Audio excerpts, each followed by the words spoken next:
level of wisdom. I facilitate human enlightenment through occult and esoteric teachings.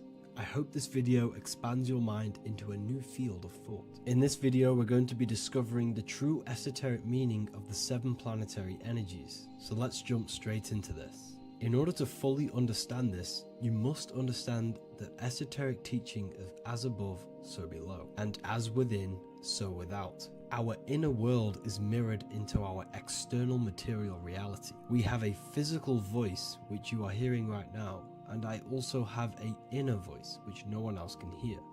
The inner world is invisible, and the external world is visible. In other words, the inner world is the spiritual world, and the outer world is the material world. The inner world of ourselves reflects and projects our outer world, which means everything in our external reality is a somewhat reflection of our internal self. You are made in the image and likeness of God. You yourself are the universe experiencing itself in a 3-dimensional physical form. The Newtonian science has programmed you to believe that you are a physical being inside of a physical universe. They did this to limit your mind to only believing there is a physical universe and that you are separate from the universe or God. But you yourself are the divine essence of the universe, experiencing itself in a physical plane, which means everything you see is inside of you, including the stars, the planets, and the elements. As above, so below. As within, so without. An example of this is the 4 physical elements: fire, earth, water, and air. In the external world, these are physical elements. In our internal world, they represent the 4 bodies of consciousness. We have 4 different bodies. We have a material body, we have a spiritual body, an emotional body, and a mental body. The mind is not made out of the same substance as the body. The emotions is not made out of the same substance of the mind and the body. These bodies exist in 4 different dimensions, 4 layers of consciousness. With that being said, the 4 physical elements are inside of us. The earth is our material physical body. Fire represents our spiritual astral light body. Water represents our transformative and emotional body. Air represents the mental body, the communicative and thinking body. This is the teaching as above, so below. If that resonates with you and you can comprehend it, please leave a like and a subscribe to this channel to see more content. And feel free to leave a comment on any video suggestions. Okay, so now we've gone over the 4 physical elements and how they correspond with your inner world of consciousness. This is going to make it easier for you to understand what the planets actually are. The planets are a bit more in-depth and more detailed aspects of our consciousness. The 4 physical elements are generic, but the 7 planets go deeper. They are deeper aspects of ourselves. On a macrocosmic scale, the 7 planets rule the material realm. Every object, every animal, every plant, every stone, everything we see in this plane is governed and created under one of the 7 planets. I don't really like calling them planets. They are energies. They are spiritual forces that drive things into existence. An example of this is if we look at a tree. The roots of the tree are governed by Saturn. The stem of the tree is governed by the sun. The leaves of the tree are governed by the moon. Any offspring or fruit of the tree is governed by Jupiter. Any defense mechanisms of the tree is governed by Mars. The communication and networking of the tree is governed by Mercury. The smell and the look of the tree is governed by Venus. Everything we see in this material plane is governed by one of these specific energies. Everything material has a spiritual force that brings it into physical existence. This is the reason why we have 7 days of creation in the Bible. The 7 days of the week, all governed by the planetary energies. Monday is moon day for the moon. Mars governs Tuesday. Mercury is Wednesday. Jupiter is Thursday. Venus is Friday. Saturn is Saturn day. And Sunday is for the sun. This is the reason why there are so many 7s in this physical plane. 7 days of the week. The the 7 colors, the 7 chakras, the 7 diatonic musical notes, the 7 lamps on the Jewish candlestick, the G inside of the Masonic square and compass. G is the 7th letter. Now let's go a little bit deeper into every planetary energy. Saturn in the external material plane governs the foundational and enduring aspects of existence, such as roots of plants, the bones of our body, and even the insects that dwell beneath the ground. Saturn represents the dull, hard, and unyielding forces of life, symbolizing structure, limitation, and conditioning. Under Saturn's influence, things become rigid, bound by restrictions and boundaries. This is the reason why Saturn is known as Father Time, because Saturn rules anything that is a restriction and a limitation, which is time. The whole of this material plane is governed by time. You will be born and you will die.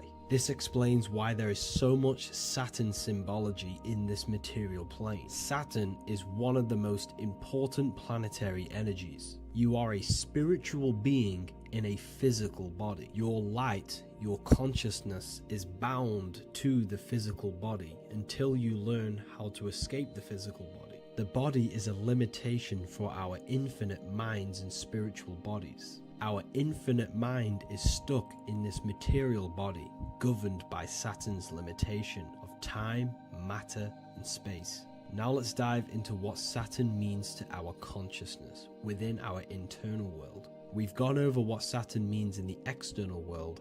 What does it mean to our consciousness? Internally, Saturn embodies the conditioning within our consciousness.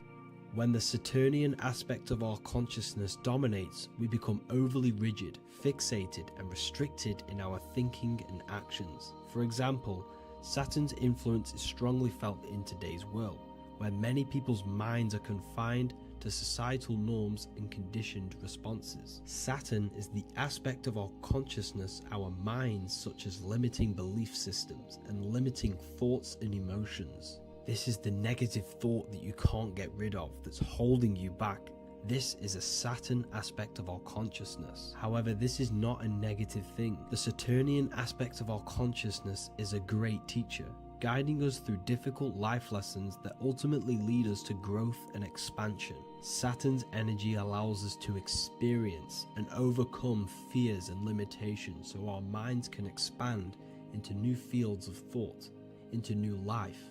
Although Saturn's energy is harsh and often challenging, it helps us develop resilience, discipline, and wisdom. However, in the modern day, this Saturnian energy has overpowered the minds of the masses, fostering excessive rigidity and limitation. This is why we see so much Saturn symbolism. It's literally everywhere because our minds are being dominated by the Saturnian limiting aspect of our consciousness. Now, let's move on to the moon. The moon, or lunar energy, in the external material macrocosm plane governs the elements of water, influencing the natural cycles such as the ocean tides, which rise and fall in harmony with the moon's phases. Beyond water, the moon also guides instinctual behaviors such as animal migrations. Birds, insects, and other creatures rely on the moon's subtle energies to navigate their journeys. For example, dung beetles use polarization patterns in the moonlight to orient themselves and travel safely home. The moon creates the months. M-O-N is moon. There are 28-day cycles, and this 28-day cycle of the moon is reflected in the woman's body, known as the menstrual cycle. The moon is a feminine energy, governing the feminine elements such as water and the feminine cycles of the body. The moon is the womb. This is why eggs have the same color as the moon, because eggs are ruled by the moon's energy. Now that's the external world. The internal world, the moon symbolizes the emotion aspect of our consciousness. It represents the subconscious mind, the seat of intuition and psychic abilities. Just like in the external world, things are born out of the moon, such as eggs and the womb. The subconscious mind acts as a womb for our conscious mind. Our deep subconscious emotions and programs are born into light into the conscious mind and controls the conscious mind. The moon represents our hidden psyche, our shadow self. Now let's go on to the sun. The sun represents the life force. In the material external world, the sun is ruling over pretty much all life. The sun gives life to all things. Without the sun, animals could not exist, the human body could not work, and plants would not grow. The sun is the life force. It's the soul of the world. Now, in our internal world of consciousness, the sun represents our passion, our drive, our conscious mind. The aspect of our internal world that wants to drive things and give life to physical manifestation.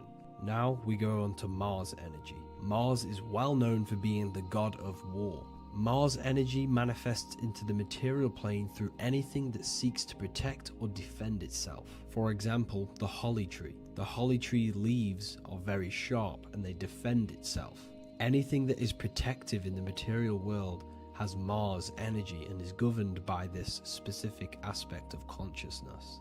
For example, any predators or animals such as hedgehogs with spines on their backs for protection. Mars represents all things that is driven by conflict, aggression, and defense. Now, internally, inside of our inner world, Mars symbolizes the aspect of our consciousness that is focused on self-preservation and protection. Mars governs our ego, the instinctual urges of anger or maintaining reputation. Mars is not evil, it's necessary. Sometimes it's necessary for us to protect ourselves. Mars is the aspect of our consciousness that is anger, rage, the desire to fight or conquer. When this energy is activated within our consciousness, we become defensive, assertive, and even combative, ready to dominate others and destroy obstacles in our way.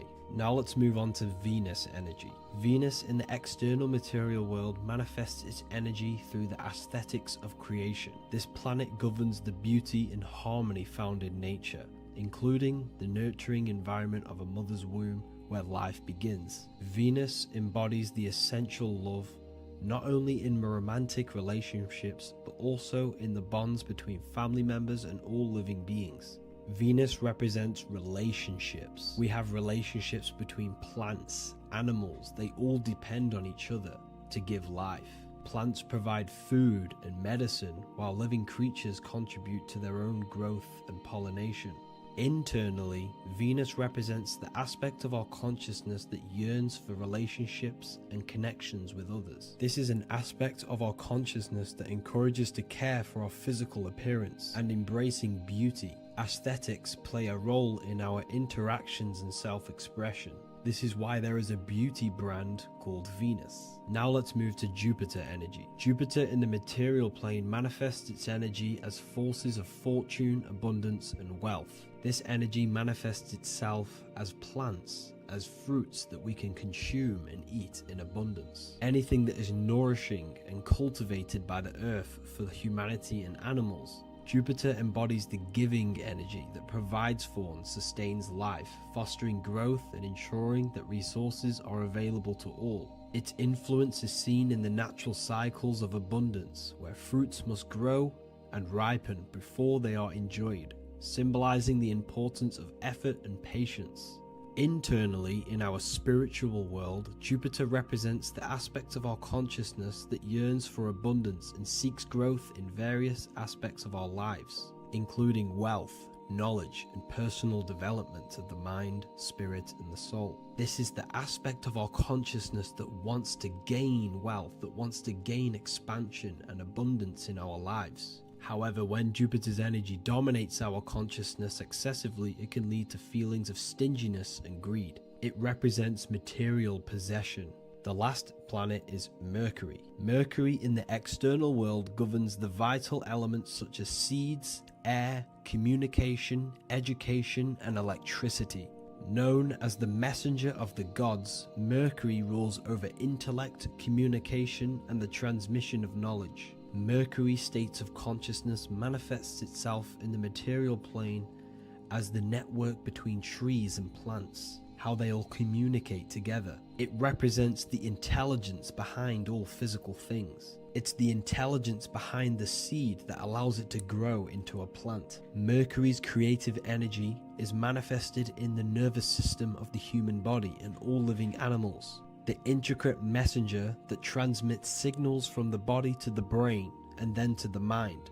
This intelligence within us allows us to facilitate thought and movement. Internally, in our spiritual aspects of consciousness, Mercury is the state of consciousness that seeks knowledge, understanding, and intellectual growth and expansion. This part of us is curious, eager to learn, and driven to communicate ideas and information. It represents our mental body. The Roman god Mercury is often depicting flying because this symbolizes the air. Air represents our mental body. When the Mercury aspect of our consciousness dominates, we become highly intellectual, constantly seeking information, analyzing situation, and communicating our ideas. While this can enhance our understanding and ability to interact with the world, an excess of Mercury's influence can lead to overthinking, excessive analysis, and focus on intellect over emotions or intuition.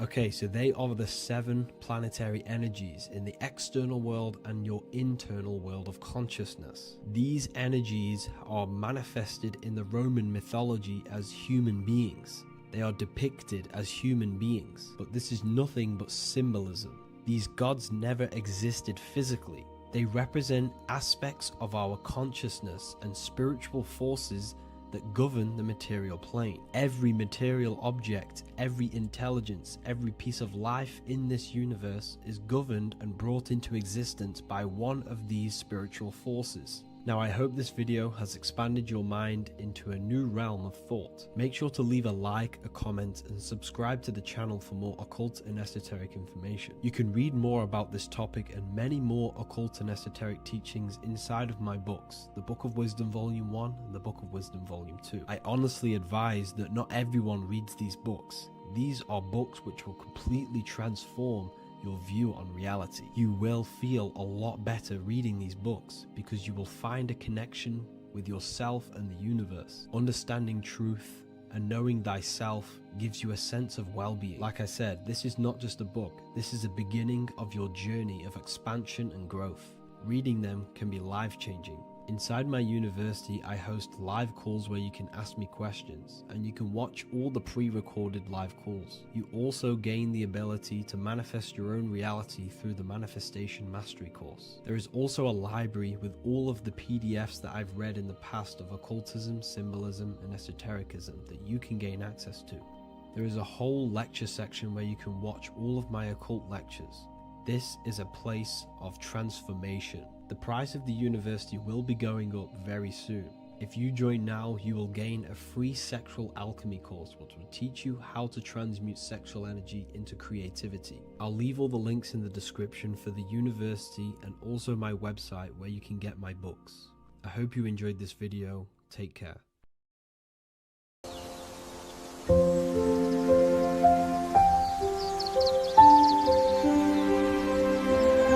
bookofwisdom.com. Visit today.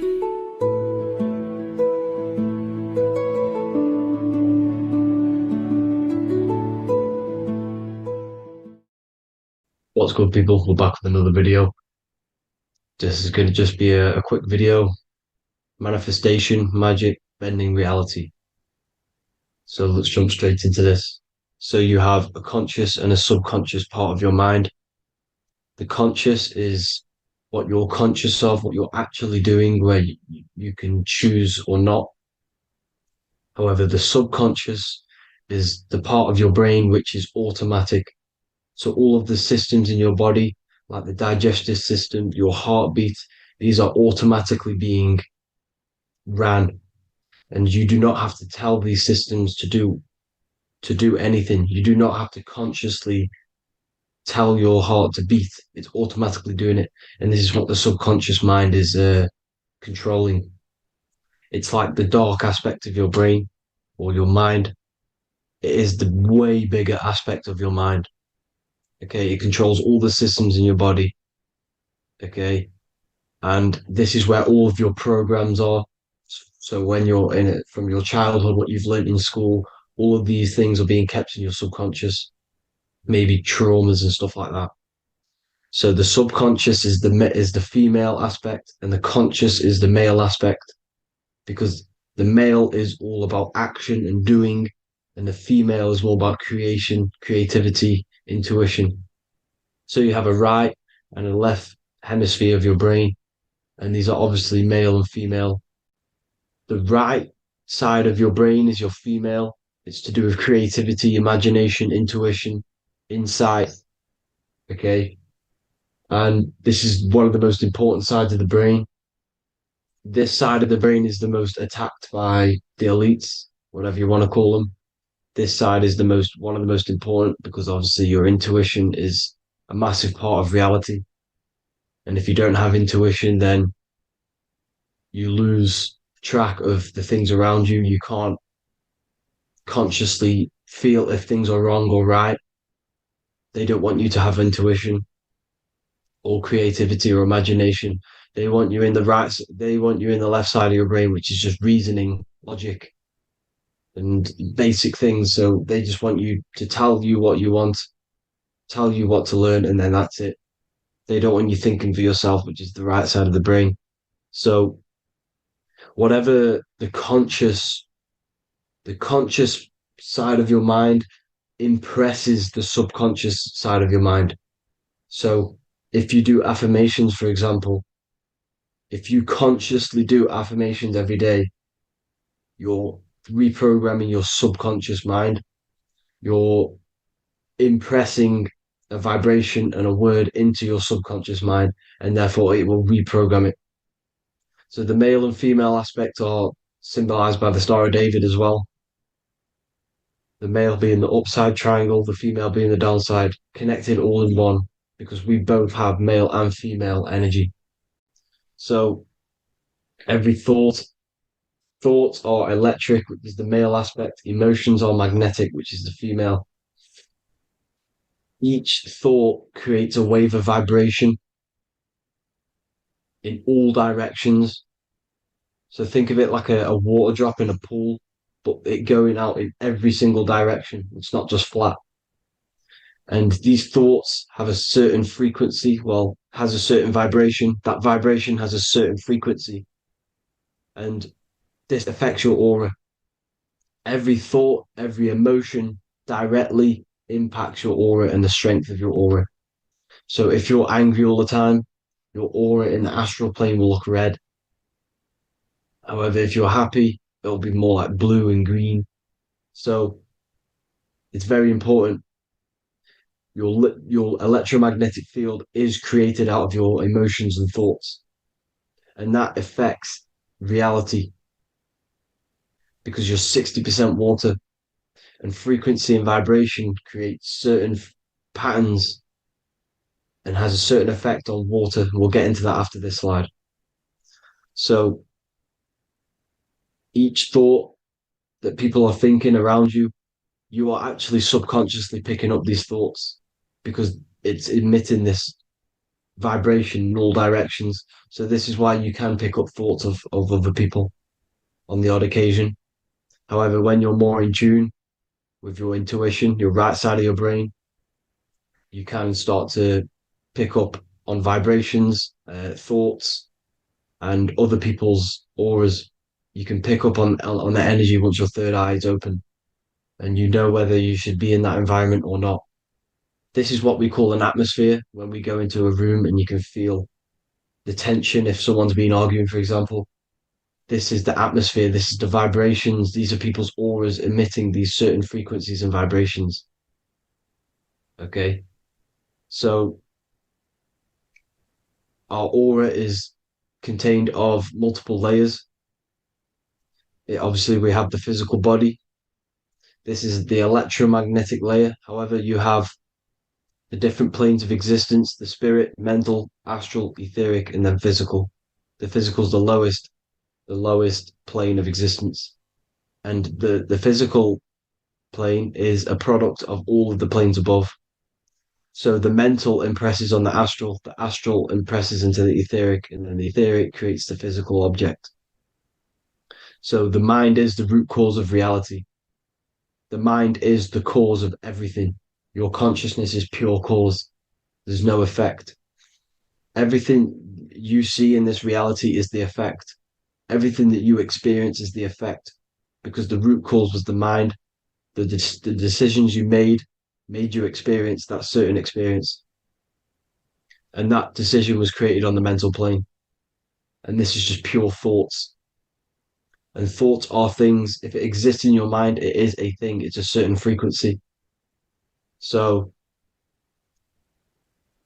if you have a certain level of thoughts, if you're thinking positive, for example, you're going to have a strong aura, you're going to have a higher vibration. And that attracts like. Like attracts like when it comes to thoughts and vibrations and electromagnetism. So if you're thinking positive all the time, speaking positive, doing positive, you're then creating a higher vibration, and that's going to attract people on that similar frequency to you. Everything is electromagnetism, frequency, and vibration. Everything. You see, so this is why, for example, if I put my hand to a TV screen, if my finger was the same vibration as the TV screen, it would go straight through it. However, the particles in my hand and the particles on the TV screen are two separate vibrations, and this is what causes the friction to stop and not my finger to go straight through it. So, like I said, when you don't feel the vibe of someone, when you don't feel right, you don't really get along with someone, this is a vibration. Your vibrations are not matching, they're not similar, they're two complete different vibrations, and they're not aligning properly. So music has a massive part on this. Music is a massive, massive tool for the elites because music is frequency. And in 1975, the musical instrument are all tuned to 440 hertz. So Spotify, Apple Music, most of the music on YouTube is all set to 440 hertz. And 440 hertz is not divisible by 3, 6, or 9. And when you can't divide a frequency by 3, 6, or 9, it's not a natural frequency. As you can see here, this is 432 hertz. This makes a nice geometric pattern. However, 440 hertz is a distorted pattern. So when you listen to this, this actually shuts off the whole right side of your brain. Like I said at the start, this is the most attacked side of your brain. It's to do with creativity, imagination, intuition. When you listen to 440 hertz, it shuts off the whole right side of your brain. And obviously shutting off all of these forms of your brain. Music is a very, very powerful tool for the elites because it's the only thing which can enter your soul or your ears without consent, your body without consent. Everything else has to be through consent. You choose whether to eat something, you choose whether to drink something, but frequency, you're going to hear it no matter what. This is why it's so powerful. And music influences the body in many different ways. It's the most powerful imitator of everything. It directly affects all listeners. It directly affects intentions, gestures, movements, and actions. It stimulates your mind, and certain songs, certain catchy songs, can reprogram your subconscious mind, invoking certain emotions. This is why when you listen to slow beat songs, it makes you feel more sad. When you listen to upbeat songs, you feel more energetic. This is because these frequencies have a profound influence on reality and on how you feel. Because, like I said, you are 60% water. And as you can see here, each frequency creates a different geometric pattern. And inside of you is 60% water. So, like I said, 440 hertz is going to make a distorted pattern in your water. And this is going to have a profound effect on your emotions and your reality. So, like I said, health is not just the body. It's you are made of body, mind, and spirit. You need to look after what you put in your body. You need to look after your spirit and look after your mind.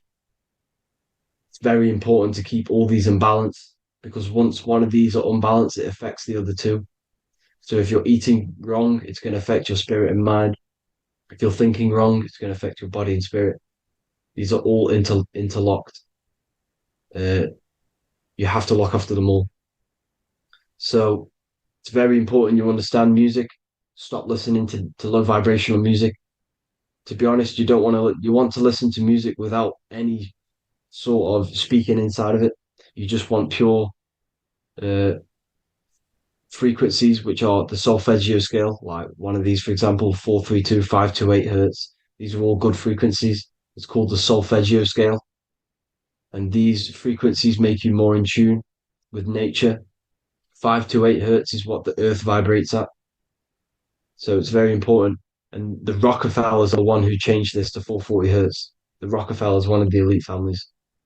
So if you want to manipulate reality, it's very important to have your chakras aligned and having a high vibration, because the higher your vibration, the more powerful your words and your intentions are on reality. So the lower your vibration, the harder it is to affect reality, because you're in a lower state of consciousness. You want, like I said, you have the mental, astral, etheric, and physical. Everything is a product of the one above. As above, so below. This is what Hermes Trismegistus was saying in the Egyptian days. This is where it comes from.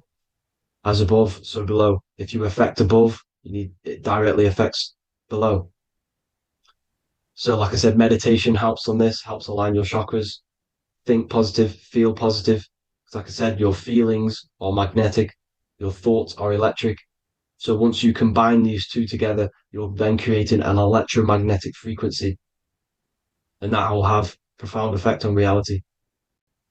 So the law of cause and effect, every law, so the law of cause and effect, every effect has the root cause. Like I said, your mind is the root cause of everything. Every decision you make is having a different effect on reality. Everything happens for a reason due to the root cause, which is your mind. You choose everything that happens in your life. Okay. So it's very important you understand this and you constantly make the right decisions, the good decisions to have good effects on your reality. You have to be very conscious of this law because nothing escapes this law. This is the law of all consciousness. So think about it. Imagine a massive ball of consciousness. However, off this ball are different sparks, and each one of these sparks are in each and everyone's body. This spark is governed by these laws, the law of cause and effect, the law of correspondence, the seven hermetic principles. It's very important you understand this because this mass ball of consciousness is what is obeying these laws. And everyone has this spark of consciousness inside their third eye. And like I said, everyone is the same consciousness. This is why if you do bad onto someone else, that will directly affect your reality. So if you hurt someone, it's going to come back to you in one way or another because you are that same consciousness. This is like a mirror reality. As within, so without. Whatever you feel on the inside, you're gonna see that on the outside. You're gonna experience that reality, whatever you've impressed. So there's different ways to bend reality to your will. Uh, this is kind of a sort of magic. So obviously you have black magic, which is manipulating reality to harm and influence others, or to be very selfish. And yeah, then you have white magic, which is manipulating reality for the good of humanity. So you do have to be very careful with your intentions, people, when you're trying to manipulate reality, because this is nothing to be played with. If you are manipulating reality for the wrong reason, it's going to come and bite you in the ass in some way or another. Because everything is balanced. Everything balances out in this reality. Nothing escapes the laws. Not one thing escapes the laws. So if you're stealing from yourself because it's just going to come back in one way or another. Inside of everyone's heart, you know whether you're doing good or wrong. You can feel it when you do something wrong. You can feel it when you do something good. The heart is the center of the torus field. It's balance. And this is why you say follow your heart, because it's the center of the torus field.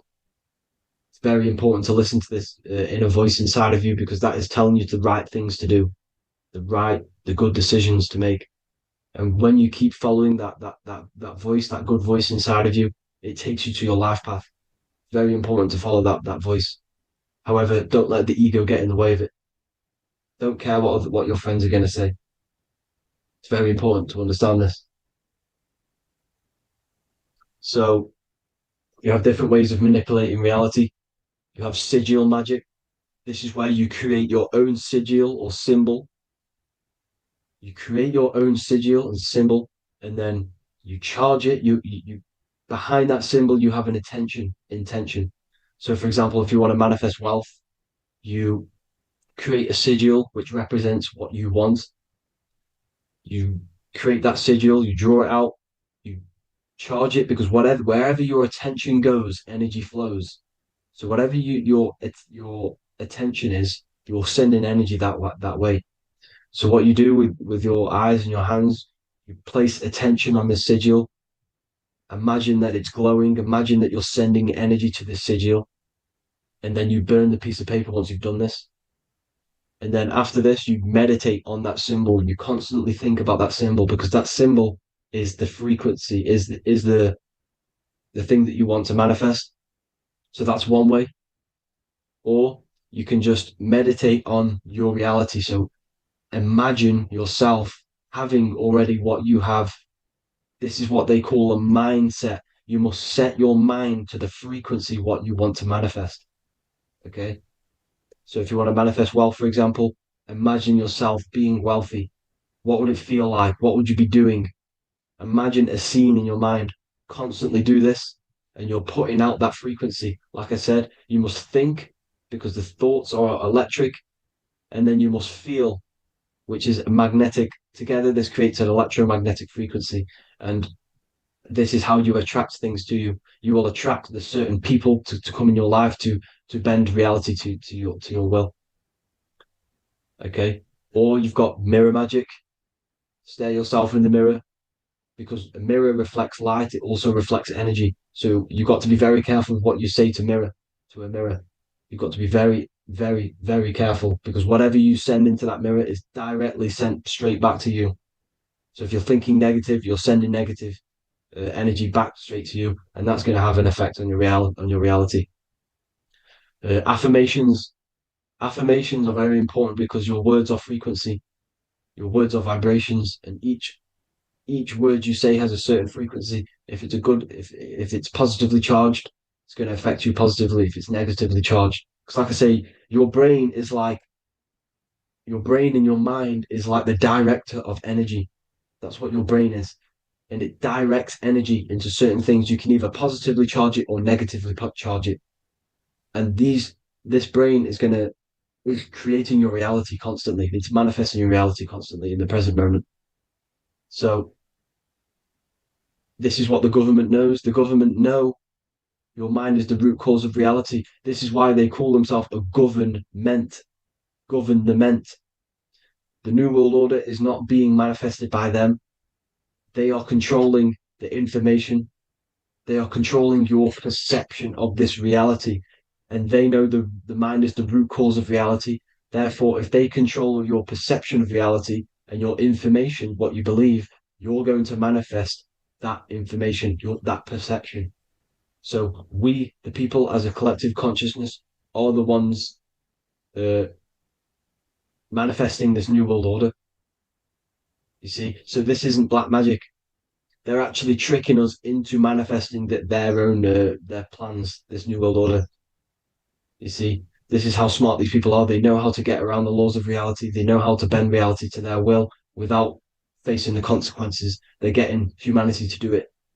You see, there is a collective consciousness. As like I said, we all have that same spark of consciousness, right? So as a collective consciousness, we are on a very low vibration at the moment. However, we are waking up rapidly. There are more and more people waking up at the moment, and light always chases away the shadow. Light is a lot more powerful than darkness, you see. So one person waking up has a massive effect than one person being asleep. It has a profound effect. Because like I say, the light always chases away the darkness. It's more powerful. The light is always more powerful. High vibrations are more powerful than lower. So that's it for this, people. I hope you all enjoyed. This is a short, quick video. God bless you all.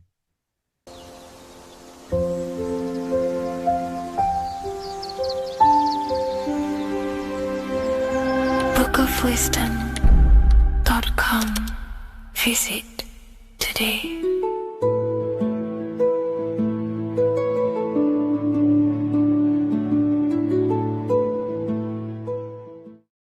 There is a secret meaning behind the number 666. 666 is 3 sixes. The number 3 in occult and esoteric numerology represents the 3 aspects of human consciousness. We see this symbolism in the all-seeing eye with the light and the triangle. The triangle is the number 3, the eye represents consciousness, observation, and the light represents the light of consciousness, because consciousness is pure light. The 3 aspects of our consciousness is thoughts, emotions, and actions. Every thought creates a feeling, and the feeling creates the action. All physical manifestation is driven from these 3 aspects of our consciousness. All physical manifestation comes from thought. Every object you see around you, this screen, the phone you're on, the laptop you're using, or the iPad, was a thought in the invisible realms of consciousness. Then it was brought into physicality through feeling and action. This is because man is made in the image and likeness of God. We are all mini creators. We are all extensions of God's creative consciousness. Therefore, the number 666 represents 3 sixes. 3 is thoughts, emotions, actions. The number 6 represents the cube, because cubes have 6 sides. This material world that we experience, everything has 6 sides. Everything's created by cubes. We can move forward, we can move backwards, we can move left, right, up and down. This is the cube that we are stuck in. Therefore, 666 represents our 3 aspects of our consciousness, thoughts, emotions, actions, all contributing towards our physical self, material world, material pleasures, completely cutting ourselves off from our spiritual, true, divine self, which means 666 is representing a state of consciousness. A state of consciousness where we only operate from a place of material needs and survival things. As humans, we possess a physical material body in the physical material external world, but we also possess an invisible inner world, which is what we call spirit. When we disconnect ourselves from our inner worlds, we become lost in this materialistic way of thinking and acting, which can lead to no life purpose, a feeling of emptiness and voidness in our hearts. Humans possess the ability to transcend our animal instinctual natures and turn to the divine mind, to the spiritual inner world. It is our inner world that is projecting our outer world. The outer world is just an effect of our inner state of consciousness. It's important as we go through this human life to not lose ourselves and look for our validations outside of ourselves. The external world is simply just a mirror, mirroring with mathematical precision what happens inside our consciousness. When we change our inner world, we produce effect in the outer world.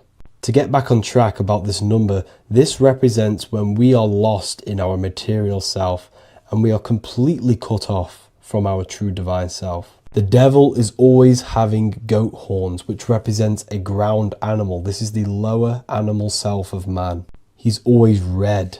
The frequency of red is the lowest vibrational color, and it also represents the root chakra. This is all to do with survival mode and our physical needs and physical self. Red represents chaotic and intense emotions like hatred and anger. This is why the devil is always red, because it represents anger and an uncontrolled state of emotion and consciousness. You see, we've been taught in the church and all through religion indoctrinations that the devil is an external deity which influences humans. And in fact, this is nothing but a metaphorical story. The devil is a character which represents an aspect of the human mind, the lower aspect of the human mind, a facet of our own consciousness and psyche. The voice that we have in our head that tells us to do these negative things is not an external deity pushing us to do something bad. This is an aspect of our own mind. Jesus and Satan are just 2 characters which represent the 2 voices that we have in our own consciousness. In fact, the word devil was never present in the early Gospels. Instead, what was mentioned was a spirit of evil. A term spirit of evil was not meant to denote a specific deity or being, but rather any force of negativity, whether it manifests as a destructive thought, emotion, or action. The spirit of evil represents the darker sides of our mind, the part that leads us astray and brings forth negativity in our lives. The reason why they want you to believe in a devil is because they don't want you taking responsibility for your creations. They don't want you to realize that the external world is truly a mirror of your inner state of consciousness. Instead, when something bad happens in your life, you blame it on some external devil or Satan who tempted you. Everything is your creation in your life. When you realize this, you take full control and you begin to reshape your external world by changing your inner state of consciousness.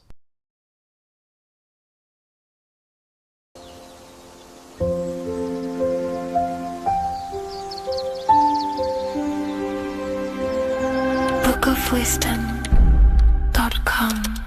Visit today.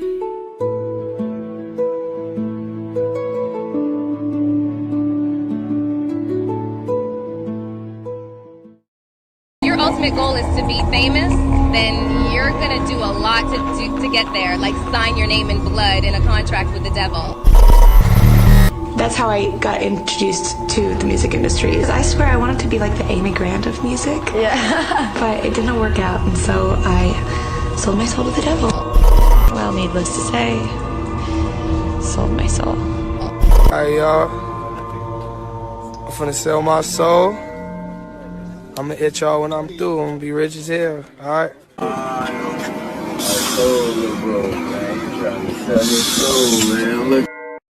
So what exactly is selling your soul?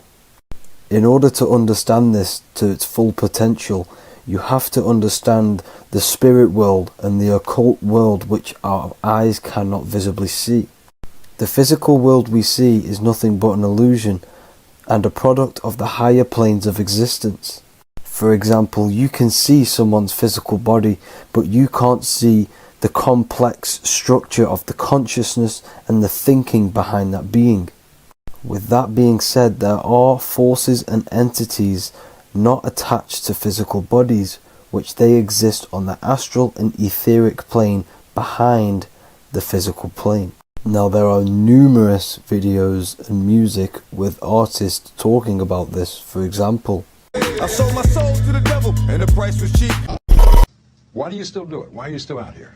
Well, it goes back to the destiny thing. I made a bargain with it, a long time ago, and I'm holding up my hand. What was your bargain? To get where I am now. Should I ask who you made the bargain with? with the chief commander. On this earth? And on this earth, and then in a world we can't see. so selling your soul is cutting a deal with an astral plane entity in exchange for wealth and fame on this physical plane. This is classed as black magic because you are bending reality against your intuition. Now, making deals with entities beyond the physical plane, you always have to give something in exchange.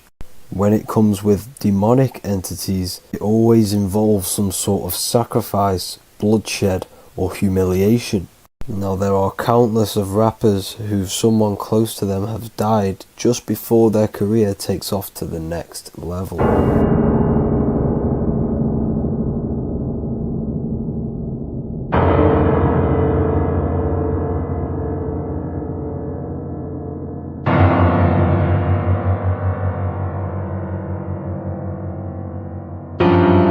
My mama was sacrificed. Me too. You understand? Yeah. I'm appreciative. Michael Jordan, what about him? His daddy, right? Bill Cosby, his son, right? Dr. Dre, his son. Out in Hollywood, a lot of people come up missing. So these rappers and celebrities do have to do sacrifice rituals in order to take their career to the next level. Top flight, I've been going up. It's a ritual. So the occult side of this reality is heavily connected with the music industry and the elites. This is why they are all connected to Freemasonry.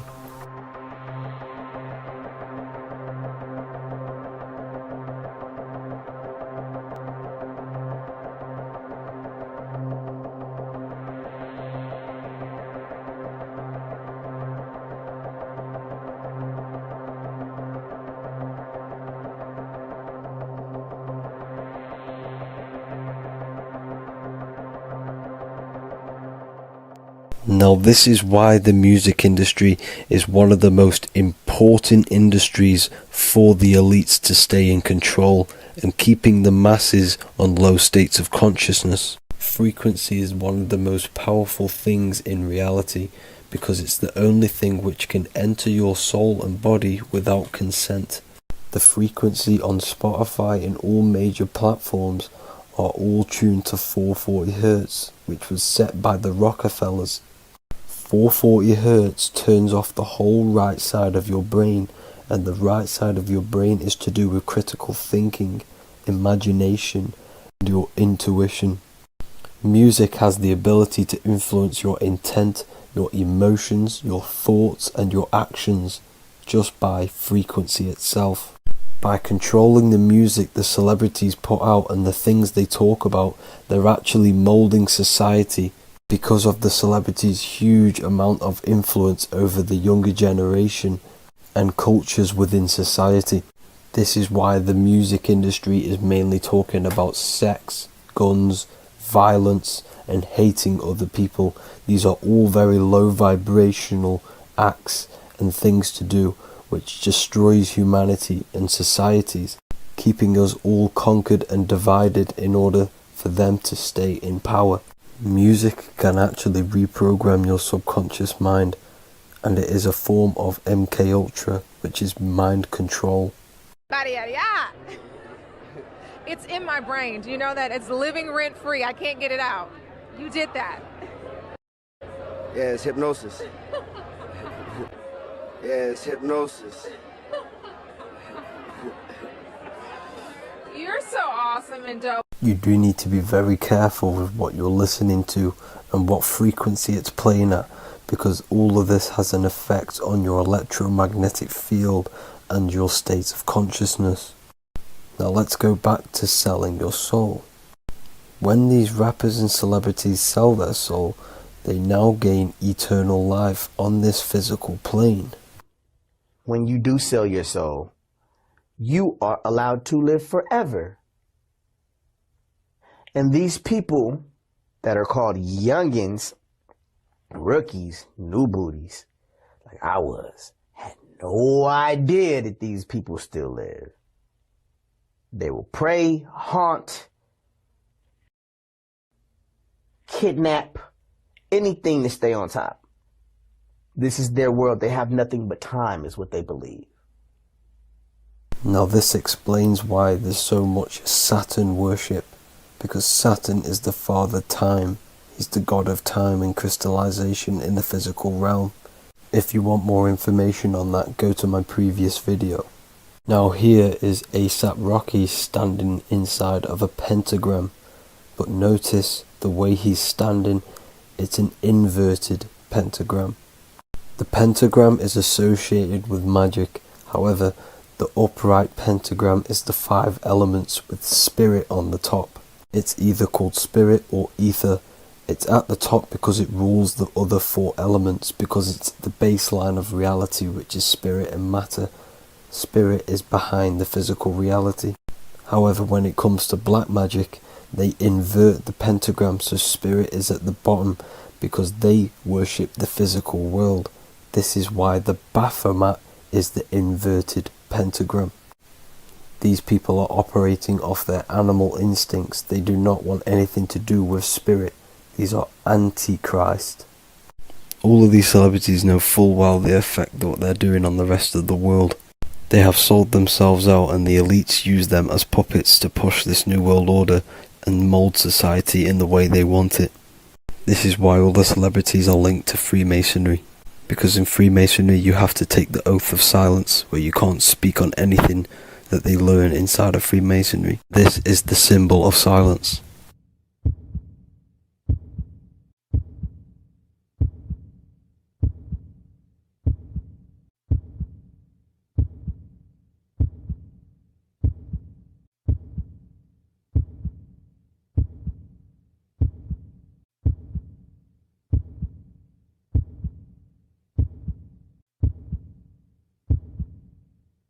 The elites need them under this oath, so they do not talk about certain topics and certain things to the public.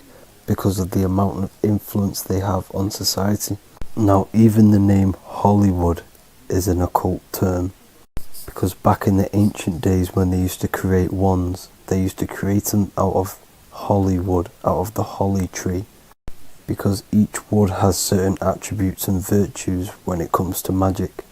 And the holly tree was known as the holy wood, and they used to create the wands out of it to cast spells. And Hollywood are still casting magic to this day through the films and through the music to the masses. That's it for this video, people. Hope you enjoyed. Please like and comment and subscribe. Peace and much love.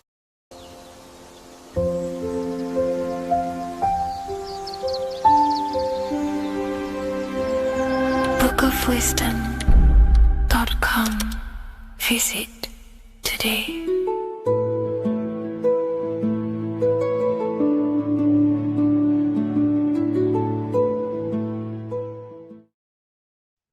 Hello everyone, today we're going to be discussing the esoteric and occult meaning behind the story inside of Genesis, the story of Adam and Eve. This is a widely known story, but not many people know the true esoteric meaning behind it, okay?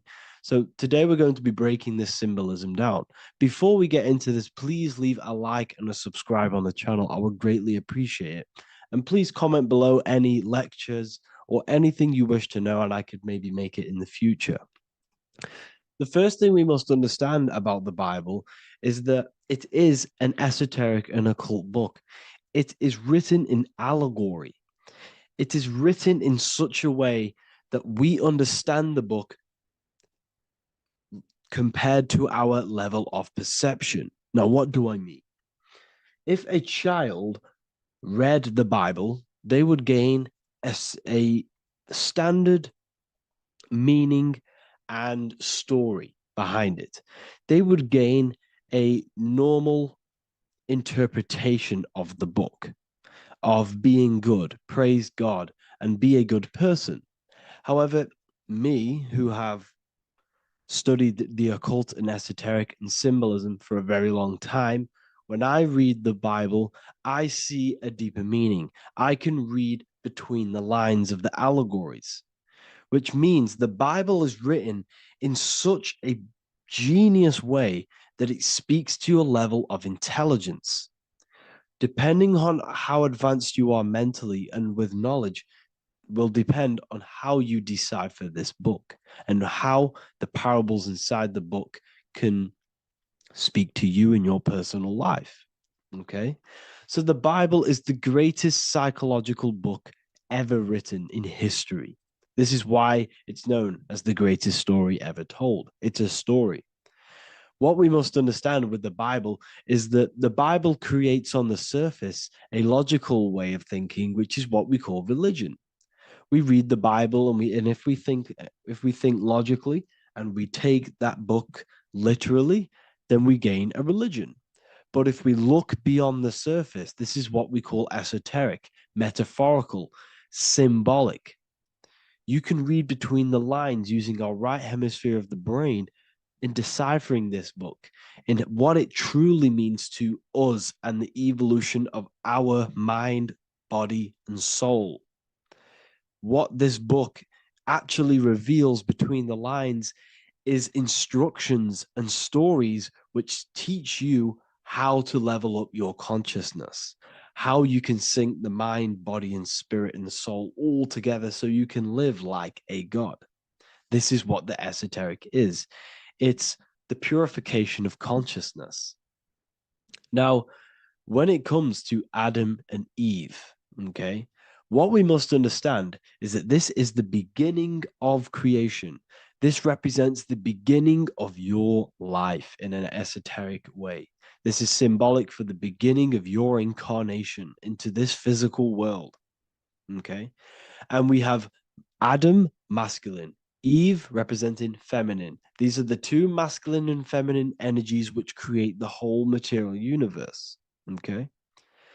And as we are born with a pure consciousness. We are born with pure consciousness. Well, now, what do I mean? As a baby, we have no knowledge. We are pure essence of the soul. You know, we don't gain the knowledge of good and evil. We are pure. Yes, we're not happy all the time as a baby, and we're not sad all the time, but we have no ego. This is what I mean. Our consciousness is not split. As a baby, you are whole. You have a whole consciousness. You are yourself. You have no false identifications, no limiting belief systems, nothing. You are pure awareness and the pure soul and the pure mind. Now, this is what Genesis is representing. As we grow older, the more experiences we gain, the more thoughts we start to think, the more knowledge we gain of this world, the more impure our mind, our heart, our soul, our spirit becomes, the more impure our body becomes. As we grow older, we're infected with negative beliefs, negative thoughts, and society norms. This is a big one. As we grow older, we are molded by society. We shut off areas of ourself and we push them away so that we fit in with society. We all know this. We all did this in school. We pushed away parts of ourselves to act cool or to fit in, whatever it may be. Whatever type of person you were in school, we all went through this because society and culture is programmed. So as we grow older, our consciousness splits. We gain a persona, an ego, and we gain a shadow self, the subconscious, and we gain an ego. Now, the ego is what you show to people. It's that character that you show, that you put on to your culture, to your family, to your friends. This is a false identification. And we also gain a shadow self. The shadow self is gained through experience. This is the subconscious. Our ego is created through experience. And so is the subconscious and the shadow self. Okay. So as we gain age in this material body, we fall from the Garden of Eden. We gain the knowledge of good and evil. This is what the symbolism represents of us leaving the garden, us eating from the fruit. Now, the fruit represents the knowledge, it represents the insight, the experience, which splits our pure consciousness. Our soul splits. Okay? We lose connection with the divine. We lose connection with our pure self through material experiences. We may lose ourselves in material experiences. We may lose ourselves in lust and material gain, wealth, and all of these lovely things that the material world offers. We lose ourselves in this, okay? And not only that, there's another symbolic thing that we're missing with being a child. There's another symbolic meaning behind this tree in this story of Adam and Eve. And this is sexual energy. Okay? As we are a baby, we have no ability to create another human life. We have no sexual urges. We have no desire for the material things as a baby. Nothing. As we grow older, our sexual energy cultivates around the age of, it's like 10, maybe earlier for some people or later for some people. This is what we call puberty, when our sexual energy activates. This is when the masculine and feminine energies are present within the body. And we are now given the ability to create human life. We're now given the ability to bring in a soul into the material world. Now, this is what we believe and know in the esoteric world. That is what sex is. You're bringing a soul from the astral into the physical. Okay? So as you grow older, you gain this ability to use the power of creation. You gain this force within you that allows you to open a portal in the astral and bring in a soul to the material. Now, this power can be misused. This power is very powerful and it should not be misused. In occult and esoteric teachings, we teach and learn sexual transmutation, how we transmute sexual energy into different areas of our life so we can grow and create. Because sexual energy is creative energy. It creates a whole new human being. So if we retain it, we can transmute it into creativity. So this energy is kind of corrupting us as well. And now I'm not saying growing up is evil, all this thing is evil. This is a natural cycle that we must go through. The soul of us must go through this cycle so that we learn, so that we overcome it, so that we gain mastery over ourselves, so that we expand ourselves. I recommend you watch the Evolution of Consciousness lecture that I did on my YouTube. An amazing lecture. Talks about the evolution of consciousness and how we're on a never-ending cycle of life and death and expansion. So leaving the Garden of Eden is symbolic. You see, Eve represents emotion. She's feminine. Adam represents action. That's why he bit the apple. You see, Eve takes the apple and tempts Adam because she's the emotion. She's the sexual desire. And Adam eats it. He releases. He misuses the power of his creation. He misuses his consciousness because of material illusions and material desires. This is natural, okay?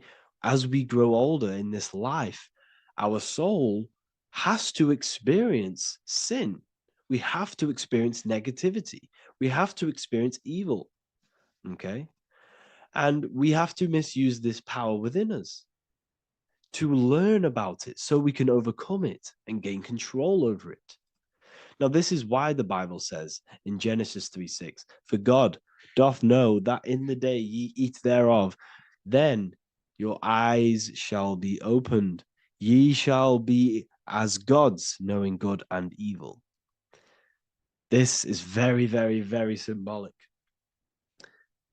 We come into this world to experience a dualistic way of reality. We come into this world to challenge ourselves so the soul can grow, because the soul comes from pure love from God. But we come into this world so the soul may know what it's like to be evil. You see, we are like a seed. Our soul's like a seed. And when that seed grows, okay, and it's planted, them roots must grow to hell in order for the top of the tree and the roots to grow to heaven. In order for the soul to reach the highest states, it must descend down into the lowest states. Good and evil. This is the story of good and evil, okay? And this is the story, a psychological story of how the human mind has functioned in this life. This is what this story is representing, of how our soul and mind is functioning, how our consciousness is splitting and growing up and evoluting. Okay. Like I said, snakes represent sexual energy. They represent, snake, when you've been snaked. This is why we say you've been snaked, because it represents a temptation of sexual energy. This is why the Kundalini is symbolized as a snake. This is the serpent within us that we can rise to activate dormant brain cells in our brain. Now that's called the Kundalini awakening. I'm not going to get into that into this video, but this is what it symbolizes, the tree and the knowledge of good and evil, because our body is the tree. Our central nervous system is the tree. The snake is our sexual urges and this false temptation that tempts us to interact with sin, the material world, okay, and go against our higher divine self. This is what it represents. Now, it's very, very symbolic. Not everyone is going to agree with this, but this is my interpretation of Genesis based on my research of occultism, symbolism, metaphors, and me studying the Bible. This is my interpretation, and I hope it resonates with you. It might not resonate with you, But this is what makes sense to me, and this is what has made sense to many other occult researchers who are in this space as well. Okay. So please leave a like, leave a comment, leave a subscribe. I'd greatly appreciate if you could, just give me some support on this channel. We're nearly at 100,000 subscribers, which is insane. I just want to say thank you all. And yeah, I will see you inside the university if you join. I'll look forward to mentoring you, connecting with you on the live calls. There's a new symbolism course which is going to be available very, very soon. And yeah, if you join the university, you also get a 30% discount on all of my products, astrology readings, one-on-one calls, all of my books. Yeah, so I hope you gain some insight on this video, and I'll see you in the next video, and I'll see you inside the university. Have an amazing day.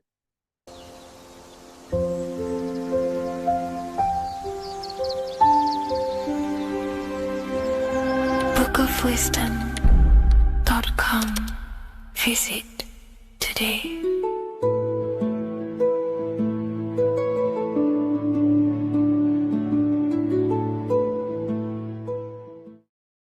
You're living in 4 planes of existence right now, but most people are only aware of one.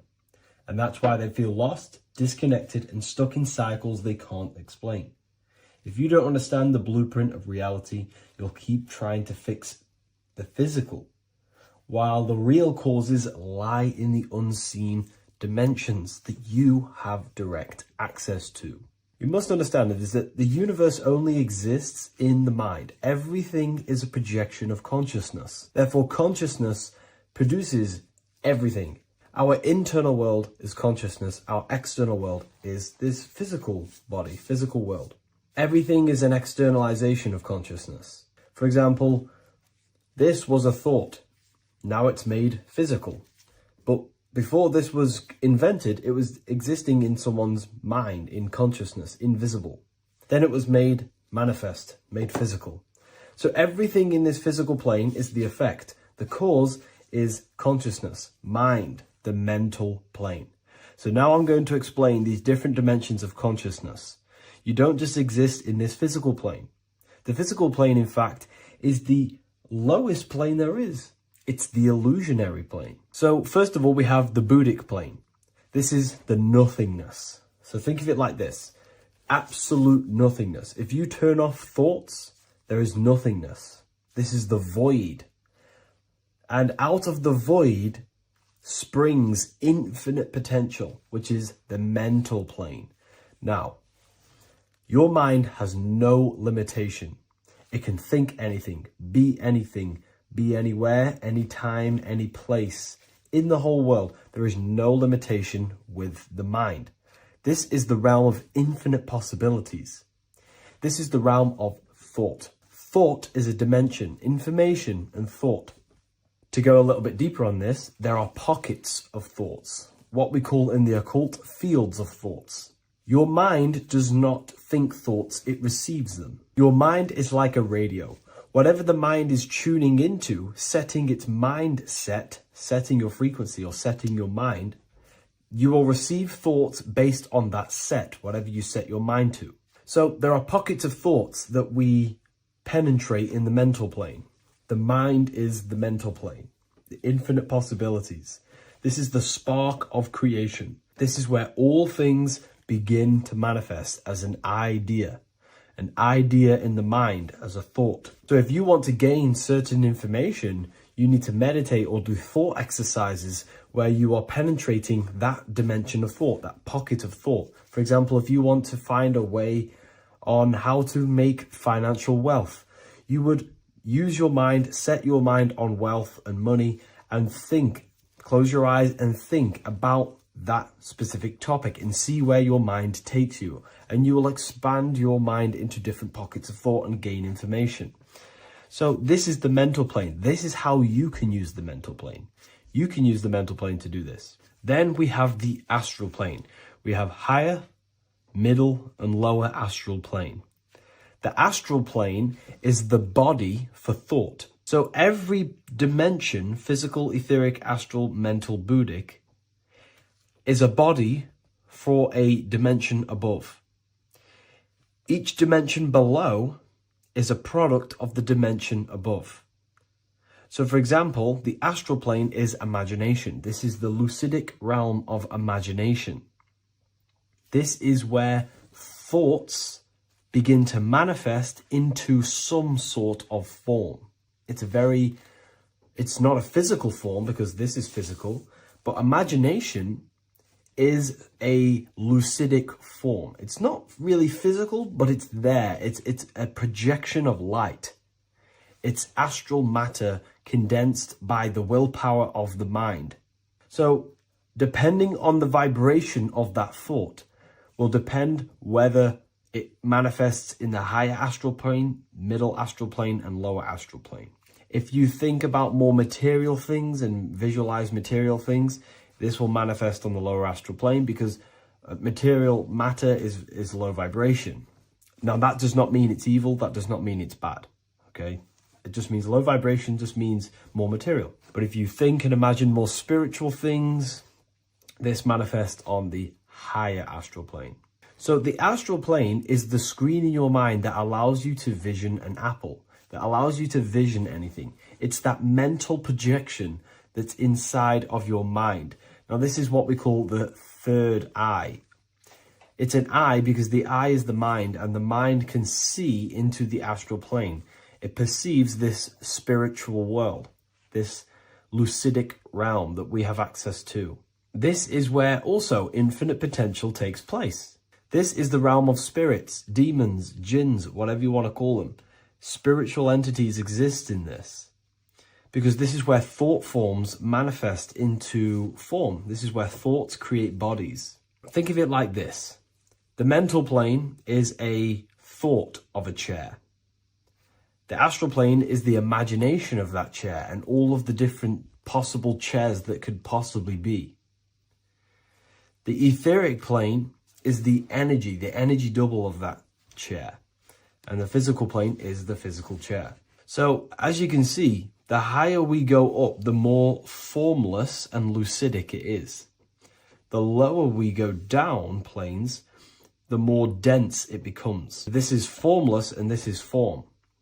Everything manifests through this process. This highlighter is down here in the physical plane, but the idea began in the mental plane. Everything begins in consciousness before it creates a physical body. It goes through this process. Therefore, if you want to start to mold and create your own reality and create things in your world, you can use these planes to your advantage. You can use your mind to do mental thinking exercises by closing your eyes and expanding your mind into a different pocket of thought to gain wisdom, gain information, gain downloads. The way you do that is simply get into a meditative state, close your eyes, pick a topic that you want to think about and see where your mind takes you, but always remain centered on that topic.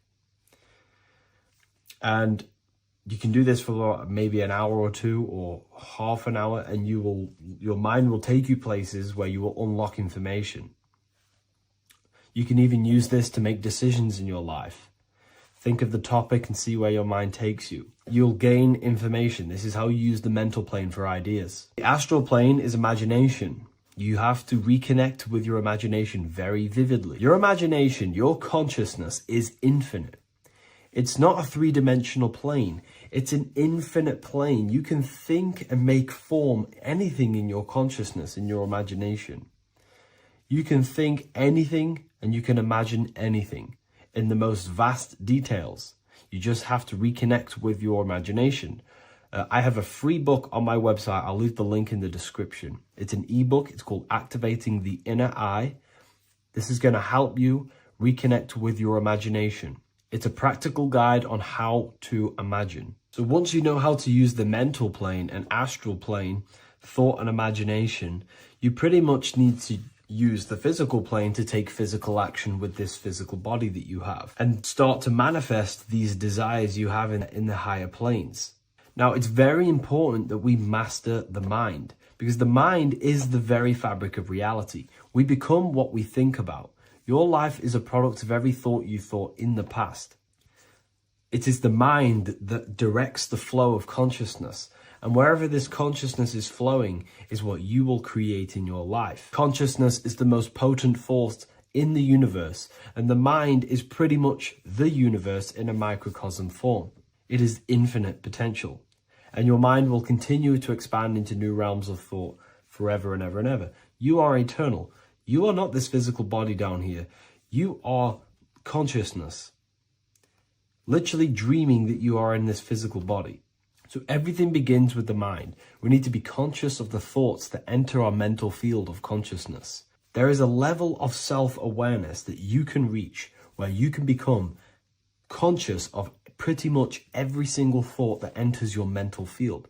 Now, we have over 7,000 thoughts a day. You can gain such mastery over your mind where you can become conscious of every thought you think. And that is when you gain superior power.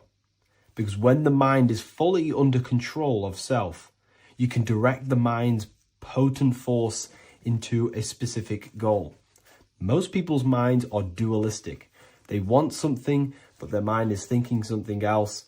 They have limiting belief systems. They have the little voice that comes in and says, you can't do this, you're a failure.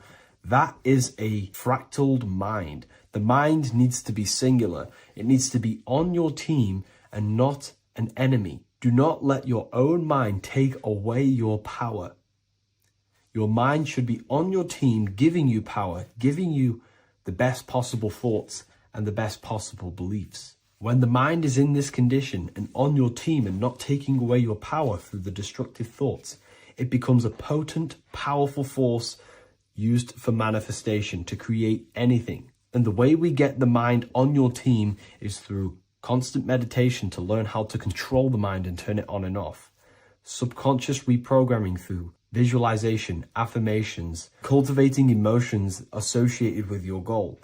All these three ways we can reprogram the mind slowly over time so that it becomes powerful and becomes on your team and doesn't give you negative contradicting thoughts. When the mind is fully aligned on one thing, it can create massive empires and things in your physical reality. So I hope this video helps, and I'll see you in the next one.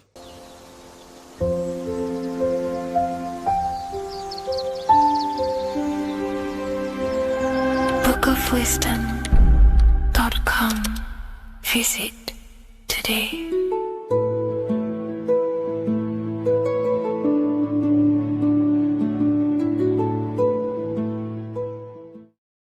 Welcome to Revival of Wisdom. Welcome people, we're back with another video, and this video is about Freemasonry and the connection to the Illuminati.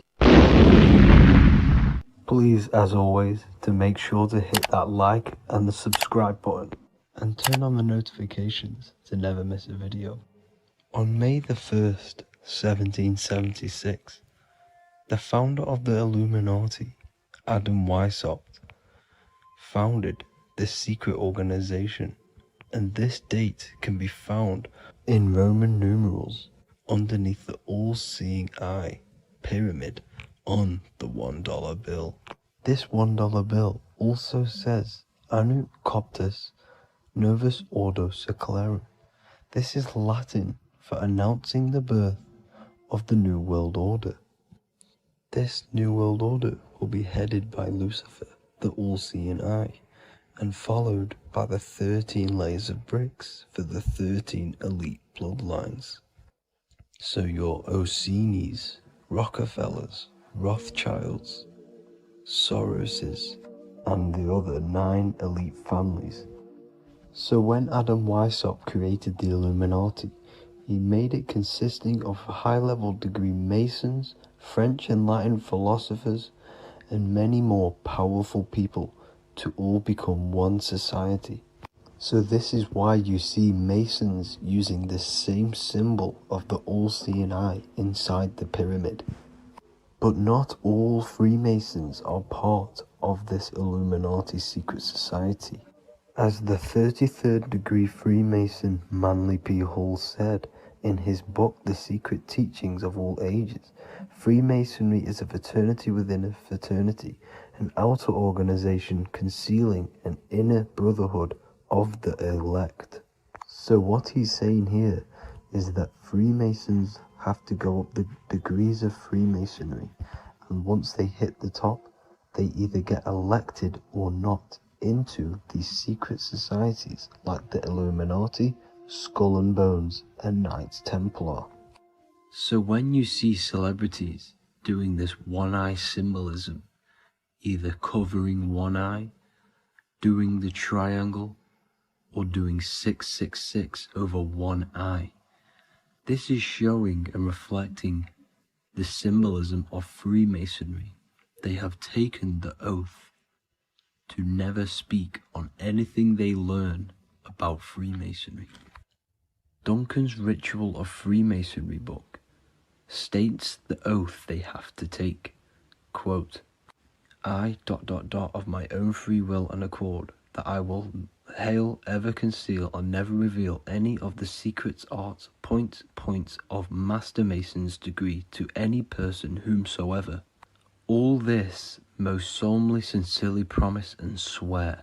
Now, this is what happens when they break the oath, stated in this book, quote, myself severed in two, my bowels taken from thence, and burnt to ashes. So this states that Freemasonry comes first, before any law of the land. It has the right to kill you if you break your oath. This is the hand gesture they have to do every time they enter the ritual room inside the Masonic lodge. This is the cutthroat symbol, showing you and reminding you of the oath and what will happen if you break it. Now in this book, Richardson's Monitor of Freemasonry, it states, if you break your oath, binding myself under no less penalty than to have my throat cut across, my tongue torn out by the roots, and my body buried in the rough sands of the sea. If they do not decide to kill you, this book states this by pointing him out to the world as an unworthy vagabond, by opposing his interest, by dearranging his business. In other words, they have the power to frame you and destroy your reputation to the world, and destroy your business if you break this oath. So yes, they do kill to keep this truth hidden, because this truth of this reality is what keeps them in power. They have the ability to manipulate people, because people do not know what manipulates them. This is why they call themselves the government. They govern the ment, which is the mentality, because the mind is the root cause of reality. They control what you perceive to control what you manifest. By knowing the truth, you are set free, and you no longer need no controller above you. So this is why they are willing to kill and do whatever it takes to keep the truth concealed within these high-level degrees of masonry and these secret societies. However, going back to Manly P. Hall's book, it states, part of the symbols are displayed here to the initiate, but he is intentionally misled by false interpretations. So this is saying even Freemasons are intentionally misled and told lies to conceal the truth, to make sure the truth is hidden in the high degrees of masonry.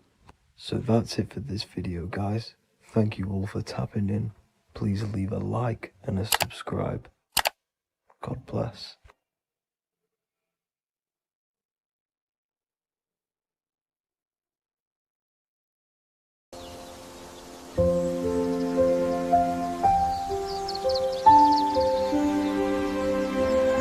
bookofwisdom.com. Visit today.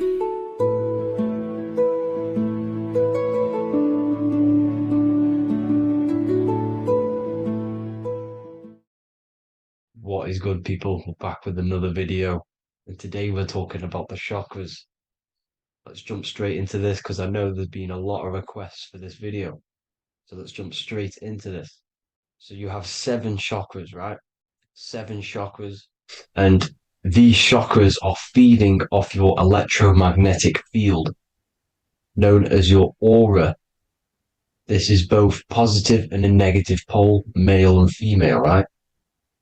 This electromagnetic field is made out of electric and magnetism, and together they come as electromagnetic. Now, your chakras, the word chakra just means wheel, spinning wheel, because that's what they are. They are spinning wheels of energy. They do not exist on this physical plane. They exist on the etheric plane. Okay.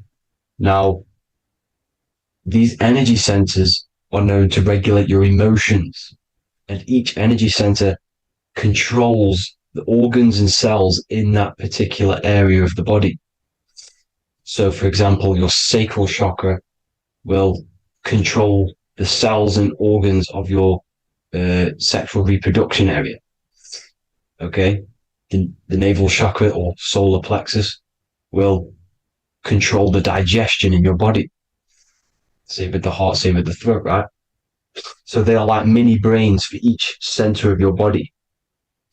They run along up the spine, but notice the crown chakra exists outside the body. It's just above the head. Now, this process of the chakras is obviously the 7 colors of the rainbow, starting from red, which is the lowest vibrational color, all the way to violet, which is the highest vibrational color. This, like I said, these energy centers are feeding off your electromagnetic field. So if these chakras are unbalanced, they are taking too much energy from your electromagnetic field, making it weaker. Now, this is the North Pole. As you all know, the Earth is flat, and we live inside of a giant torus field, and the North Pole is the Earth's heart chakra.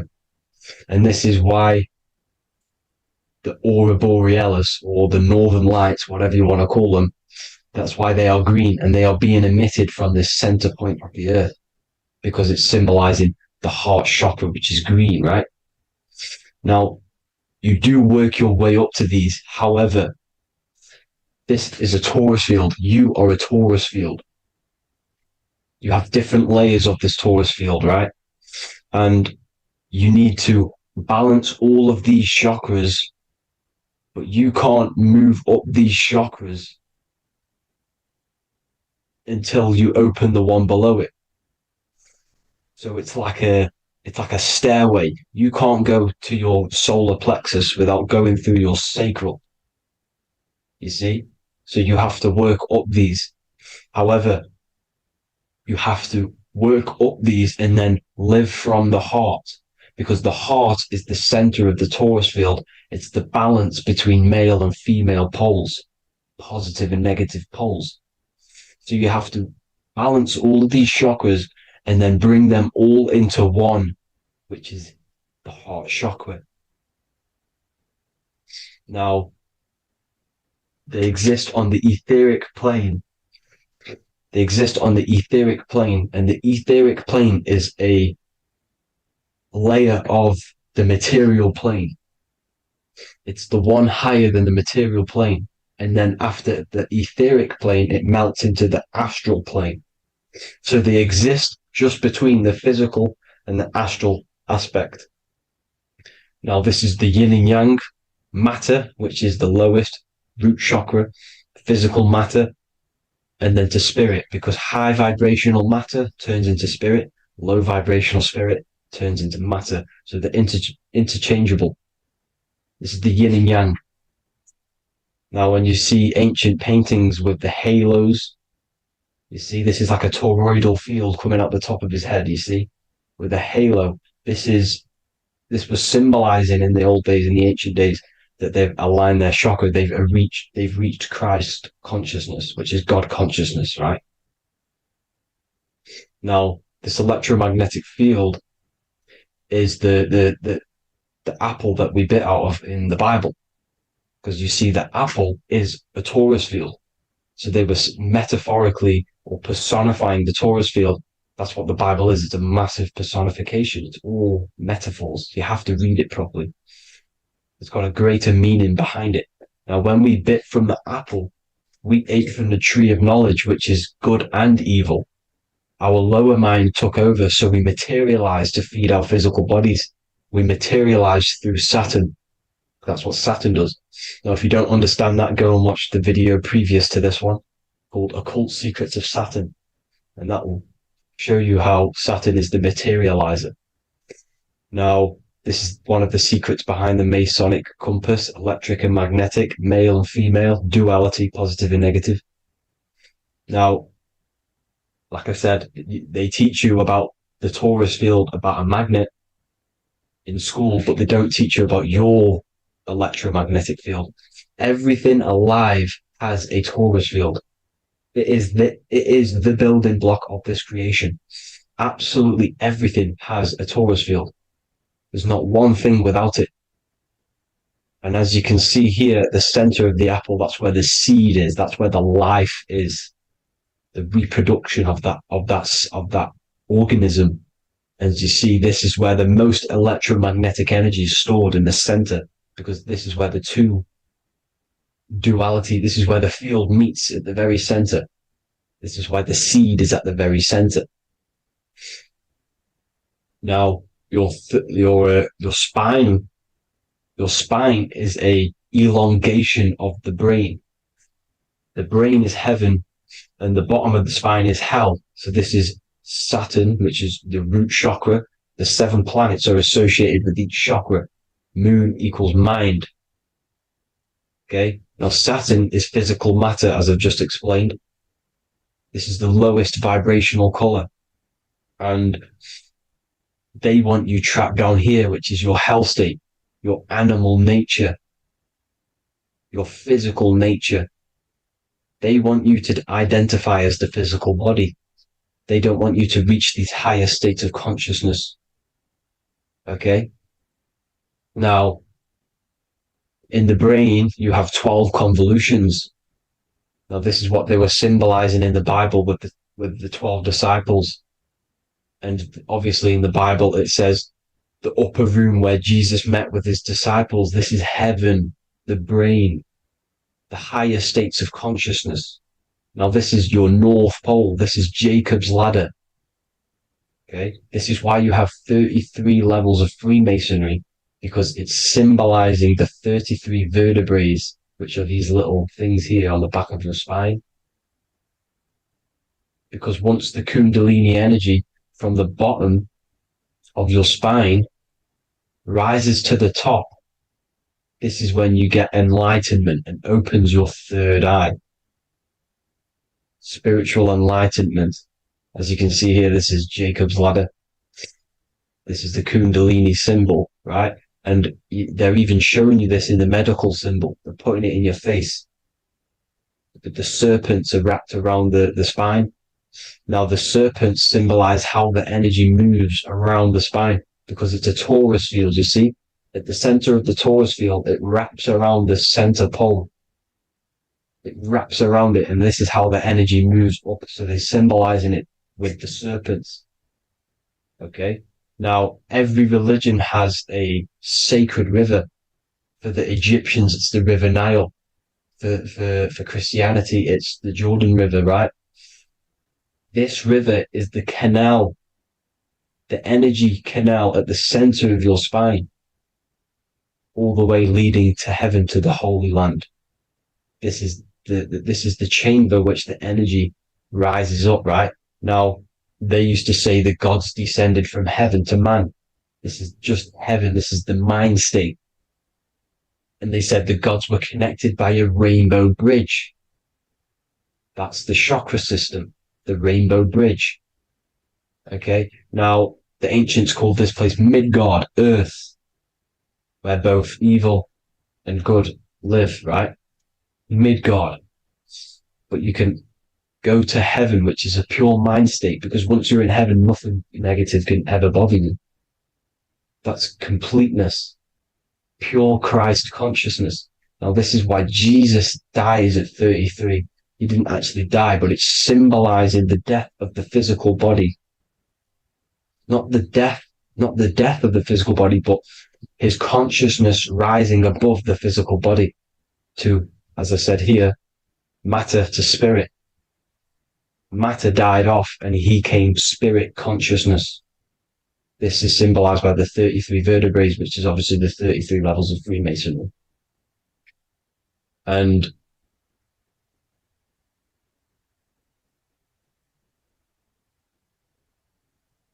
now the pineal gland, which is at the very top of this Jacob's ladder, or the River Jordan, the canal, your 33 vertebrae on your spine. This is where the pineal gland sits, right? At the very top, at the center of your brain. Now, there's multiple ways this was symbolized. The Eye of Ra, which is used by the Egyptians.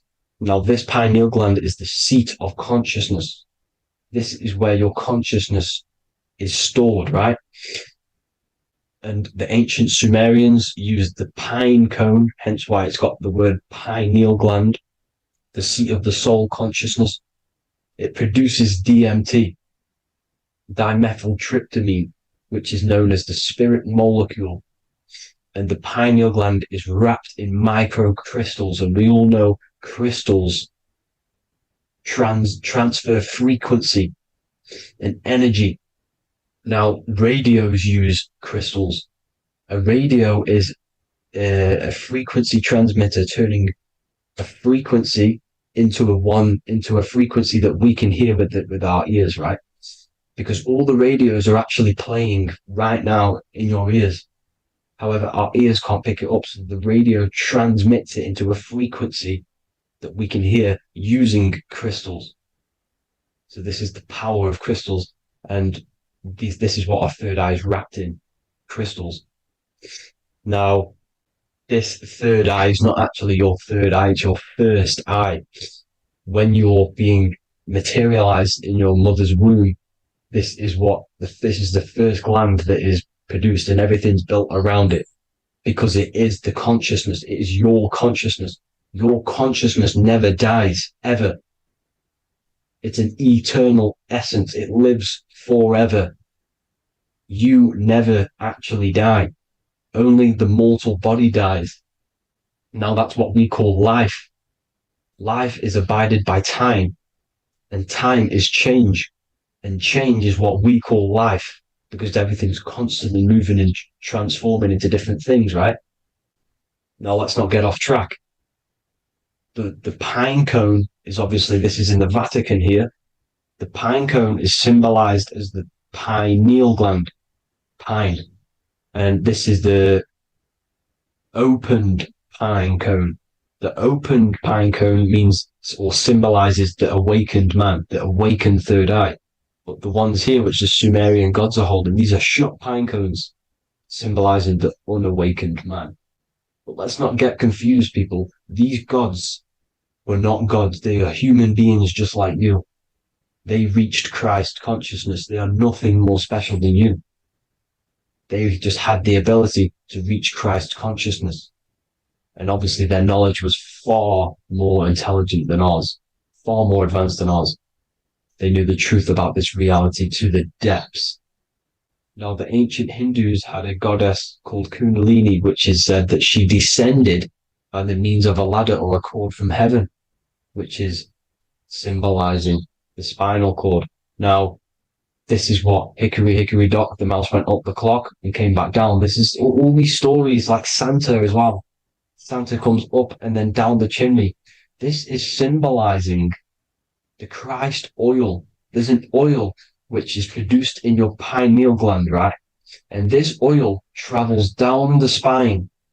And once it's down on the spine, you must have to raise your consciousness, just like I said, but the chakras, you have to raise your consciousness, raise your vibration to heat up this oil and turn it into a gas. And it travels back up the spine through like the serpents up the spine, and this awakens the third eye once it's coming back up the spine and hits the pineal gland. This is the secret behind Santa and hickory, hickory dock, because Santa comes down and feeds the presents and goes back up the chimney. And he lives in the North Pole, the positive pole. This is the North Pole, people, and the presence is your sacred oil. This oil, your physical body, is the furnace. It's the spiritual furnace, which you have to heat up this oil by raising your frequency and turning it into a gas to rise up this chamber, the River Jordan, to your third eye, right? Now, this is an alchemical process. Your body is the alchemical furnace. It says in the Bible, if therefore thine eye be single, thy whole body shall be filled with light. I shouldn't have cut that out, but that's what it says. The light of the body is thine eye. If therefore thine eye be single, thy eye shall be filled, their body shall be filled with light. This is symbolizing the pineal gland, enlightening the body, the spiritual body, filled with light. Now, as I said, they want you kept down here, which is the root chakra, which is your animal nature, which is obviously mind, matter over mind. This is the symbol of Saturn, right? As you say, we're built of body, mind, and spirit, the Holy Trinity. That is the sun, moon, and earth. The sun's your soul, solar. Moon is your mind. Earth, which is the cross, which is your physical body, the 5 elements, right? So body, mind, and spirit. So the Saturn symbol is actually made out of the cross on top, which is the earth, and the moon on the bottom, which is symbolizing matter over mind, because earth is physical matter. You don't want to be matter over mind. You need to be mind over matter. See, they want you identifying as your physical body. They don't want you to realize you're an eternal consciousness. You're an eternal essence of consciousness which never dies. They want you trapped in your animal nature. And this is why the Baphomet has a goat head, because it's symbolizing your animal nature, which is evil. Not evil, but you're more likely to do evil things, right? Which brings bad karma. That's your animal side. This is why the Baphomet has an animal goat head. As you can see here, he's got the Kundalini energy here. So when you see the inverted cross, the cross is your body, as you can see here.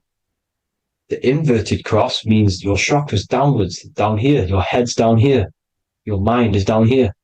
But your mind needs to be up here, which is the upwards cross, which is Christ consciousness. And as we all know, 7 colors of the rainbow, 7 planets, 7 chakras. Red light is low frequency and long range. This is why Saturn is the slowest moving celestial body. And it's the lowest chakra, because it's low frequency, long range. The moon being the crown chakra, which is high frequency. This is why the moon moves around the quickest. The moon is your crown chakra, which moon in mind. See, so there are multiple ways of your chakras becoming blocked. Now, each chakra has a specific intelligence. It has a specific thing that it's doing for the body, right? Now, this can be overused. It can be abused. For example, masturbation.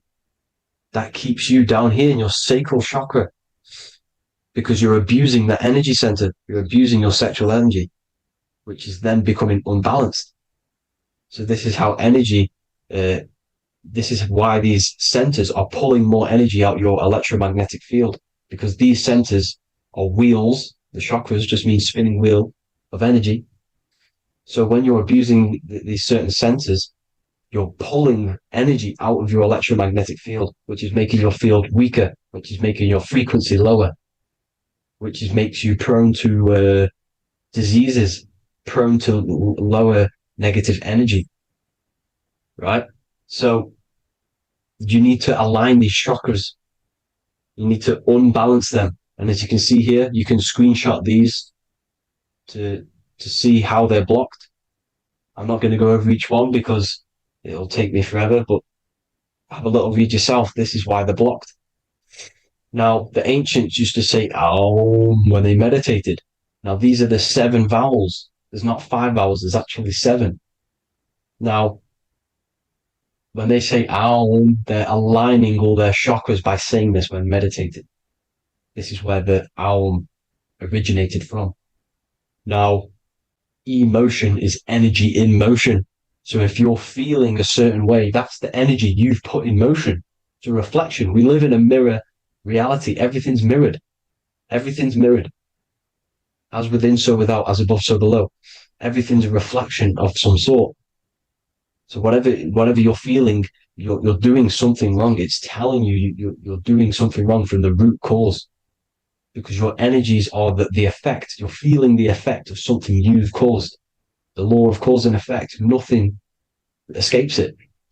Now, the Jehovah's Witness believe that exactly 144,000 faithful Christians go to heaven or be resurrected, right? This is not true. This is symbolic. 144,000 go to heaven. Now, the petals on the chakras, this is the root chakra, this is the crown chakra. Now, if you add up the first 5 chakras, the petals, add up the petals on the first 5 chakras, you get 48. And then you get to the third eye, which has 2 petals. 48 times 2 equals 96. 96 plus 48, which you got from here, equals 144. The last chakra has 1,000 petals. Times 144 times 1,000, you get 144,000. This is a frequency. This frequency is the frequency of the ascension up your chakras. This frequency is a high frequency, which turns that oil into gas, which rises up the spine, activating your third eye. Right? So this is all the religions are all symbolic for this sacred secret of Christ consciousness. As it says in the Bible, the kingdom of God is within. It's not out there, people. You must look within yourself. You are God. You are a spark of his consciousness, infinite consciousness, right? So 144,000 is a frequency, and you must achieve this. Like I said, these people in the past, they're not gods, people. These were just humans. Nothing special. They just reached Christ consciousness. Now, they keep you in these lower vibrational states with the food, right? And as you can see here, all of these fast food restaurants are mainly are red and yellow, which are these lower states, these lower 2 chakras, lower vibrational colors, because they want you trapped down here in matter.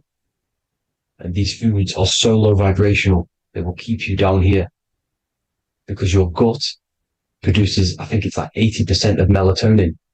Melatonin is your feel-good hormone.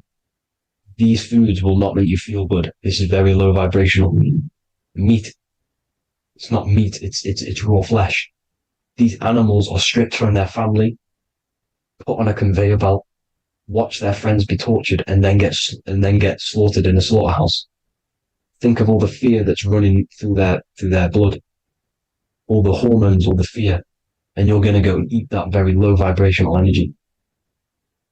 As you can see here, this is the light photons within fruit. You can see the life force in this fruit. You must think, feel, and do positive to raise your vibration. As you can see, earth equals heart. If you rearrange it, everything in nature is green, right? The aurora borealis is green. You must align all these chakras and then live from the heart, because the heart's the center of the Taurus field. You must become the consciousness in the center. So that's it for this video, people. Thank you all. God bless.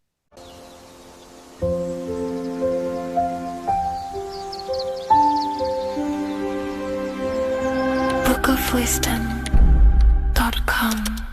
Visit today.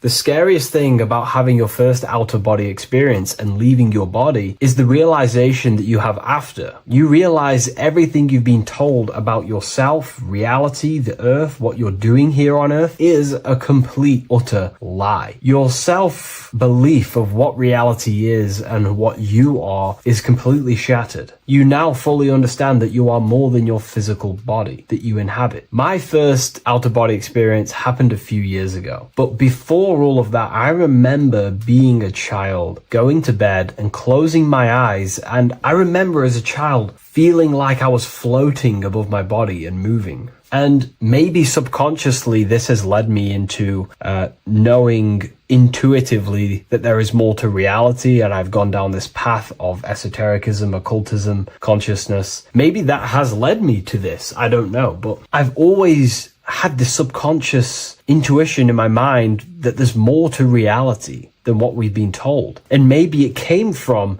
having these experiences as a child. And I'm pretty sure some people in the comments will also have that experience, feeling like you're floating when you close your eyes in bed as a child. I remember this very vividly. But a few years ago, I had my first out-of-body experience, and it completely shattered everything. And it confirmed to me that I am eternal, and there is so much more to the self, to consciousness. I then realized after my first out-of-body experience that our self is not just here in the physical dimension, it's existing in every dimension there is in the universe. However, our mind is focused primarily on this physical time space. When your mind is totally giving its attention and time to this particular time space, it locks in the mind or consciousness into that particular body of consciousness, such as the physical body, right? But for example, let's say you have a daydream and your full focus isn't in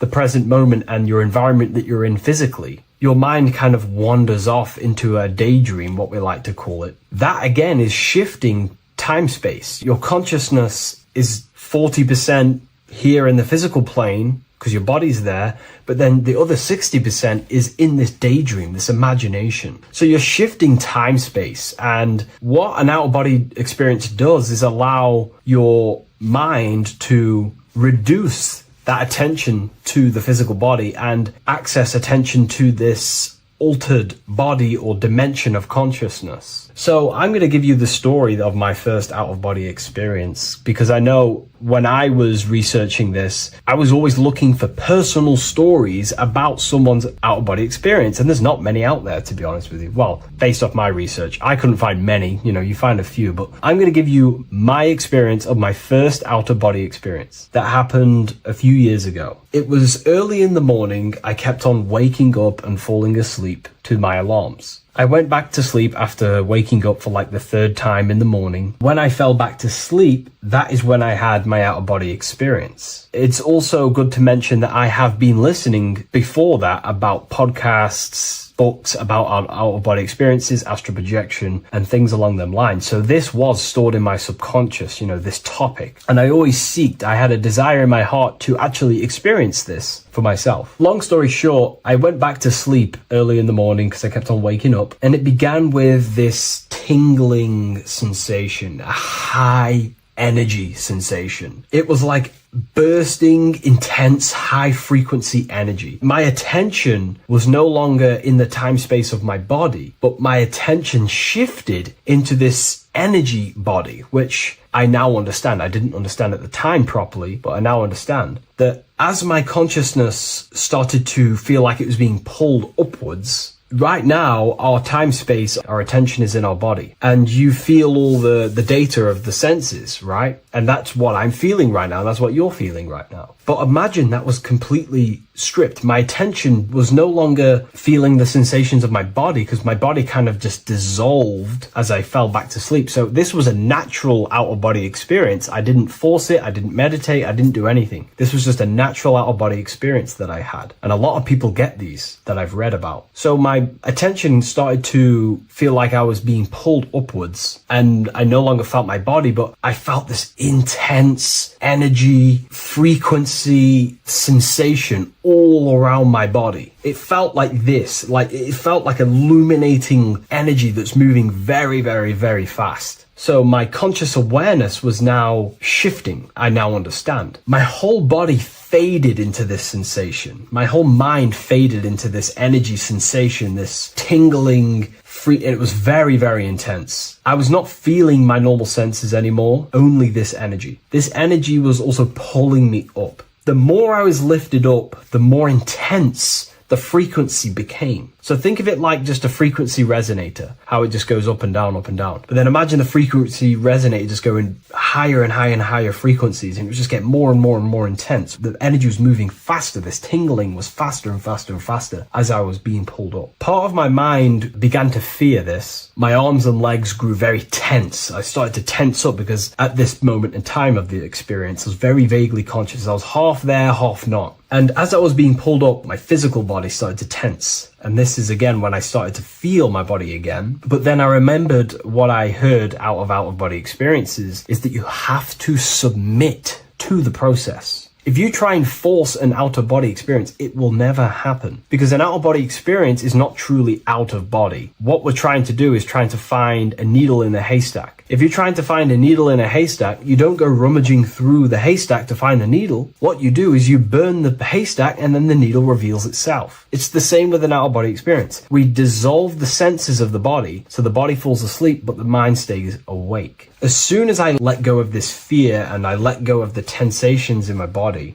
I started perceiving through another state in this energy body, but I didn't see my body. It was just like perceiving and seeing, but no body, like a camera. When you look at a camera view, you don't see what the camera looks like. You're just seeing through the camera. It's the same as that. I had no form, but I was just seeing. I was just like a floating eyeball, seeing into this altered state of consciousness. I was just seeing. I first saw my street outside my house with lots and lots of people walking on the street, but I could not see the people directly. Everything was black and green. The background was black, but I couldn't see the people. I could just see a glow of light around the people, like an egg shape. They were just walking on either side of the road, other directions. I could just see more and more people moving faster and faster and faster. I didn't realize then, but then I did start to realize later on in my journey that that was more than likely the etheric plane that I saw. The etheric plane is the plane of life force and vitality and electromagnetic auras. So that was my awareness shifting from physical into then the etheric plane, the plane of life force and energy. Now, the etheric plane is very, very, very difficult to actually access consciously. The etheric plane acts as a bridge between the physical body and the astral body. To actually access the etheric plane alone is very, very, very difficult, and only certain trained individuals can do that. The etheric plane is not really a conscious plane where you can stay there and be conscious. It acts as a bridge between the physical and the astral plane. I could see the glowing auras around people moving along the pavement. The people moved faster and faster until the scene started to just dissolve as these people were just moving faster and faster. It was not very clear at first, but I subconsciously knew that I was having an out-of-body experience. This is when I really started to realize that I'm being shot out my body. When I realized this, I submitted even more. I started to just let go. The more and more I let go, I kind of like split through a veil, and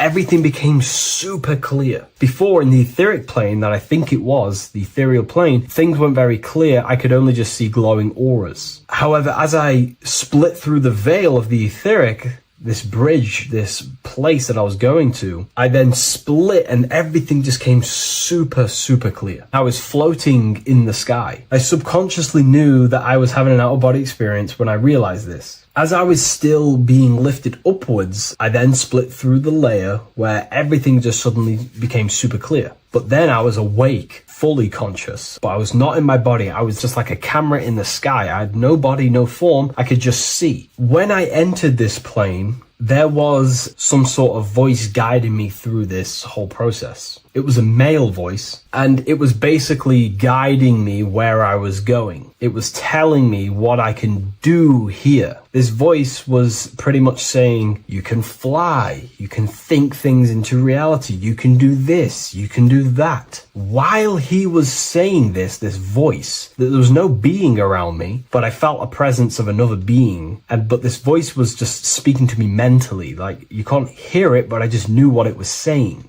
It was so weird to describe. It was like telepathy. You couldn't hear it, but I just knew what it was saying. But it was a male voice. It's so hard to describe. I still could not see any form of myself. I was not seeing my astral body or any shape. I was just perceiving a point of awareness like a floating eye, like I said earlier. While this voice spoke to me, I saw fractal patterns as he was saying, you can do this, you can do that. And while he said, you can fly, I remember just seeing this line like splitting and creating fractals. It was like this black line that was just splitting off into duality, creating fractals. But then my physical body just went through this line, split, and then split into fractals again. So strange, very difficult to explain because it's 4-dimensional. To explain it in physical language, it's very difficult to actually explain what was going on. So as he was saying what you can do, I was seeing these fractals dividing and then creating fractals.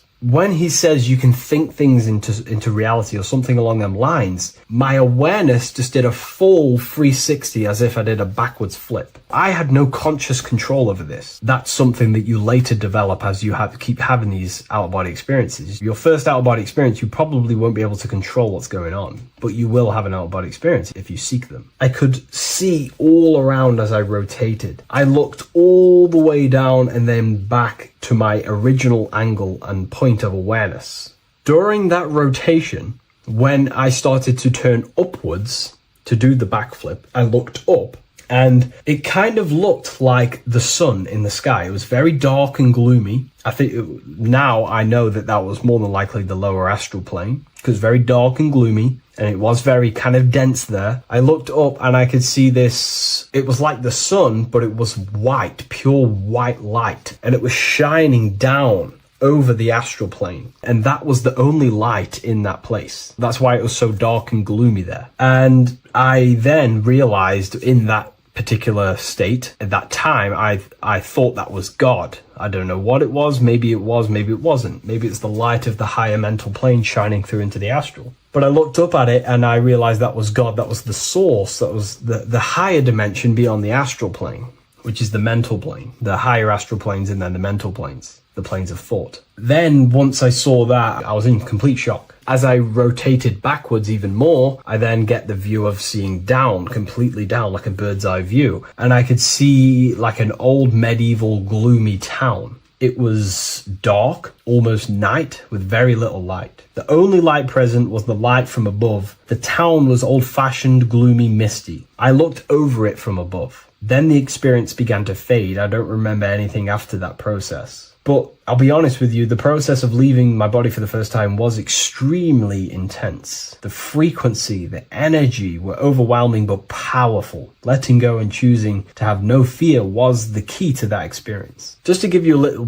bit more wisdom on what I actually experienced now, what I realized what was happening, I now understand that the voice that I was hearing was not an external being guiding me. It was actually a higher aspect of myself, a part of my own consciousness that is not focused in the time space of the physical world. My physical mind is focused here in this timeline, but once I exited this timeline and focused elsewhere, the higher part of myself guided me towards that experience. This higher version of ourselves that we call the higher self is a higher dimensional being, but we're just unconscious of it. This being exists beyond our ordinary thinking mind. Our self exists everywhere in the universe, and we can unlock higher versions of ourselves as we progress on our journey of awakening and self-realization. Because let's say right now, only 10% of your awareness is actually in the physical plane. Science tells you that 90% of you is actually in your subconscious mind. 10% of your awareness is your conscious mind. So there's 90% of you that your conscious mind is not aware of. But our conscious mind becomes so addicted with the physical world and distracted with the physical world, it just gets totally locked in with the physical.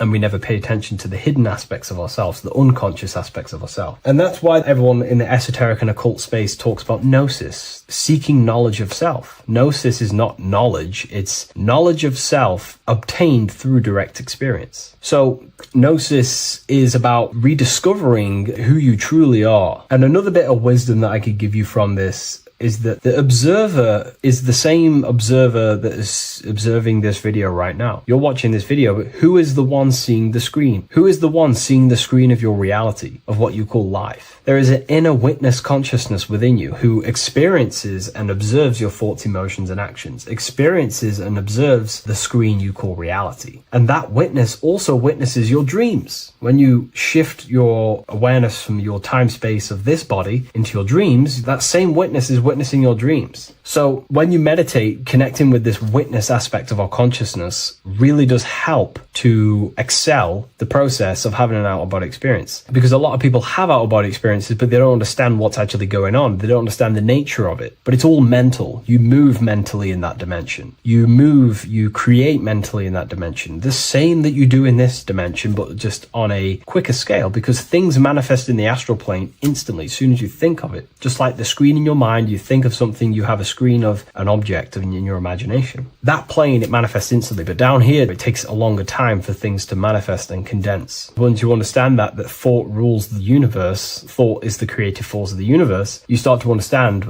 these different dimensions and these experiences that you have. But really connecting with that witness consciousness, that part of yourself that observes everything, really does help with excelling the process of having an out-of-body experience, or mystical experiences, or lucid dreams. Because connecting with that witness consciousness just makes you more conscious. Even in your physical life, staying conscious. Most people aren't conscious. They think, feel, and act unconsciously throughout their day, and they unknowingly create their reality. Connecting with that witness consciousness allows you to actually stay conscious over your thoughts, emotions, and actions, because they are giving birth to realities. That's pretty much my experience, my first out-of-body experience. What that did for me was make me so much more confident and powerful. Most of my fears just disappeared overnight. The fears of death, the fears of unknown, the fears that I had of things shattered, disintegrated, because I understood that I am eternal. No one can use death against me to control me, because I know I am eternal. I now take riskier actions because I know I am eternal. I know that I will never truly disappear or die. So it really, really does help you, and it gives you a lot of internal power, because no one can make you scared of anything. You should not fear someone who can hurt you physically. You should fear someone who can corrupt your soul. That is the worst thing, who can corrupt your internal world, because that is what truly matters. So I hope this helps you understand out-of-body experiences. Hopefully this can help you move along in your journey. It's good to hear other stories, because this is exactly what I was seeking when I was researching this stuff. Maybe in the future I can share some more stories about my out-of-body experiences now I'm a bit more advanced. But yeah, please leave a like, comment, and subscribe on the video, and thank you all for watching.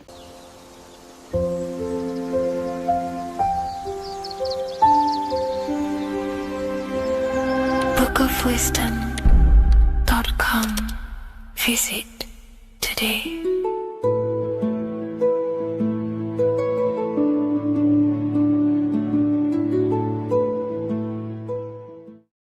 What is good, people? It's Revival of Wisdom. Today we're going to be talking about Saturn. I've done this video in the past. However, this video is going to contain a lot more in-depth explanation of Saturn. So the 33rd degree Mason, Manly P. Hall, said, Saturn is the key to crystallization, physical matter.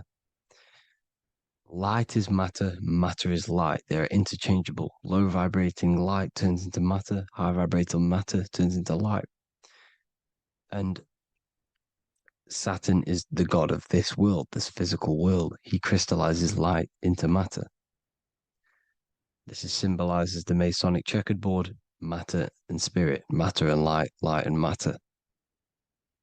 He's also the god of time, destruction, justice. He creates and destroys, because all things in time die. He creates and destroys you. So, because we live in this physical world, which is the electric world, this is why we say electricity, because it comes from the root word of El, Saturn. They used to call Saturn El, E-L. This is why we used to say Elohim is God. The real God of this world is Saturn, but it's being hid. This is being hid. Jesus is Saturn. All of this is Saturn. It's all Saturn worship. It's the real God of this world, So, physical matter is a result of two opposing forces equalized on the plane of inertia, because everything is created out of electromagnetic toroidal fields. And these two poles equalize on the plane of inertia, which gives you planet Earth, plane of inertia. The plane of inertia is what Saturn is. It's the ring around the center of the plane of inertia.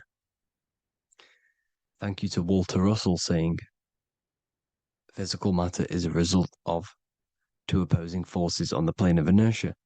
This is what Walter Russell says, so please check out his work. He's got many books, many books on light and electromagnetism and stuff like that. So I advise you to check him out.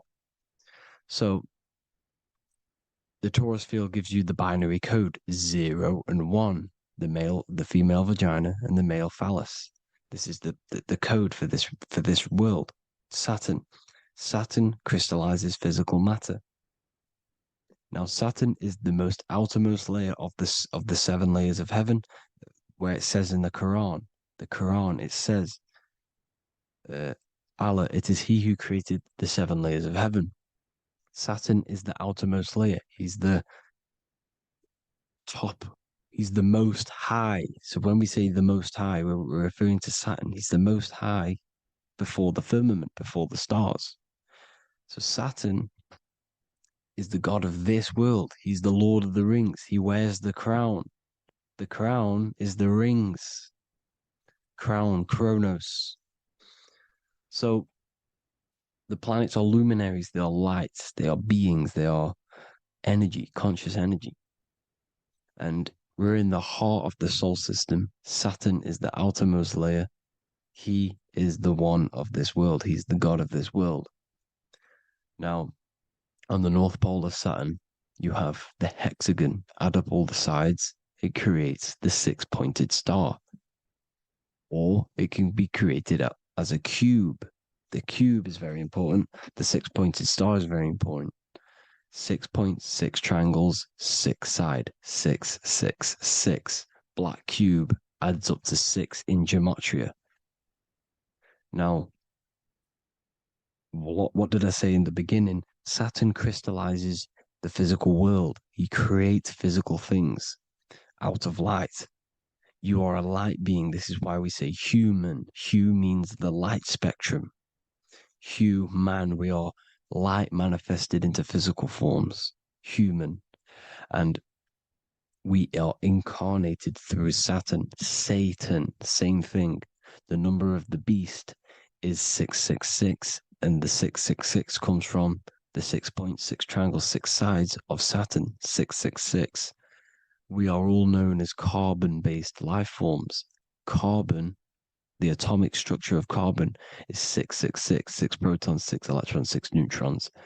We are materialized into our physical bodies through Saturn, through the number of the beast. These bodies are the beast, it's the animal. The divine, the Christ, is the consciousness within, because you are a physical, spiritual being combined into one, hexed into one. Hexagram. This is a hexagram. You're hexed into physical matter, spirit and matter, light and dark, combined into one. Now you contain of the mark of the beast, the mark of your body. Your body's the beast. It says in the Bible, Satan, who is the god of this world. This world. There are many different worlds, but this world is run by Saturn, and it says that in the Bible. Saturn is Satan. It's the same thing. And look at the crown of thorns are wrapped around the heart. The soul is in the heart. The mind is in the brain. The soul is wrapped around the rings of Saturn. You're wrapped in physical matter. This is what it's showing you. This is symbolizing the rings of Saturn wrapping you. And the cross on top is the cross of the cube. The cube, the black cube of Saturn, unfolds into a cross. So Satan, who is the god of this world, Corinthians 4:4 in the Bible, Satan, who is the god of this world, has blinded the minds of those who don't believe. Satan blinds your mind because the god of this world materializes you and he blinds your mind. When you incarnate into physical matter, when you enter this soul system, not the solar system, you hit Saturn first. He materializes you. And look at the symbol for Saturn. This is the symbol for Saturn. All of the planet symbols are created out of the Holy Trinity. The Earth, Moon, and Sun. Body, mind, and soul. The Sun is your soul, the Moon is your mind, the Earth is your body. Your body's made out of the 5 elements. The Sun is your soul because the Sun is life force. Gives life to everything.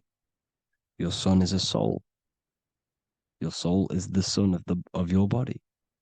The Moon is the mind. The Moon is the moon of your body, the mind of your body. Intelligence. So all of the symbols of the planets are created out of these. The Saturn symbol is created out of the Earth cross, matter, and the Moon crescent, moon, mind, matter over mind. This is why Satan, who is the god of this world, has blinded the minds of those who don't believe. He blinds your mind. Look at the symbol, it's showing you. The Saturn symbol is matter over mind when it should be mind over matter. So we descend into a soul system, into our 666 Saturn carbon suit bodies, and we are matter over mind. Then we have to move up the spine to go back up to spirit, to mind over matter, where you manipulate your own reality. Now look at this. It creates the number 5. 5 is the number of change. You're moving from this side of the number sequence over to the right side. You're moving from the spiritual into the physical world. You're incarnating into the 5 elements, the 5 senses. So the cube, the black cube of Saturn, is another major symbol. Very important symbol. Here you see the cube, and the color black is associated with Saturn because Saturn is associated with death. He creates and destroys. Light and dark. Death is associated with black, spirit, because you can't see spirit, which is blackness. So the black cube is black because Saturn rules the nighttime, which is dark, blackness, and he rules the winter, which is death, blackness. So Saturn is the black cube. Cubes have 6 sides. Up, down, right, left, back, and forward. Cubes are 6-sided. Everything is 6-sided inside of this creation because you're incarnating, you're materializing, crystallizing into the cube, the world of the cube. Everything's a cube. Everything's got 6 sides. Here's Leonardo da Vinci showing you that you're in the cube. Leonardo da Vinci did this famous painting. You're in the cube, you're hexed into physical matter, where you're incarnated into the 3rd dimension, the 3-dimensional world, which is a cube, 3D. And black cube adds up to 6 sides of the black cube. The Kabbalah means cube god in Arabic. And look at what they do. They worship the cube, the black cube, and they stand in rings like the rings of Saturn. Australia, Denmark, Manhattan, Santana all have these black cubes. You go to New York, you will see the black cube there as well. These black cubes are everywhere because it is the real God of this world, So look at the cross. The cross unfolds into the cube. Xbox, Nintendo GameCube, Sega Saturn, anything to do with a simulated gaming reality, they put Saturn in it because we're in the simulation of Saturn. This is a simulation. And this is why they reflect this through the Xbox, GameCube, Sega Saturn, anything to do with gaming, simulations, is all Saturn, because we're in the cube of Saturn, the black cube. We're in the GameCube, the Xbox, the Sega Saturn. As above, so below. So they reflect it through the simulations that they create inside of this simulation. Cubes have 8 points for the 8 points of time and space. 8 is the number of time. Everything's cycling, infinity. So look at the cube. The cube is symbolized as in Judaism. The Judees have the black cube. They wrap themselves in a black band and they cover their eyes into blackness. The black cube, for the black cube of Saturn, they use the star of Saturn, and they worship their god on Saturn Day because it's all Saturn worship.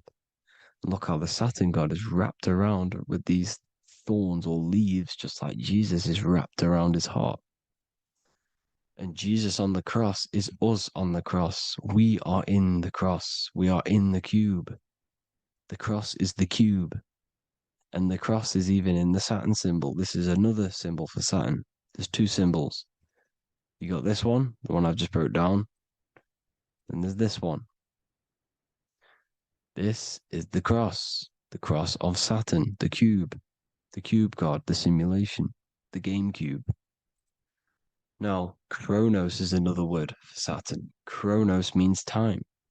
When you clock into work, you go to the Chronos machine. Well, I did anyway. And I tap my card on the Chronos, because Chronos is time. Anything to do with time is Saturn. He creates and destroys. Look at the artwork of Saturn with the sand, the time. Look at this, how he's cutting off the baby's wings. He's crystallizing the spirit into matter. He's cutting off your wings. Satan, in the Bible, he falls from heaven into earth and he loses his wings. He becomes a serpent. You see, it's all symbolic for us. We are the fallen angels, fallen angles of light. We're fallen angles of light. We are light beings. Now we're fallen into physical matter. Saturn's chopped off our wings. He's chopped off our spirit wings, because when you astral project, you can fly. You will fly around. He's got the Reaper staff here, always depicted with the Reaper staff. Now look at the clock. Saturn Day is the 6th day, the number of the beast, 666. Look at the clock. 6 take away 12. 12 take away 6 equals 6. 7 take away 1 equals 6. 8 take away 2 equals 6. 60 seconds in a minute, 60 minutes in an hour, 24 hours in a day, 2 plus 4 equals 6. That's 666. Everything's 666 because it's time. Saturn. All goes to Saturn. He's the god of time. We're in time now. We're in time. We're in the time, which is God, the god of this world, the god of time. Now look at this. The Reaper is also depicted as the Reaper with the staff, the black cloak, black symbolizing death, spirit. Judges wear black because Saturn is the law. He's the god of this world. He's the law. This is why they wear black cloaks. When you graduate from university, you wear a black cloak and a black cube on your head. You've been hexed. Funerals, you wear black because it's all to do with Saturn, Father Time, Father Crystallization. Now, Saturn, here's another one of him cutting off the wings of a child. Because he cuts off the wings. He creates and destroys your body. We're in the electrical world. Everything that is electrical vibrates. All vibrations have to come back to a standstill point, which is death. This is why your body dies. Your atoms stop vibrating. Herona. Look at the crown. The crown is the corona. Corona means crown. And look at this is an alcohol brand for beer. You can see the staff of Saturn. in the symbol with the moon crescent. Corona, which is the crown, Saturn, the crown on Saturn, the rings. And then you've got the staff. It's all Saturn worship.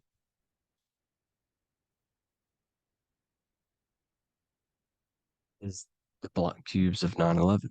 2 black cubes. This was a ritual for Saturn. It's all ritualistic. And look at the Star of David, the Star of Saturn. It's not the Star of David.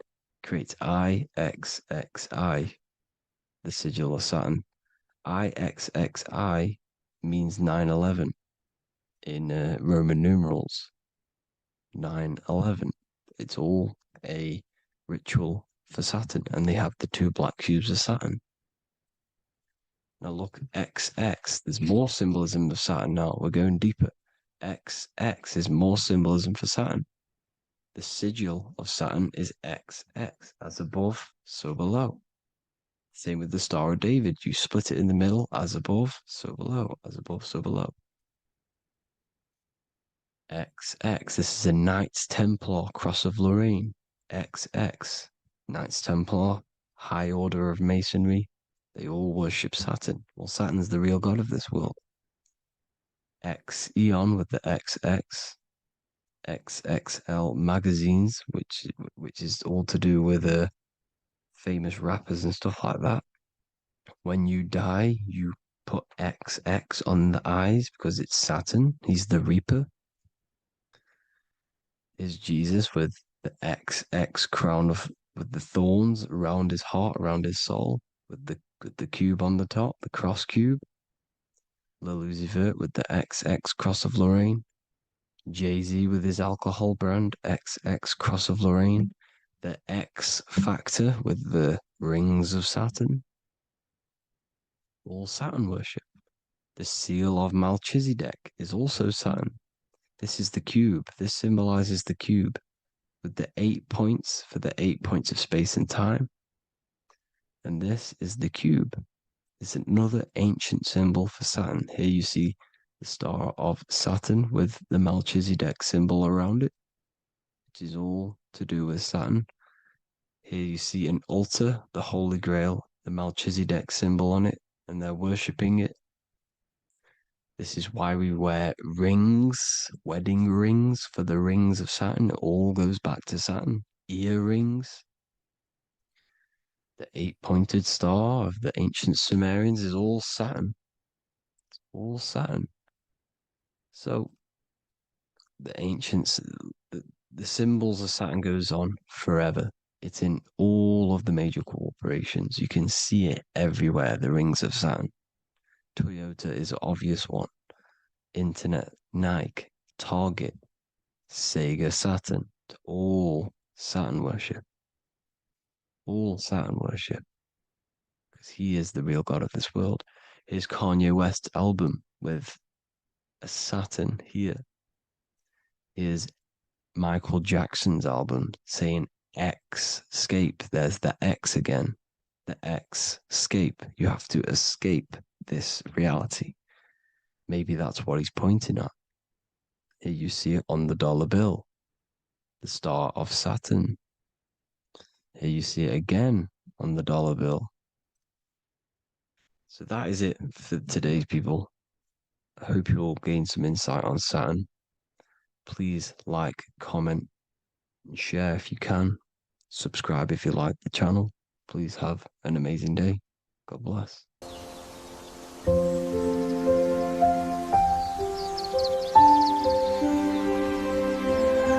bookofwisdom.com. Visit today.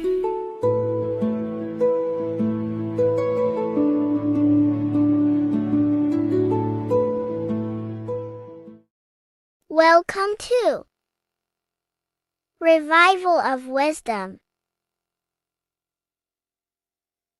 Welcome people, we're back with another video. Please make sure to hit that like button, subscribe, and turn on notifications to never miss a video. The Earth is a giant torus field consisting of a positive and a negative pole. The Sun being the cathode with positive charge and the Moon being the anode with a negative charge. This is why the sun rules over the day, giving you lots of energy, and the moon taking your energy from you, making you go to sleep. Now, the plane that we live on is called the plane of inertia, and at the center of this plane of inertia is the North Pole. This is where the two electromagnetical energies meet. Now, this is where the most electromagnetic energy is stored. This is why all compasses will point north, because it's the most magnetic place in this reality. So the sun and the moon is spinning around this center point, which is stirring the ether of this reality and making everything move in circles, meaning this is a cycle. Everything's recycling itself. It's an organic simulation. The ancients also knew about this sacred land at the center of this reality, known as the North Pole. As you can see on this map from the 1500s of the North Pole, you can see 4 islands around this center black rock. Ancient civilizations like the Mayans, the Buddhists, and ancient Chinese also depict these 4 islands. The endless symbology of these sacred lands at the center has been going on for thousands of years. These sort of secrets are now kept by the elites, but as always they have to show the truth in plain sight, and this is what they are doing with the Windows symbol and also the Wizard of Oz. Now in the Wizard of Oz, as you can see, there's something called Munchkin Land. Munchkins are these unusually short people. Then on the ancient 1500s map it says Pygmy, and then the Pygmy people in mythology are also these unusually short people. Just like Santa and his elves, they come from the North Pole, and elves are these unusually short people. These stories that we are told about Santa and Munchkins are putting truth in plain sight about this sacred land. This sacred land at the center of the earth is where the aurora borealis comes from and is being emitted from this black hole in the center, also known as the black sun. The aurora borealis is the earth's aura, hence why it has the word aura inside of it. It is the life-giving essence to all life within this realm. As this dualistic reality we live in consists of both physical and spiritual, the black sun is like our sun for the spirit. It's our spiritual umbilical cord, connecting us to the spirit realm. And the rising sun is the opposite. It's our sun for our physical 666 carbon suits, known as our human body, our physical aspect. As it states in the 40,000-year-old emerald tablets, deep in Earth's heart lies the flower, the source of the spirit. The flower of life is as thine own place of spirit, and streams through the earth as thine flows through thy form, giving off life to the earth and its children. So the North Pole is the core of this spiritual reality, and the closer you get to it, the more spiritual and lucid it becomes. So the elites have covered this up in order for us to forget the true nature of this reality. And they did this cover up by introducing the globe model. Nicholas Copernicus was around in the 1400s, and he introduced the globe model. As you can see, he is a Freemason. He depicts himself with a globe and a Masonic compass in all of his paintings and portraits.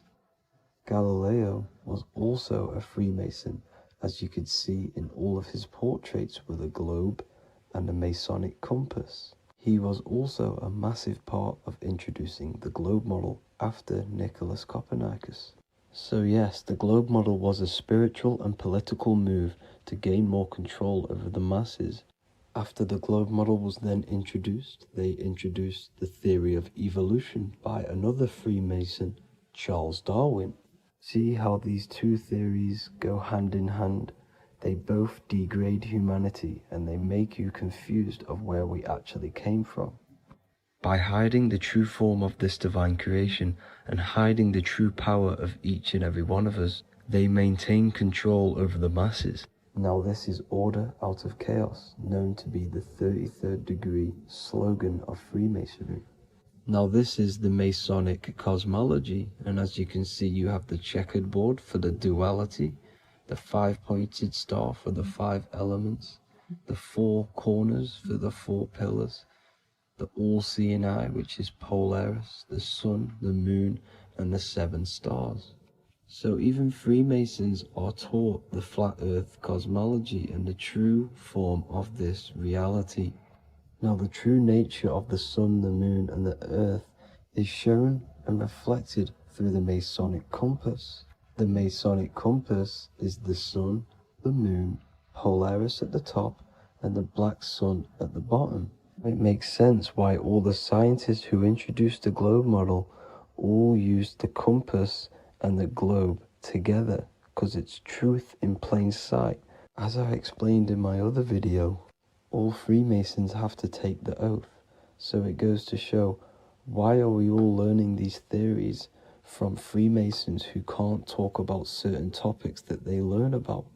Why should we believe their theories when they're holding back the real truth about this reality? Now going on to NASA.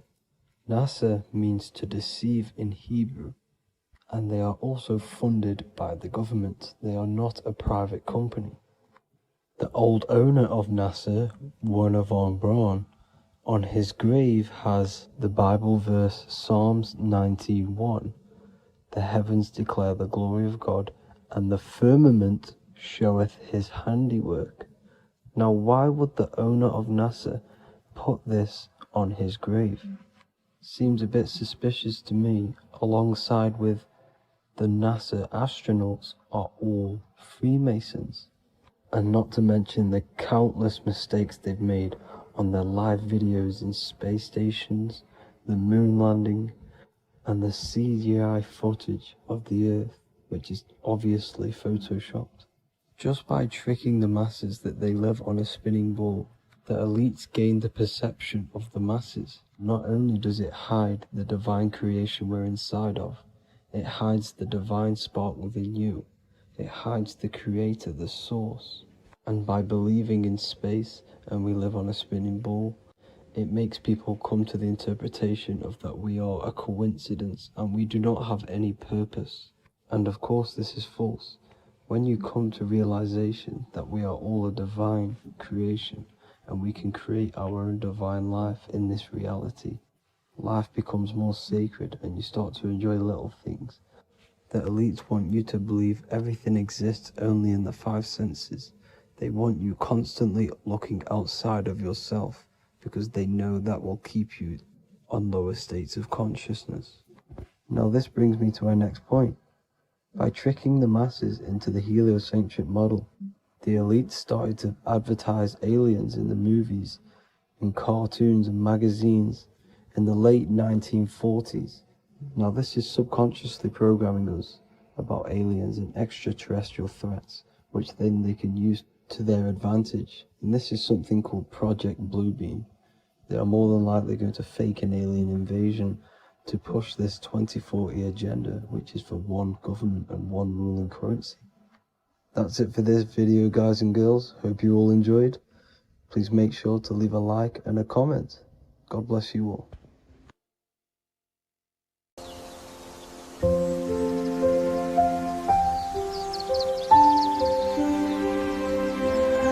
bookofwisdom.com. Visit today.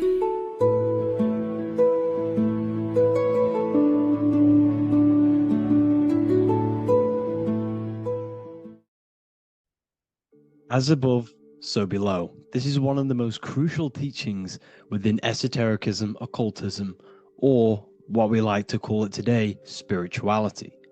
I don't like calling it spirituality because it's not spirituality. I teach human consciousness. I teach the science of you and your consciousness alone and your being. And in order to fully understand you and this world around you, you must understand this #1 principle of as above, so below. There is many misconceptions of this, and there is many simple teachings of this, But I'm going to break it down today from the most simplest to the most complex, and you will see the connections between all things. This is the most important lesson you could ever learn, and I'm going to teach it you today. So what you must understand is with the term as above, so below, it applies with everything you see in this world and about yourself. We have something called the macro, which means the bigger scale. On the bigger scale, we have the whole earth.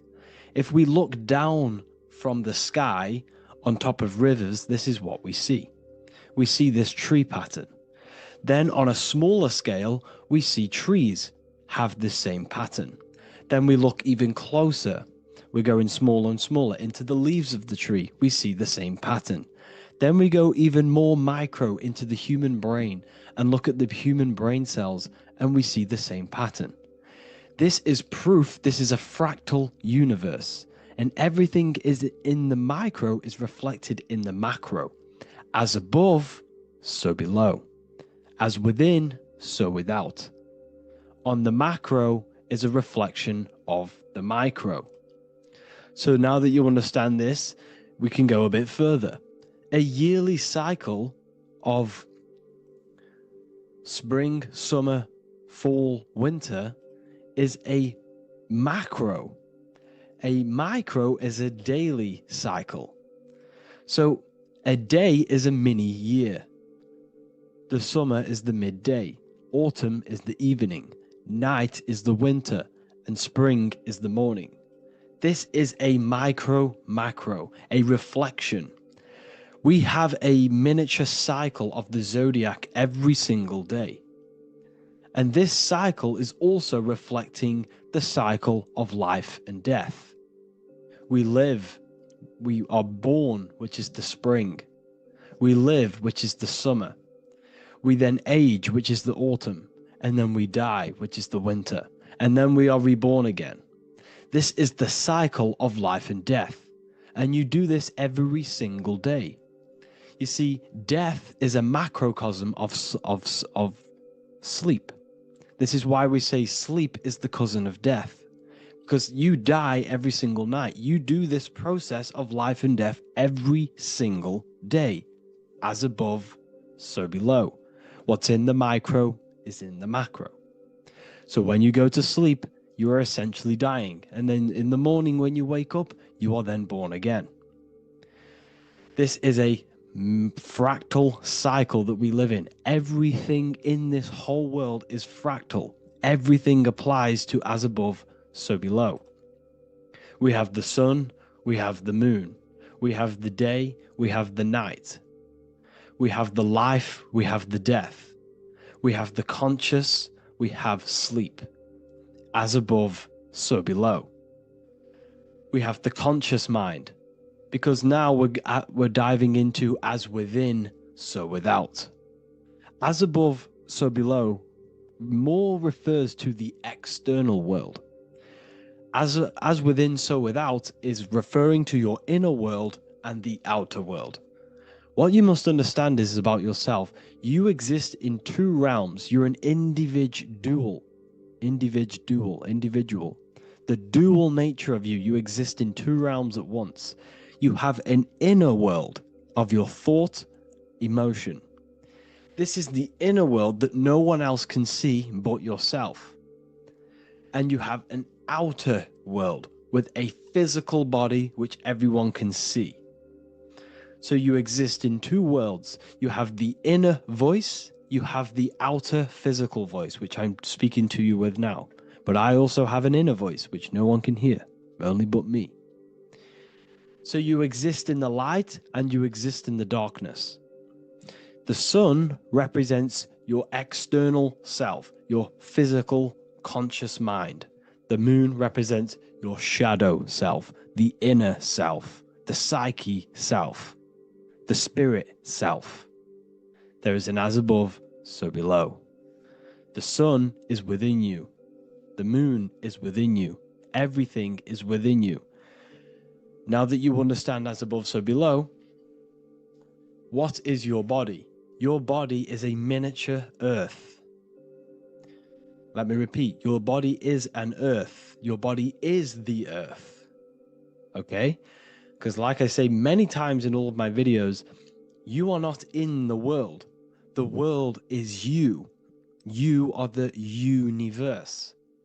Your brain is a computer creating this reality. What you see with your eyes is produced in the back of the brain called the visual cortex. You don't look into the world, the brain produces the world. The body produces the world. When you touch something, you're not actually touching something. This is the electrical nervous system. When you touch something, what you feel is actually electrical signals on your nervous system reporting back to your brain. Therefore, when this body dies, you leave the earth because this body is the earth. Okay? As above, so below. You have the mental plane, the astral plane, the etheric plane, and the physical plane. This is essential for understanding reality and the teaching of as above, so below. Everything in this material plane began in the thinking mind.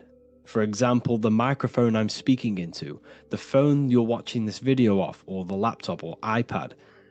Where did this begin? It didn't begin in the factory. The first ever place this item begun was in the mind of an individual. The invisible realms of mind is where all physical things and physical items begun. Essentially, this physical plane is the effect of the thinking mind. This world is the world of effect. It's the world of outcomes. When you see something, it is already manifest.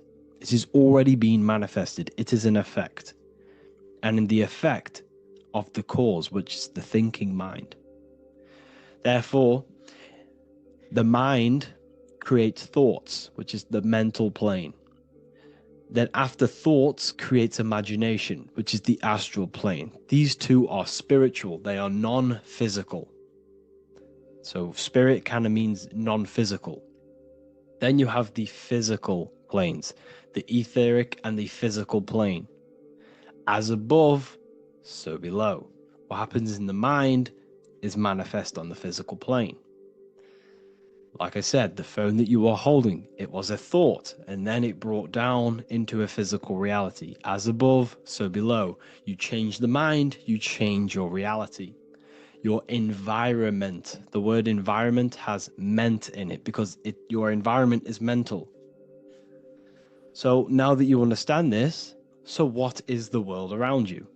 The world around you was created by the mind of God. It was manifested through God's thought. So you are living in the mind of God. You are a thought in the mind of God.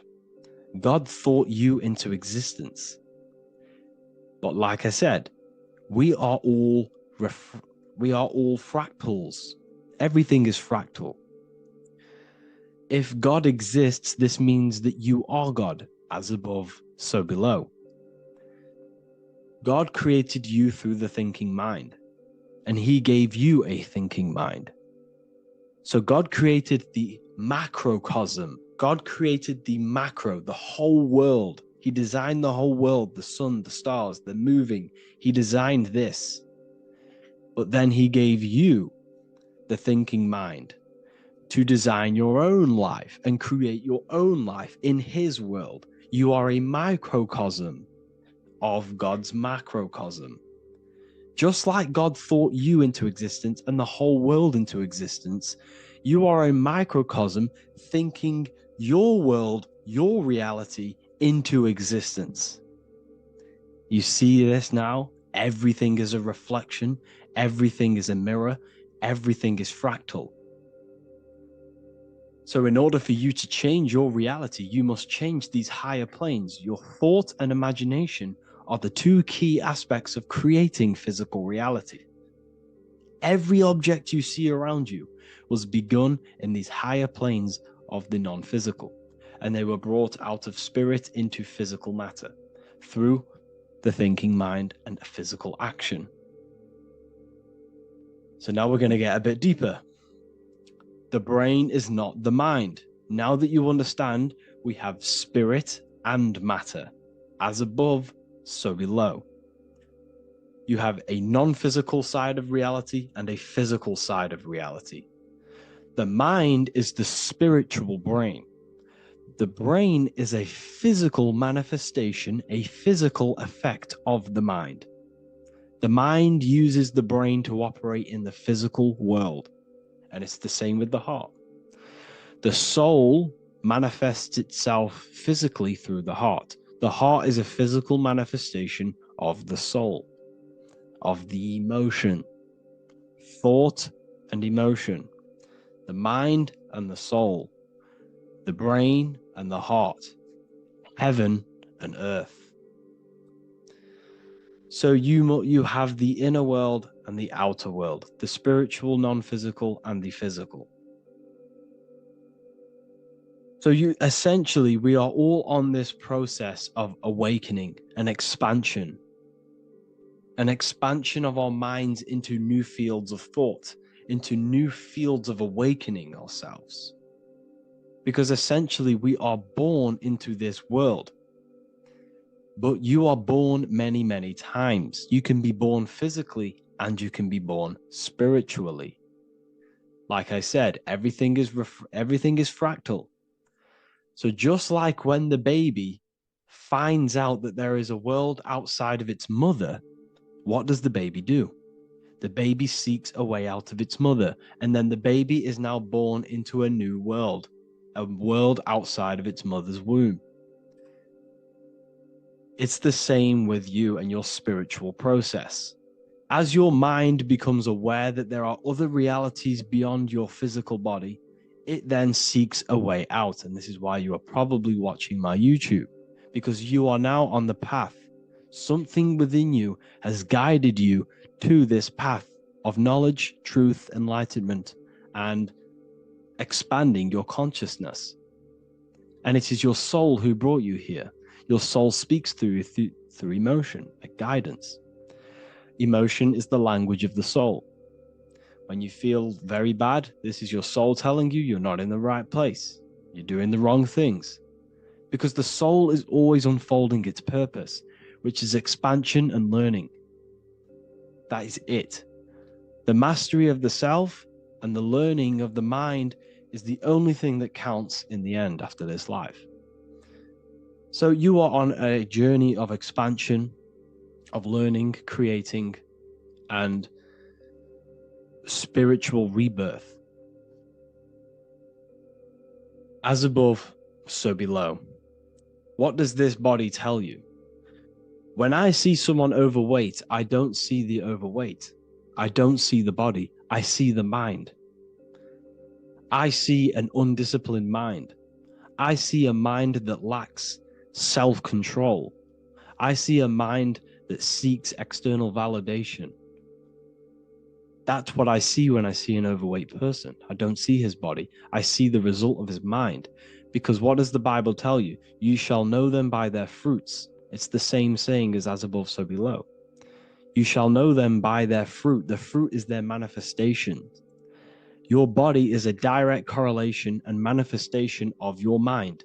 Your inner world projects your outer world. As within, so without. As above, so below. Now, what do you see when you see this man's body? I see discipline. I see strength. Mental strength, not physical strength. I see mental resilience of pain. Because all of this man's mental energy has been manifested physically within his muscle. This body is a direct manifestation of this man's mind's pain and suffering, and it shows discipline. This is why people instantly respect you if you are in shape. You walk into a room and you are in shape, people will instantly give you respect because they know that you are mentally disciplined. The body is a reflection of your inner world, and it's the same with your friends, your family, your connections with people. If you think about yourself very negatively all the time, and you don't have a good connection with yourself, you don't have a connection with your true self, This will manifest into every single relationship you have in your life. If you don't have a good relationship with your inner self, you don't have a good relationship with the people and the friends around you. Because as within, so without. If you think negative about yourself, you will only pick up the negative in other people. If I think very highly of myself and I think very happy and good things about myself, I will then see the good things in other people. Because it's as above, so below. As the inner world is, so is the outer world. It's the same with your life circumstances. Your life is a direct correlation of every thought you thought in the past. If you possess millions of pounds, millions of dollars, this is because you have thought this into physical reality. You live the life you are deserved. You live the life that you manifest through your thoughts. If you live a very poor life, this is a reflection of your mind. This is a reflection of what you have thought into physical existence. Because like I said, everything begins in the mind. As above, so below. And this is even present within the body. So where is the head? The head is at the very top of the body. And where does all manifestation begin? In the mind. That's where the mind is, in the head. And then the thoughts we think travel down the body into the heart, which is the emotion. Every thought we think is in the emotion. Every thought we think creates an emotion. This emotion then drives the action. Where does the action come from? The feet, because the feet move our body. We move with our feet to take action. Our hands. You see, so the body is even a micro reflection. I can't even say it. Reflection of the order of manifestation. This blew my mind when I figured this out. You see, the head, the thoughts begin here. This is the beginning of all manifestation. Then it comes down to the heart. This is the emotion. Then you take the action. The thought and emotion then sparks the action, which is taken with the hands and the feet. And where's the lowest point on the body? The feet, and that's touching the physical earth. So the head is where the thought is, the non-physical, and the lowest point on the body, which is touching the physical earth. So the head represents spirit, the feet represent matter, spirit and matter. Your room, if I walk into your room and I see a messy room, I don't see the room, I see a messy mind. The room is a reflection of the mind. If you have a messy room, this is your mind. It's an externalization of your unsorted mind, undisciplined mind. So like I said, we are all God, and we must find the God self within us. And I teach all of this inside the Book of Wisdom, Volume 2. This is not just a book, this is a revolution. This is the beginning of a new age with this book. If you have read it, I congratulate you. You should feel very proud of yourself if you have an open mind. You should feel proud of yourself for watching these videos, because not many people have an open mind. Remember this, people. You are special if you're watching these videos. You have the mind. You have the ability to see through the illusion. And I take my hat off to you. You want to take this to the next step? Read the book. Or if you want to take it to the serious levels, join the university. The university, you gain access to every piece of my material that I've ever done, all of my books, all of my lectures that are hidden from YouTube, that are hidden from everywhere else, the lectures that give you real power. And if you feel alone on this journey, we have a conscious community where you can connect with like-minded individuals, because I've been there. I've been there when you feel lonely, because you feel like no one else is thinking the way you are feeling. You can't talk to people about these things because people just think you're crazy. That's why I put together this, so we can connect, so we can unite, so you can connect with people, so you don't feel crazy about thinking about this stuff, learning about this stuff. And if you truly want to level up your life, people, and take your studies serious, this is for you. We do live calls, we do lectures. There's a whole library filled with books you can read. It's the perfect place for the truth seeker. I thank you all for joining. Please leave a like, a comment, a subscribe. Let me know any future videos you want me to make in the comments. Thank you all. Have an amazing day.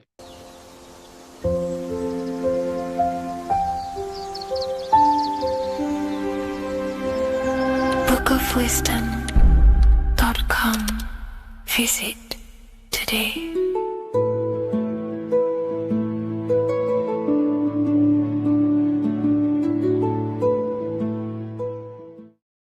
Welcome to Revival of Wisdom. What is good, people? Is Revival of Wisdom. We're back with another video. Today we're going to be talking about the importance of Saturn and the occult. Let's jump straight into this. So Saturn is the god of the earth, right? It's the time of God, change, destruction, physical matter. He creates and destroys, because the energy of Saturn is the key to crystallization. It wraps things in physical matter, right? He creates everything, all life forms, and he takes things back, because the day that you're born, that's the day that your expiry date is coming. The time is ticking until Saturn takes your life. This is why he's known as the Reaper. Okay? As he's personified as eating his child here in this ancient Roman painting. As you can see, he's eating the child. We are all children of Saturn, right? He creates physical matter, our physical bodies, right? He's the god of time because he's the slowest moving celestial body. He's the Lord of the Rings, as you can see here. He's the last one on the ring. He's the slowest one moving, okay? So he is the Lord of time, destruction and creation, okay? This is why his name is Saturn, Satan. He's the devil, okay? But I'm not saying Saturn's evil, guys. It's a part of life. Everything lives and dies, right? He's the key to crystallization. Now, as we have the clock here, our god Saturn, or Chronos in Greek, just means time. He's also the god of time, as I've already said.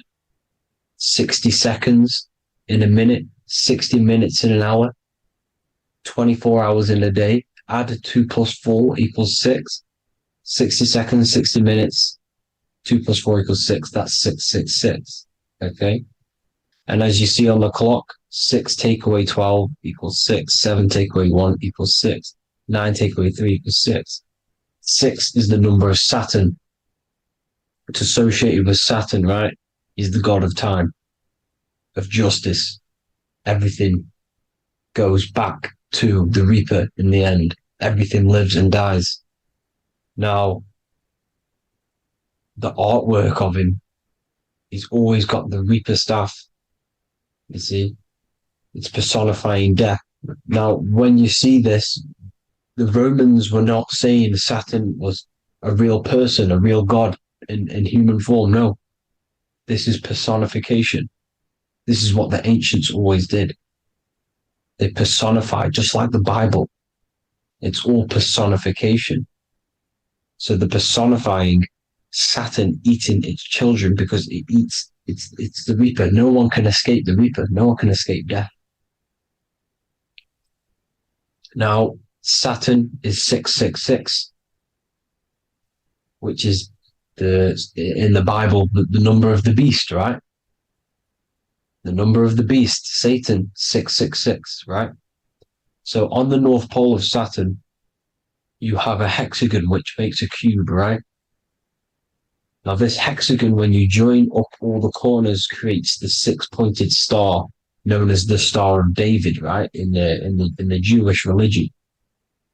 Now, as you can see, the 6-pointed star has 6 points, 6 mini triangles, and a 6-sided hexagon. That makes 666. And also, you have Saturday is named after Saturn, the sixth planet, the sixth day of the week, and has a six-sided polygon in its north pole. That's also 666. Now, this Star of David, this symbol goes back thousands of years, and it originates from Saturn. It's not the Star of David, right? It originates from Saturn. It symbolizes the physical and spiritual aspect combined into one, which makes us humans, right? Also symbolizes the male and female combined into one. These two sacred energies create the human. We consist of both male and female energy, also known as the Seal of Solomon. And we all know if Solomon was a real person, he talks about communicating with 72 demons. He could apparently, in the text, he could communicate with 72 demons, and this is sorcery. This is black magic. Now, this symbol is associated with hexing people. When you place a hex on someone, that is a form of witchcraft, which a hex is just a curse. When you're cursing someone, this is black magic. Now, the black magician would stand in the middle of the symbol and cast his spells onto other people. Now, this symbol is obviously on the $1 bill, twice on the $1 bill. And it's very, very ancient symbol. And it originates from Saturn. And let's keep going. So the cube. So I've just said how you see the cube on the North Pole of Saturn, right? The cube is limited. It's a 3D shape. It symbolizes limitations to the physical 3D dimension, the third dimension, the physical realm which we are in. Now, as you can see, the color associated with Saturn is black, right? Black is infinite potential. Black is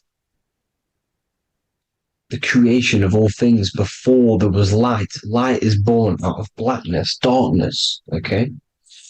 Now, black is physical matter. And as you can see, the black cube, black symbolizing physical matter, the cube being limited, as the physical realm that we are in is limited. It's not like the fourth dimension where everything can exist in a thought. The third dimension is limited, right? And this is what Saturn is. It limits you to the 3D 666. Your body limits you to your physical body. Now, these black cubes are placed everywhere. As you can see, Australia, Denmark, Manhattan. There's one in New York. As you can see, the Apple have a cube. The Nintendo GameCube. Trump Tower is a black cube. This is worshipping the energy of Saturn, the god Saturn.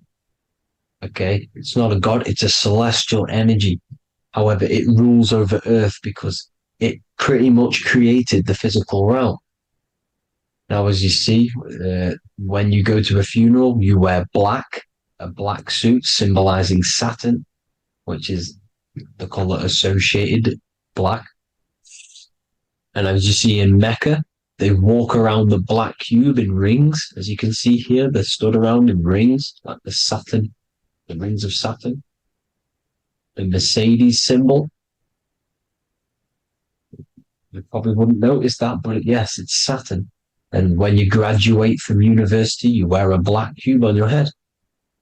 This is all symbolizing Saturn. Okay. Now, as you can see, the Jews here have a black cube on their third eye whilst they pray. Notice how he's shutting his eyes into blackness, darkness, and he's wrapped around a black strap around his arm. This is symbolizing the wrapping of physical matter, of how physical matter wraps things into existence. And as we all know, the Star of David is a Jewish symbol. So he has the black cube and the Star of David, right? So all of these religions are secretly worshipping Saturn. Okay, this is all Saturn worship, Kronos, the god of time and destruction, the physical reality. Now,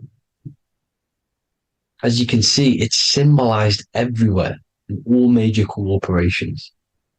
Pepsi, internet, that's obvious. NASA, of course, NASA. NASA means to deceive in Hebrew. Universal, Walkers, that one's so obvious. Nike, Toyota. So many different ways they symbolize it. You either see the rings of Saturn or the black cube, as I just showed you here, the Nintendo and the Mercedes, right? It's absolutely everywhere. Now, they also use 666 to symbolize it, as I've just broken it down to you. 666, the World Economic Forum. We all know how they're trying to enslave us into this new world agenda. Google Chrome, CERN, Disney, Coca-Cola, Cadbury's, all of these have 666. Now, every UPS barcode has 666. And even www. Is Hebrew for 666, as you can see here. Monster. It's the same Hebrew letter that means 666. Drake, 6 God. That's his God, Saturn. Why? Because they love physical realm. They love the physical dimension, the third dimension. Because they can rule here through riches. They can build an empire here. It's not like the fourth dimension. They don't want to ascend. They want to stay down here in the physical realm. Okay? Now, this is why they're cloning. They can move their consciousness into other clones to live forever. This technology exists. This is why they love the third dimension. As you can see, all of these sellouts here, Drake, Leonardo DiCaprio, you know, all of these people doing 666 because this is their God. This is their God. They love the physical realm. They sold their souls for wealth and fame in this physical realm. So why would they leave? You see? Now, this isn't all just evil, okay? So you have 7 chakras, right? You have 7 days of the week, 7 solfeggio scale notes. These are frequencies, the solfeggio scale. Now, it's called the Saturn moon matrix because the moon symbolizes your mind, because you're created out of the Holy Trinity, which is body, mind, and spirit, right? That's the triangle, the equal triangle, body, mind, and spirit. Now, the 3 main celestial bodies are Earth, Moon, and Sun. The Earth being your physical body, the Moon being your mind, and the Sun is your soul, hence why it's called solar. It's a solar soul. Now, these symbols are alchemical symbols. So when you're doing alchemy, you use these symbols to obviously symbolize what we're talking about. Now, as you can see, these are all the symbols of the planets. Now, Saturn is created out of the moon on top, the moon on the bottom and the earth on top, as you can see here. You see? And this creates the number 5. Now, with the moon being your mind and the earth being your physical body, this is mind over matter, because the earth is your body's matter. This is matter over mind. You don't want to be matter over mind. This is low states of consciousness. You won't be mind over matter. You see, to manipulate matter, to create your own reality. Now, obviously, we all know Saturn is associated with the lowest chakra, which is the root chakra. This is to deal with your animal instincts. When you're down here, You identify as the physical body. You don't know anything spiritual. You're pure a physical, you have a pure physical mind. You don't believe in anything spiritual. This is survival mode, consumption. They want you trapped down here, which is matter over mind. They don't want you to create your own reality, which is mind over matter. You see? Now, that's what Jupiter is. Saturn is the moon on the bottom and the earth on top. But Jupiter is the moon on top with the earth on the bottom. That's mind over matter, you see? So, these chakras are an ascension process from spiritual, from matter, physical matter to spiritual. This is the ascension. This is the stairway to heaven. This is Jacob's ladder. You see? Now, the number 5, which is obviously associated with Saturn as well, which create the symbol for Saturn, created the number 5. You have 5 senses, 5 elements, 5 physical elements. As we all know, Saturn crystallizes everything into physical matter out of the 4 elements. 5 fingers and toes, 5 points of man. Okay, the number 5 is the number of justice. Saturn holds things back. He restrains things from you, makes you learn the lesson. Now, 666 is not all evil. 666 is the atomic structure of the carbon atom. 6 protons, 6 electrons, 6 neutrons, right? We are carbon-based life forms. All life forms are based on the bonding properties of the element carbon. Because Saturn crystallizes everything into physical matter. Now, the Masons symbolize this with the checkered boards. They have the black square, which is obviously matter. As I just said, the black cube. And spirit is the white square. Because white is eternal light. White and light. You see? Black is physical matter.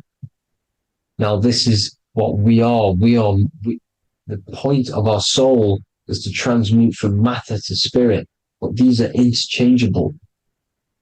This is the constant cycle between spirit and matter, spirit and matter. High vibrational matter turns into spirit. Low vibrational spirit turns into physical matter. You see? Now, we are carbon-based life forms. This is what 666 is, the number of the beast. When I say we, the physical body is the beast. It's the animal. It's the carbon suit to operate in this physical dimension, in this physical realm. See? It's the vehicle used to operate in this physical realm.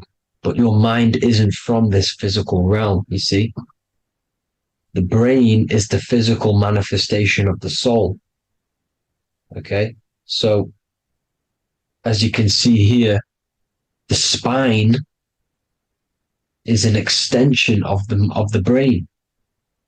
Everything goes back to the brain. This is literally what your physical body is. You see, this is the nervous system, and everything reports back to the brain, and everything's controlled from this control center.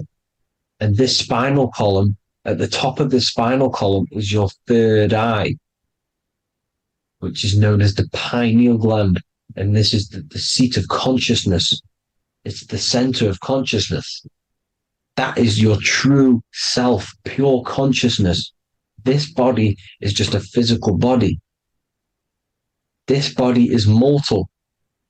This body runs out, but your consciousness lives forever.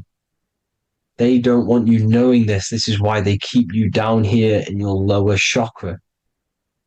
They want you to believe everything is just physical. They don't want you to believe in the spiritual side of reality. Because this way they can manipulate you, right?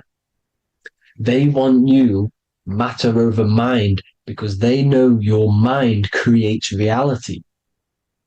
They know your mind is the root cause of reality. You manifest your own reality from the inside out. So this is why they control your perception of reality. They control your information in order to manifest their new world order. You, who are ignorant to knowledge and wisdom, you who are ignorant are manifesting their agenda because you accept their information and their perception of this reality. Now, this is why they tell you the globe model, the heliocentric model, to trap you into physical matter. Now, if you understood about this true form of this realm, you'd understand that there's a spiritual side behind everything. The spiritual side, something has to exist.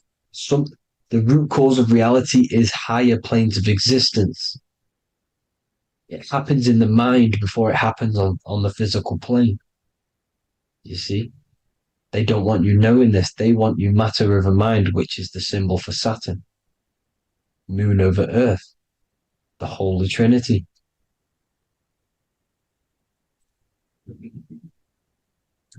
Now, as you can see, the cube also makes IXXI.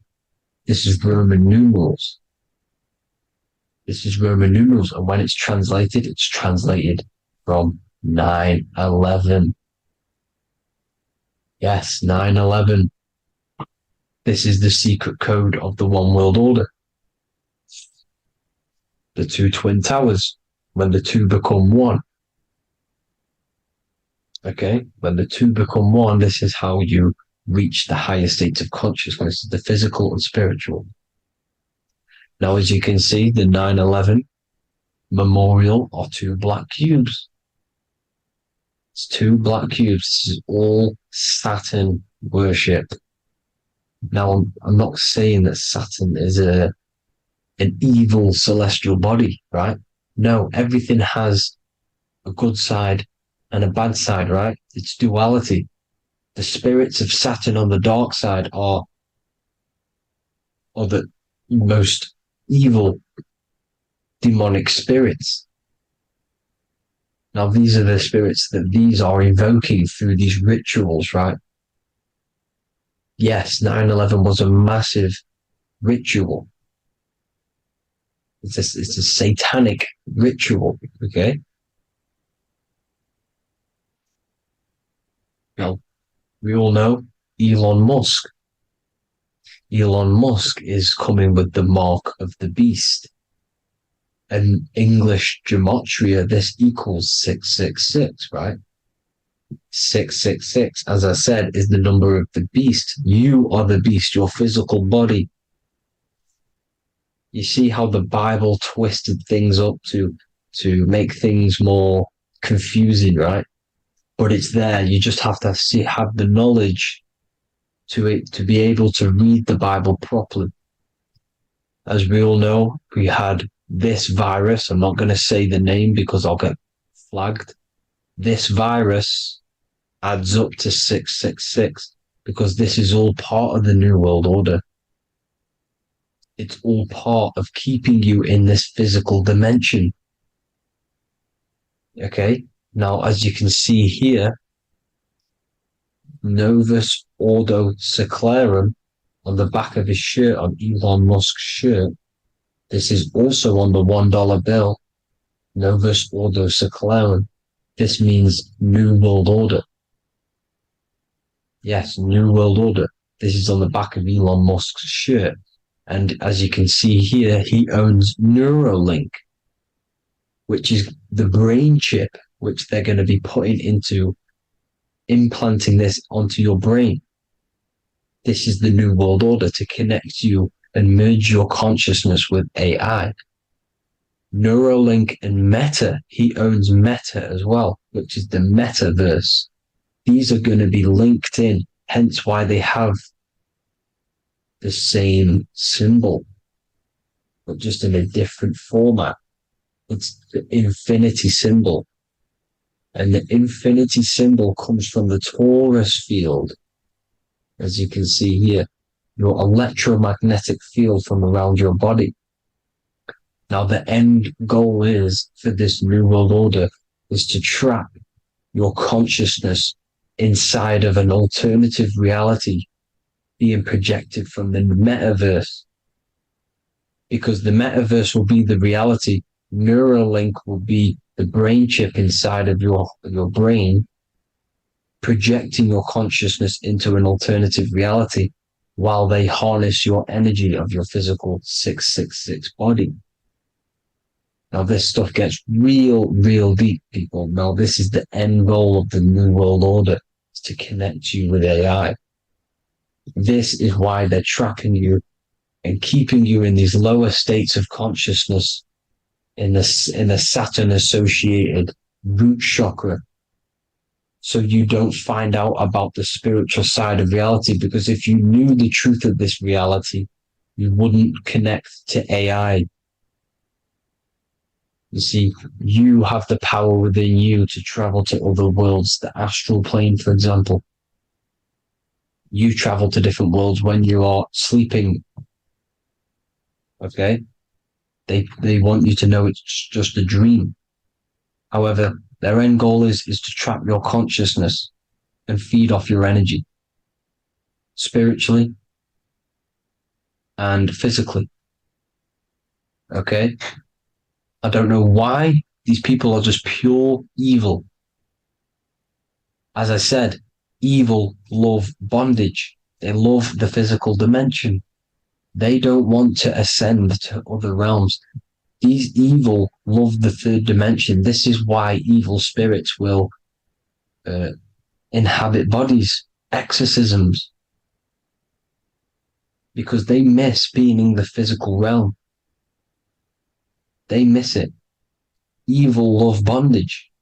So this is why they're cloning and putting their consciousness in clones to stay in this third dimension, to stay as further away from the source as possible.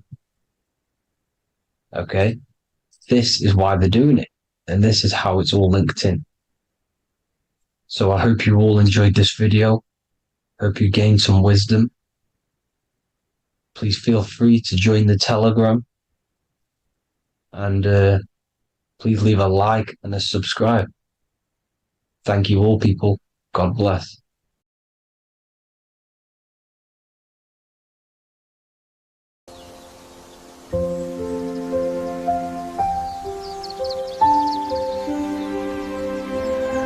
bookofwisdom.com. Visit today.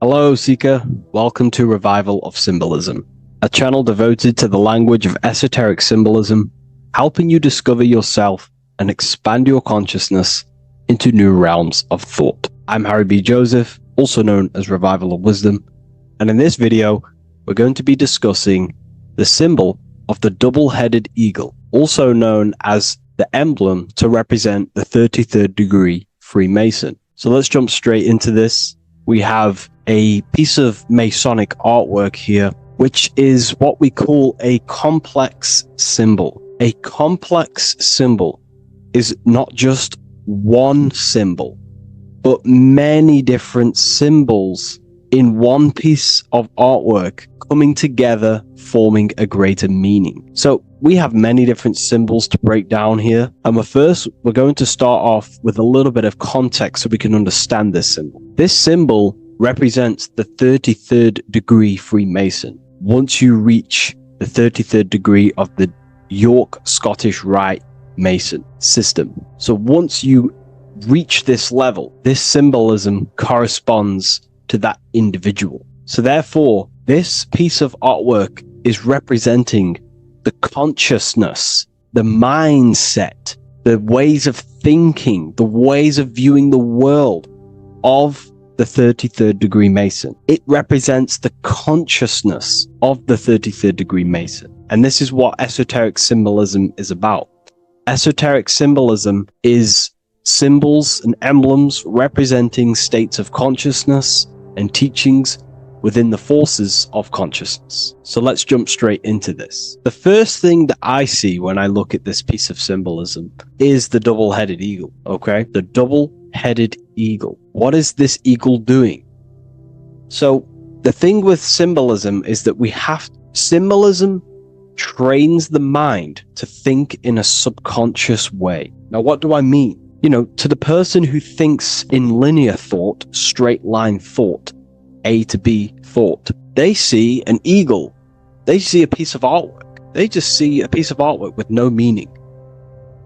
But to the person who is trained in the occult, these symbols are representing thought vibrations. One example would be in occult symbolism, what we're meant to do. These symbols represent thought forms in the mental plane, within the mind of the individual. Instead of me just giving you the answers, in the occult, they give you symbols.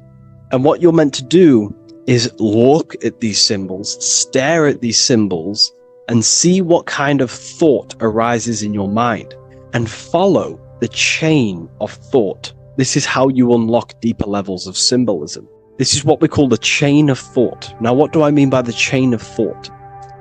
If I look at the eagle, I see an eagle on a basic level thought.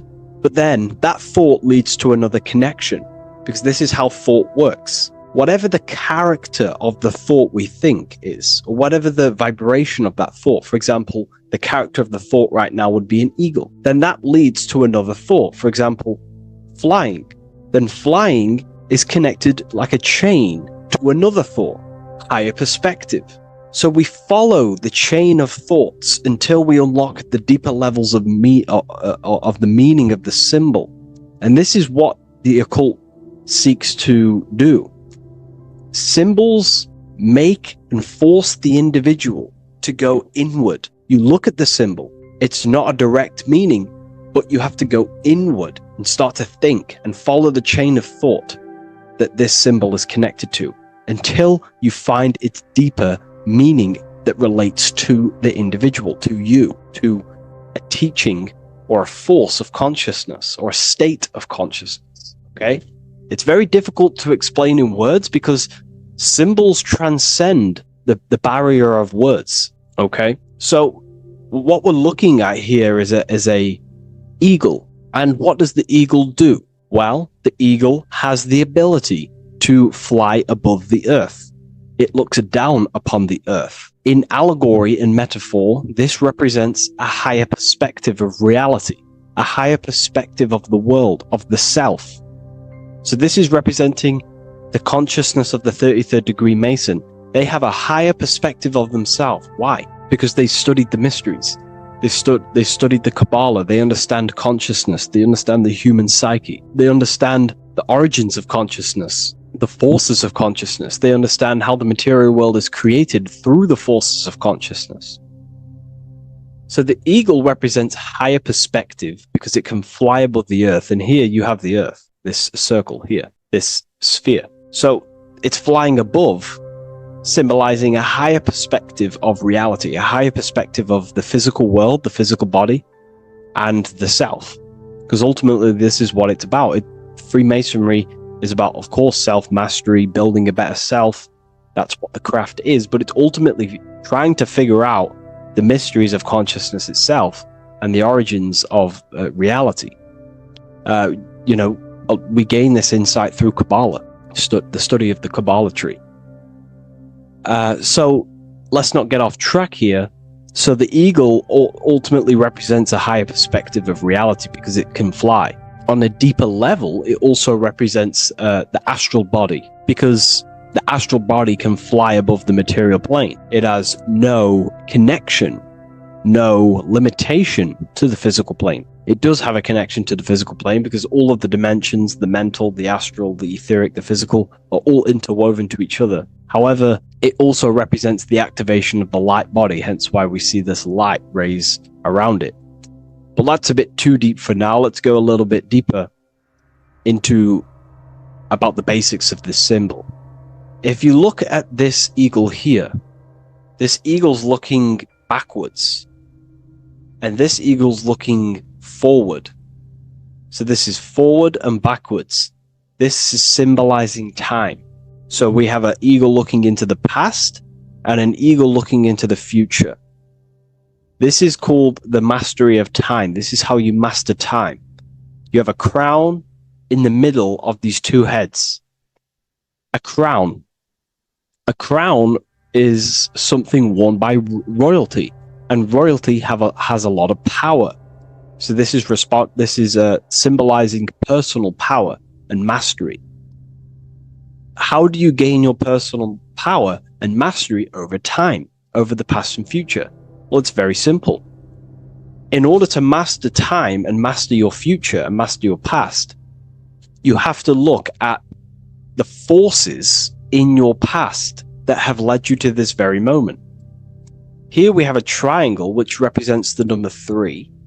Remember, in this middle, which is the present. So you have to look into the past to see what thought, emotion, action, the number 3, the 3 expressions of consciousness. Consciousness expresses itself through thinking, feeling, and acting. That's how consciousness manifests itself in 3 different ways. You have to look into your past to see what thought, emotion, and action has led you to this very point in your life in the present moment. And what you can do now, which is your power, the present moment is your power, you can ultimately change your thought, emotions, and actions now to create a better future. You observe the past to see what thought, emotions, and actions created your present moment. You notice the mistakes and you change the now through thought, emotion, and action to generate a better future. This is how you master time. Now, keep in mind, this is always in the mind of a 33rd degree Mason. Someone who is highly, mastered, they keep this in mind. Just like they keep in mind what thoughts they are paying attention to. 33rd degree Mason has a lot of self-mastery power, and they hold conscious thought. Most people think unconsciously and without power. A 33rd degree Mason is trained, their mind is trained. Therefore, their mind thinks powerfully. They do not think randomly, because they understand thoughts are the seeds to physical creation. All physical creation is a crystallization of thought. So ultimately, this double-headed eagle representing left and right, and the crown in the middle represents mastery over time. That's how you master time. Again, here we have the eagle standing on top of a sword. The sword is, of course, on a basic level, the sword represents power. Because if I hold a sword to you, I hold the power over you, because you will more likely fear. But if we go even deeper, the sword cuts through the air. When you swing it, it moves through the air. Therefore, it's a symbol of the air.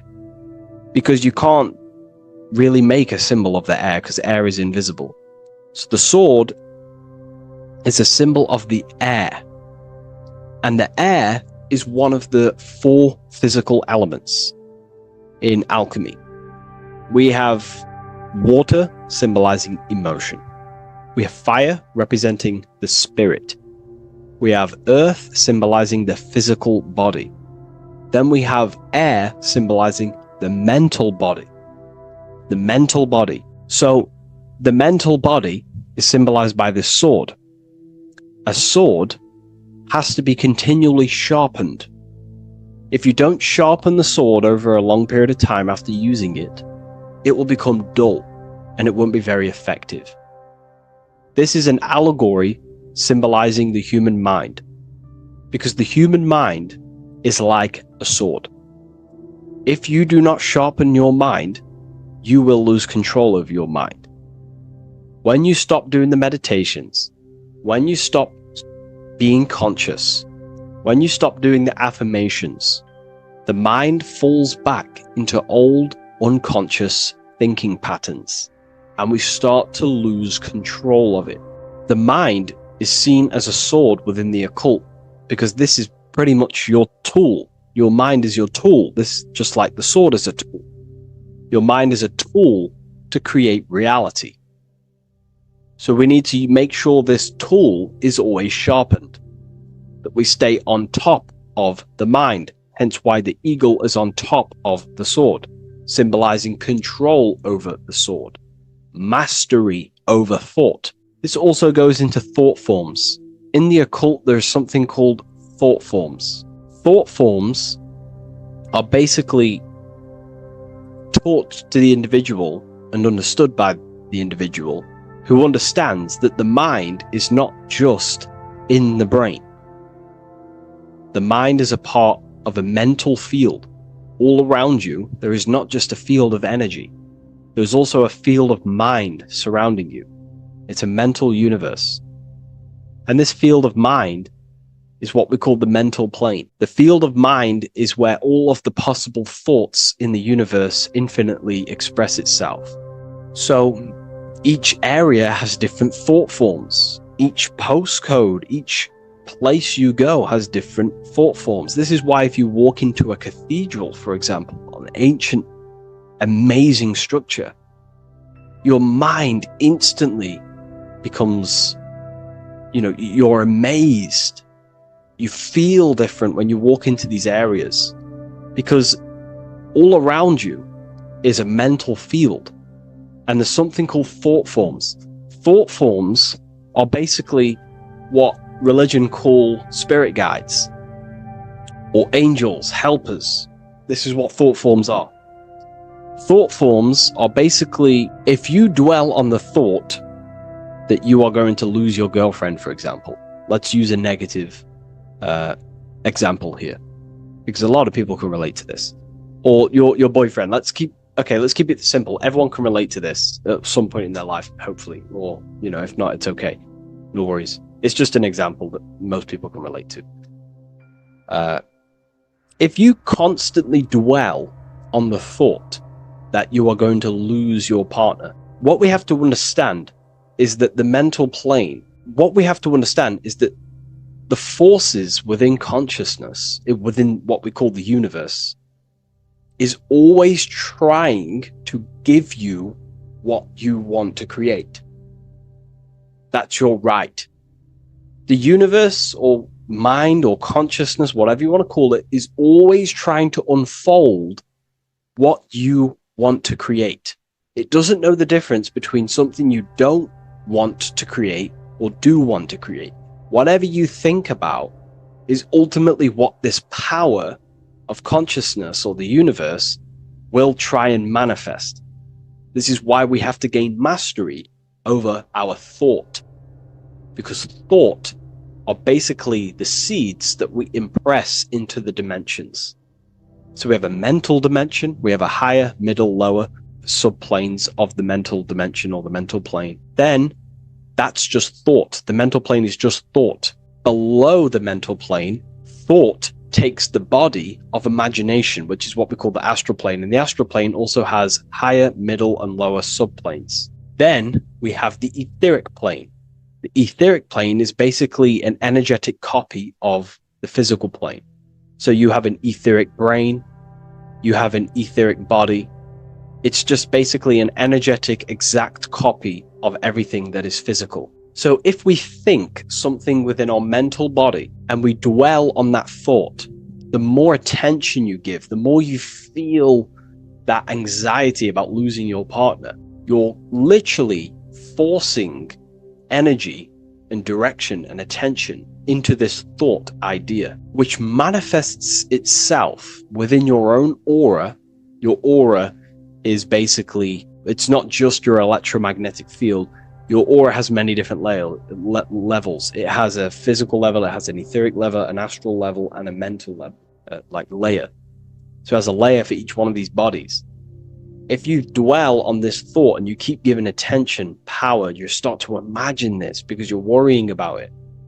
You literally create a elemental or energetic substance that clouds your aura. And this is what people have been called demons, people call spirit guides, whatever you want to call it. This is what it is. It's a thought form. But this is not something that's come after you. This is something that the individual has created. And wherever they go, this cloud of thought forms that they've manifested literally clouds their aura. You can see it within the astral plane and the mental plane. You can see how it's affecting them. Wherever you go, you start to randomly think about it. You keep thinking about it. You know, it's infecting you. It's like a demon. It's tormenting you. But it's simply just a force, an astral force, and a mental cloud that they've manifested within their aura. Thought forms. The 33rd degree Mason has very powerful thought forms. And this is, you know, if you're a Mason yourself, and you're not aware of this, this is why it's great to be around a 33rd degree Mason within your lodge, because they have very powerful thought forms, and you being in the present of them, you're also taking on his thought forms, and they can assist you. We're all affecting each other through thought transference through the mental field or the mental plane. Okay. Now I'm not going to go too deep into that because, you know, people can use that knowledge for really bad. But ultimately it represents thought forms also, symbolized by these clouds. Clouds are a symbol of thoughts, thought forms, because they manifest themselves as basically like a cloud form energy within the aura of an individual. So this represents the mastery over the intellectual side of consciousness, of thought, sharpening the mind, gaining mastery. Then we have 33 in a triangle. A triangle in alchemy symbolizes, well, the upwards triangle, the upright facing triangle symbolizes the element of fire. The downright facing triangle represents the element of water.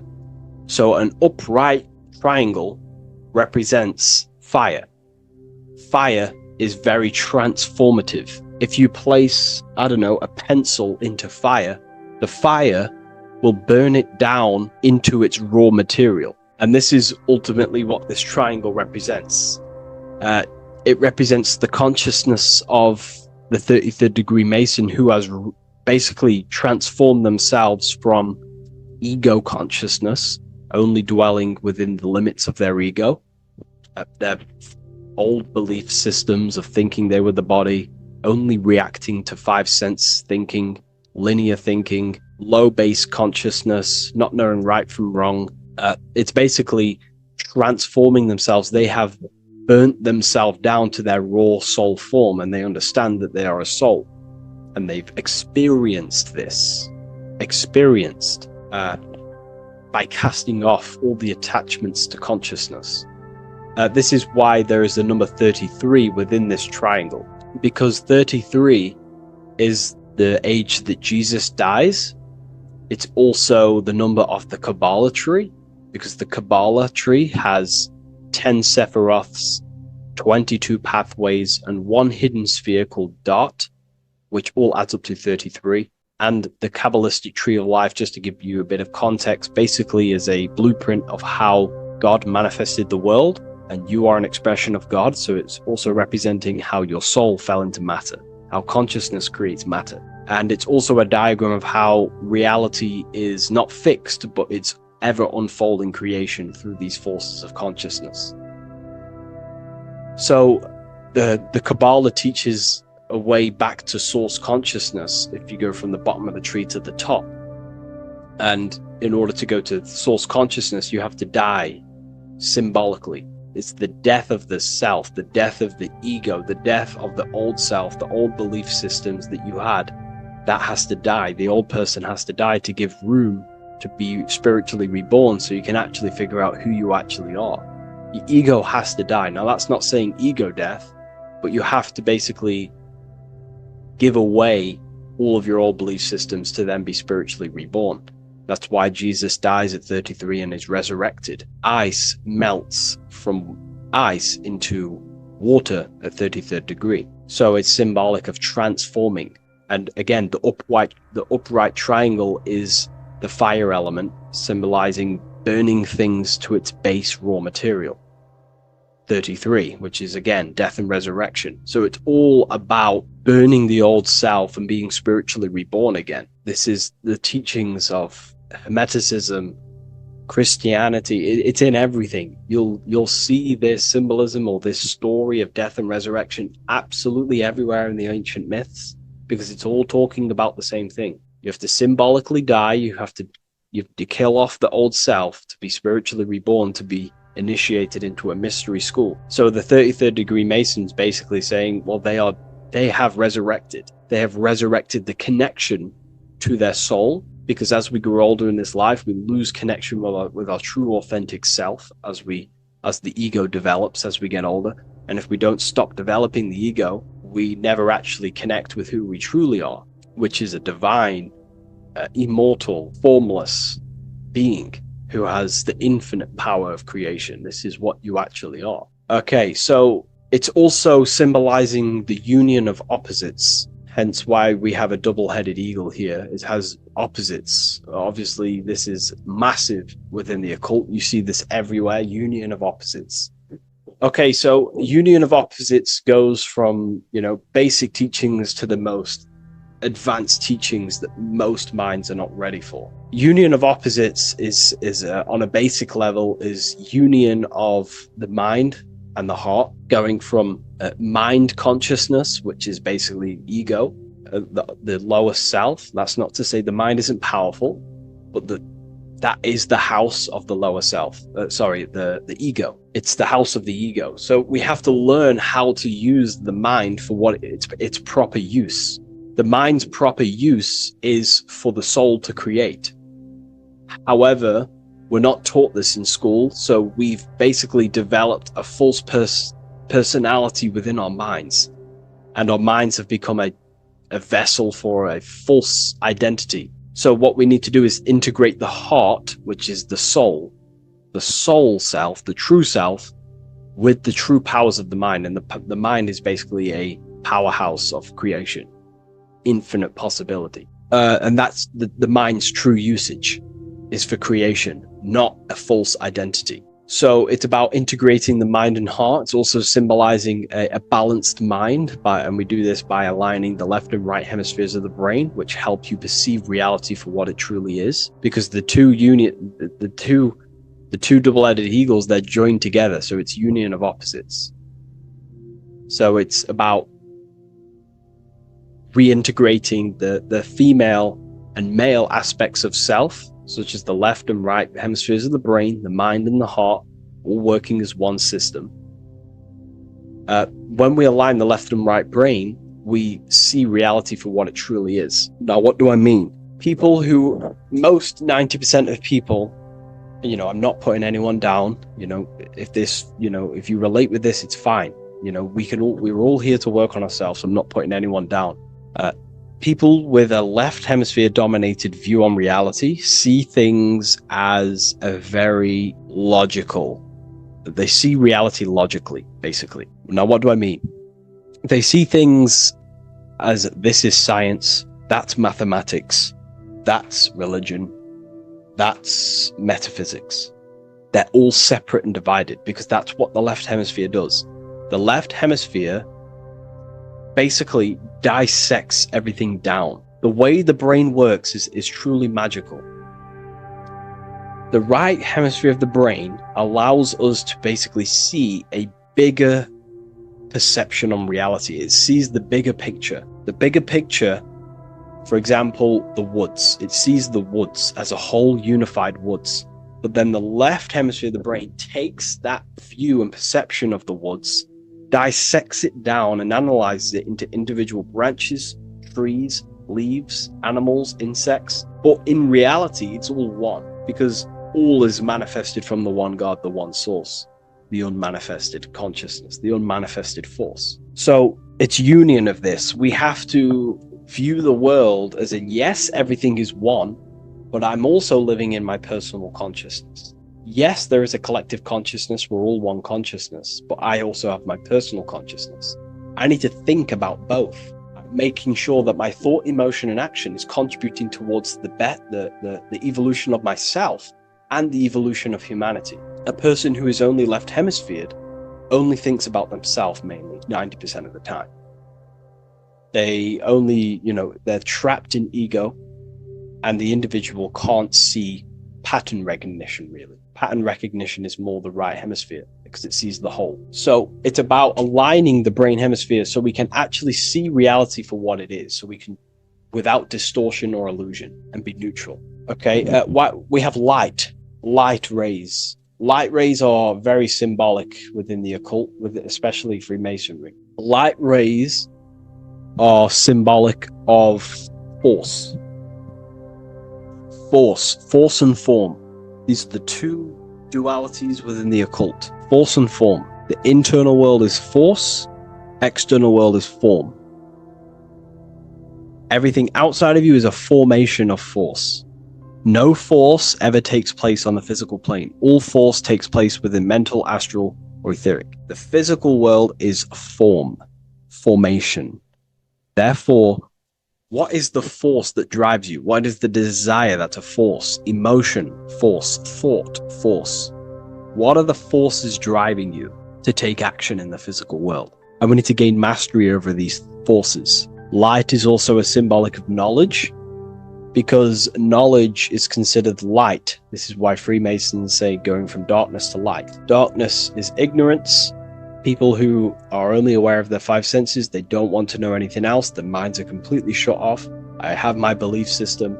That's it. I'm happy. I don't care. That's their ego limiting themselves and building their own prison. Light, on the other hand, is about going from a state of unconsciousness, of not being aware, into a state of light. Light makes things reveal itself. If I shine light on you when it's dark, I reveal truth. You're there, you're manifested. If you're in a dark room and I shine a torch on you, you're revealed. The veil is lifted. The darkness is gone.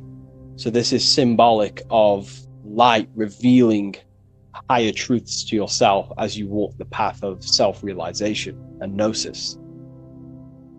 So light is symbolic of this also. They have high amounts of intelligence, a 33rd degree Mason. They have a lot of light. They have a lot of knowledge. They've researched a lot of things. They're intelligent in many different areas of life, within speech, within grammar, the way they portray thought, their mastery, their level of mastery, their understanding of themselves is very advanced. They also know a lot about physiology, about the brain, about the body, life, consciousness, astrology. They know a lot. They have a lot of light. 33rd degree Mason. Me, myself, I'm not a part of Freemasonry, and if I ever do become a part of Freemasonry or any order, I will openly share it to all of you. This information has come from following the chains of thought through self-study and self-realization, and studying Freemasonry from an external view. You can gain a lot of insight just by studying symbolism itself. Masonry is about being a builder. That's what the word Mason is. Mason is about building. The word Mason means builder, and it's about building the self. We're all building either our prison of our soul, or we're building our freedom of our soul. Every single one of you. Every time you reject something that if you did something wrong and you reject you being wrong, someone tells you were wrong, but you reject that, or they try to give you a piece of information and you reject it, you're building your mind's prison, stone by stone. But the person who has an open mind to all things is freeing their mind, freeing their soul. So we're all builders of our soul, and we're all builders of reality also. And we're all building Earth. This is the building project is Earth. We're all contributing towards it through our thoughts, emotions, and actions. These are our God-gifted powers: thought, emotion, action. These are our rights to operate in the world. These are your buttons to control the character in the game. So I hope this information has given you a lot of insight about this symbol. Please leave.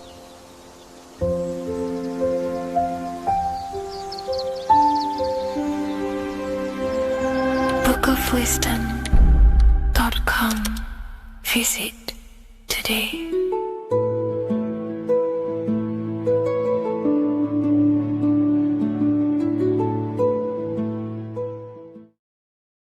Hello everyone, and welcome to another lecture inside Ethereal University. In this lecture, you will learn about the death process and how to prepare for it, and why that preparation is so important. So let's get straight into this. You must understand, as a spiritual creature that you are, you have a visible nature and an invisible nature. You never truly die. You are an eternal soul experiencing a temporary physical world.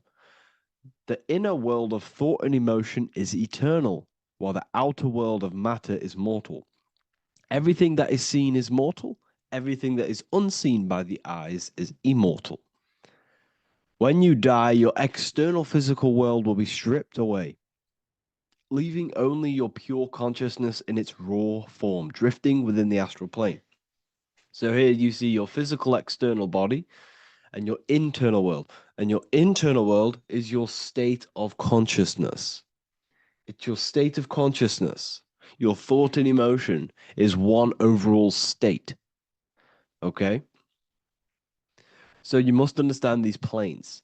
You have the physical body, the etheric double, an astral body, a mental body, and the Buddhic body. When you die, you leave the physical plane.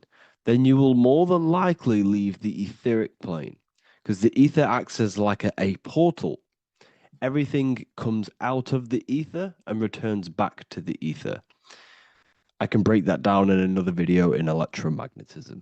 But electromagnetism is ether, energy coming in and out of the ether. You will, every single day you die, every single day. There's a cycle of life and death occurring all the time. Every single day, you go to sleep, you go back, your consciousness slips back through the ether. And then when you wake up, your consciousness comes back through the ether into the physical plane. Death is just a bigger macrocosm of the microcosm cycle of life and death. So you will return back to the astral, which is the realm of imagination, infinite possibilities. And this is where thought forms start to manifest. Okay, so depending on how advanced you actually are mentally and emotionally, will depend how long you stay in the astral. Now, what we must understand is that there is many different components to the astral. We have the higher astral, the middle astral, and the lower astral. These are all vibrational states. So if your mind and soul is operating in lust, lust, desire, hate, food, physical addiction, smoking addictions, then these are quite heavy. These are quite heavy attachments to your consciousness, and they're quite low level desire, which means they have a low vibration. You will manifest in the lower astral when you're stripped from your physical body. The lower astral is not inherently evil. However, there's just low vibrating things going on there. Low vibration does not mean evil. Okay? So, just like bad doesn't mean evil. Okay? In the lower astral, you are going to see lower astral beings. You're going to see spirits, souls with low level desire. Okay? People who are attached to the physical plane, people that lust, people that do these things. Technically, this is hell, but you can escape it by escaping yourself. Now we're going to break all this down. I'll break all this down properly once you understand the full context. So depending on your level of desire, you will manifest in a corresponding layer of the astral plane. If your mind is still attached to the low physical desires, you will find yourself in the lower astral realms. But if you have few desires and have detached from the worldly attachments while you are encased in a body, then you will rise into a higher or middle astral plane, mainly the middle. Okay. The higher astral plane is very formless.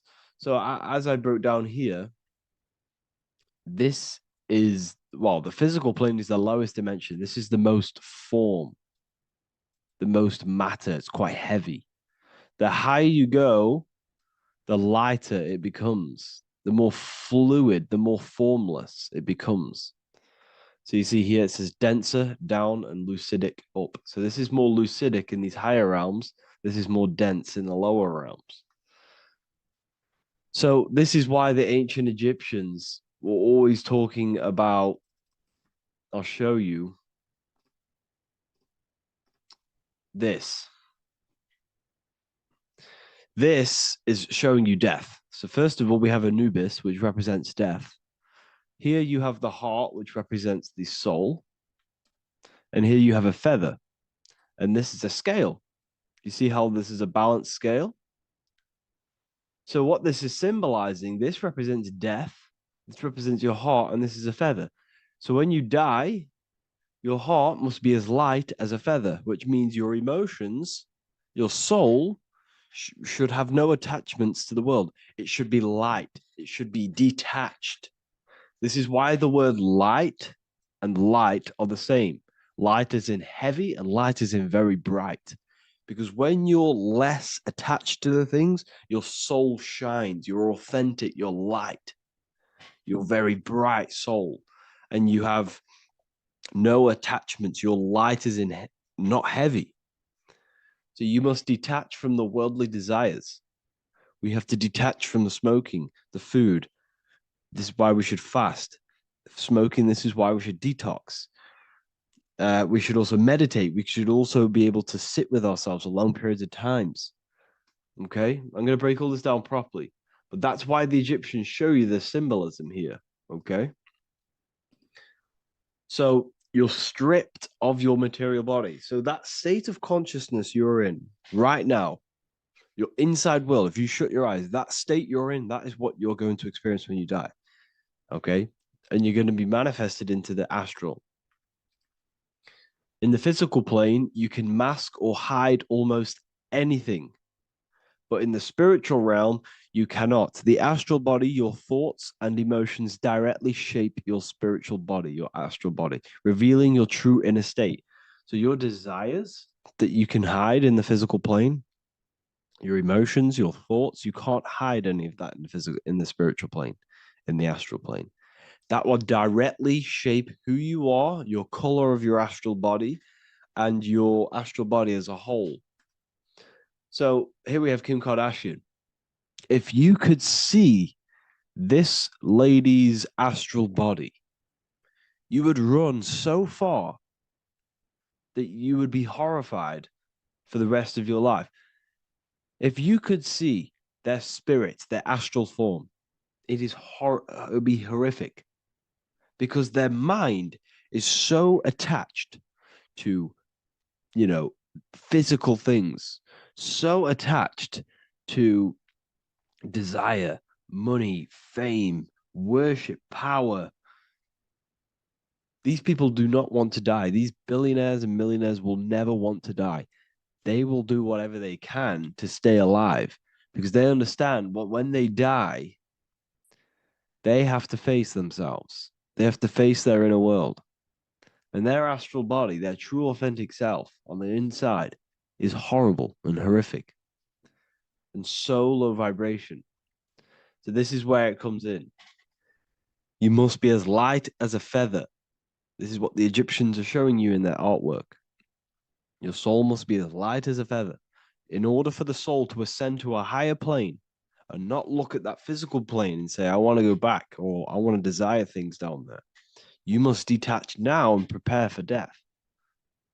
Hell is not a place. It's your own personal suffering born from within.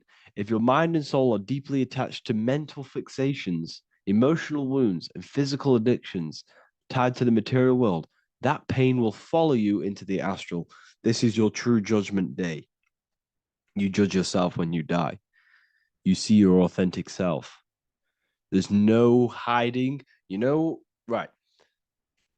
Imagine right now that you that everything you cling to was stripped away. No matrix, no electricity, no food, no TikTok, no phone, no possessions, no distractions, no one else. Could you sit alone with yourself for just 1 hour? Could you sit alone with your thought and emotion? That moment of truth is what you must begin to prepare for. Could you sit alone with yourself? Can you sit alone for long periods of time and just think? And if you cannot, then you're running from your internal world. You're running from your thoughts. You're distracting yourself from your thoughts. This is what we must address. Now, don't feel bad if this is you. We've all have problems. We all have internal problems. But this is what we have to face directly in order to prepare for life after death. We must meditate for long periods of time. Not even meditation. We should be able to sit with ourselves with no distractions and just think.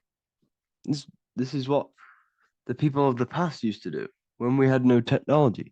People would sit and think for hours. This is what we need. Because if you cannot sit with yourself, imagine sitting with yourself with no physical body. That's the level that's going to happen. And we need to prepare for that. The soul and mind must become as light, as weightless, as radiant as a feather to ascend to a higher plane and move beyond the physical life.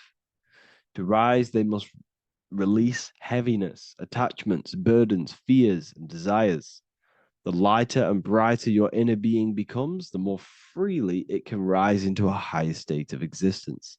Ascension is not about going somewhere, it's about becoming something pure, clear, and luminous. Okay, this is very important. Very, very important. We must detach from the worldly things. So enough of that. How do we do it? How do we attach? How do we prepare? Number one, you must detach from the material things. Start loosening your grip on things, possessions, titles, even identities. They are temporary. Appreciate them, but don't let them define you. Let nothing outside of you define you. Nothing. Your name is not you. Your job is not you. Your reputation is not you. Your bad past is not you. Your good past is not you. Your business is not you. Everything outside of you is not you. Now, what I'm saying is, I'm not saying go full right-hand path and never care about anything physical, never care about your family, don't love your family. I'm not saying that. What I am saying, love these things, love these outside things, but do not become attached and do not let them define you. You must be okay with losing anything that is outside of you. You must be okay with that, because you must understand the physical plane it's promised that everything is temporary. Everything is temporary in this plane. So don't ever think it's going to be there forever, because it's not.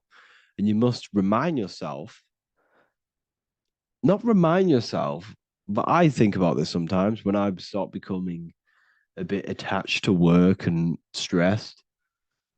I just remind myself that this is temporary. I'm going to leave this world one day and I'm not going to care. So you must have the balance, okay? The balance is key. You can go down that right-hand path and just fully cut off from the world like a monk and shave off your hair, disconnect from the physical world. You can do that. That's not wrong. There's different paths in life. You have the left-hand path, purely physical. You have the middle path, which is balance between the physical and spiritual. Then you have the right-hand path, which is monk mode, where you fully disconnect from the world. They shave their hair off to disconnect from the physicality. They meditate for long periods of time. This is what they're doing. They're preparing for death. Monks prepare for death. They understand this. They understand that you don't die. Your inner world is the true world. The inner world is the only world that exists. Everything outside of you is an extension of you. Number two, cleanse the mind. Watch your thoughts. Are they rooted in fear, anger, regret, or craving? Meditation, mindfulness, and inner reflection help purify the mind. The cleaner your thoughts, the lighter your spirit. So your astral body is formed by your thoughts. It's formed by your emotions. If you sit around thinking about eating all day, you're going to have a very heavy astral body. It's going to manifest in the lower planes. But if your mind is thinking about good things with good intentions, love, knowledge, expansion. You're going to manifest even the middle or the higher. And there are ways to even ascend out of your astral body. Yes, you can ascend out of your astral body and out of the mental body, but that's all very advanced, and I'm not going to teach that yet. I'll make another video on that, but you can ascend from them bodies. The astral plane is not the end. You can keep ascending as a soul until you're left with just the pure essence of the soul. But we're going to, anyways, cleanse the mind, reprogram the limiting belief systems, let go of mental attachments. And the way you do this is by getting a piece of paper and writing down every single attachment that you have. And you're going to realize, dude, there's more than you think. Okay. We have to detach from these. We have to. 4, practice presence. Can you sit in silence with yourself? The more at ease you are with your own inner being, the less you'll feel death. The afterlife is just an extension of your inner world. It's so important. This is so, so important. Can you sit with yourself? If you cannot sit with yourself, you have some inner work to do. You have some thoughts to address, some beliefs to address, and some feelings to address. Okay, so practice sitting in the present, meditation, or just literally sit there and try and be okay with yourself. And if you can't be okay with yourself, then there's something you need to address, whether it's a belief system, whether it's an emotional trauma, or something. This is what we must reshape, refine, and let go of. Live truthfully. Speak and act from your soul, not from fear or ego. The more authentic you are, the more aligned you become with your true self, which carries beyond this life. The ego is your mind's perception of itself while being incarnated in this world. It's been shaped by your experiences, your thoughts, your beliefs, and your emotions. So your ego is basically this false thought form that you've created. It's a false layer of yourself that sits on top of your true authentic self. It's basically your physical character. When you were young, you had no ego. You were pure. You had a pure consciousness. But then as you grew older, your ego started to grow, and it still is growing because it was shaped by experiences, things you've gone through, things you said, things you believe, things you think. It's created by you, by your mind. And the ego is close to the word echo. The ego is the echo. It's an echo. It's a layer. It's a false identity. It's a false layer that sits on top of your soul. And if you don't get rid of that ego, if you don't know how, well, not get rid of it, but balance it. If you don't know how to rise above that ego and you die, it's that ego that's going to be pulling down when you die. It's that ego that's going to be your suffering. Okay. 7, connect with the divine, whether through prayer, meditation, tune into something greater than yourself. The connection is the soul's compass beyond this world. If you can meditate and rise above them clouds of thought, that's the soul, that's the observer.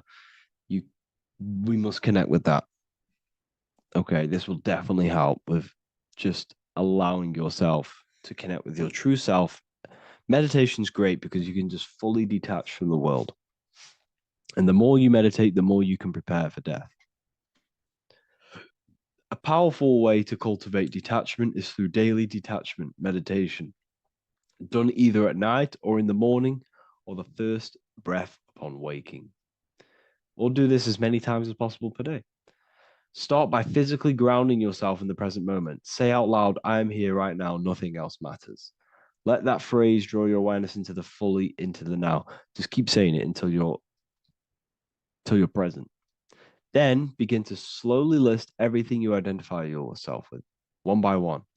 I am not your body. I am not my body. I am not my name. I am not my possessions. I am not my house. I'm not my children. I'm not my everything. I am not my thoughts. Release each layer gently. Imagine, if you want to, if you have a good imagination, imagine placing these things into a big box. placing your body, placing your name, placing your possessions, placing your house, your car, your thoughts, your beliefs into a box, and then shut that box. If you have a good imagination, do that. That can help. And you'll be left with yourself. And you're not even that. It goes even deeper. Eventually, you'll reach the mind itself. Detach from the language that the mind is even using. Now, that's very difficult. And not many people have ever thought about that, and they've ever even been there. Detach from the language that the mind is using. Think about that for a second. Your mind is not what you actually think. It goes very deeper. Your mind is not that little voice. It's that voice that the language is using. So even the language is a spell on your mind. Okay, it's an attachment. Eventually, you'll reach the mind itself, detached from the language it uses, the voice in your head, the need to define. What remains is something beyond thought and beyond words. I can't even describe what's left, because words, once the language is gone, it's purely metaphysical. All I can say it is pure awareness, and it's symbolized. This is why symbols are so amazing, because they can symbolize things that are beyond words. A flame, it's just a flame. And you won't be able to understand that until you've been there. It's just a flame. It's pure cause. Words can't describe it. You'd have to experience it. Connect with this essence daily. This is truly who you are. So this is a great way to detach. We can do these detachments every single day during meditation. This will definitely help over long periods of time. Of course, you're not going to be ready tomorrow for death, but just try and prepare for these things. This is the whole reason people used to meditate. It's the whole reason why people do these spiritual practices, because they understood that this plane is temporary and your soul moves on from this plane. And you'll never truly believe in the soul until you experience it. So I can show you these things, but you must go out and experience it. The soul is real, but you won't understand unless you cast off everything else. Okay. So I hope this video helps. It's a very deep video. I'm going to be making more of these stuff, of more self-mastery.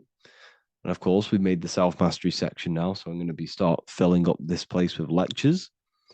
And I think it's a great time to start this, because a lot of people have been asking on how to master yourself, prepare to death. So hope this video helps. See you in the next one.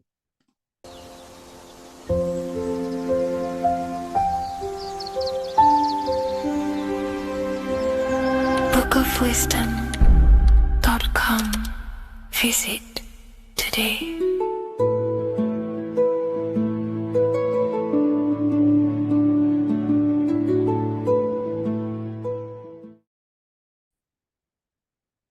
Hello, Seeker. Welcome to Revival of Symbolism, a channel devoted to the language of esoteric symbolism, guiding you to discover yourself and expand your consciousness into deeper realms of thought. I'm Harry B. Joseph, also known as Revival of Wisdom, and today we're going to be discussing this particular piece of artwork of the eye and the checkerboard together, and the esoteric teachings behind the veils of these symbols. So the first thing we must look at is, of course, the eye. The eye being a symbol of consciousness. The eye is the inner witness inside of ourself. This eye is referring to the internal eye of perception inside of our mind. The mind that gives us the ability to perceive and to understand things internally. This is also the eye we use to vision things through our internal vision, what we like to call imagination. The screen in our mind that allows thoughts to be projected into a particular form. So this eye is talking about the internal eye of perception inside every single individual and form of life. Dogs, cats, squirrels, humans. Every single form of life has this internal dialogue, the inner being that no one else can listen to but themselves. This is a symbol of consciousness. And together, these two symbols reveal a grand teaching and understanding of the world and the universe, of how the universe is one consciousness, one observer. This is symbolizing the observer witness consciousness.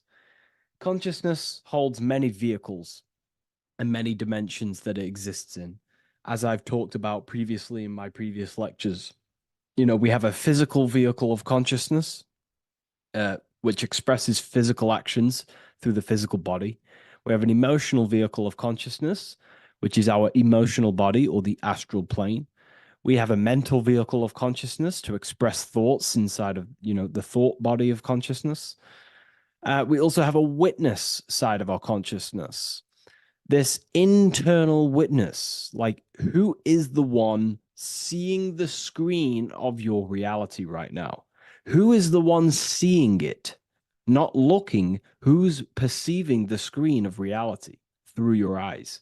Well, that would be the inner witness. And that inner witness is also perceiving your thoughts. A lot of people become identified with their thoughts, and they let the changes, the ever coming, unfolding changes in their mind, world, become a part of who they are. And they get caught up in the world and the changes that happens to them. And a great teaching that I've come across this last year is to never identify with the ever-changing circumstances that happen in life. When things are tough, when things are bad, always remind yourself that you are the witness of your thoughts and you are the witness of this reality. You are the one witnessing your thoughts, emotions, and actions. You are the one behind them. So when things get tough, try not to get too indulged in these negative things. The I is the witness. Connect with the witness. And this is the same I that perceives as sees the screen of your reality, and it also sees the screen of your dreams. So this witness consciousness is transcending your physical day life and reality, and it's also witnessing your dreams. It's the same observer who's observing your reality now, but also observing your dreams. So this witness consciousness transcends all forms of bodies of consciousness. It is essentially the highest aspect of ourselves. And it is literally the thought voice, the inner thinker, because you are not the external body. You are not the being outside your mind. You are the being inside your mind who is actively thinking.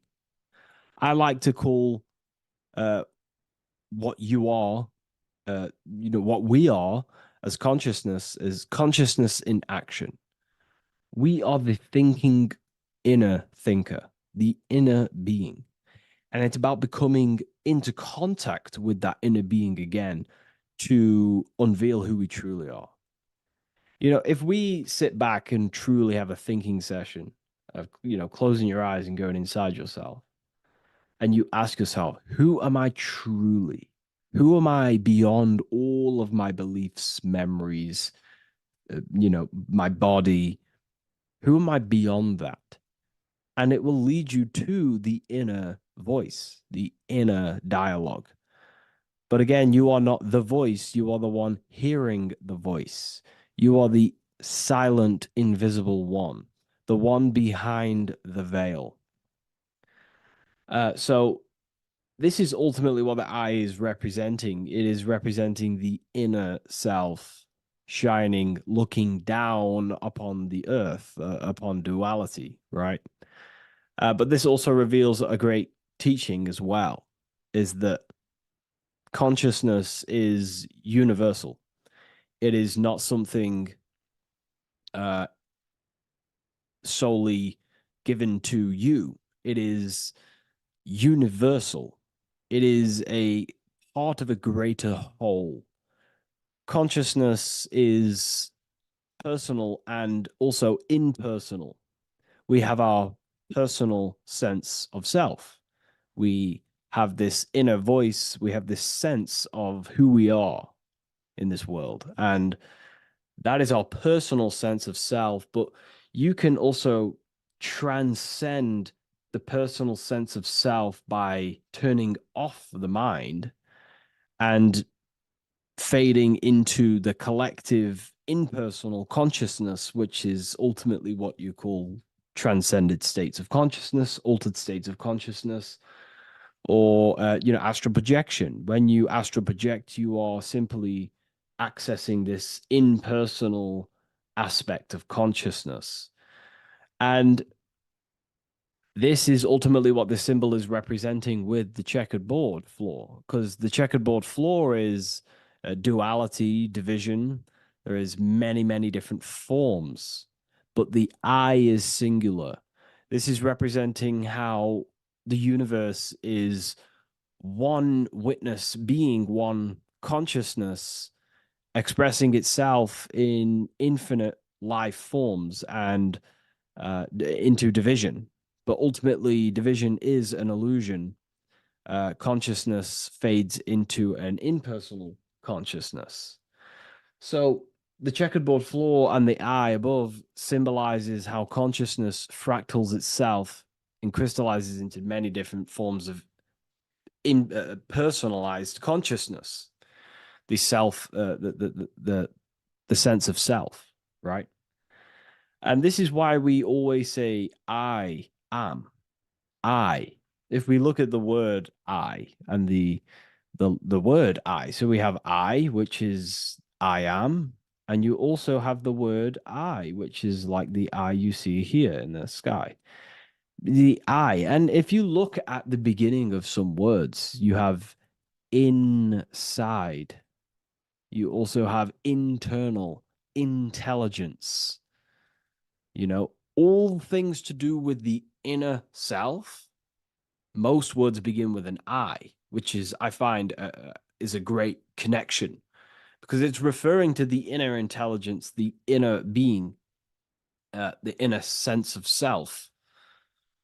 So the universe is essentially one being expressed in many different forms. That's also found in the word universe, uni, coming from the root word unite, meaning oneness, unification, united, and verse being a verse of a song, because we're all playing the song of consciousness, which is an ever unfolding song, an unfolding vibration, an unfolding creation.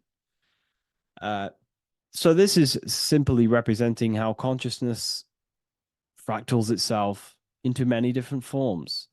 And when we identify with our self-consciousness, our sense of self, we no longer realize that we're a part of a greater whole. We're part of a unified field of consciousness.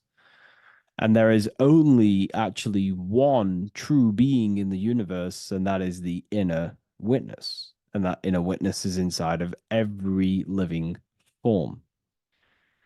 And in order to truly process that, it takes a lot. You have to disintegrate who you truly think you were before you wake up to this universal truth. Before you understood this, you just think, I am me, you are you, and everyone is divided and everyone is their own being. When in fact, we're all not. We're all one consciousness expressing itself infinitely. And it's kind of like a social system. Consciousness is always interacting with itself. When you interact with someone else, you're interacting with yourself. It's a very mind-boggling concept to truly understand. But again, in order to truly understand this, you have to let go of who you thought you were. And when you do no longer identify with your personal consciousness and you identify with the witness consciousness, you become unified with the whole, with the greater, with the collective consciousness.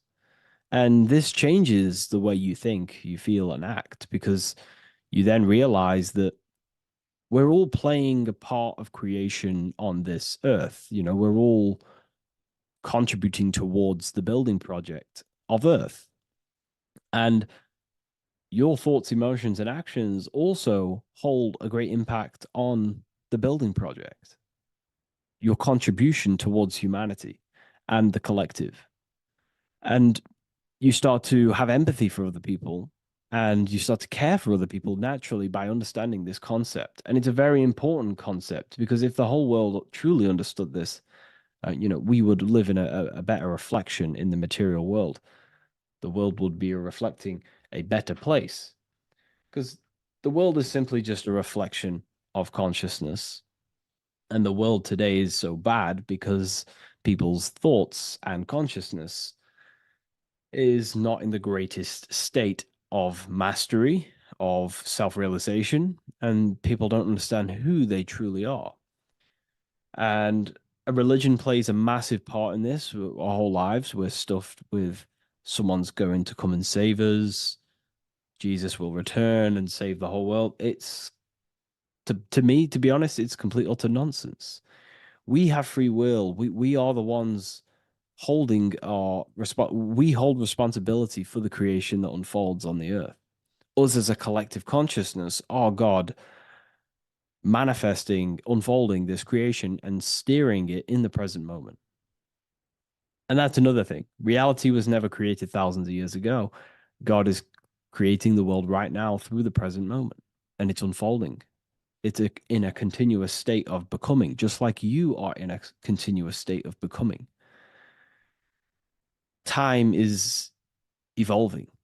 Time evolves our minds. It evolves our sense of self. And we evolve over time as an individual and as a collective consciousness. And so does the earth go through this change as we change. So it's important that we are becoming more self-aware in the world so we can actually start to reflect a better world. But the checkerboard floor, again, is just reminding us of the duality and the illusion, because it looks like an illusion, a checkerboard floor. It's an illusion. The physical world, if you only look at the world through the eyes, you will live in the veils of illusion and never see the light, the higher understanding of the world. You will see everything as divided. You will see everything as I am me, you are you, and live in division. But in truth, we are all one. We all come from the same source, and we're all the same infinite witness expressed in different forms. And this brings me back to the concept of love. Love is the force that unifies consciousness. It unifies yourself. It unifies your relationships with people. If you love your partner, you love your brother, your sister, whoever it is in your life, it unifies. If you have a care for someone, it brings you together and you grow the relationship by expressing care into the other person, and it grows. So love is a very expanding, it allows things to grow and it unifies things. And when you start to love yourself, you start to unify with yourself. And when you start to love nature, you start to unify with nature. So if we understood this, the world would be a better place. And love is the force that unifies the collective consciousness. If we truly hold love for ourselves, for others, other individuals, nature, then the world will become more unified. It unifies consciousness. This is the force of love. It's a very, very powerful, powerful force. And I do truly believe and come to understand now that love is the reason of all creation, which is the generative principle. All action is coming from a place of love or care. We only take action on what we care about. So even the sun is a symbol of love. It just expresses life, gives away all of its light, life, and energy to the earth and asks for nothing back. It is love. It is the expression of care. And that is what unifies consciousness. So again, this is just talking about the inner witness and how consciousness expresses itself in many forms. And the checkerboard floor also transcends that idea that I've just described of how it's consciousness divided in many forms. It also represents a state of an individual's mind. The checkerboard floor is symbolic of being divided, you versus me thinking, walking down the street and thinking everyone's a threat. It also represents their thoughts, emotions, and actions not being aligned, not being unified. Their thought, emotion, action are scattered, and they're not creating things consciously. It also represents many, many different personalities in our minds, the divided personas and personalities in our mind that we have. And the eye represents the unification of that. It's about unifying our mind pretty much to not have all of these different characters and sides to ourselves and actually being a whole mind, becoming conscious of the unconscious aspects of ourselves and transmuting them. And when we become conscious of something, we then hold the power to change it. If we have an unconscious part of ourselves, we never truly realize it, we don't change it, and that unconscious thing can actually seek to control our thoughts, emotions, and actions from that place of the unconscious mind. So ultimately, that's what darkness to light represents. Darkness symbolizing things we are unaware of, because when something is in dark, you cannot see it. Most people are in darkness of their imagination. They don't realize the power of their imagination. They're unconscious of it. They don't use it. And to become conscious of that is to put it into light. Shedding light on something reveals something. If I shine a torch on an object, it's going to reveal it. It's the truth. So it's about becoming conscious of the aspects of ourselves that we may be unconscious of, and actually using them and transforming them as tools. And again, we have the eye with light, with white and black. This is duality. You are also the witness consciousness, as previously mentioned, and the witness consciousness thinks in duality. We think we are the hater and the lover. We are the deceiver and the truther. The truth is that consciousness thinks within duality, and within the mind, beyond the witness, there is duality in thought. But in truth, you are not either. You are neither the positive or negative thought. You are the witness of it. There's a great saying in the Gospel of John, and I can't remember exactly the words, but it goes something along the lines of, lift the wood, I am there. Lift the stone, I am there. It's basically saying that everything is the I am, everything is the same consciousness. No matter where you go in the universe, you're talking to self. You're talking to the same thing. You're seeing the same thing. It is the same consciousness that is everywhere. So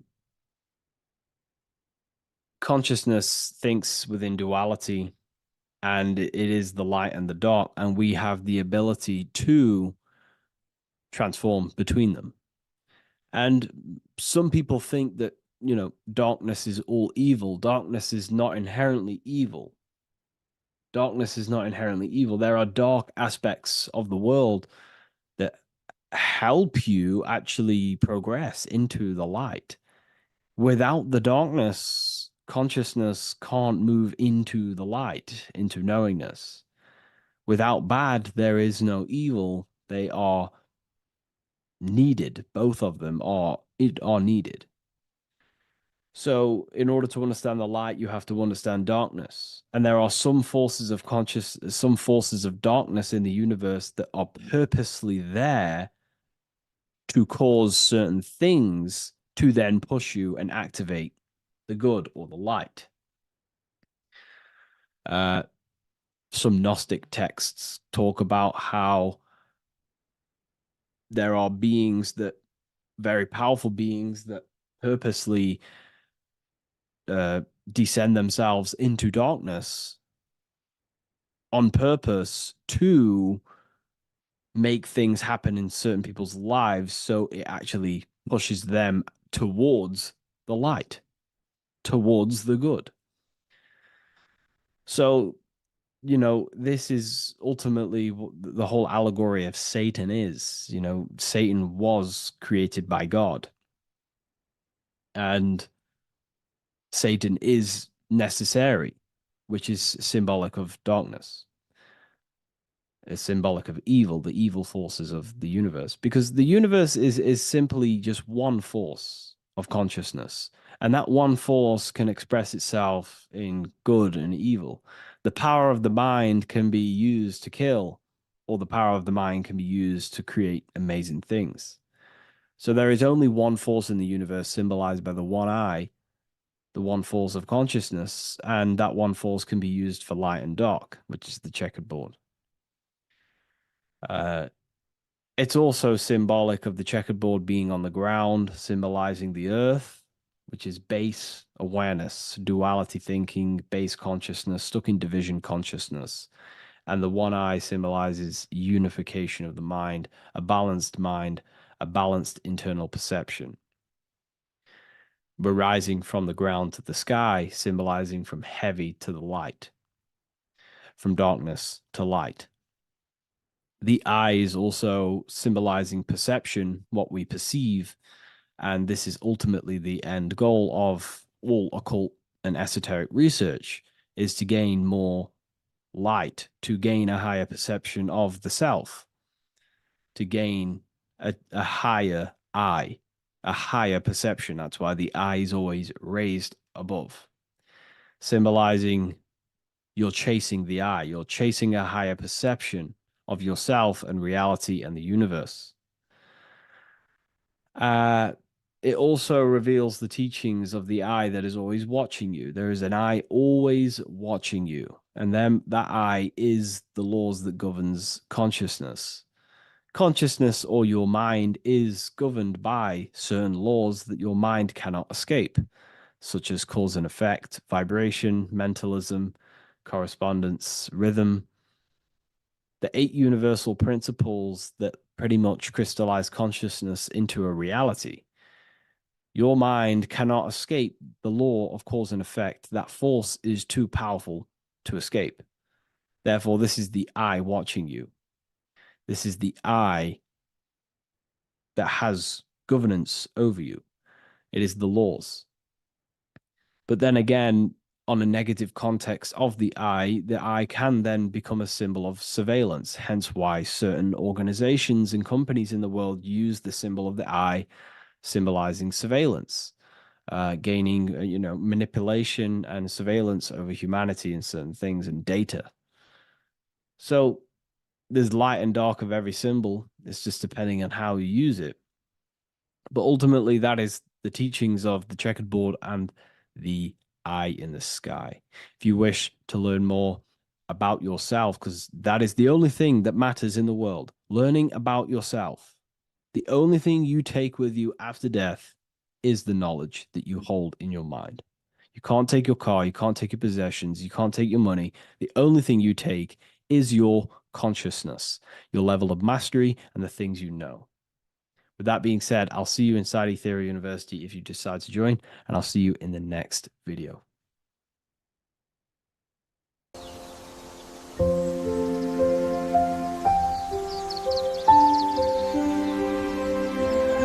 bookofwisdom.com. Visit today.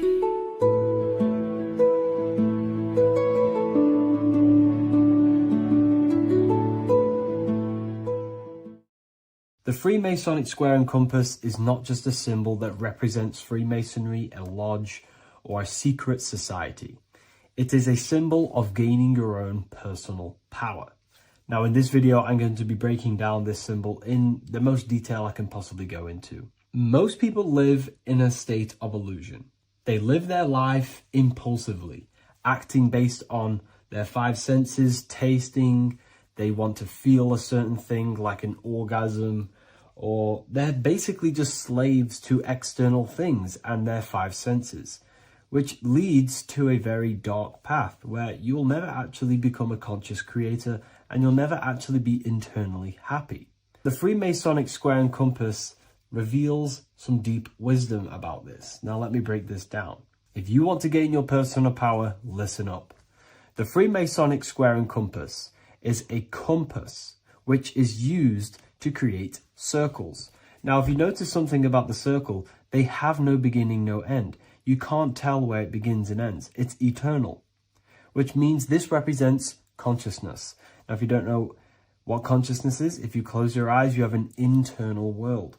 You have thoughts, emotion, visualization. This is all consciousness, spiritual.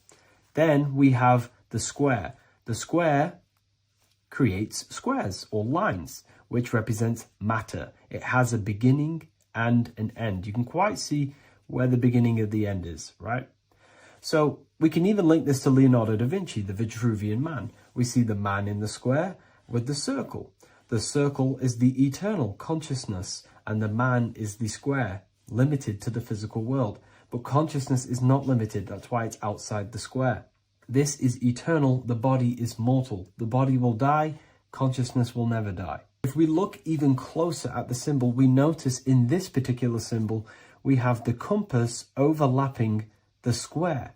This is very, very symbolic. This represents spirit over matter, also known as mind over matter, consciousness over matter, the circle over the square. Like I mentioned earlier, most people are slaves to their senses. They go through their day and all they do is chase validation and feelings. They eat all day to feel good, which means they're slaves to their taste. They're slaves to their feeling. They masturbate, which means they're a slave to orgasms and external things.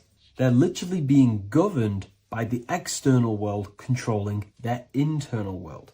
They're literally living life on autopilot. And don't get me wrong, I was guilty of this too. We're all guilty of this when we join this world because we're not taught this sacred knowledge. Until you actually stop and recognize this, you'll be living life on autopilot, literally not even living. You'll be running off subconscious programs, seeking external validation and being ruled by these five senses. The square underneath the compass represents consciousness on top of matter, which means the internal world is controlling the external world. It is the mind controlling matter and not matter manipulating the mind. In the occult and esoteric world, it's very important that you are conscious of every action that you are taking in your day-to-day life. Never act subconsciously. Always be conscious. What are you thinking? What are you acting? What are you giving your attention? All of this is contributing towards creating because you are a creator. Consciousness is a creative force. You need to make sure that the compass is on top of the square, that your inner world is controlling the outer world and not the outer world controlling the inner. As I've mentioned in many videos before, the internal world of consciousness is what's producing the external world. Your life is just a result of every thought and emotion that you felt in the past. Everything you own, everything you possess, your friends are all reflections of your consciousness. They're all reflections of what you are thinking about. When you change your thinking, your external world starts to rearrange itself. On a basic level, this symbol represents the combination of spirit and matter. You are a spiritual being and a material being. You are heaven, the sky, and earth, the ground. You are heaven and earth, spirit and matter infused into one. You are a bridge between the divine and the earthly worlds. And you can bring down these higher realms of consciousness, thought, imagination, and emotions into a physical, tangible reality. To do this consciously, we need to make sure the external world is not manipulating the inner world.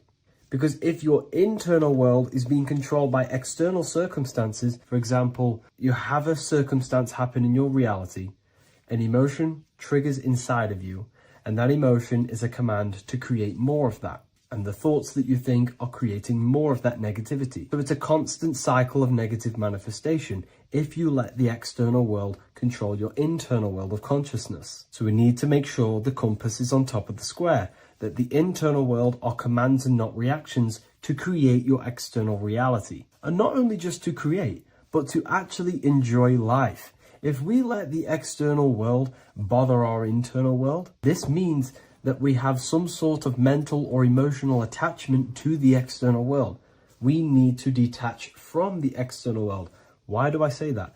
Because it's temporary. It's an illusion. We are going to die one day, and none of this will matter. You need to understand that everything in this world is temporary. You have to be okay with losing things, losing family, losing things in this world, because it's guaranteed to be temporary. We need to make sure the internal world is order and not chaos, commands and not reactions. Now, at the back of the Book of Wisdom, Volume 2, the book that I've wrote here, I go over the different meanings of the different arrangements of the square and compass. Sometimes we see the square overlapping the compass, which is the opposite of what we've just broken down. Or sometimes we see one leg of the compass on top of the square and one leg of the square on top of the compass. These are all highly symbolic. When we see the square overlapping the compass, this pretty much represents the beginning of the Freemasons' journey, when their internal world is being controlled by the external. They have a lot of spiritual growth and a lot of learning and inner work to do. Now, when we see half and half, one leg of the square on top and one leg of the compass on top, this represents the Masons' gradual emergence from the material realm into the spiritual. This interplay of symbols reflects the process of gaining greater light and knowledge as the Masons ascend from material concerns towards spiritual enlightenment. And of course, we've just broken down what this means. This represents spirit over matter. They're not chasing external physical things anymore. They're actually chasing and gaining validation and happiness from spiritual growth, more knowledge and deeper understanding of consciousness and themselves. Most people chase external material things, which actually don't make you happy in the long run. You could be given £1 million today. In a week's time, you would be back to the same original state of consciousness and actually chasing more and more millions of pounds. It's because nothing physical in this tangible world will ever satisfy your internal world of consciousness. So through spiritual growth, we can actually become happy and seek higher understanding, higher consciousness, which actually satisfies us eternally. So when we see the compass on top of the square, it symbolizes the triumph of spirit over matter. This arrangement not only signifies the mastery of spirit over the material realm, but also represents the resurrection, ascent, and dominion of spiritual principles over all earthly conditions. It's all about gaining personal power and spiritual growth. It's all about spiritual evolution, going from matter to spirit.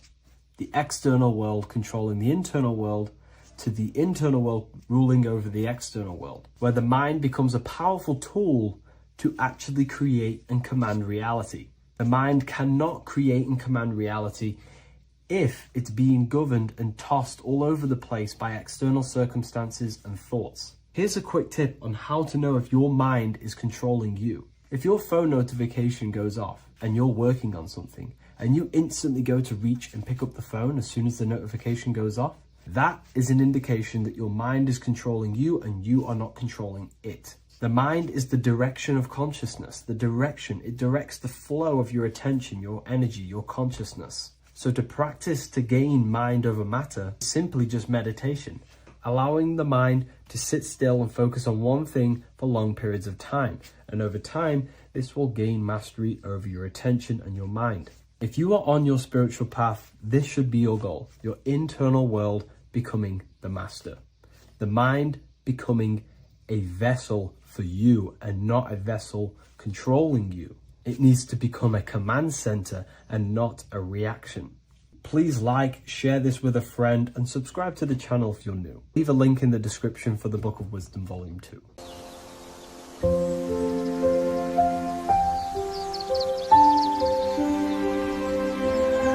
bookofwisdom.com. Visit today.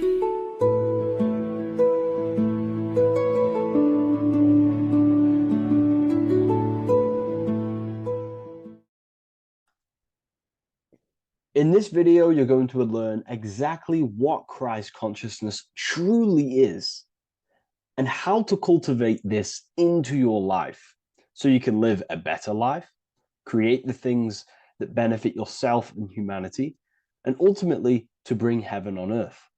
This is the true way. If you're familiar with my work, you know that, I'm pretty much obsessed with symbolism. Symbolism is such a massive topic, and it unlocks profound ancient wisdom that is hidden behind these layers of symbolism of the ancient paintings, symbols, and texts. So I was going through some Christian artwork and I came across this painting. It's a well-known painting called The Sacred Heart of Jesus. And it just blew my mind. What this is revealing about human consciousness and Christ consciousness, which is what Jesus represents.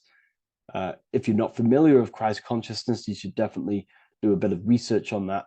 But I'm going to explain it today in detail. So when we look at this painting, we are looking at symbolism. We're looking at consciousness, a state of being, a state of living, a way of thinking, a way of feeling, and a way of acting in the world. As I've said this many times, we're all creators. We all create and generate reality. And you don't just have your personal reality, you have a collective reality. Your reality is affected by the collective consciousness. Depending on the collective consciousness's understanding of reality will also affect your life. We have a collective life and a collective experience. So Jesus in this depiction here is in a way showing us instructions to reach Christ consciousness, whether you see it yet or not. But I'm going to decode this for you. And your mind might be blown after watching this. Okay, so what is the meaning of Christ consciousness? What's the whole purpose of this? Very simple. Like I mentioned before, we have a collective experience on this world. And Christ consciousness is the natural consciousness that we all need to be functioning on to generate peace, love, and unity on the earth in this experience we call life. That's what Christ consciousness truly is. It's a state of being that we need to cultivate within our own self, within myself, others, and everyone in this life and experience, so that we can all live in peace and heaven on earth, what they like to call it, so that we can generate the best experience possible together on this thing we call earth, on this material world, this material dimension. The material dimension is simply just a physical dimension of thought. It's a physical outcome of thought, but that's a whole of a lecture. So please leave a like, leave a comment if you have any topics to talk about that you wish for me to cover, and definitely leave a subscribe if you like my content and channel. So to go deeper into this, right, we've explained what Christ consciousness is and what it actually, will do to the earth and what it will do to reality in our collective experience. And it's also representing a profound understanding of self, a deep understanding of the true nature of self, the true source of self, what the self is, pure consciousness, pure God. We are all Jesus. Jesus is you, a physical manifestation of the divine made manifested physically. A physical manifestation of consciousness, okay, of spirit descended into matter. However, Jesus is a symbol that should not be worshipped, but something that we need to cultivate, maybe look up to, and cultivate within our own mind and hearts and actions. So he is someone that we should embody into our own very own being. We need to reach a level of intellect, the mind, a level of emotional understanding, and ultimately this creates Christ consciousness. Okay, and now I know that was very, very vague what I just said, but I'm going to explain it a bit more. I don't want to give it fully away yet because you need some more information, more keys. So let's observe the top end of this painting. Jesus with this circular light emanating around his head is symbolic of the mind, of the our thinking aspects of consciousness, the way we generate thoughts, ideas. The mind is also good at also ruling communication. It also rules what we give attention to. Okay, so this is symbolizing the mind of every human being. The mind is a very powerful center of consciousness located in the head, of course. This is why Jesus is the head at the top with the circle around it, representing the mind. Now, to reach Christ consciousness, we need to purify our minds. Purification of the subconscious mind. The subconscious mind is the hidden aspect of our mind with all of our memories, belief systems, and everything we've ever experienced is stored within there. We have traumas there, we have bad belief systems that hold us back. So it's about reprogramming the subconscious and aligning the subconscious with higher consciousness, with higher understanding of self. Removing any mental blockages from the mind. Because in today's world, most people's minds, including myself before I, purified myself, and I'm still continually purifying myself. That's not to say I'm perfect, because I'm definitely not. But what I was saying was purifying the mind so we can have a powerful mind. Because like I was saying, most people's minds are not their own friend. They let their mind control them. They let their thoughts create negative influence on them, negative emotions. They let their mind destroy their confidence, destroy themselves. We do not want a mind like this. We need a mind that is our best friend, that receives powerful thoughts, that gives someone power. We do not want our mind taking away our power. Okay, so in this specific image here of Jesus, this represents a light mind, a powerful mind, enlightenment. The word enlightenment means light and ment coming from mental or mind, light in the ment. This means a powerful mind. Light is also symbolic of knowledge, information. When someone's very intelligent, you call them a bright person. It's a bright mind. It's knowledge of self. So the mind is conscious of self. That's another thing. We need to be conscious. A lot of people are not conscious, including myself before I did this, before I woke up. Most people are not conscious of their actions. They're not conscious when they're actually awake in the day. They do things unknowingly. Are we conscious of our thoughts, emotions, and actions, what we're giving attention to in our mind? Because ultimately this shapes our experience. There's a great quote, I think it's Julius Caesar or one of the Roman emperors, who says the quality of your life is dependent on the quality of your thoughts. Something along them lines. I don't know if I'm 100% correct there, but it's very true. Our thoughts dictate our happiness. So to cultivate Christ consciousness, we need to be conscious of our actions, conscious of our thoughts that we're giving attention to. There is a level of mastery that we can achieve within ourselves where we become conscious of every single thought that enters our mind. That sounds easy, but it's definitely not. But that's a high level of mastery that we can achieve and cultivate within ourselves. So we're looking at a powerful mind here from Jesus, a powerful mind, a purified mind. And we purify the mind through, affirmations, meditations, ritual work.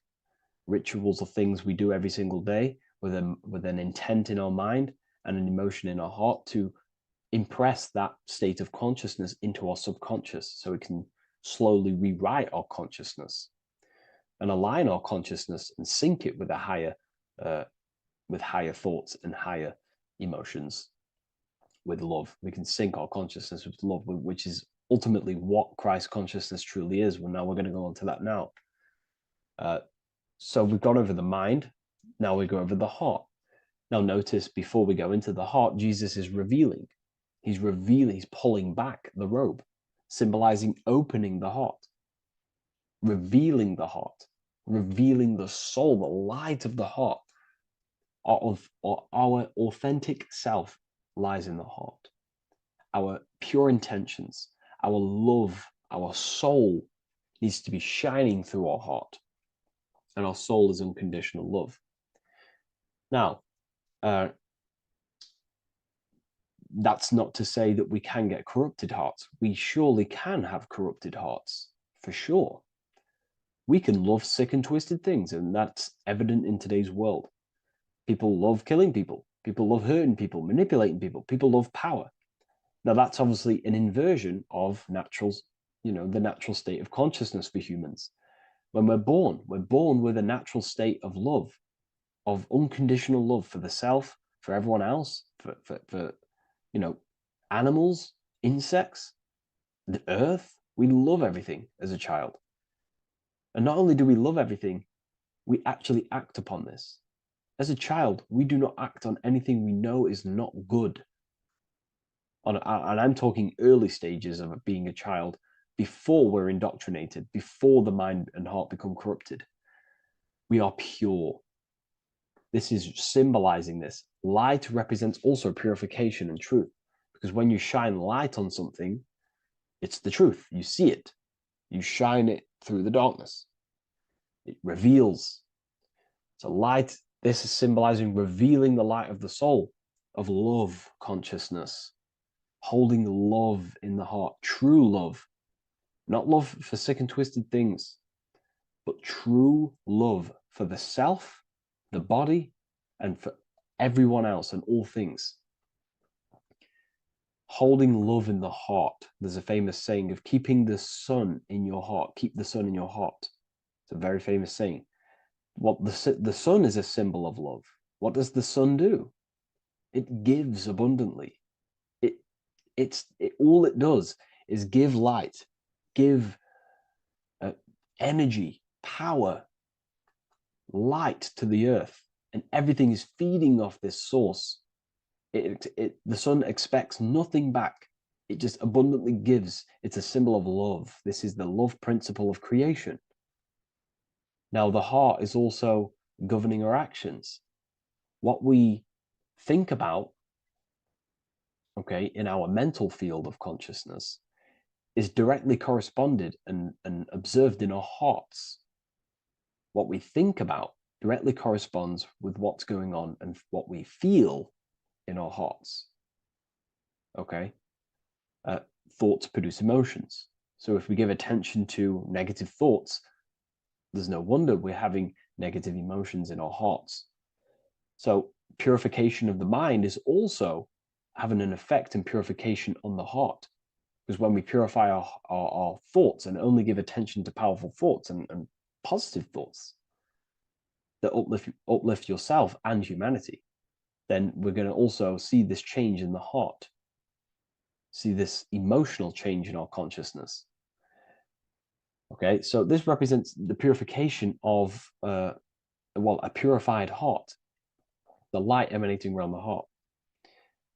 Love for the self, love for one another. And you're revealing this, you're shining the heart on others. This represents, revealing your true self to everyone without suppressing aspects of self. Revealing the light, not holding back the light. Because people in darkness will look at people who are spiritual and say, oh, he's into the woo-woo stuff. It's about revealing that and not caring about others. Because when you shine a light, you're also planting seeds in other people.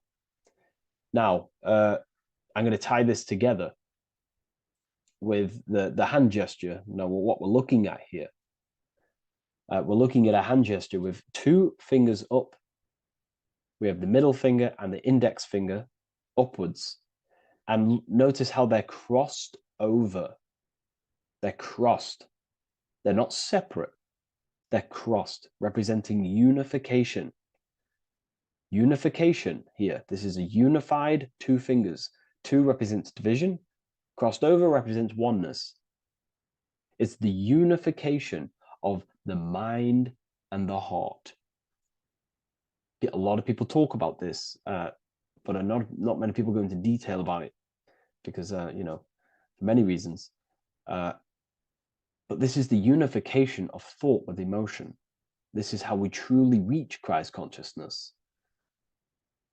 And ultimately, when we do gain the love in our hearts and we do slow, you know, it's a gradual process of cultivating love for the self and everyone else in the world, because we're so programmed to be divided, but it's a slow progress. But when we do cultivate love in our hearts for the self and one another, love is a very, very nurturing and growing force. Like I said, the sun earlier, that is pure love energy. It makes everything grow on the earth. While love in your heart grows connections with people. It grows care. You go out your way to do things to people and do give people things. You know, it's a very nurturing and growing energetic force. And me personally, I think the whole universe is built upon love. The whole thing. Without love, you know, without the love, there is nothing. Nothing is, you know, love is the only true emotion that truly exists. Everything else is either an opposition of love or a different degree and branch of love. Love is the only true emotion, and everything is built upon that principle. Okay, love is what guides us to a higher consciousness. When we cultivate love in our hearts, we become a vessel for light, more energy, more vibration. Our electromagnetic field expands, or biofield, when we hold love in our hearts. It's a very powerful force. And when we do cultivate a strong spiritual compass within our heart, because that's what our heart truly is, it's a spiritual compass. It tells us, well, it doesn't tell us, it knows what is right at all times. If you think something, your heart tells you whether that is right or that is wrong, whether you should act upon it or whether you should not. The heart knows what's good and evil. No one told you this as a child. As a child, you already knew this. You came into the world, you knew what was right and wrong. You knew it was wrong to hurt people. So this unification that he's doing with his hand symbolizes thinking with the love of the heart. Represents thinking with love of the heart. Thinking with love of the heart for the self and the collective. Now, ultimately, what this does is give birth to perfect action. Why? Why does this give birth to perfect action? Think about it. Every time you've taken an action, why did you take the action? You probably, well, you would have thought about it, you had a feeling towards it, a care energy, and you took action. Why do we go to work? We care about paying the bills and staying in our house. We go to work to earn money. We think, we care, we act. Everything you see in front of your reality, on the screen that you're seeing right now, you called your eyes. Everything is in front of you because you care. It's the heart energy that leads the body. Okay? And that's even present in the body. Have a look at the body. We have the head, thought, then emotion, then our feet is at the bottom, and our feet take action. Thought, emotion, action. Thought, emotion, action. So even the body is basically a blueprint of how creation is manifested. So we receive thoughts from the divine planes, from the higher planes of consciousness. We receive them. That's another thing that I missed. If we purify our minds, we're basically attuning our mind to a higher part of the mental plane, and we will receive higher thoughts. We will receive thoughts that are more genius, what we like to call today, or better quality thoughts. We receive good ideas. when we attune our mind to a higher consciousness. Okay, so we are like a radio. We receive thoughts based on what our mind is set to. That's why we call it a mindset. So, like I was saying, we receive thoughts through the head, we feel the emotion, then our feet take action. Thought, emotion, action. So the body's a blueprint of creation. It's beautiful when you really notice this. So this unification is about thinking with the love of the heart, which gives birth to perfect action in the world. And this is the state that we need to cultivate within myself and everyone in the world so we can give birth to heaven on earth through action. Because ultimately the world is molded through action, physical action. And them actions are molded from thoughts and emotions. Now,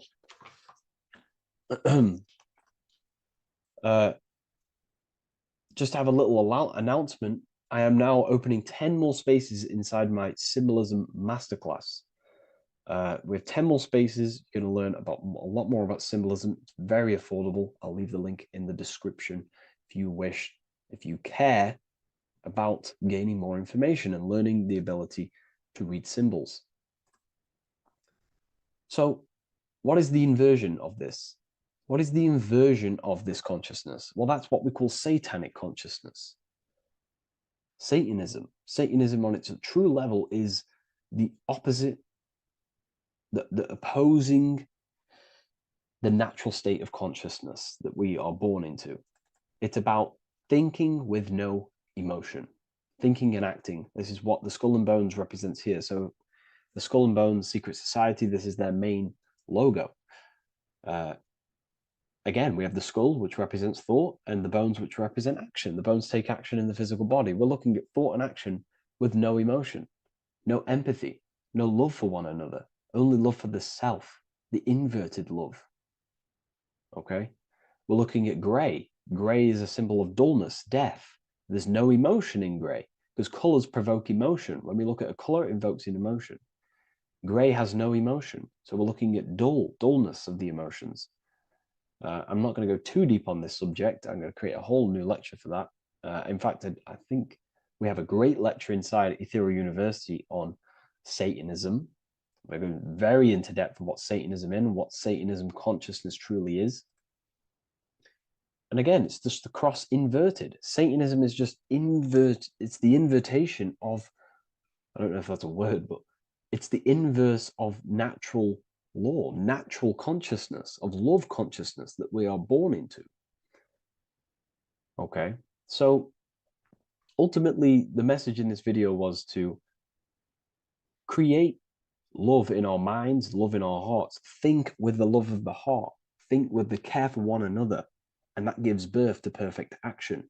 And when we align, when we do truly act out what our heart is telling us, and I know this from first-hand experience.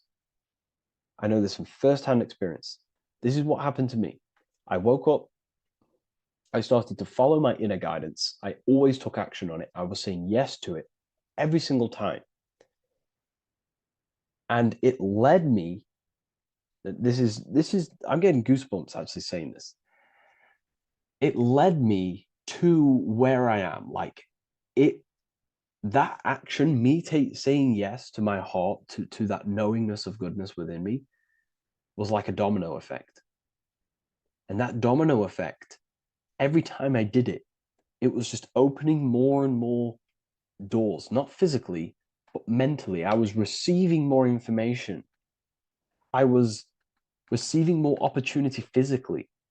My work started to explode on social media.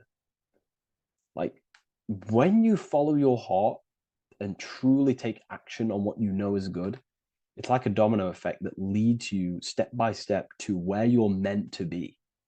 And it's so profound and it's so, beautiful. And I'm telling you this from firsthand experience. This is ultimately how you kind of unlock your purpose in this physical world as well. So not only is it going to create a better world, it's also unlocking your true soul form and soul purpose while you're here. It's very beautiful. So I thank you, everyone. Please leave a like, comment, and share, and subscribe to the channel. And I'll see you all inside Ethereal University if you decide to take your studies to the next level. Take care.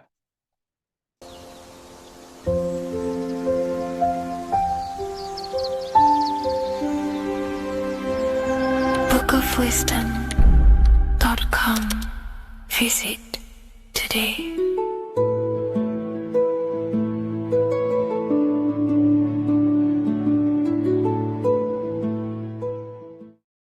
Neo is plugged in on the back of the neck, which is the reptilian brain stem.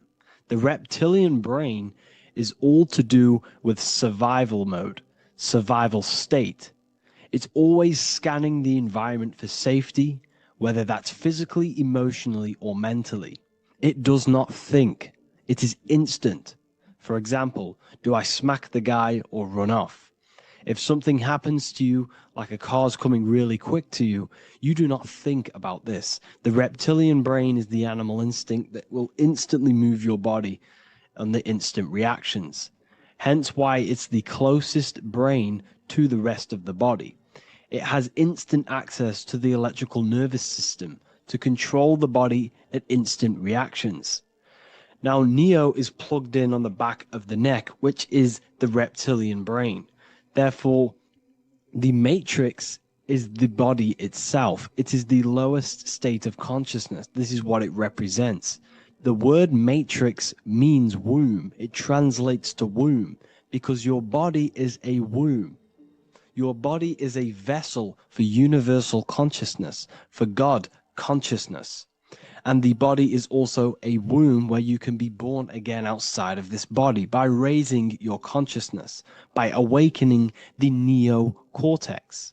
This is why Neo is called Neo, because it represents the neocortex. This is the higher aspect of our brain. This is all to do with new things, higher reasoning, higher thinking, new learning. You see, the brain is a receiver for universal consciousness. Now, what do I mean? It is a radio receiver. Think of it like this. You have a radio tower which emits frequencies. And each little frequency, 00.1, 00.2, 00.3, each 00 point is a different person. We are all the same universal consciousness, encapsulated inside of a different vessel. This is why our body is the temple of God inside of the Bible. Your body is a sacred temple of the divine essence of the universe. However, consciousness is controlling this physical body. And I'll show you this diagram here. Consciousness consists of imagination, emotions, thought, and memory. All of these things are not physical. They're not made out of atoms. You cannot think with atoms. If I split open your brain while you are thinking of a cheesecake, I would not see a cheesecake. It's because these things exist metaphysically within consciousness. They are not physical. The body is physical. It's part of matter. It's part of time. You see the Leonardo da Vinci, the circle and the square. The square represents limitation, beginning and end, because when you draw a square, there is a beginning and end. It represents the body, the mortal self, the ego, the echo. Then you have the spirit raised above, which represents spirit over matter, mind over matter. Invisible forces create physical forces. Everything physical exists in non-physical. This is also the Freemasonic square and compass, why the square is below the compass, because the compass creates the circle, which is spirit or mind. Then you have the square, which is matter. Mind and matter are the same substance. Mind creates matter through thought. Everything in this physical universe manifested through thought. Everything began as thought. So you are spirit and matter. You have a material body and a spiritual body. And you are right in the middle. This is why humans are very, very important. Because we have an animal nature, the reptilian brain, and a higher consciousness, the neocortex. and we must awaken out of the matrix, which means womb, which is the body. And Neo is waken up from the lower self, the reptilian brain, and moves into the neocortex, because the brain is a radio receiver for consciousness. Now, what do I mean? I went over this before. Your consciousness is controlling the brain. The brain is a computer. And when our consciousness, our imagination, our emotion, our thoughts, and our memories are all contributing towards just survival things, food, safety, fear, all of these things, and our consciousness is locked into a survival state, we are using the reptilian brain. We're no longer thinking. You don't think with the brain, but the consciousness is thinking, which activates the different parts of the brain. When we think for higher reasoning, we use the neocortex. It stimulates the neocortex. When we think about survival, we're using the reptilian brain. So therefore, when Neo wakes up, he wakes up to the higher aspects of consciousness, which is only utilized by the neocortex, by learning new things, and expansion of the mind and expansions of consciousness. Okay? So the whole matrix is to keep you designed, well, the whole matrix is designed to keep you in a survival state, in the three-dimensional awareness. They want you constantly scanning for safety, scanning for food, scanning for emotional safety in relationships, in other people. You see, they do not want you to think. They want you stuck in that reptile, that animal state, that beastly state that most people are in. Most people, all they do is eat, listen to music, consume, have sex, lust, desire. This is all the reptilian brain. So when we say the world's being ran by reptilians, it's symbolic. There is no physical reptilian humanoid beings controlling, manipulating human consciousness. We are all the same consciousness. However, there is a corrupted state of consciousness running this world. And this consciousness worships the physical plane, and they control the physical plane. So by doing that, they keep you stuck in a reptilian way of thinking, the animal state, to keep you stuck in the lowest state of consciousness.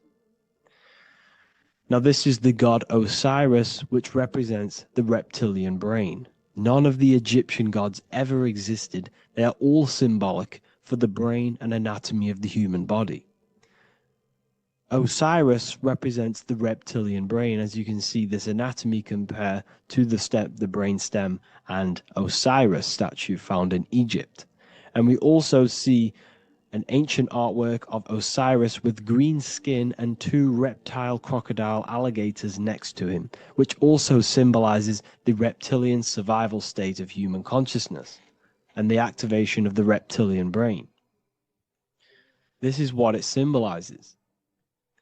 Now, this is what the Matrix is all talking about. It's talking about the awakening, the expansion of consciousness. The word divine is dive in, because you connect with the divine by diving inward. There is no man in the sky going to save you. You must connect with the self. Know thyself. Truth comes from within.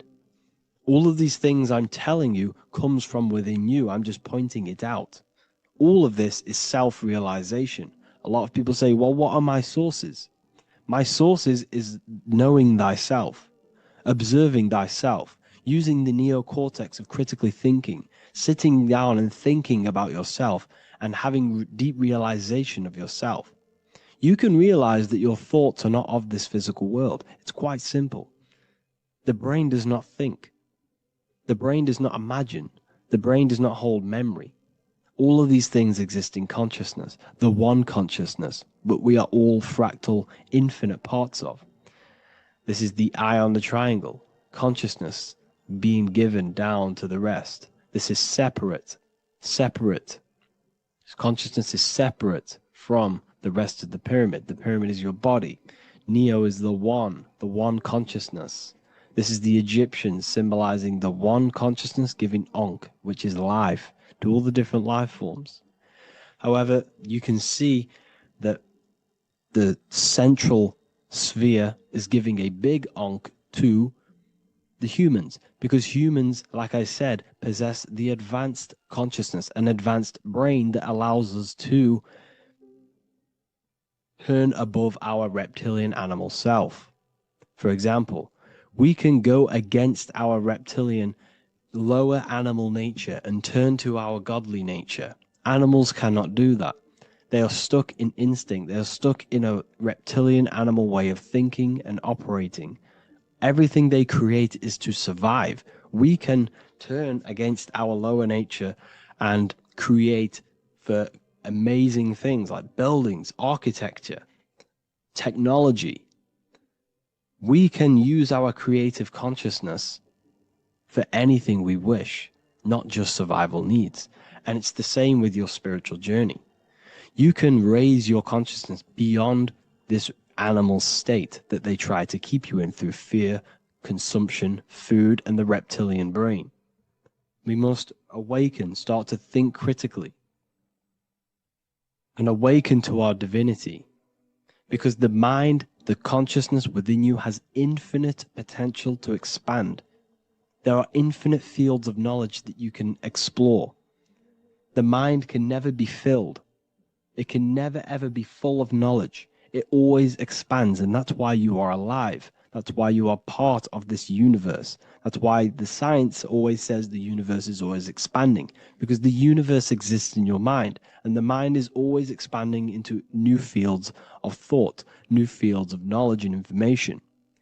And that is your whole sole purpose, of expansion of mind and expansion of consciousness, and the exploration of the mind of God. We are living in the mind of God. You are a thought in the mind of God. You must awaken out of this body. This is why Jesus says you must be born again to see the kingdom of God. You must be born again. You must raise your consciousness beyond physical limitation and awaken to your divinity. And this is pretty much it for this video. I hope you all understand this, that this is all symbolic for consciousness.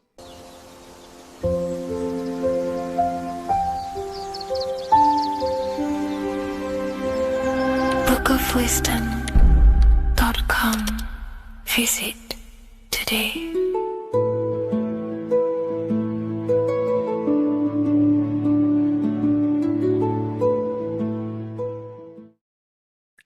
What if I told you that reincarnation is real and that there is a metaphysical, spiritual science behind this? Most people leave this world just as lost when they entered it. That they carry their fears, attachments, and addictions with them, only to be born again, trapped in the same cycle, repeating the patterns of lifetime after lifetime. This lecture is not just about preparing for death. It's about mastering yourself before death, so you don't take them burdens with you. Because the truth is, whatever addictions, fears, and unresolved emotions you cling to in this life, you carry with you into the next. Unless you break free now. You must master yourself before death. Death is not the end. It is the great passage. But how we transition depends on our mastery of the self. This was symbolized by the Ouroboros, the snake biting its tail. Every ending is a new beginning. It's an infinite cycle of consciousness. Now, your human body is basically an antenna tapped in to a stream of consciousness. Just like a radio is tapped into a specific frequency to play that radio. Your body is basically an antenna, a crystal picking up the consciousness of God. You are on an ever-ending journey, a journey of learning and expansion of the mind into new fields of thought. This was symbolized as the Ouroboros. When you die, it is a new beginning. It's a transitioning, not an ending. Everything is eternal in this universe, as consciousness is formless and constantly transforms into new forms of life. Let's break down the word death. Death contains the word ether. Now, the ether can be found in the word heart or earth. Ether. Everything in this plane comes from the etheric plane. The etheric plane is the barrier between the physical plane and the spiritual plane, the astral plane. The astral plane is the screen that you have in your mind that allows you to imagine a red apple, for example. This is the imaginative plane where thought forms start to take form. Everything begins as a thought, then the thought form becomes an imagination, then energy, then physical. Everything in the physical plane is a shadow of thought. All objects manifested as thought. You came from the astral. You came from the stars. This is why we say reach for the stars. Or this is why you say you are a star. Cis star, miss star, fraud star, stir is star. And when you become famous, you become a superstar and you gain a star on the Hollywood floor. You are a star. The ether. The ether is the infinite energy source which all things come out of and return back to. This is the cycle of life and death, summer and winter, day and night, sleep and awake. The ether is the infinite energy source which all things come from and will return back to. Okay, sorry about that little error.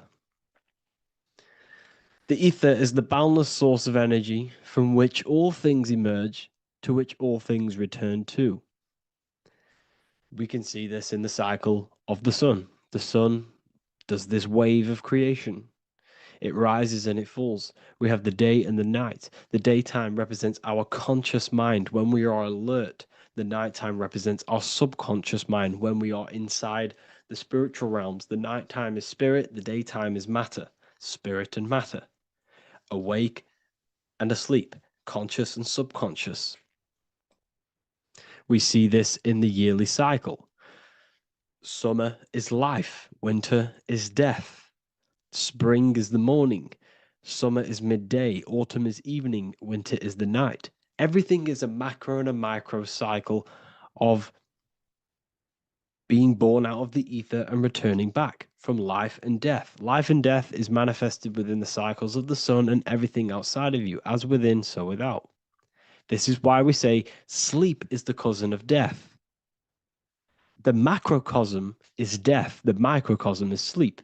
Every time you go to sleep, you are essentially it's a miniature death.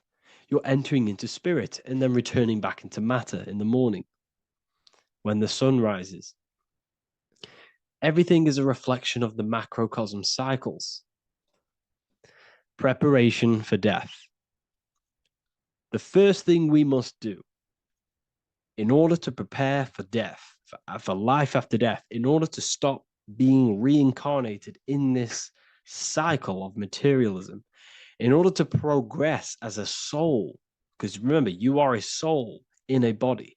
Just like the sun gives power and life to the earth, your soul gives power and life to your body. When you say I, you're referring to the soul.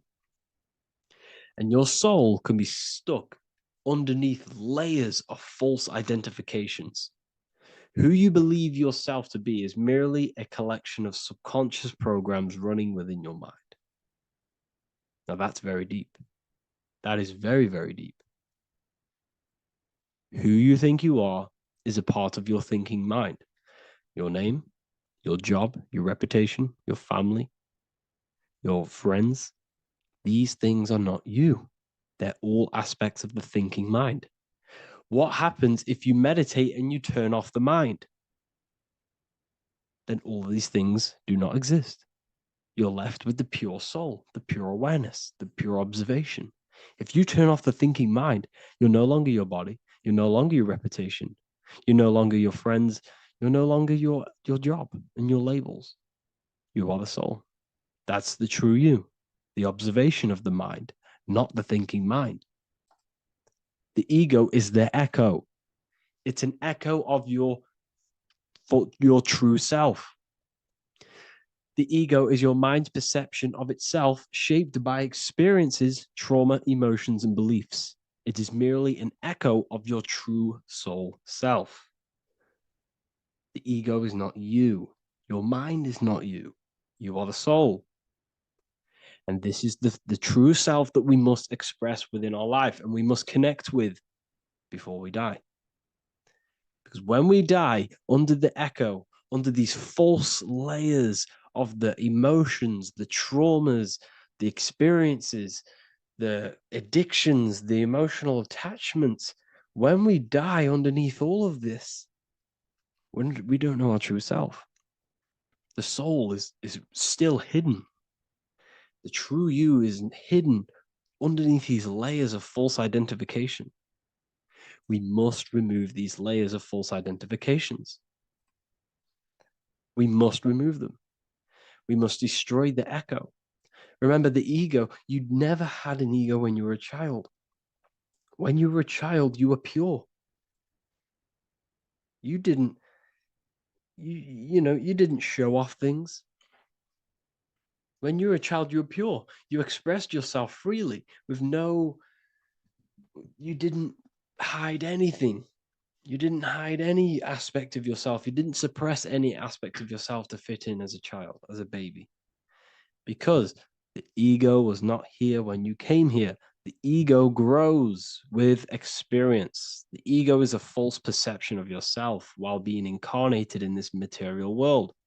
It's your mind's perception of itself and it's created through your experience. Remember, you are unconditioned consciousness, and your experiences, thoughts, traumas, emotions, and beliefs have conditioned your consciousness into believing you're only a physical body, but you are the soul. We have to remove these layers. How do we remove these layers? Like I said, the best thing, meditation. Meditation. There is a great meditation that you can do every single morning and every single nighttime. You can sit there and repeat over and over before you meditate. You can repeat that you are not this, you are not that, you are not this. You can label them one by one. Start with, I am not my body, I am not my job, I am not my name, and then detach from absolutely everything until you are left with nothingness. And when you start to meditate, detach from everything. Nothing matters. I am here right now. And what will be left? The only thing that will be left is the language that your mind is using. Now, this is very deep. Not many people will tell you this, but I've lingered in meditation many times. And I can tell you from experience that the only thing left once you detach from everything is the language that your mind is attached to. So whether that's English, Italian, French. Once you detach the language of the mind that that little voice in your head's using, you're left with the soul. Once the mind is switched off, you're left with the soul, and you have detached from all of these external things. You're left with the soul. That's you. That's the power. That's the source of all creation, where everything you've ever done has come from. Every thought, every idea has come from your soul. Number two. That's meant to say number two. Sorry about that. Mental addictions and emotional addictions. Okay. These two are very important. Mental addictions, this could be thought patterns. This could be the labels that we've just been talking about. Then you have emotional attachments, which is maybe you're too attached to an external thing. Maybe you're too attached to your phone. Maybe you're too attached to family. Maybe you're too attached to loved ones. Yes, I'm not saying don't love them, but what I'm saying is do not rely on anything in this world to make you happy, to fulfill your emotional needs. Everything is found within you. You must look within, and if you're looking without, if you're trying to find yourself in the outer world, you'll never find yourself. You'll constantly be looking around in loops. Because you cannot find yourself in the outer world. Nothing will give you long-term validation. Seeking validation in the outer world will leave you soulless, leave you feeling empty inside and sad and depressed. You have to find yourself within. You have to detach from everything you are relying on to give you emotional stableness. You have to detach from all. Yes, love your children. Yes, love these people, but do not rely on them. Everything in this world is temporary. Do not conform to this world. The Bible tells you this. Everything in modern society nurtures the body, but neglects the soul. They keep you addicted to as many things as possible. Smoking, you have to detach. Drugs, you have to detach. Alcohol, detach. You cannot rely on anything. This is why this path is very, very difficult to walk. But I'm showing you the way. These are the things you must do before death. You have to detach from absolutely everything. If you die and your mind and soul is still addicted to these worldly things, then guess what? You're going to reincarnate. You're going to reincarnate because your mind is still thinking about these material earthly things. And if you are operating in that vibration, you're going to project that vibration and come back here. You have to detach. You have to master the soul and master the mind. Like I said, the matrix is designed to keep you addicted to as many things as possible. Your phone, food, smoking, drugs, alcohol, clubbing, all of these things. Everything in society is made to trap your soul and reincarnate in this world. That's why it's very, very, very difficult to walk this path. Very difficult. Matrix, matter tricks. John 2:15 to 17. Do not love this world, nor the things it offers you. For when you love the world, you will lose God. Do not love this world, nor the things it offers you. Do not conform to the pattern of this world, but be transformed by the renewing of your mind. Great quote. Do not conform to the pattern of this world, but be transformed. Let this world transform you. Learn from this. Expand from this. But do not be mentally and emotionally attached. Okay? What good will it be for someone to gain the whole world yet forfeit their soul? Like I said, everything in the Bible is telling you the truth. You just got to read it correctly. This is spirituality. This is spirituality. The Bible is spiritual. It's a spiritual text. We must disconnect from everything outside of us and connect with the true soul. Here we have the Egyptians showing you the soul leaving the body. Here we have the soul here. Here we have the Masons showing you the soul coming out. The soul is real. You are the soul. And when you leave this physical plane, you will go into the astral plane. That's where you came from. You came from the astral. You came from the stars. You incarnated into this physical body. Your consciousness fell into this material form to experience limitation, to experience a 3D world. So in order to ascend properly before we die, we have to let go of all the attachments. Every addiction you have, write them down. And one by one, tackle them. Before you die, you have to, or else you will reincarnate. This is the teachings of Egyptians. This is the teachings of Masonry. All of these addictions contribute towards life after death. Everything must be controlled.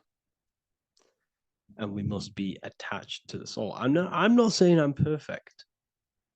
I'm not saying I'm perfect, people. We're all not perfect. We're all under psychological operation by the government. We're all in a very difficult situation with this awakening. I'm simply pointing out what I know from my journey and what I've been learning through occultism and research and reading lots of books and many different things. I'm on this journey just as you are. Maybe I'm further. Maybe you're ahead of me. We don't know. But this is what I'm sharing with the world. This is what I'm sharing with my research. And this is what makes sense. It's common sense. Look at everything around you. Everything's made to feed the body, not the soul. So my beautiful watchers and fans and supporters, I appreciate every single one of you, and I hope this video has supported your journey. If you're feeling lost in life, if you're searching for deeper answers, whether you're seeking clarity, looking to expand your studies, or ready for personalized mentoring, This is your chance to connect with me live and receive insights tailored just for you. Start your path to self-mastery and enlightenment inside the world's best esoteric school.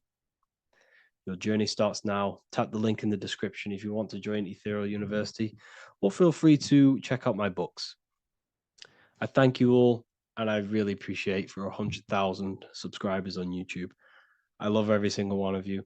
Make sure to drop a like, a comment, and subscribe to the channel if you're new. Let me know some ideas for, lectures, anything that you want to know. I can make lectures on them. Just drop it in the comments. I appreciate every single one of you. Take care.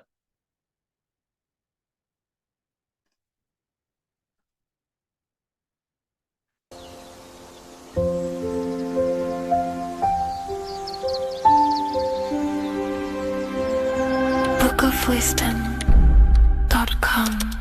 Visit today.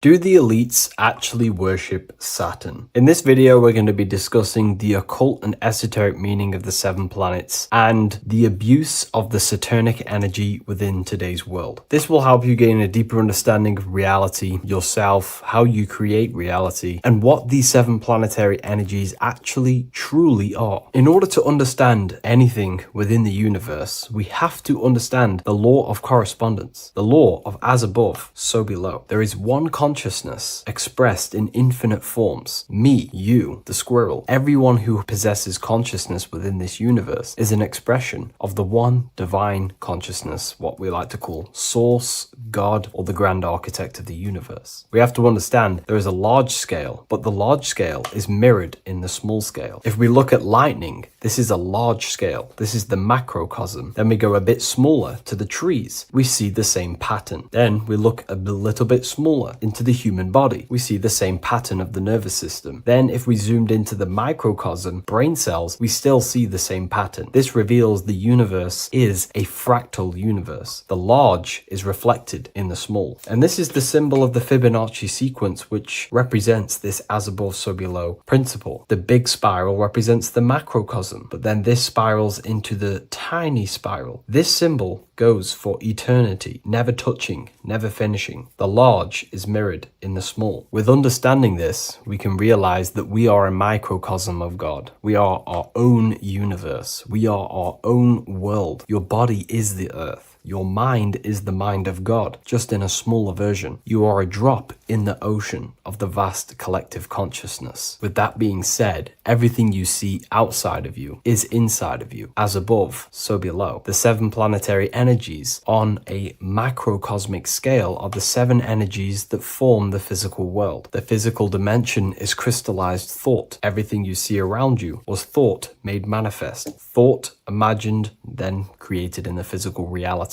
Therefore, these 7 planetary energies are 7 astral forces that create and weave the material existence. For example, if we look at a tree has 7 categories of consciousness, 7 creational forces that create the tree. This is the reason why we have 7 days of creation in the Bible. This is the reason why we have 7 days of the week for the 7 planetary energies. Monday is for the moon, Mars is for Tuesday, Mercury for Wednesday, Jupiter for Thursday, which is Thor. Thor is Jupiter. Venus for Friday, Saturn day for Saturn, Sunday for the sun. This is also the reason why we have 7 major energy centers within the body. The 7 life forces that flow through the body to give physical existence to the physical form. Man is a microcosm of the universe. With that being said, if we look at a tree is nature, and nature is the macrocosm, the creation of God's mind. And if we look at the tree, we can see 7 creational categories that go into create the tree. For example, the stem of the tree, the trunk, represents the sun. The root system, the base of the tree,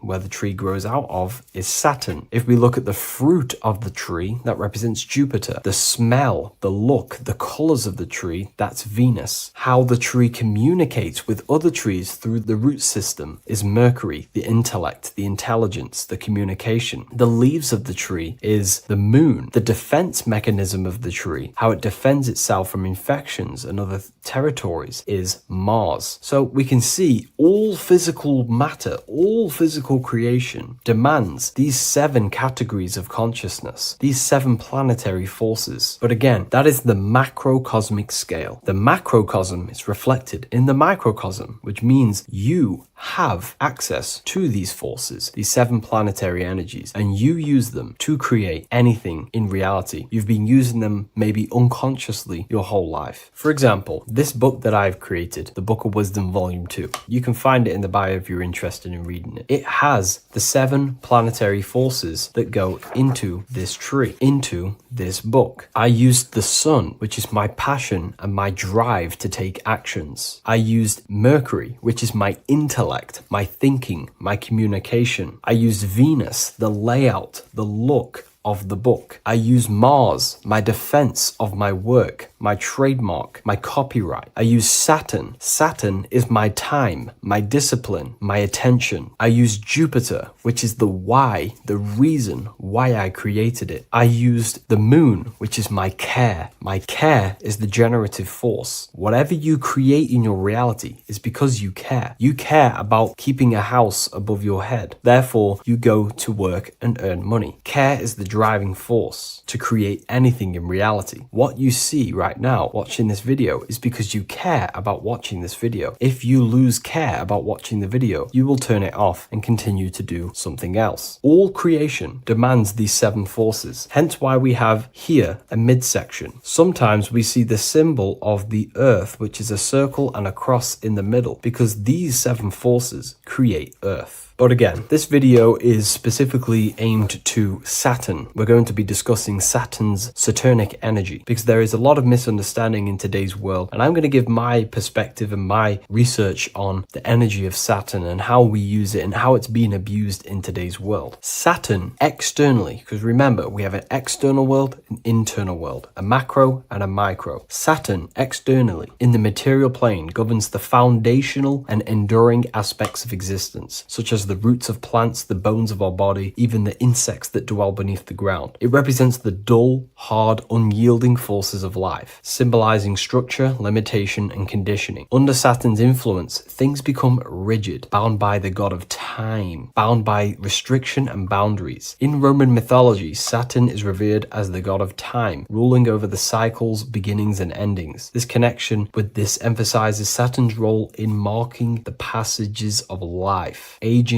and inevitable constraints we all face. Internally, inside yourself, the microcosm. Internally, Saturn embodies the conditioning within our own consciousness. When Saturnian aspects of consciousness dominates, we become overly rigid, fixated, restricted in our thinking and actions. For example, Saturn's influence is strongly felt in today's world, where many people's minds are confined to societal norms and conditioned responses. The pervasive control Saturnian energy can lead to the sense of limitation, as people become trapped within structure imposed by society and power structures. However, we have to remember that limitation, there is dark and light. Limitation is not bad. This is why Saturn is connected to the god Satan. They are the same being. It's something that restricts, holds back, and keeps you limited, conditions and limits consciousness to its lower power. Saturn is a great teacher, guiding us through difficult life lessons that ultimately lead to growth and expansion and power. Although Saturn's energy is harsh and often challenging, it helps us to develop resilience, discipline, and wisdom. Yet in modern age, this energy has overpowered the minds of the masses, fostering excessive rigidity and limitation. Instead of being ruled by Saturn's constraints, we should seek to embrace more freedom, love, joy, balancing Saturn's lessons with openness and fluidity in our life. So like I said, Saturn rules law. Anything that is limiting or holding back, something that is a restriction or a wall. This is why we see judges wear black robes. The color black is associated with Saturn because Saturn rules over the nighttime and the winter time. Capricorn, they wear black robes. A graduate also wears a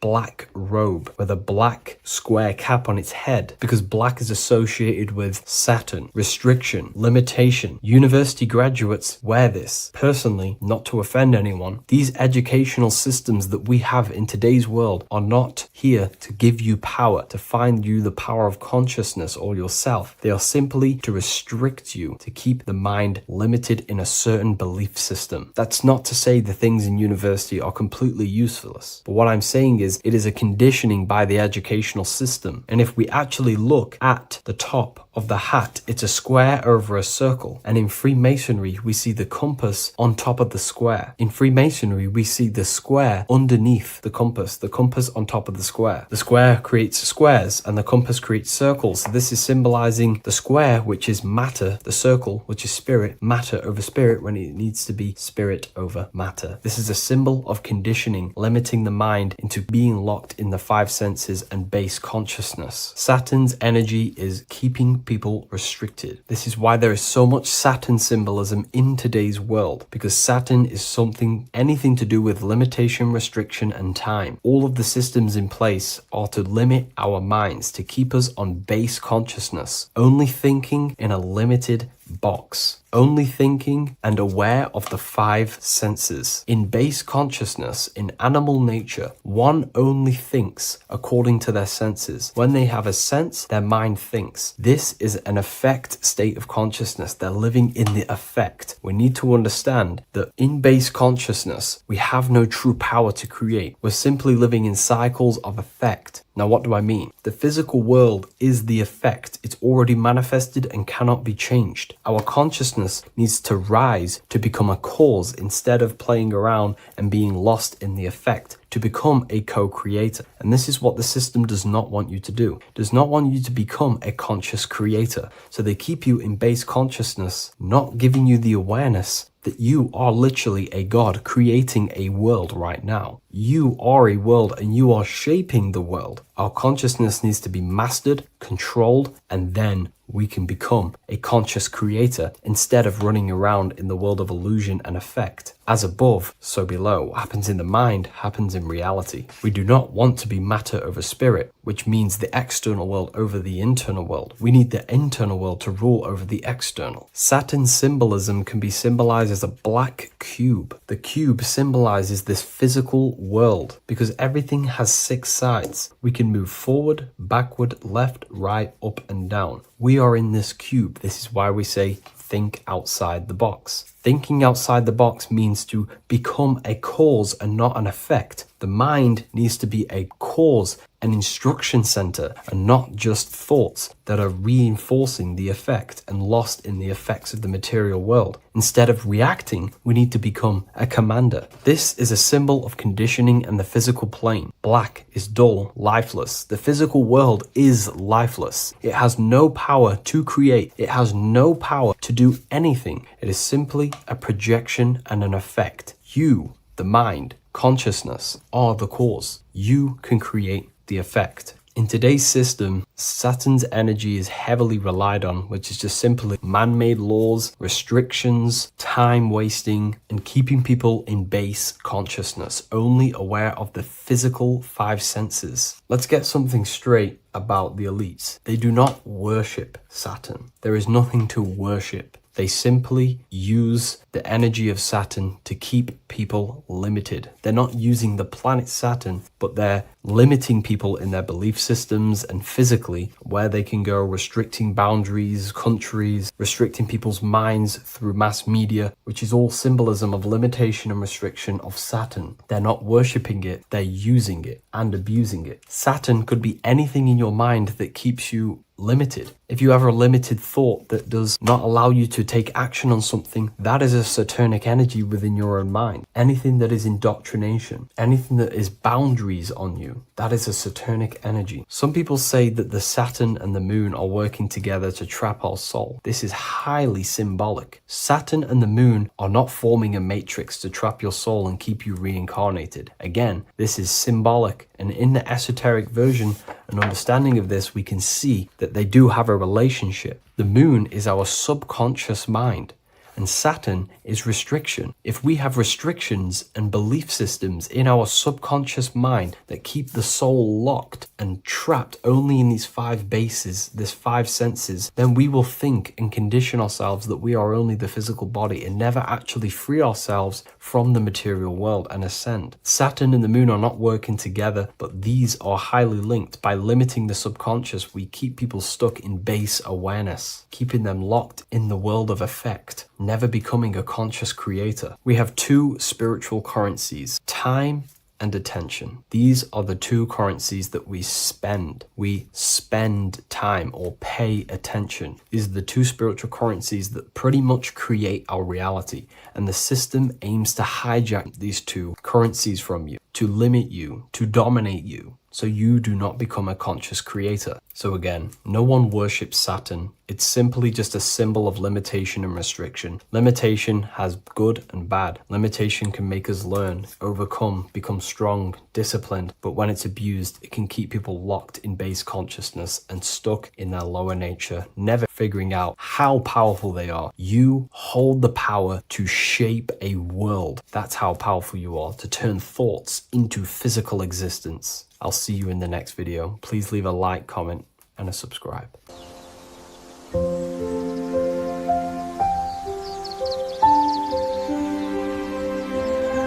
bookofwisdom.com. Visit today.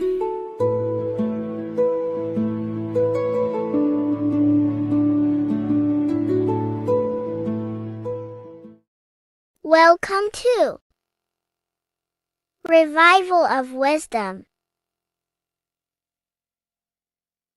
Welcome people, we're back with another video. In this video we're talking about how Jesus Christ and Christianity is all sun worship. The Holy Bible of Christianity is not meant to be taken literal for history. It is a story and has lots of metaphors. Starting with the symbol of the cross of Jesus. This cross originates from this ancient cross of the sun. This symbol has been used for thousands of years, way before Jesus was a thing, in Europe, America, Asia, and all around the world. In fact, this symbol is still being used by Christians today, not knowing it represents the sun. This is a 4,500-year-old artifact, a golden plate with an equal-armed cross found in England. The gold to symbolize the sun, and the equal-armed cross for the 4 equal seasons of the year. So this is why in the Bible you have Matthew, Mark, Luke, and John, symbolizing the yearly cycle of the sun and the 4 equal seasons. Also in the Bible, Jesus is referred to as the light of the world. So yes, Jesus represents the sun. He is a metaphor for the sun. Hence why in all of these pictures and images and paintings of Jesus, there's always a sun behind his head, and some even with the sun cross behind his head. Jesus also has 12 disciples, which represent the 12 zodiac signs and the 12 months of the year. This is the Last Supper by Leonardo da Vinci. As you can see, the sun, being Jesus, is in the center, because the sun is in the center of the zodiac signs. There are 4 groups which symbolize the 4 equal seasons. Each group contains 3 people symbolizing the 3 months and the 3 zodiac signs in that season. There is only 1 female in the painting, which is Virgin Mary, who symbolizes Virgo, the astrological sign. So yes, Jesus symbolizes the sun with his 12 zodiac signs and 4 gospels for the 4 seasons of the year. However, there is another phenomenon. The 25th of December is known as the birth of Jesus Christ, which is known as Christmas today. Jesus symbolizing the sun and is born on December 25th. This is the day the sun moves 1 degree northward. bringing back the warmth, the growth of crops, the life and light back to the northern hemisphere. Everything is springing back to life, as we call it, spring.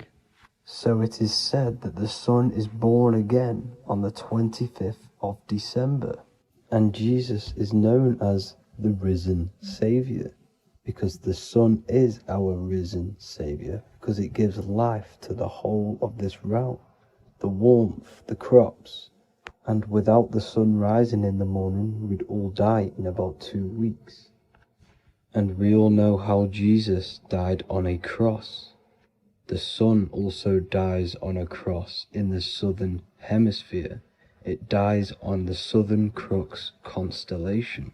And on December the 22nd, 23rd, and 24th, the sun remains in the same position. So the sun dies for 3 days and it is born again on December 25th. When it moves 1 degree northward. And this is when the sun is born again, or resurrected, just like Jesus. Constellation Virgo is prominent in the spring sky in the northern hemisphere. So therefore, the sun is born a virgin, Virgo. And as you see in this image, you see Virgin Mary holding the sun. Us as humans do not own the sun, so therefore God owns the sun. So yes, the sun is the Son of God, and this is what Jesus is symbolizing. And just how Jesus sacrifices himself for humanity, that's what the sun does. The sun gives out all of its energy so we can live. There are many other Bible verses which represent Jesus as the sun. Now in Matthew 8:23-27, his disciples are in a boat and there is a massive storm. Jesus is asleep, meaning the sun has not arose. And the disciples say, "Save us, Lord, we are perishing." Quote, "Then he rose and rebuked the winds and the sea, and there was a great calm." End quote. Now this is a metaphor for the sun rising and calming the storm, because in the ocean, when the sun is down, that's when there are great storms. The worship of celestial bodies go back thousands of years, and it's called astrotheology, and it can pretty much be traced back to all ancient civilizations. Now going back to the ancient Egyptians, the god Horus, the god of war, and he symbolized the sun in the morning.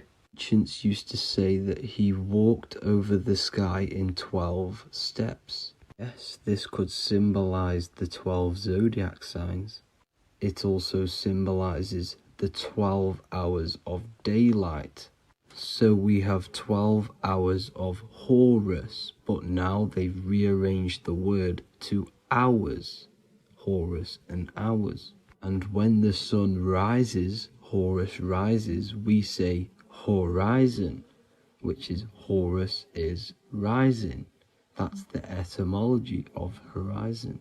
Another Egyptian god called Amun-Ra was known as the god of all creation. He was the first god of them all. Amun was also a sun god. Therefore, after every Christian's prayer, they say Amen, sending their prayer through the sun to God. So this all goes back to the worshipping of the sun. Sun worship was around way before the Romans. However, in the Roman times, their sun god was called Mithra. Mithraism was the main religion before Christianity came into play. Mithra was the son of God. He died on a cross, and he was dead for 3 days and resurrected, just like Jesus. So the Catholic Church was not made in heaven, it was made by the Roman Empire. They mixed all the sun religions of Judaism, Mithraism, and other Arabic religions, and combined it into one, so Caesar, the Roman Emperor, could gain his own religion. So yes, Christianity was a political move to gain more control over the masses, because it was a worldwide government at this point in time. So here is a Sumerian helmet with the rising sun symbol. And then the Romans also used this rising sun symbol on their armor. So sun worship has been going on for thousands of years, and it still goes on today.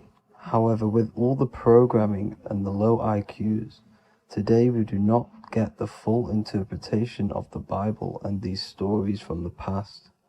And Christians and other religions are all brainwashed to not question their religion and not realize their true origins and where they come from. I do advise you all to do your own research and come to your own conclusions. However, I'm just pointing out the facts and connecting dots for you all to see. That's it for this video, guys and girls. Thank you all for tapping in. God bless.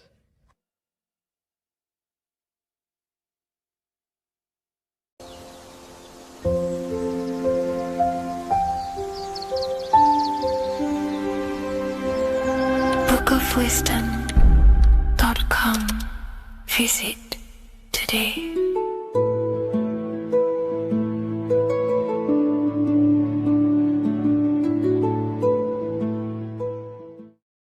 Welcome to Revival of Wisdom. Welcome people. We're back with another video. Please make sure to hit the like, the subscribe button, and turn on notifications to never miss a video. The Vatican is a giant key from a bird's eye view, and it also contains an 8-pointed star. The Anunnaki Sumerian gods also depicted this 8-pointed star. The sky god Anu from the Anunnaki also uses the 8-pointed star for his symbol. And even Freemasons depict an 8-pointed luminary with a ladder and a key. This is symbolizing the key to ascension up to the 8-pointed star, which is Polaris. Polaris is always depicted as an 8-pointed star. Polaris is the standstill star at the very center of our realm, which is perfectly aligned with the North Pole. The Earth is a giant torus field, and at the center is where the most electromagnetic energy is stored. This is why all compasses point to the north. Hence why a compass is an 8-pointed star, because it points you to Polaris, which is the North Pole, the center of this realm. The 8 points of the 8-pointed star symbolize the 8 points in space and time. So yes, Polaris is the portal which you ascend through if you outgrow this consciousness by aligning your chakras. Our earthly realm is a macrocosmic reflection of us, and we as humans are the micro reflection, with the earth containing its 7 chakras as well as us. The North Pole is the 7th chakra, which is the crown chakra. So the key to ascension is held by the Vatican, hence why it's a giant key, because they mislead the masses through their religions, which teaches the masses to look outside of themselves. As stated in the 20,000-year-old emerald tablets, written by the Egyptian god Thoth. On Earth, man is in bondage, bound by space and time to the Earth plane. Encircling each planet, a wave of vibration binds him to his plane of unfoldment. Yet within man is the key to releasement. Within man may freedom be found. So the 7 planets are associated with each 7 chakras. The lowest chakra being the root chakra, which is associated with Saturn. This is why the elites love Saturn and reflect it in all of their symbols, because the chakras are an ascension of spiritual principles, starting from the material and ascending up to the spiritual, the crown chakra. However, evil love bondage, and they are trapping souls in the physical realm by stopping and provoking the ascension process. They do this by abusing the energy of Saturn, and Saturn is associated with the lowest chakra. The lower three chakras are associated with survival mode, which keeps the consciousness in a constant state of fear and only aware of its surroundings. Once you start to ascend up your chakras, you become more consciously aware of spiritual deeds. And this is the process of returning back to your true spiritual form. Going back to Polaris and its connection to ascension, Kanye West symbolizes this on his music video 24. As you see him rise up into the sky, you see an 8-pointed shape around him, which symbolizes the 8-pointed star, as you see the beam of light. And even NASA symbolized this in their Space Delta logos, a bear holding a key with an arrow up to Polaris, the 8-pointed star. Here's another NASA logo of an arrow from the Earth to Polaris. The series Lock and Key on Netflix is all about portals and doorways, and they have the Kundalini energy as one of their keys. Kundalini energy is the energy which rises up the spine, the 33 vertebrae, and activates the third eye. The third eye is the spiritual gland which connects humans to other spiritual realms. We are not the body. Our spirit, our soul inhabits the body. We exist physically, spiritually, and mentally. Therefore, we are multidimensional. The intellectual and spiritual inhabit the body. Therefore, this is just an avatar within this timeline. However, within each and every one of us, we all have the key to releasement, as says in the Emerald tablets. This releasement is ascension, up until higher states of consciousness. As stated in the Emerald tablets, man is in process of changing to forms that are not of this world. Grows he in time to the formless, a plane on a cycle above. And another one saying, man is a flame bound to a mountain, but we in our cycle shall ever be free. Know ye, O man, that when ye have progressed into the cycle that lengthen above, life itself will pass to the darkness, and only the essence of the soul shall remain. That's it for this video. I hope you all enjoyed. Please feel free to leave a like, subscribe, and comment any subjects you want me to talk about. God bless you all.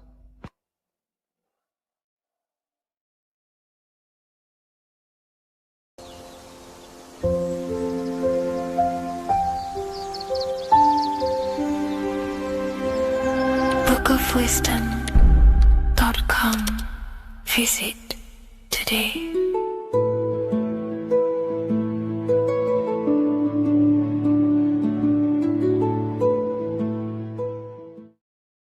What if the word Yahweh is proof that God is embedded in our very own being? Stay with me, because what I'm about to show you might change the way you see yourself forever.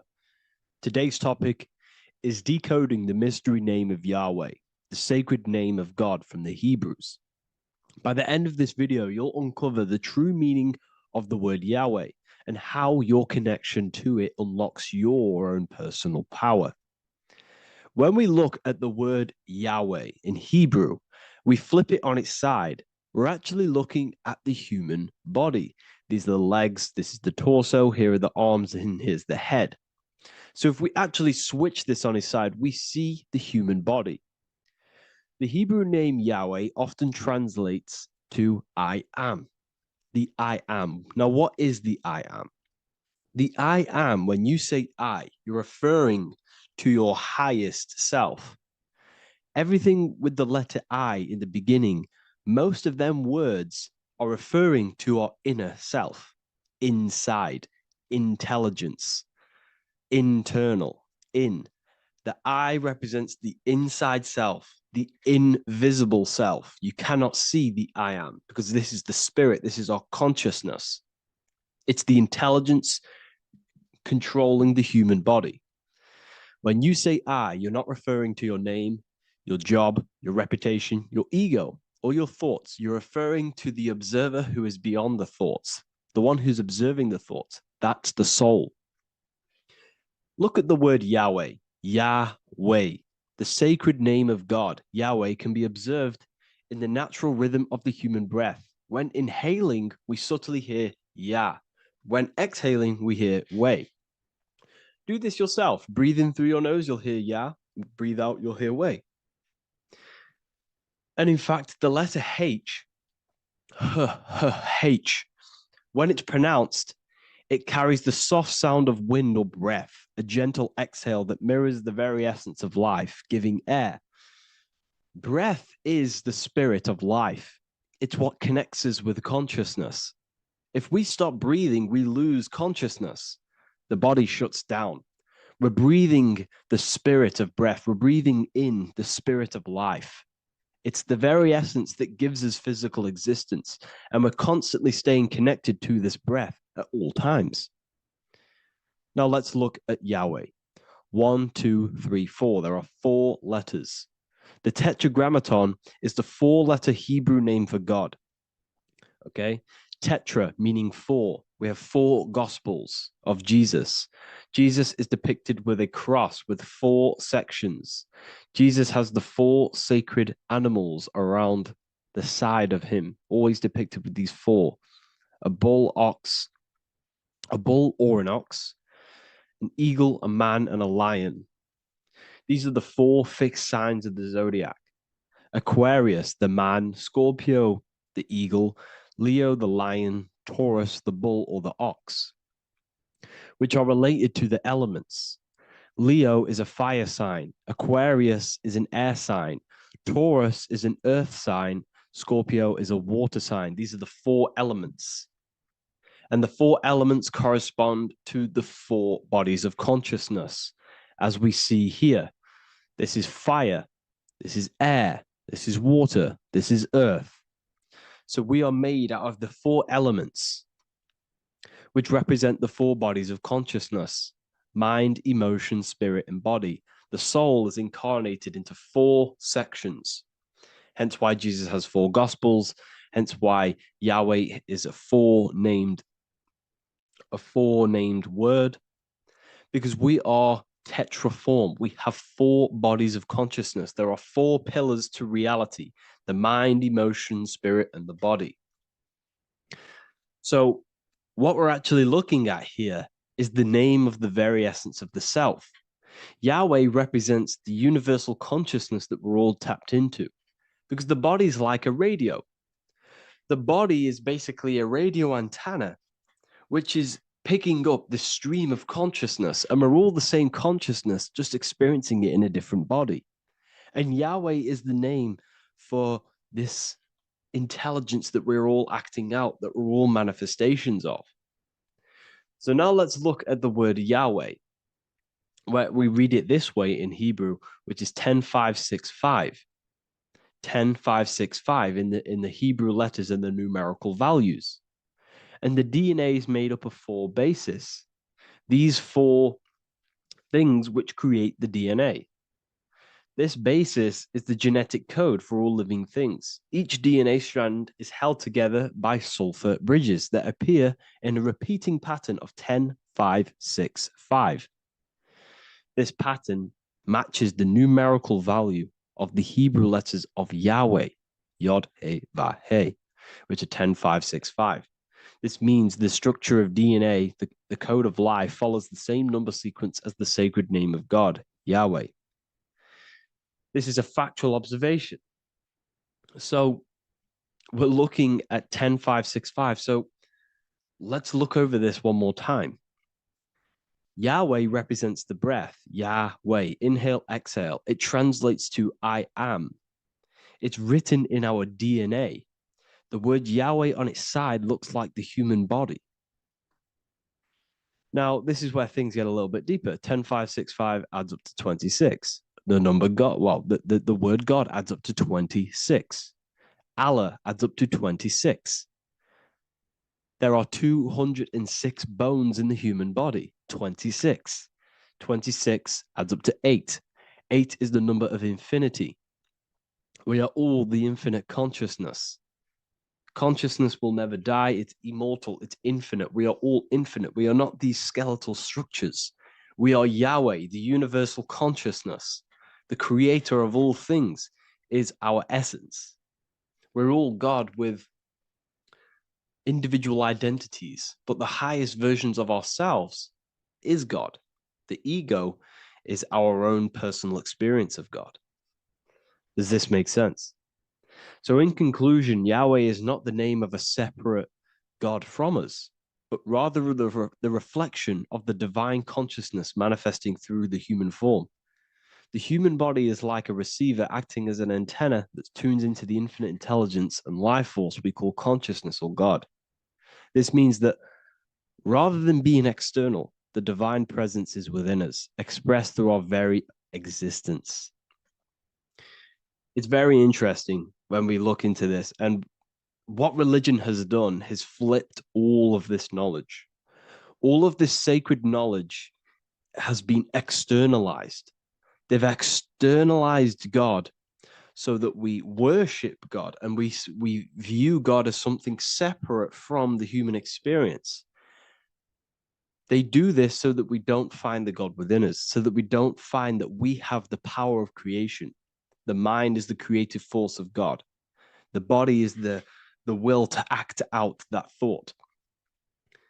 They don't want us to figure out that we are creators and we're all creating our own earthly experience. We're all projecting this reality. And they don't want us connecting with the divine intelligence within us because they want to be the creators. They want to keep this knowledge. They don't want the masses to wake up to this powerful knowledge. So what they've done is that they've taken the scriptures, they've externalized it so that we start worshiping and giving away our power to these external things. And when God is external, we start to fear God because we start to think that God has power over us. He can send us to hell or heaven. So this is what's going on. They've been externalizing this for thousands of years to keep us in a suppressed state. Okay? Humans are very advanced because we possess self-awareness. We possess the ability to move our awareness and our thoughts outside of the instinctual nature. For example, a cat or a dog. These things can only live in their instinct. They live based on instinct. They smell, they eat. That's pretty much what they do. But humans, we have the ability to rise above that nature and turn to our infinite selves, our higher selves. We can move beyond our instinctual nature and create very advanced things. That's why humans are made in the image of Yahweh. We are literally God in human form. So this is what we all need to realize. And I hope this video has helped. Please leave a like, a comment on inside of the description. I'll have some links to my books and my university. The people who have read them have just absolutely changed their lives. You could probably see that in the comment sections if someone leaves a review of the book. We also have Trustpilot. But yeah, I thank you all. And I'll see you in the next one.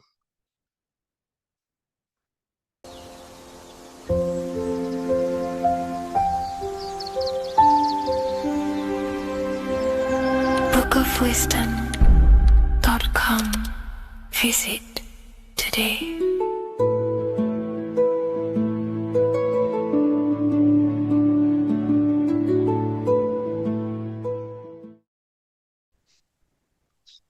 Matthew 21:1, Jesus went into the temple of God.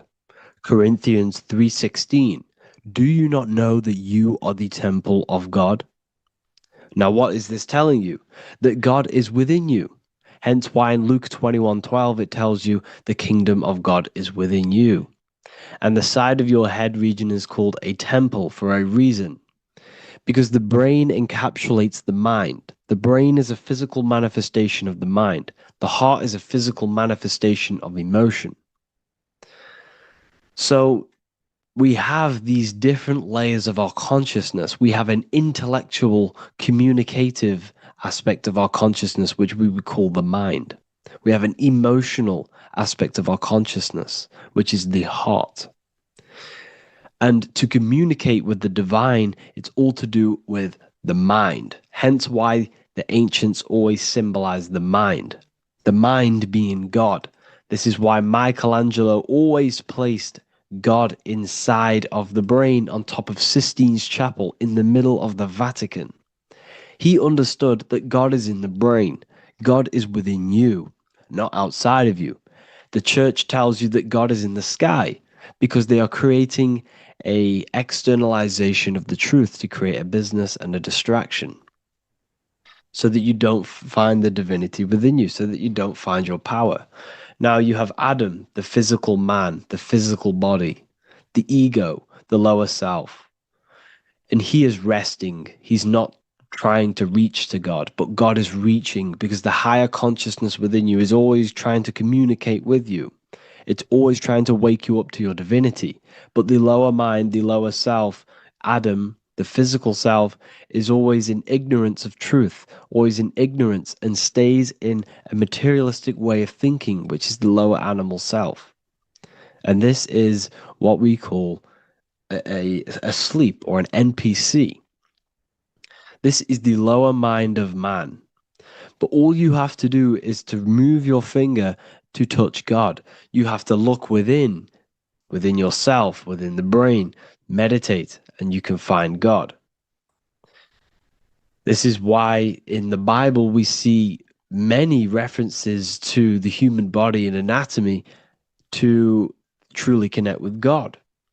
Kings 6:8, the door to the middle chamber was in the right side of the house, which is the right hemisphere of the brain. The middle chamber is the pineal gland, where the seat of your consciousness is, but the seat of your higher consciousness is, the mind.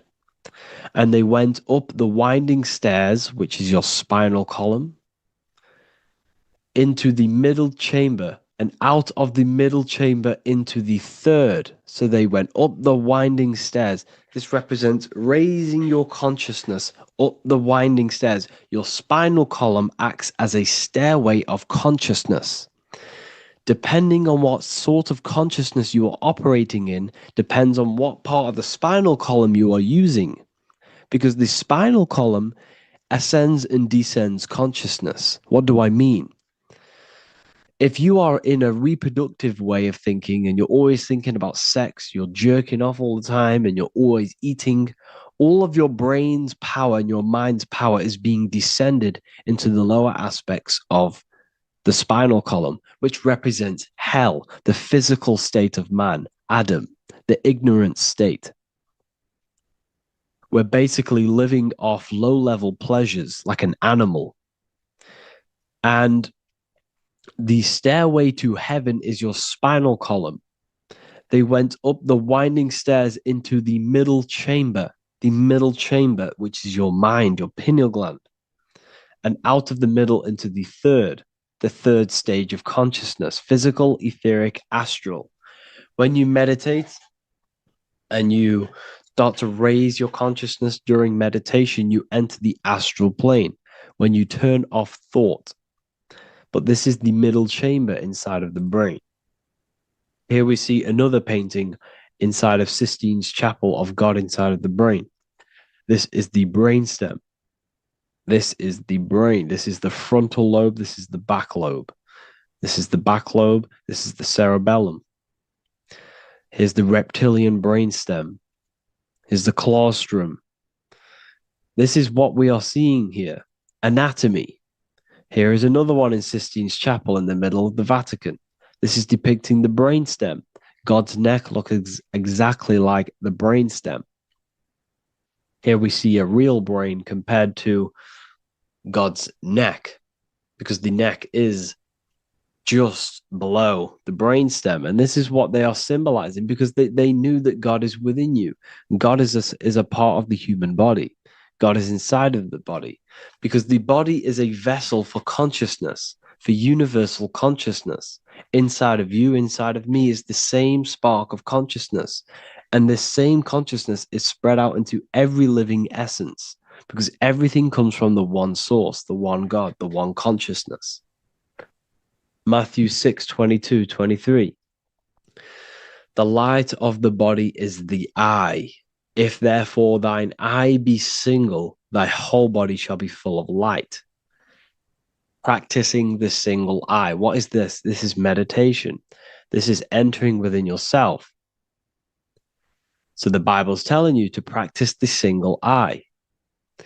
But if thine eye be evil, thy whole body shall be full of darkness. What does this mean? If your consciousness is in an evil way of thinking, if your mind is filled with an evil, negative mind space, then your body shall be filled with darkness, with evil, with negativity. Because negative thoughts destruct the body. Positive thoughts heal and regenerate the body. So he tells you to be, the light of the body is the eye, your consciousness, the inner eye of consciousness, the eye that lets you see. And what do I mean? You look with your two physical eyes, but you see with the inner eye. What you see is perception. You look with the two eyes, and what you see is perception. You are seeing, you are understanding, and that's what consciousness, the mind, gives you. Consciousness, or the mind, is the force that allows you to be a human being, that allows you to understand things and interact with things and make decisions. It's an infinite intelligence. See, the mind is not the brain. This is a big confusion with people. Hence why the eye on top of the pyramid is separate from the bottom half of the pyramid, because the consciousness is separate from the body, the eye, the all-seeing eye. It represents the observer, the eye that sees into this body, into this world, into this. You are the perceiver. You are the invisible spirit within the body.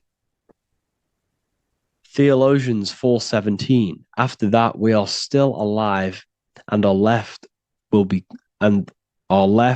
caught up together with them in the clouds to meet the Lord in the air. You don't meet the Lord in the physical air. Okay? This symbolism of the ancient Christian artwork is showing you this is symbolic. These things never happened. There's no man in the sky. Moses didn't go on a mountain to meet with God. The air represents the mind. This is why you say you're an airhead when someone's very stupid. Earth is your body. Water is your emotions. Fire is your spirit. Air is your mind, the invisible mind. So Anton Mengs, an ancient Christian art worker, is showing you anatomy of God in the clouds. But this is the anatomy of the human body, raising yourself to the mind and turning the mind inwards on itself during meditation. And that's how you meet the Lord in the air. You meet the Lord in an elevated state of consciousness. The air represents an elevated state of consciousness because the air is up. You have to raise your consciousness to meet the Lord in the air. This is why Moses went on a mountain to meet with God. The mountain represents elevation of consciousness, raising the mind up the spinal column, taking all of the mind's attention away from the reproduction and the physical aspects of self and raising it to the brain and turning off the brain and going inward into the air. It's talking about raising consciousness. It's allegorical. It's a spiritual, metaphorical text. The side of your head's called a temple because inside that where that temple is, right in the middle of where you call the temple, is the inner chamber, the open room, the holies of holies in the Bible, or the land flowing with milk and honey, or Mount Zion. There's so many different names for the brain, or the upper room where Jesus meets his 12 disciples, the 12 cranial nerves in your brain. This is the temple of God. Your body is a temple of consciousness. It encapsulates the consciousness. It encapsulates the mind and soul. John 10:30, Jesus states, I and the Father are one. Psalms 46:10, be still and know that I am God.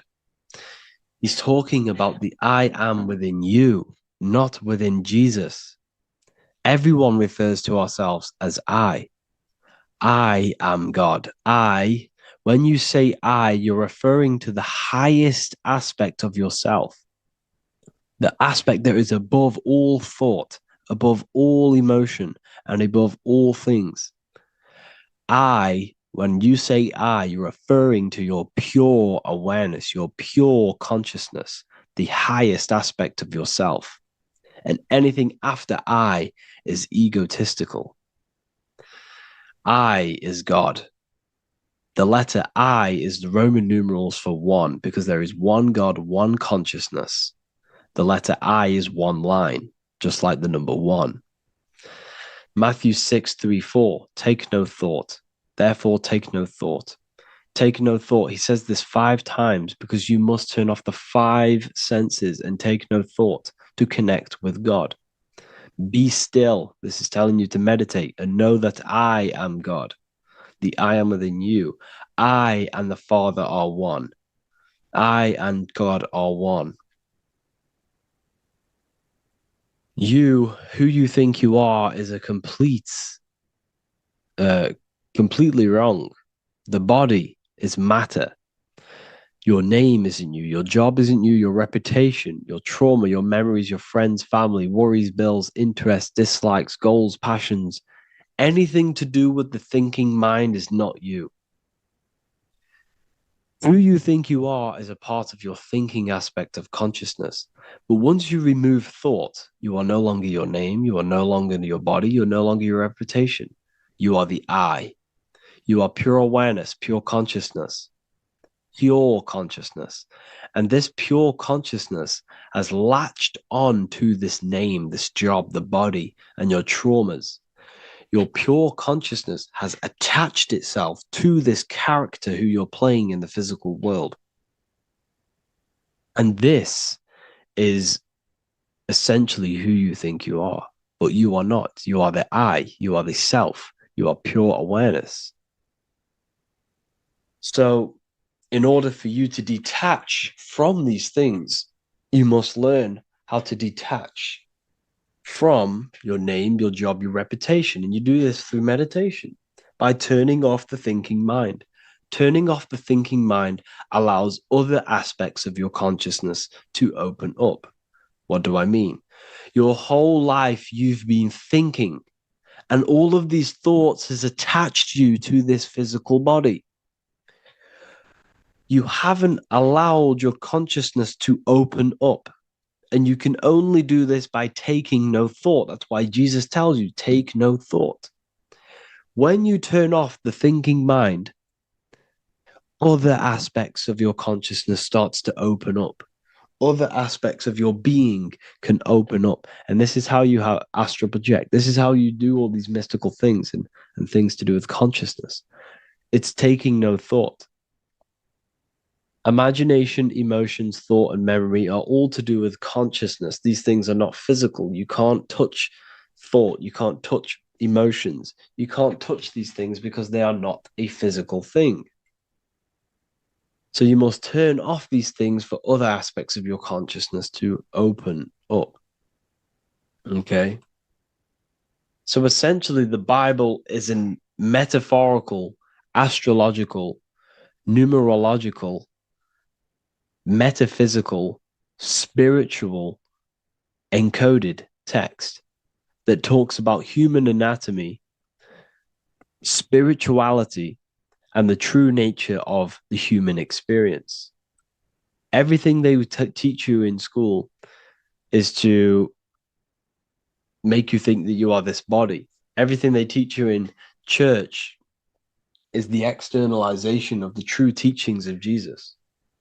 Jesus was telling you to meditate. Jesus was telling you to practice the single eye. Jesus was telling you to look within yourself and find God. He wasn't telling you to pray to him. Mark 16:19, he was taken up to heaven and sat at the right hand of God. the right hemisphere of your brain. John 21:6, cast the net onto the right-hand side of the boat and you shall find fish. Fish is understanding. The boat is your body, your brain. Cast your awareness into the right side of your brain and you will find understanding, because the right side of your brain is all to do with the creative aspect and the intuition and the spiritual sides of your consciousness. This is why God is here. This is why Michelangelo depicted God in the right hemisphere of your brain, because this is all human anatomy. And I speak about all of this in the brand new Book of Wisdom, Volume 2, which is now available. The start of the revolution has begun. This book is truly going to change the way people see the world. It's got so many more topics than the last one. It's truly a revolution. It's written in so much detail. It's very practical. I cannot wait to share this one with you. I just want to say thank you for the opportunity for me to create this book, because without you, I couldn't have created this. And I just love sharing my work with you. And I thank every single one of you for the support, the watch, like the views and the likes, everything, especially the people who have joined the university and stuff like that. And for people who have joined the university, you do get a free Book of Wisdom paperback if you just go to the general chat and follow the description, follow what the instructions that I gave you in the chat, and you'll be able to order a free Book of Wisdom if you are inside of the university. Plus, you get all of my other books, 2 books, and over 45 occult books on occult and esoteric things. You get lectures, live calls, a community, a manifestation mastery course, and a whole library and reoccurring updates every month, every week. So yeah, I hope you all enjoyed this video. Thank you all. Please leave a comment to help the algorithm, and leave a comment on what videos I should make. And yeah, I'll get to uploading on the YouTube a lot more now. The second book is now released. I have a lot more time on my hands. No longer using my energy to create the book. I'm now going to redirect this mental energy into the YouTube. So there will be a lot more content coming. So I need some content ideas. So feel free to comment some ideas, some YouTube videos that I can create. Thank you all, people. Have an amazing day.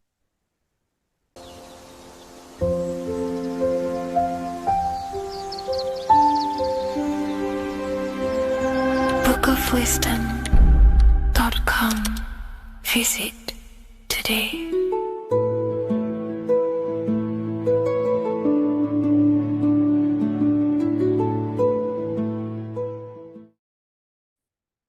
What if I told you that you are under a spell, and this spell is controlling you in every aspect of your life, and you don't even realize it? Spells are not what you've been taught. They're not fantasy magic wands that are casted over you. No, no, no. Spells are much, much deeper. A spell is a belief system that is installed into your subconscious mind, which holds power over you. Okay? If I install a belief into your mind and that belief holds power over you and controls you, that is you under my spell. A spell is a belief that someone has installed into you. Okay? You have a subconscious mind. The subconscious holds power over 90% of your daily basis behavior, thought patterns, and overall emotional state. Because the subconscious is the back end of our mind, the mind that we don't really have access to. It's the shadow self, where all of our programs, all of our memories, all of our traumas, all of our everything that we've ever experienced is recorded and kept in this vast database called the subconscious. Now, the subconscious is the 90% of our mind. We are only aware of 10% of our mind, which is the conscious mind, which is what you're using now, what you're consciously aware of. But there is a subconscious mind that holds power over your conscious decisions, and you don't even realize it. For example, as a child, you had a very, very traumatic event happen. Let's say as a child, you were not loved enough by your parents. And this feeling of you not being enough for your parents and feeling alone as a child implanted this seed. And this seed was planted by your emotions, a strong emotion. And over time, as you grew older into an adult, this seed grew and grew and grew. And what this seed grew into is you being very needy, you always seeking validation from others. Okay. But you taking this conscious decision 10 years down the line actually stems from this hidden cause within your subconscious mind, within this little feeling, this seed inside your subconscious where you don't feel like you are worthy. So this results in a conscious decision of you seeking validation from others, being very needy from others. Okay.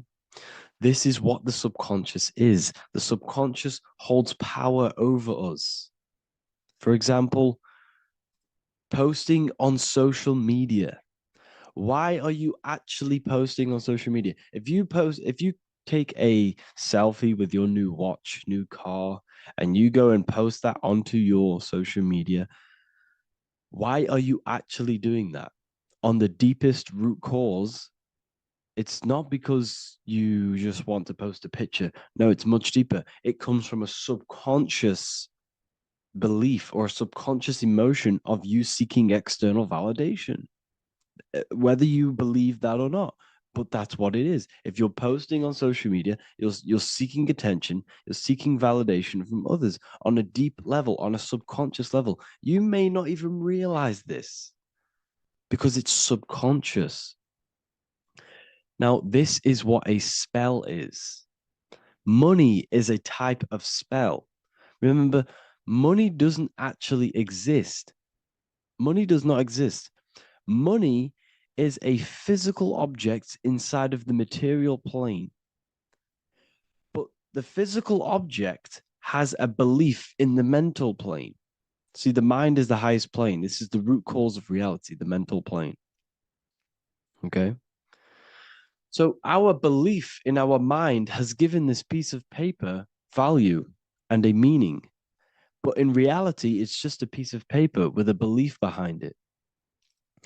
But this subconscious belief behind this piece of paper is controlling your daily basis behavior, is controlling your emotional state and controlling your life without you even realizing it.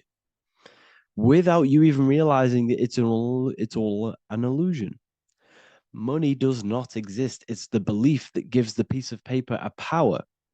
And the way we break the spell is by realizing that the money doesn't actually exist. The whole world is under the spell of money, and it's controlling all of us. But the spell is the belief. Once we all wake up and realize money has no value, it doesn't actually exist, it's only a belief. There is no actual money. That's how we break the spell. The spell is broken when we figure out that we are under the spell, under the belief, under the illusion of this piece of paper having value, and it's controlling our lives. That's why the word money has mon within it. Mon is moon, and the moon represents our hidden aspect of our mind, our subconscious, and the sun represents our conscious mind. So you have two versions of yourself.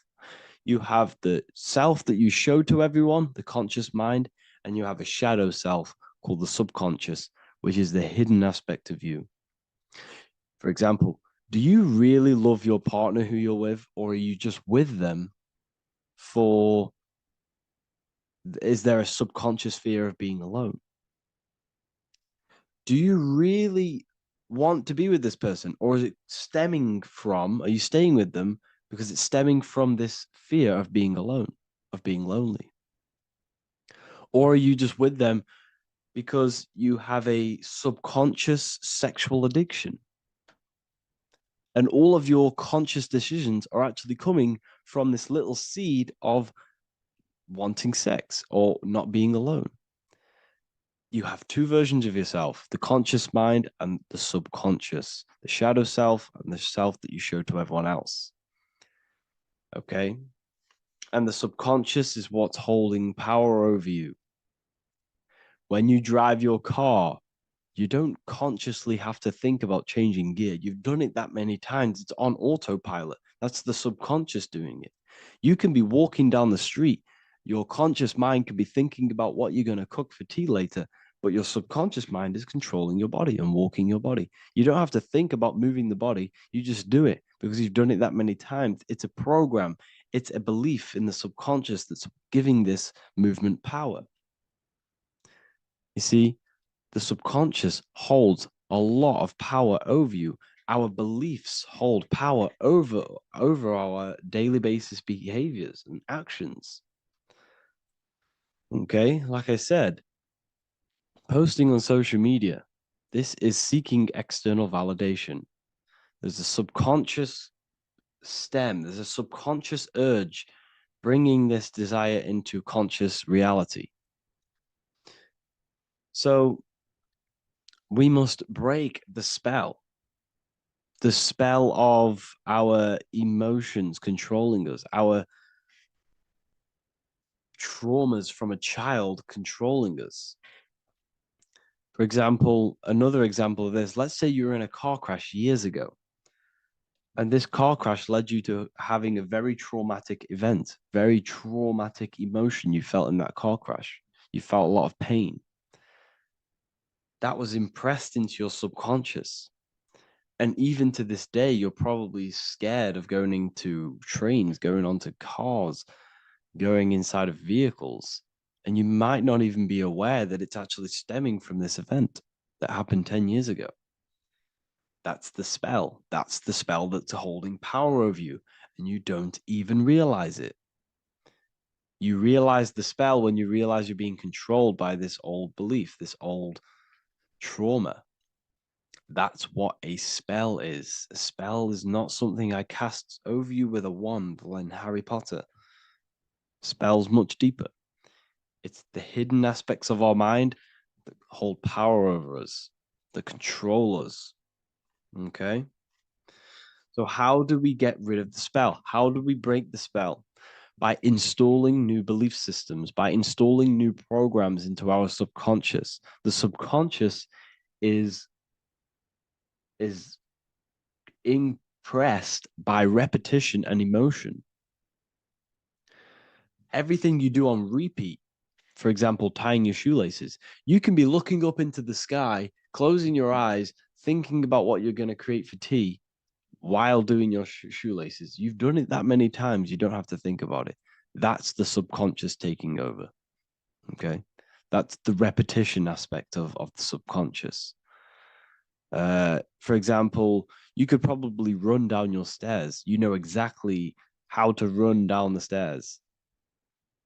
If I tried to run down your stairs, every staircase is different. I'd probably fall over. But you've done it that many times, you know exactly how to do it. It's what we call ritual. When you have an evening ritual, when you tidy the house, you do your skincare routine, you wash your teeth, that's a ritual. This is what the ancients called ritual. When we do rituals, we're trying to implant something into our subconscious to either remove an old program, an old seed that is controlling us, for a new one that's going to grow into new light, into a new reality. So you can implant messages, implant new programs into our subconscious, which will then grow into a new reality. Okay? Because if I tell you something over and over and over again, every single day, for example, if I say, you do what I say every single day I repeat this statement into your ears, about a month or 2 months in, you're going to start to believe in that statement and you're going to start to be under my spell. You're going to start to do everything that I say. So this is what spells are. Spells are subconscious beliefs that hold power over you, and you don't even realize it. So we need to remove these old programs we have that are controlling us for new programs. And we do that through ritual affirmation and imagination. Repetition and emotion is key to impressing the subconscious. They are the two ways that spells are created, that programs are created. The subconscious only knows the now, and it only knows you. So every word you say is a spell. So when you call someone else a name, you're calling yourself a name, because your subconscious takes everything you say as truth, because it only knows you. It doesn't know anyone else. So every night we can do affirmation. We affirm the reality we want. This is what we call a ritual. We sit down or we stand up, whatever it is. You affirm the reality you are, I am statements. And then you imagine that reality. And you do this over and over again, every day, twice a day, 3 times a day, however many times. And this will cause repetition. This will install a new belief system into your subconscious, which will then start to show in your external reality. It will start to put you under a spell of the new program. For example, if I install into my subconscious that I believe that I am rich, every single night I affirmate that I am rich, I am wealthy, I am free. And then I do a ritual. I start to imagine this reality. Every single night, I do these 2 things on repetition, and I start to feel the reality and imagine the reality. Over time, I'm going to start to believe that I am rich, that I am free, and I am wealthy without having the physical reality. And what this will do is that it'll implant a message deep within your subconscious mind. It will plant the seed of this belief.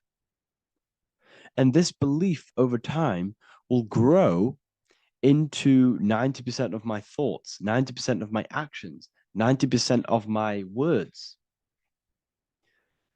My words, my thinking will change due to this new belief. I may not even realize it, but I'm looking for more opportunities to make money. I'm speaking to more people because of this belief that I've installed. This belief has triggered new ways of thinking. My mind, my conscious mind, is now only operating to fulfill this belief. And my conscious mind might not even be aware of it. You won't even realize that you're manifesting this belief of being rich. And that's how it happens. You implant the belief within your subconscious. You implant the spell into your subconscious, which will then gain control over you. So we need to make sure we're removing the negative spells, the negative programs that are controlling us, for new regenerated ones, for new ones that are going to create new realities, a better life. Okay? You don't want negative traumas, negative seeds controlling you and growing into your life. If you don't cut them off, they will continue to grow and grow and grow. Your anxiety will get bigger and bigger and bigger. Your depression will get bigger and bigger and bigger. But it's all actually stemming from one belief system or one trauma. Okay? So this is important. Everything in this physical plane is an effect of the higher planes. It's a shadow of the mind. Everything we think, all physical objects, began as a thought, then an imagination, then energy, then a physical reality. So we must change the mental plane. We must plant seeds into our mind to change down into our physical material life. It's about manipulating this higher plane so we can create change and effect in the physical external material plane. That's what magic is. This is what spellcasting is. This is all what it is. It's not fantasy. This is the manipulation of the higher planes of consciousness, which your mind has access to. You have access to these higher planes. Okay? This is exactly what I teach in my university. I teach different rituals. I teach specific rituals to get rid of certain things, certain belief systems. I teach all different rituals, all different ways for you to create your own reality and live the best reality you want. We also have all of these different courses. We have Activating the Inner Eye. This will teach you exactly how to lucid dream and activate your inner vision of imagination. We have the sexual alchemy course. This will give you the power of transmuting your sexual energy into creativity. We have electromagnetism studies. We have esoteric exchange, an exclusive live call that we do every single week, and I connect with all of the students. They can ask me questions, can speak with me one-on-one inside of these live calls. We have the real numerology section. We have the health section. We have a lecture section. Look at all of these lectures we have on occultism, symbolism. All of these lectures are designed to gain you power, to give your personal power back to you, to make you realize things about you. We have a meditation section. We have a library section where you can download all of our library, all of our books, different books on occultism, symbolism, Freemasonry, astral projection. And of course, we have the Manifestation Mastery course, which teaches you exactly how to create reality so you can live that desired reality that you want. This is the last chance to lock in the price of $55 a month. This is less than $2 a day.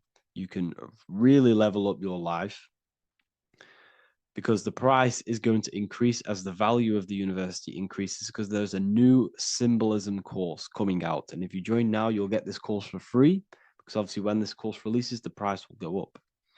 The symbolism course will teach you the language of esoteric and occult symbolism. I'll leave the links in the description. Make sure to leave a like, comment, subscribe to the channel if you want to see more content. Thank you all, people. Have an amazing day.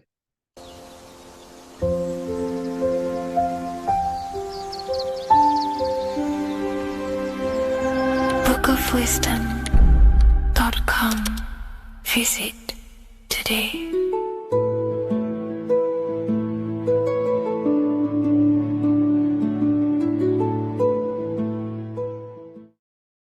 Geometry.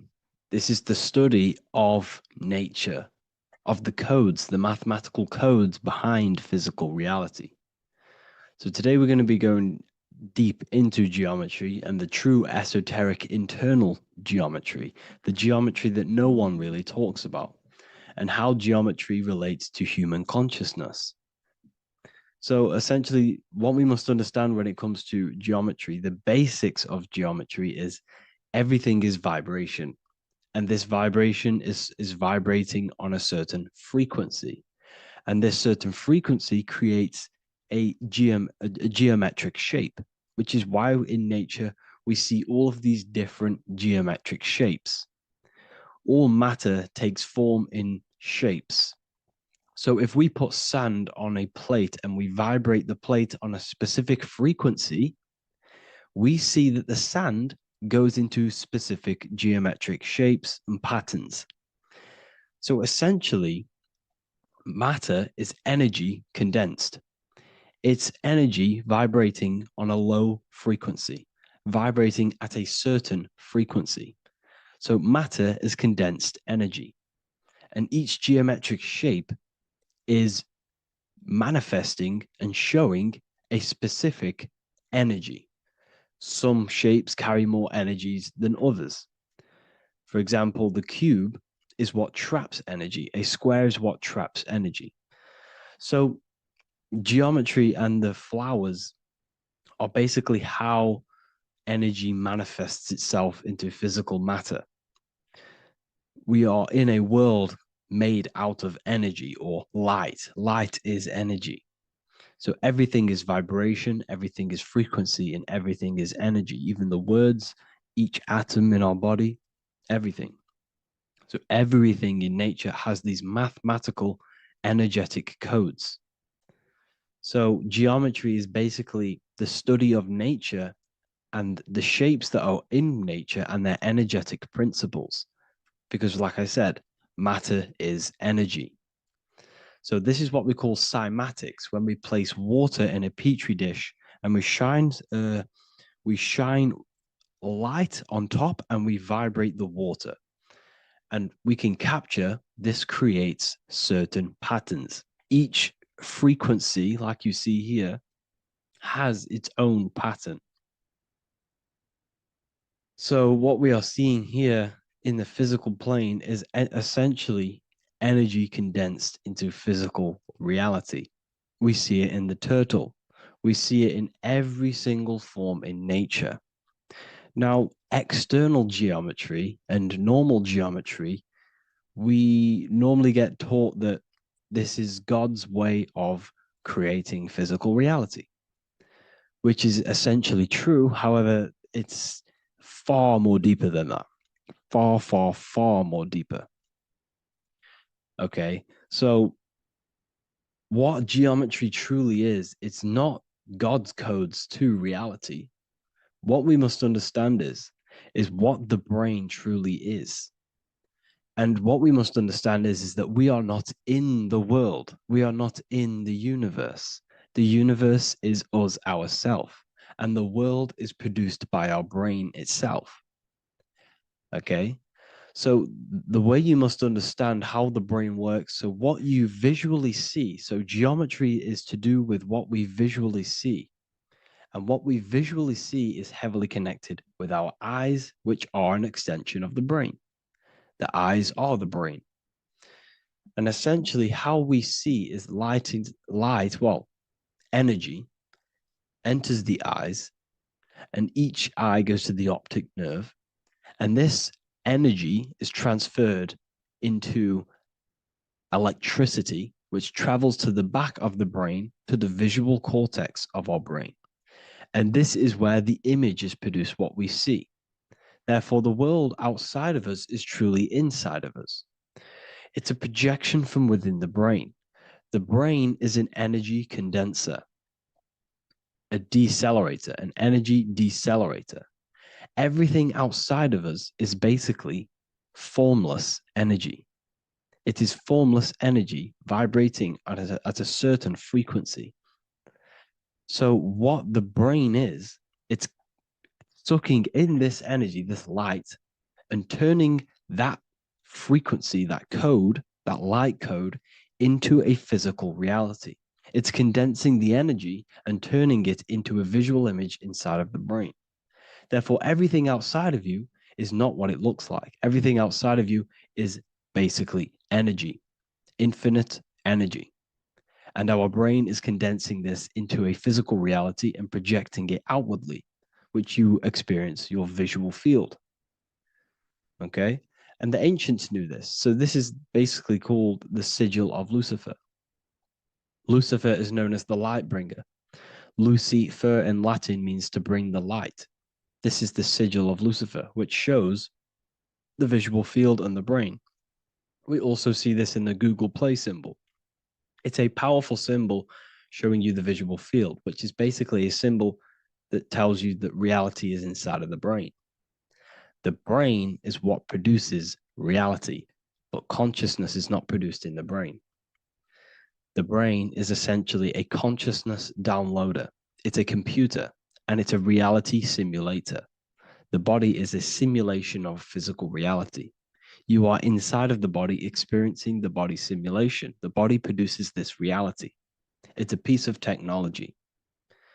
So Lucifer is to bring the light. Lucifer is the light being produced in our brains. Okay? So this is why they say Lucifer can tempt you. Lucifer can be the devil because it represents physicality. It represents the false light. Lucifer can trick you because it represents the physical world can trick who you truly are. So now that you understand how the brain is basically an energy decelerator and it creates and simulates a reality to your consciousness, you are no longer a person in a universe. You are the universe itself experiencing itself. Therefore, geometry is heavily linked in with the brain. Geometry is essentially how your brain and how your eyes decode energy. So what you are seeing is the mathematical codes of your brain creating reality. So what they teach you is the external is that geometry is God's way of creating this world, and these are the mathematical codes God's created. But now I'm telling you the internal. This is the truth. Geometry is how your brain mathematically condenses energy and light into a physical reality. So therefore, your brain is a computer program. So now geometry is nothing outside of you. Geometry is not something created by something else. It's created by your brain. Your brain produces these patterns through mathematical codes by breaking down energy into physical reality. And this is why you see geometry in everything around you. This completely changes your view on geometry. It's in your ear, it's in your face, it's in everything. Geometry is everything. Okay? So now that you understand this, now, as we were talking about the visual field earlier, the ancients knew about this. The ancient Egyptians knew about this. We can see this symbolism inside of the casket, the Egyptian casket. See, this crossover represents the visual field. This represents the back of the brain. This is the left hemisphere, the right hemisphere. And now some of the most simplest teachings in geometry is that straight lines are masculine and curved lines are feminine. And we even see this in the human body. The feminine human body is curvy and the masculine human body is liney. And even with the genital reproductive area, we have a line and a curve, 0 and 1, the binary code of all creation, 0 and 1, because that's basically all that exists. Nothingness and one, nothingness and God, nothingness and consciousness. That's all that exists. Now that I've told you that, the basics of geometry and the line and the curve and the feminine and the masculine, what do we have here? You see this stick here? This is a curve. And what's the right hemisphere? The right hemisphere is the feminine, the feminine energy, the feminine aspect of our brain. Then we have a straight line. This is straight lines. Now this represents the left brain. So the Egyptians are showing you the left masculine brain and the right feminine brain because of the curve and the straight line. And this is the visual field, the crossover. So there's a crossover in the brain. The left eye is connected to the right brain. The right eye is connected to the left brain. Okay, so the left eye is connected to the right brain. The right eye is connected to the left brain. The solar and the lunar. So, like I said, everything outside of you is basically energy. Your body is basically a holographic avatar, condensed energy produced by your brain. There's nothing actually outside of you. Your 5 senses are electrical threads of light.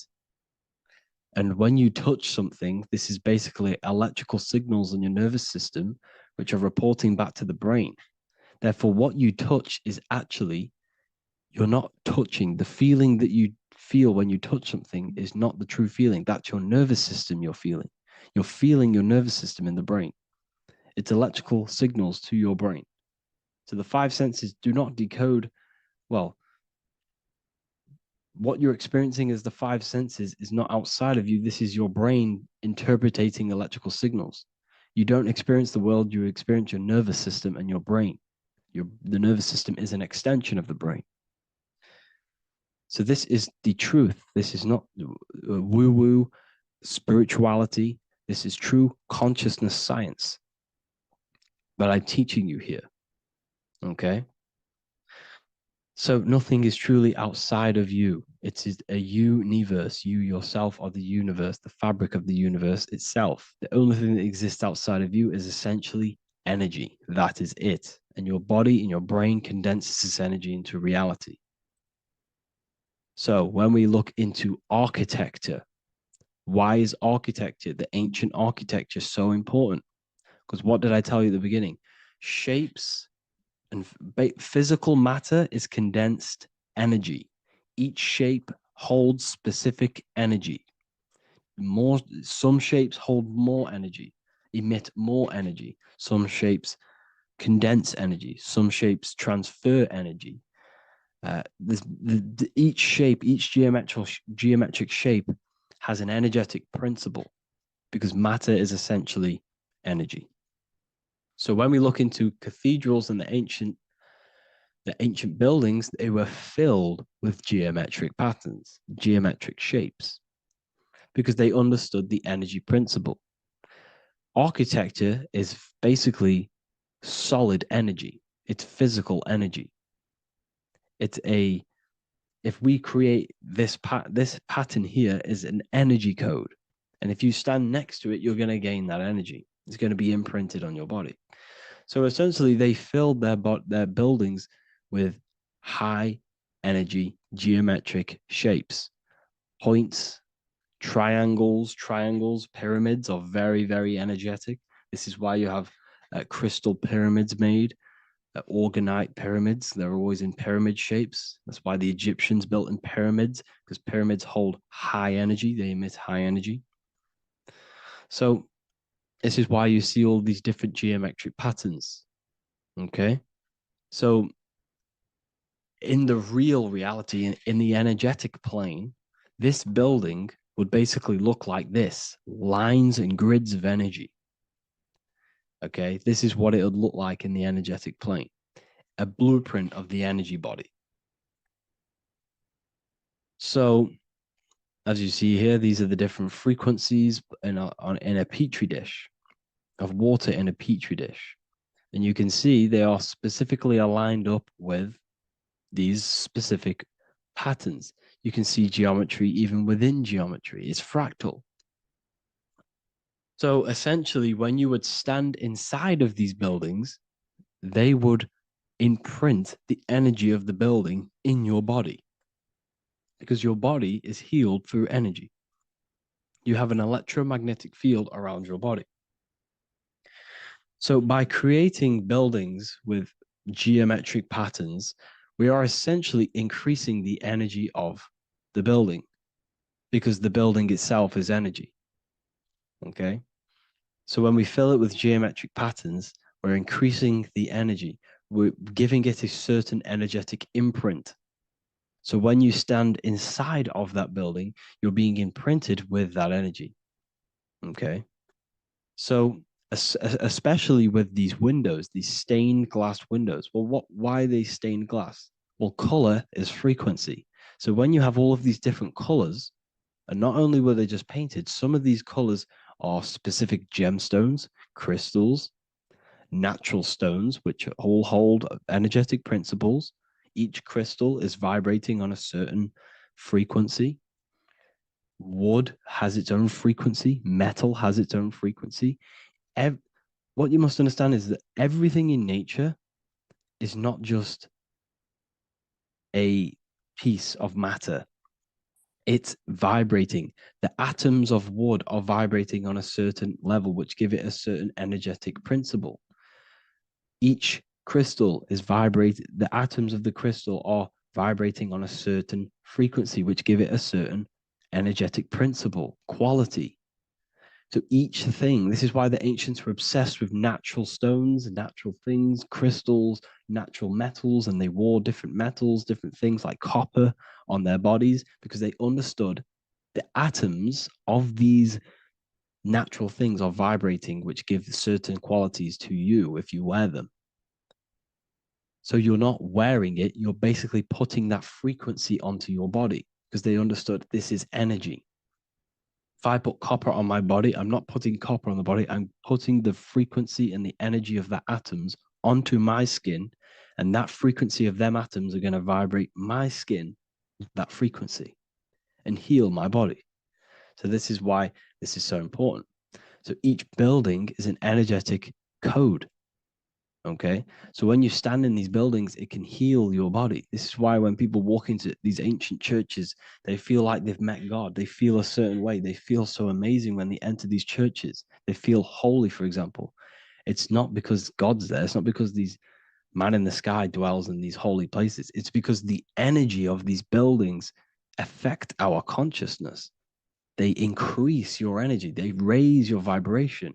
They heal your body. They heal your cells. They imprint the water in your body, especially with these stained glass windows. Like I went a bit on a tangent there, but these stained glass windows were encoded. Well, they use different gemstones, different lights, different colors. And when the sun would shine through this window, well, what's the sun? The sun is light. Light is energy. The sun's light would go through this filter of the window, of the crystals and the different gemstones and the different colors, And the sun's light would be encoded, imprinted with these crystals, with these colors and these natural glasses, which have healing energetic principles. And when you are inside that building, the sun's encoded energy of the window would be imprinted into your body, into your energy field, and it will heal your energy field, and it would heal your body, your cells on a cellular level. Because your body is what? 60 to 70 to 80, some people say 80% water. And water is encoded with vibration. If you say certain things into water, it gives it a specific geometric pattern, like I broke down in the beginning.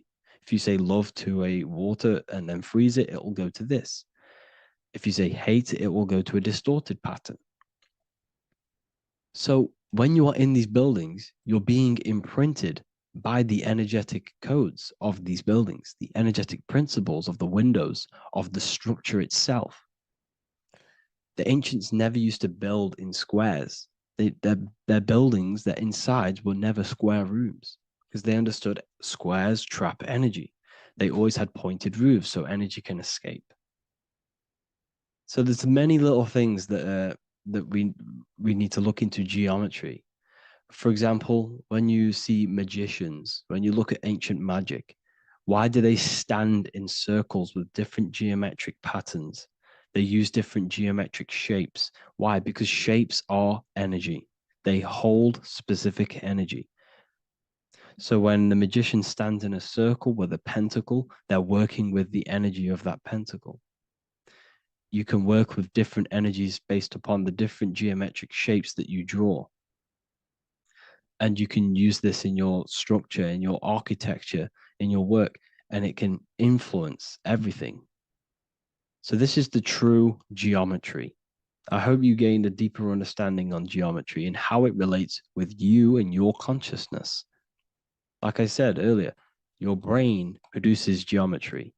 It's basically how your brain decodes energy.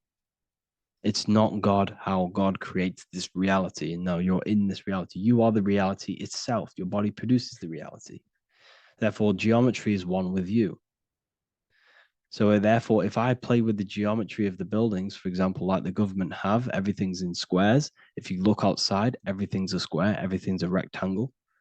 You go to a city, every window is a rectangle, every building is a rectangle. You live in a box room, everything is boxed and squared off in this reality, in this modern society. Why? Because they're trapping energy. The cube is the most simple geometric shape, which basically condenses energy and it traps energy. And if you subconsciously see squares all the time, your phone's a square, your TV screen, everything's a square, your keyboard, your desk.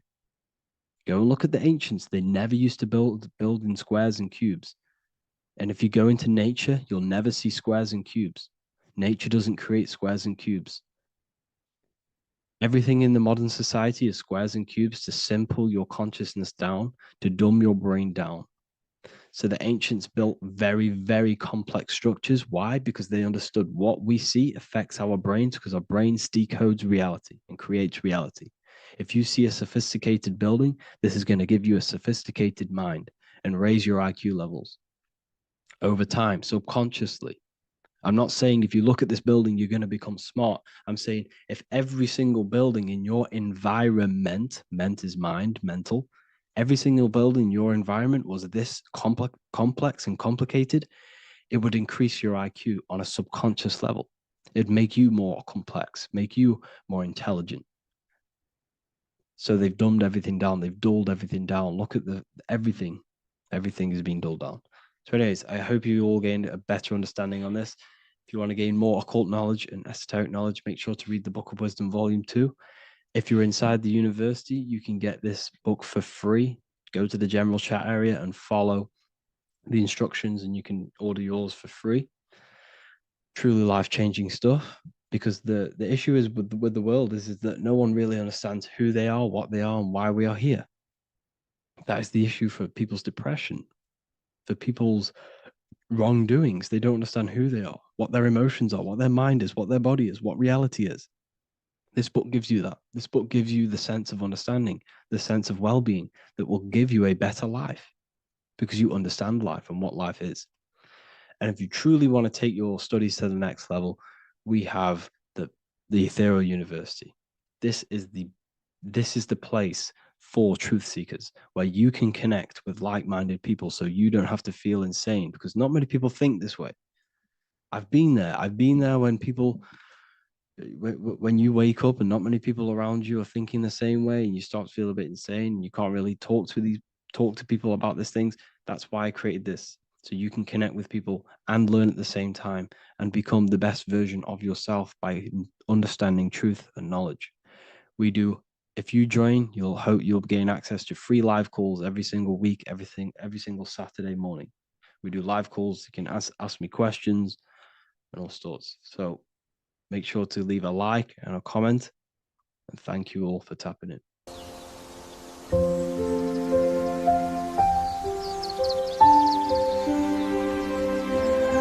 bookofwisdom.com. Visit today.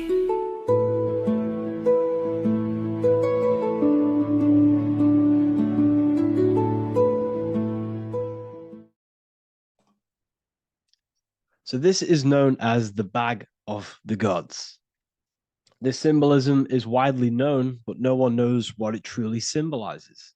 We see this in ancient Sumerian artwork. We see this in the Mayans' artwork. We always see this bag with the gods. What does this actually represent? Okay, so the bag itself represents carrying. Carrying what? It represents information. It represents knowledge. Your mind is the carrier of the information. So this is why in his left hand, he carries the bag, and the right hand has the pine cone. This represents carrying of information. Why is it a bag? A bag can be passed on to someone else. The information can be taught to someone else. This is the information of activation of the pineal gland or higher consciousness of humans. Because as humans, we all possess an animal nature, the nature that tells us to eat, to steal, to gain material wealth, to survive, to hate. This is our animal self. This is our animal behavior. But we also have a divine nature of consciousness, which we have access to, the higher planes of consciousness, the planes that manipulate this material world and create all things in this material world. The human mind has access to. The animal does not. The animal has no idea he exists. The animal has no inner dialogue, but humans have the inner dialogue. Humans can create infinitely. We can expand our minds infinitely into new realms of thought. So we have this higher divine nature and a lower nature. This bag of the gods is basically just representing the knowledge they possess of higher consciousness, of the higher aspect of life, okay? Which is the activation of the pineal. The pine cone. The pine cone is in his right hand. The right represents wisdom. The left represents intellect, knowledge. Knowledge and wisdom are two separate things. Wisdom is applied knowledge. It's a feminine aspect. Knowledge is just gained information that you know, which is masculine. So in his right hand, he holds the pine cone. The pine cone can be opened and shut. The shut pine cone represents the asleep human being, the human being that exists in his lower nature, that just basically survives, lives on eating, consumption, material lust, living in chaos with his emotions, living in a place of hell. This is the animal nature. Then we have the awakened human, the one who has consciousness of himself, the one who looks within himself, the one who knows there is more To him, when he looks in the mirror, he is far more than just the physical body. He is a divine spiritual being, a divine being who has limitless potential of creation into the material plane. So this represents the awakened. This represents the asleep. This is why he carries the pine cone in his right hand. It represents applied knowledge. This is the information. This is the intellect he possesses. And this is the applied knowledge of the awakening, of activation of the pineal gland. Because remember, the pineal gland is not your consciousness. The pine, pin, pineals, the same root word. Pine cones were always symbolizing the state of consciousness one was living in, whether he was asleep or awake. We see this at the Vatican. We see the pine cone over the two pillars. This is the two pillars of Freemasonry, and the dome. This is the Royal Arch of Freemasonry. This represents your head. This is the two pillars, the two hemispheres, and the pine cone in the middle, which is the pineal gland. What is the pineal gland? The pineal gland is not your consciousness. It is not the third eye, and it is not the mind. It's not the mind's eye. The pineal gland is a radio receiver.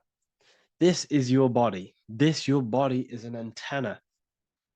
Most people think they are this body. This body is nothing but a receiver and a downloader of consciousness. Your brain does not produce consciousness. You are not this brain in your head. This brain is a downloader of consciousness. Consciousness comes from a way higher divine plane, which is what this image is showing here with the clouds. The mind is light. Consciousness is light. And this light is coming down into the material plane, and your body is basically a crystal antenna which is receiving and downloading this consciousness. So you can experience a three-dimensional reality. So God can experience himself in a divided, separate state. This is what this represents. Now, the pineal gland can be activated, okay, and stimulated, because the pineal gland has phytoluminescent crystallized jagged-shaped cells on it. And obviously, these are crystals. Crystals are on your pineal gland. And what do crystals do? Radios use crystals. Your phone uses crystals. They tell you that crystals are woo-woo and pseudoscience because they don't want you to know the power of crystals. Your body is basically a giant crystal. Your pineal gland is a radio receiver for your consciousness. So if they can ruin your pineal gland and damage it, this will damage your connection to the divine, to your true self, to consciousness, to God, whatever you want to call it, the source. There is all one source consciousness, and we're all collectively connected to it. And this is our connection. This is our antenna. So what a radio does, a radio has an antenna, and the frequencies are all around us because all the radios are playing in your ear right now. But what the antenna of a radio does is tune into a specific frequency to pick up that frequency and play that frequency. It's the same with your consciousness. You're all a fraction of God's consciousness. So that is essentially what we are looking at here. We're seeing knowledge, intellect in the left hand, and applied knowledge, activation of waking up to higher consciousness, to the higher human form. Because we can reach beyond our physical form. We can turn our animal self into a divine being, into one of these so-called gods. These gods are nothing but human beings. The Anunnaki were not gods. They didn't come from the sky. These are normal, regular human beings who activated their higher consciousness. This is what we have here. This represents spirit. Birds represent spirit. So do we have any questions? I'll take some questions now. That was just a short lecture on what that symbol truly means. Okay, so if we have any questions, feel free to go ahead and ask some questions. anything that you don't understand, anything that you want to know. Okay.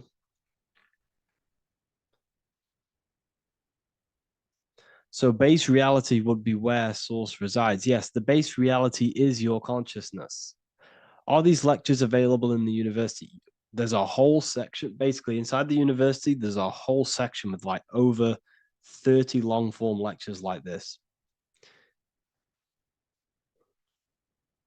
So the base reality is where the source resides. Yes, the base reality is your inner world, your consciousness. That is the only thing that exists. Your outer world is just an effect of your consciousness.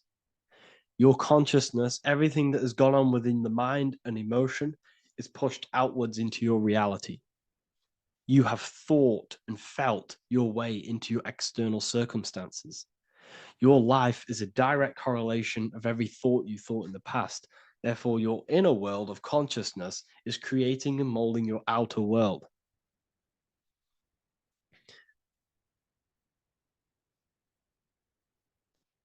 The best way to keep connection consistent, the best way to keep your connection to the divine or the higher planes of consciousness is through meditation and through imagination. Imagination is the fourth dimension. It is the astral plane. That screen that you have in your mind is not a physical screen. That is the divine plane of the astral. And this is essentially where all objects of this material world comes from. The phone that you are holding, the laptop you're watching this on, whatever you're doing, every single object you see in your room that you are in right now began inside of the plane of imagination. This is not a physical plane. This is a metaphysical plane that you have access to. And you have the ability to bring down this plane into physical form. That's what we call manifestation. That's what the ancients called magic. This is what we now call in science metaphysics. It's all the same thing. So yes, you all have access to the divine planes. Unlike animals, this is why humans are so advanced.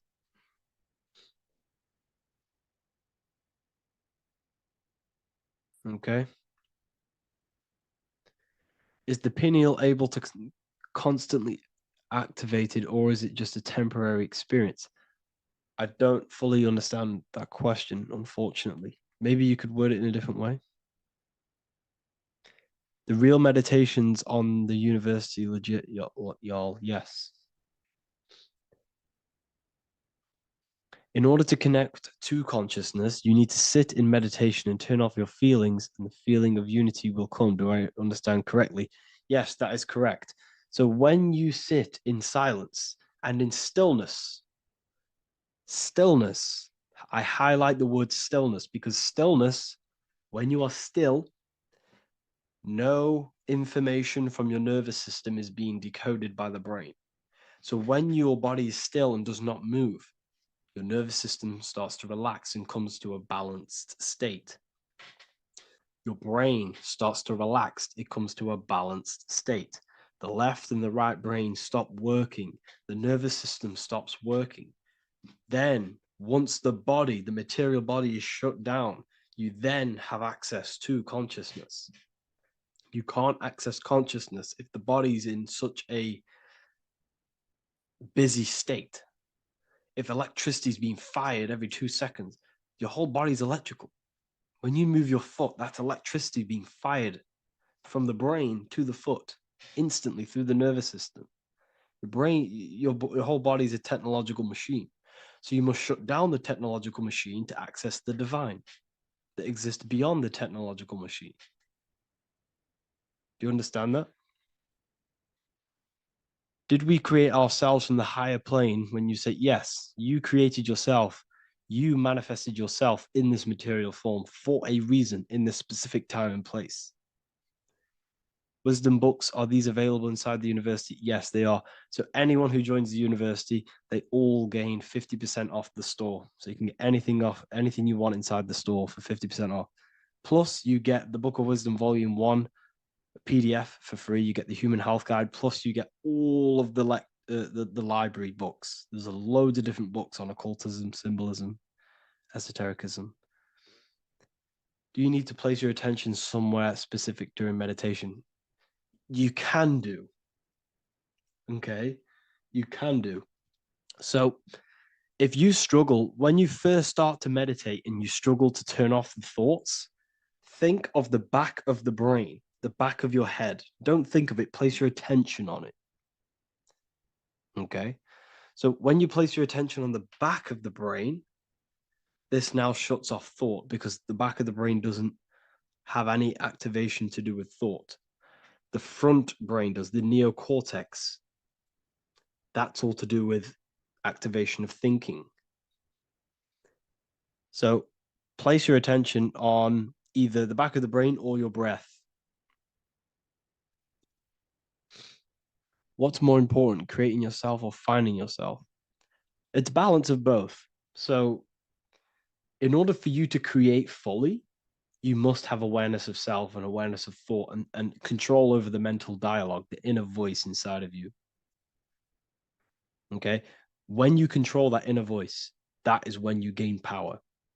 That inner voice is what brings commands into physical reality. Before you kick a football, there is a change in consciousness. There's a decision made in consciousness before the body takes the action. Therefore, every physical manifestation is a change of inner consciousness before it's a physical reality. You can have the reality you want through consciousness before physically having it. That's the secret to creating. But you must believe it like you know the sun is going to rise in the morning. That's how much you should know that you have that reality in consciousness through feeling and thought and imagination. And that's how you can truly create in your reality. Shrooms help with consciousness or ego. I can't really talk about that because I'm maybe uploading this to YouTube, unfortunately. But we need to clean our pineal gland first from calcification. Yes, definitely. You should go on a detox the body. Because you can't really connect with consciousness if your body is in such a dirty state. Because the brain is, your nervous system is in a state of fight or flight, trying to fight off all these toxins. So when you meditate, you're probably going to be having thoughts all the time because your brain's firing, your nervous system's being attacked through toxins. So you must detox to have a true connection with the divine. Your diet plays a big role in your spirituality and mentality. What is the most optimal food for pure consciousness? Fruits and vegetables. They possess consciousness. So when you place them inside of you, they're syncing with your consciousness. How to check the cleanliness of your body, your skin, your teeth, your tongue, your mouth. If your skin has spots, different colors on it, you're not clean because your skin is a reflection of your inner organs. Coffee's not the best for you. Coffee gives you fake energy. Okay. So what coffee does, that buzz you get off coffee is actually the toxic effect of the chemicals reacting with your body. If I'm inside the university and wanted to buy your book, you said it would be 50% off because we are your student. Is that automatic or we need to have a code? You will have a code. Yes, I'm going to releasing a code for all the students after this. Caffeine equals neurotoxin. Yes, it fries your brain. It fries your nervous system. It fries your dopamine receptors. Will the Q&A last week about money symbolism be posted? Oh, I didn't post that. That's my bad. I totally forgot. I will post that after this. Thank you for reminding me. How to detox the body. The best way to detox the body is going through a week cleanse of fruit. So only consume fruit, sea moss, and cayenne pepper, and lots of freshly pressed juice. Do that for a week or 2 weeks, depending on how you feel, and then start to fast. You will lose weight, but you're not losing weight. You're losing impurities. It's good to do this every couple months, to just go on a raw fruit diet, cleanse the body, push everything out, and then start to fast while consuming sea moss, and having lots of freshly squeezed juices. What is an alternative for coffee? Something with high energy levels. Okay. We're not taught the most simplest thing about the human body. It is an electromagnetic machine. It's electrical. It runs off electricity. The only energy you need is electricity, and that is found in fruits, vegetables. If you want energy, drink pure, fresh, pressed juice. That will give you more energy, more electricity than coffee. Can we cleanse ourselves through oil pulling? Do you recommend it? I do oil pulling every day with coconut oil in my mouth. Celery juice is a good one, very good one. Yeah, celery juice.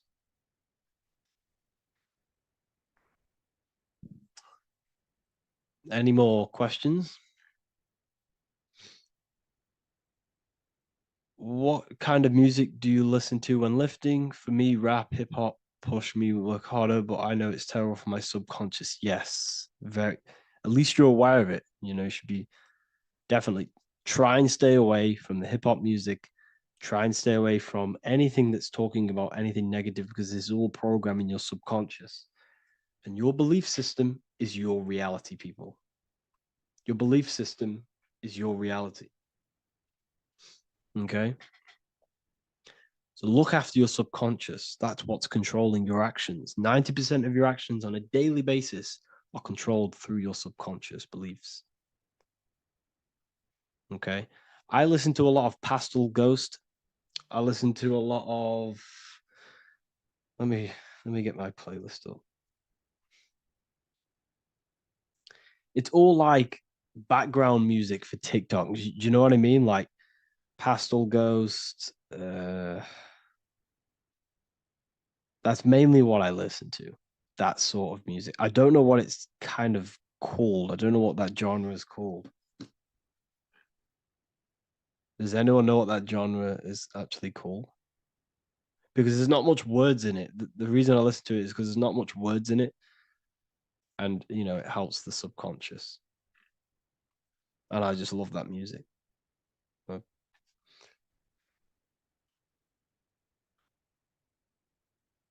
Like lo-fi, yeah, a bit of lo-fi.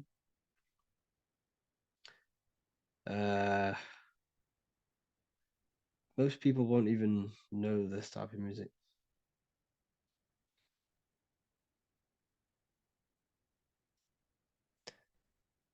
Can you tell us how you use cayenne pepper? So I mix it with freshly squeezed orange juice every morning. So the first thing I have, empty stomach, I have a teaspoon of cayenne pepper, mix it in and just down it every morning. And sometimes at night. The feeling you get in your stomach after putting cayenne pepper on an empty stomach is absolutely amazing. It tingles in your stomach.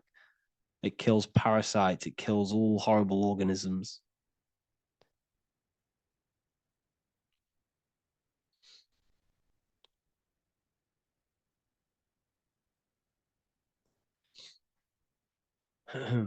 Mix it with hot water. Yes, hot water and key lime water. That I bet that's powerful.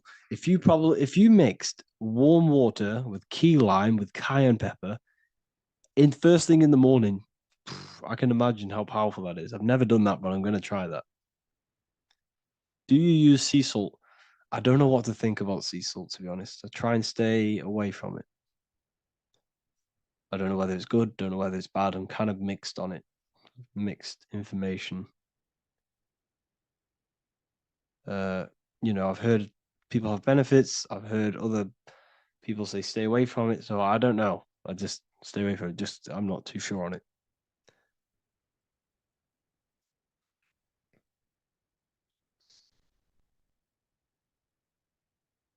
I drink fresh pressed celery juice every morning. Yeah, definitely. Is there any chance we could like move to like esoteric occult questions?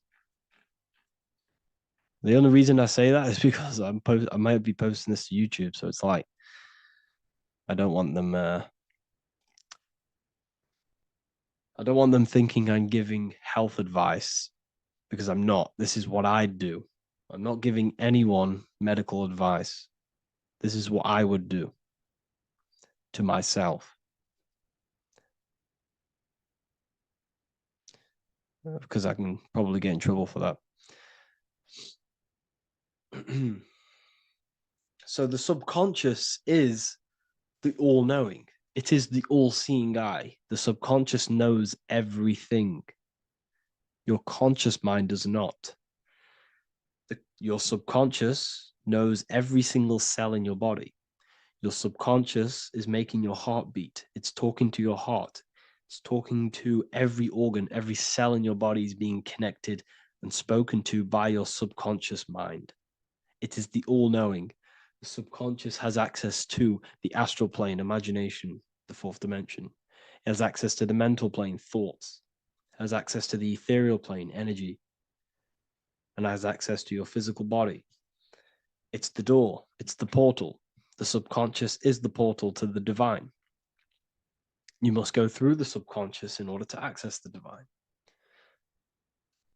Any coupon codes for book 2? Yes, inside the university, there will be a 50% off coupon code. Speaking of ancient civilizations, why did they use symbols to give us true knowledge? This is a very, very good question. Very good question indeed. The reason they use symbols is because symbols are their keys. They hide meanings.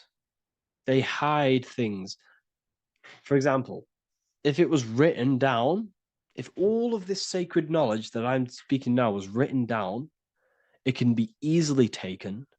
It can be easily misused. Someone can take it, read it, and steal it and misuse it and abuse the world and create horrible things. The reason they use symbols is because they're hidden. They hide the teachings. Only the ones who possess the key, that possess the knowledge, can read the symbol. So the symbols act as a guard towards this higher wisdom, this higher knowledge, which gives you power. All of the knowledge I teach you gives you power. And you can misuse it. You can misuse your imagination. You have no clue, unless you've put this into action, how powerful your inner consciousness is. You can become a Okay, listen. If you hate your job, it's not the job that you hate. Think about it. It's not the job that you hate. The hate is coming from your inner consciousness. It's the state of consciousness that you hate. So what does that tell you? You can change that inner consciousness to another reality, the feeling of another reality. You can become that consciousness within before you actually externally have it. And by becoming and knowing that reality, that's what produces effect on shaping your outer world. When you really, truly know that reality inside of you, of being free, of being wealthy, of having abundance, your outer world has no other choice but to rearrange itself to your new inner state of consciousness. That's what magic is. It's manipulating your inner state of consciousness. It's convincing yourself that you already have it. Not believing it, knowing it. Okay? Knowing is different than believing. Believing is a lie. You should know thyself. Okay? So we can say that human overpopulation is intentional. There is no human overpopulation. We're all cramped in these cities. We're all cramped into one little place. We're not supposed to live like that. We're not supposed to live so cramped. This is why there's so many weirdos out in public. So many weird people doing weird things. This is when things start to go weird, and we shouldn't be living in this state, in this condensed state. We should be spread out. Okay. there is no overpopulation. It's just an illusion because we all lived in such. Have you ever been on a plane? Have you seen how much land there is? It's crazy. There's no overpopulation. And how many people do they say there's in the world? There's not that many people in the world that they say. I think it's like 8 billion. I think they say there's 8 billion people. There's not 8 billion people. There's probably more like 2 billion. And the reason I say that is because I have a friend who only has like 300K followers. That's a lot of followers, okay? And he gets recognized everywhere he goes. And he's into all this stuff. And he says, listen, the population is definitely not 8 billion or whatever they say. I think it's like a couple billion. It's probably more like a billion. How to properly manifest intentions. Thought, emotion, and imagination are the key. You must know that you have that reality. Don't believe it. Become that reality within your consciousness. All day long, as much as possible. Feel it. Imagine it. Say it. And have zero doubt. How to have zero doubt. You can't, well, okay, so the doubt, that little voice that will seep into your mind saying, you can't do that. You can't do this. That's your old voice of your subconscious program. Listen, the reason why most people fail in life is because they have trained their subconscious that they will fail. They have told and believed that they will fail. The reason I will succeed for the rest of my life is because I have trained my subconscious to say, I will win, I will succeed, I will solve any problem. That's my belief system. And if my belief system is that, then my external reality, my conscious mind will seek a way to fulfill that belief. It will seek to control and create that belief in my external world. It will seek to solve any problem. I've trained my subconscious mind to know that I already have the reality, to know that I'm abundant, to know that I have everything that I already need. Therefore, if any problem comes, I can sort it straight away. But most people have a different belief. It's not your fault. We've been kind of manipulated and told this, that they will fail, that they can't do anything, that it's too hard. And that basically casts a spell on the conscious mind, where your conscious mind is just like, no, I can't do that, because of this subconscious belief that you hold. So you must reprogram your subconscious that you can do it, that you will solve any problem, and that you are abundant. That's the reason why successful people succeed.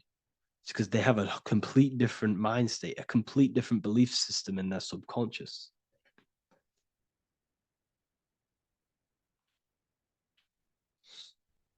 Do you offer mentoring?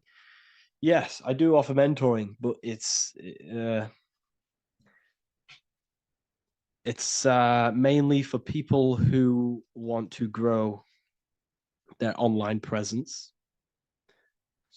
and for the amount of value and transformation that I can place into your life, and the time that, well, the price of my time, it will be a higher price tag, but your life will completely change if you join my mentoring, because I will transmute your life. I will transmute your mind, and I will transmute your whole reality, because I could tell you exactly what you need to do. How to have super genius power pulling information from the source. Okay, so you can do this. I talked about this in Book of Wisdom, Volume 2, if you've read it. This is a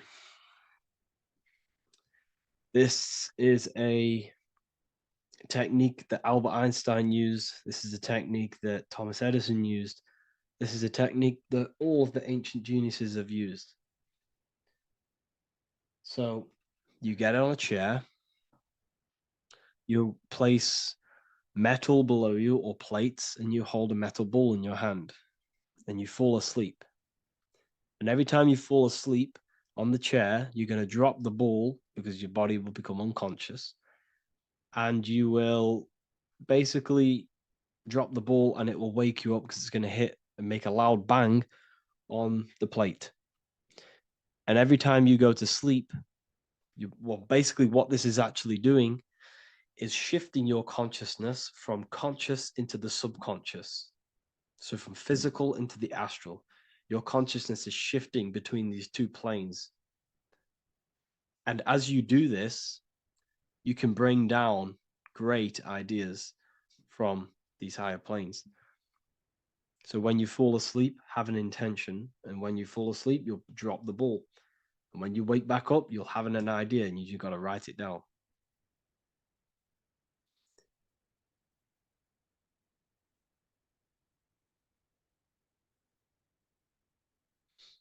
How to balance chakras. Don't focus on balancing your chakras. Focus on the mind. The mind is the cause of the chakras being blocked. If you have a blocked throat chakra, this is a problem in your mind, not the chakra. You see, the chakras are a result of the mind. You transmute the mind, you can transmute the chakras and cleanse them.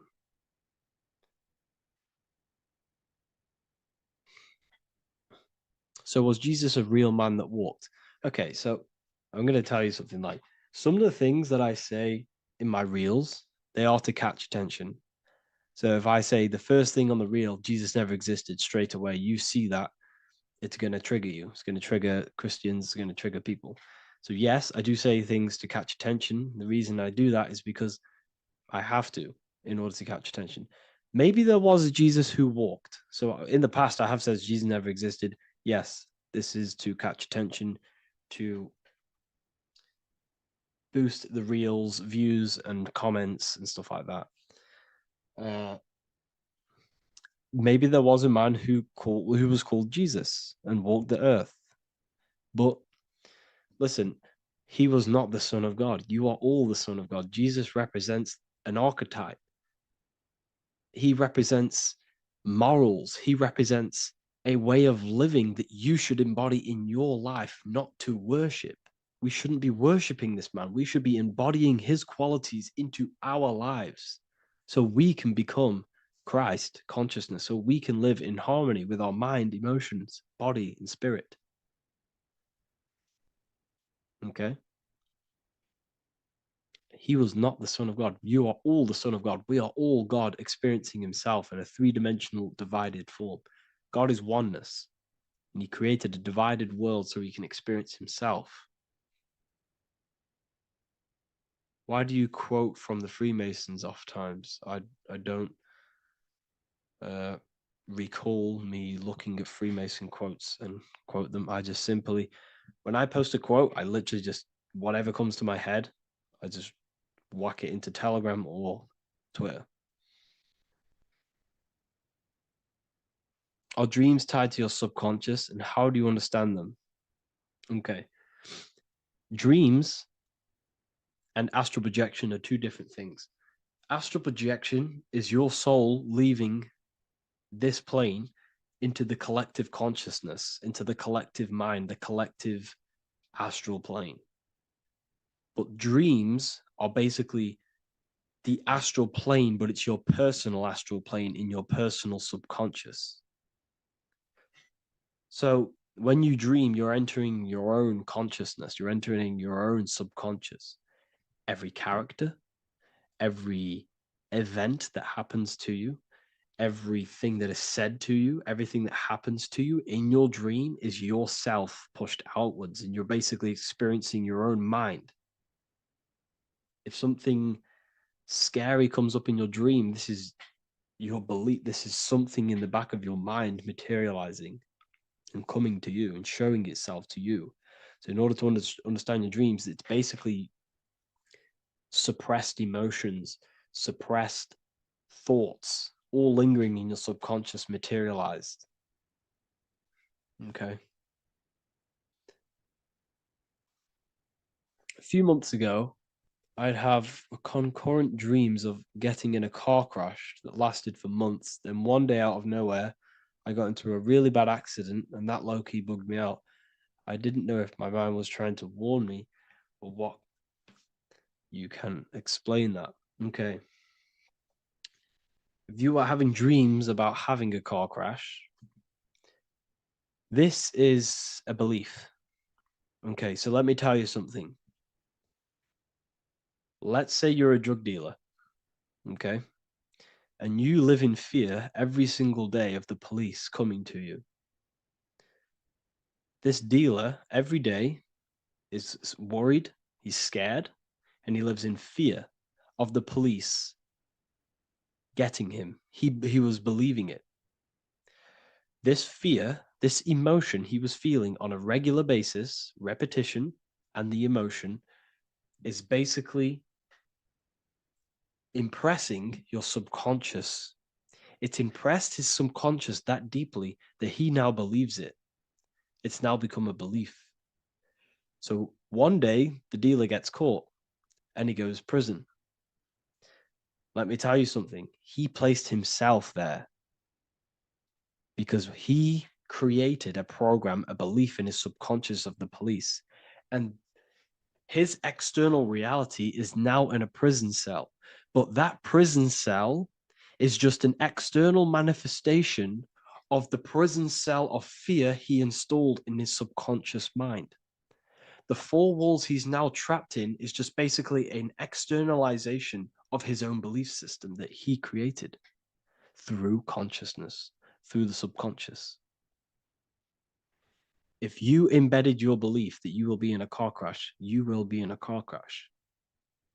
He placed himself there. He materialized that reality through the thought, through the emotion, through the belief. He put himself there. You see? So if you were having dreams, this was maybe, it could have been anything. You could have watched a program when you were a child about a car crash, and that maybe scared you. Or you saw a car crash when you were very young, and that scared you, and that impressed your subconscious. Then you had a dream about it. Then you started to believe it. And then one day, bang, it happens. That's the power of the subconscious mind. It holds control over you. It holds control over every aspect of your reality, of your being. So, I hope you all enjoyed this live. I'll see you all inside Ethereal University. I'll be posting another lecture this week. And yeah, let me hold on.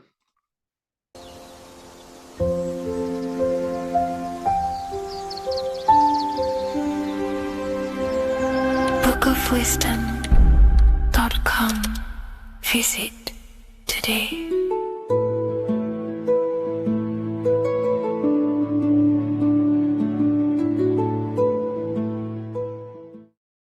Hello, Seeker. Welcome to Revival of Symbolism, a channel devoted to the language of esoteric symbolism, helping you discover yourself and expand your consciousness into new realms of thought. I'm Harry B. Joseph, also known as Revival of Wisdom. In this video, we're going to be breaking down the occult and esoteric meaning of the tarot card, the Magician. This contains many layers of symbolism.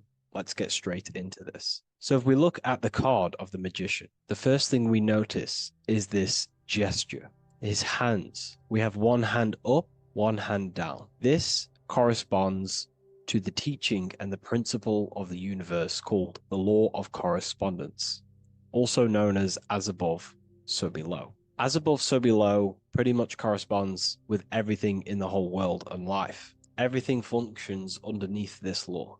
It teaches that everything below in the material plane does not exist on its own. Physical life does not create itself. It is not independent.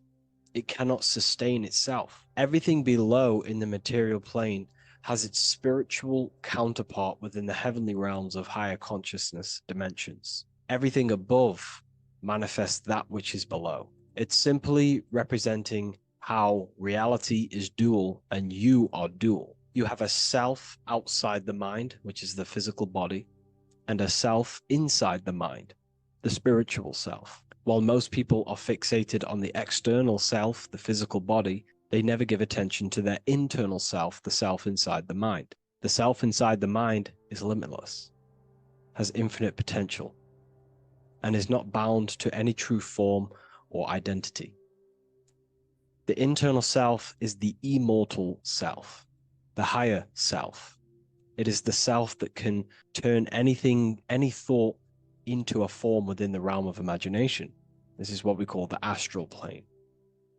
The astral plane being a plane or a dimension that sits just above the physical plane, and it's the realm of imagination, emotion, and desire. Because in order for us to imagine something, we have some sort of emotion or desire to create it.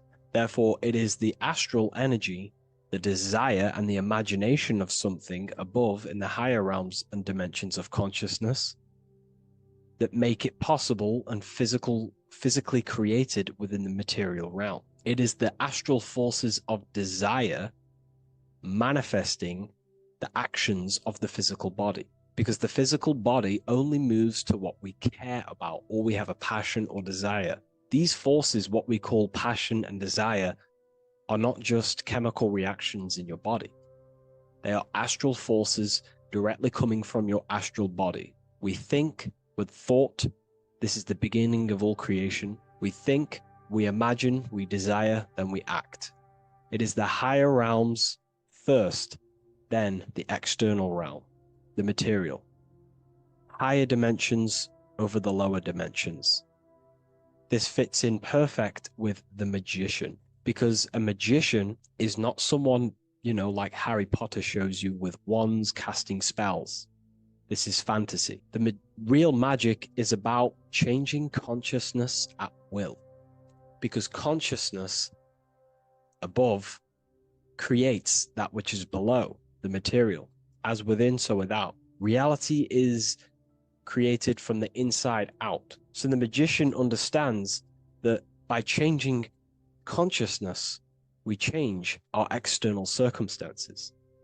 You see this reflected in your life, and I've seen this reflected in my life. When you change your consciousness, for example, you start to spiritually awaken. You start to think differently, see the world differently. What happens to your external reality? Notice your friends start to say you've changed. You may not fit in with your current friendship circle.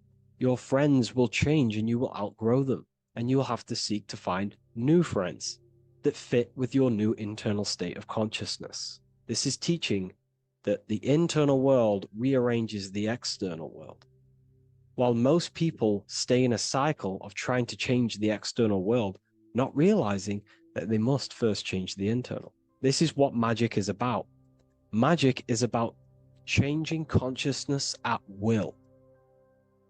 Because when a magician holds the ability to direct all forces of their consciousness to a specific reality within them, to create that form and reality within the internal self, they can actually start to produce change in the external reality. We have masculine forces of consciousness, feminine forces of consciousness. The feminine forces of consciousness are imagination, intuition, emotion. The active masculine forces of consciousness are willpower, actions, and intellect, thinking.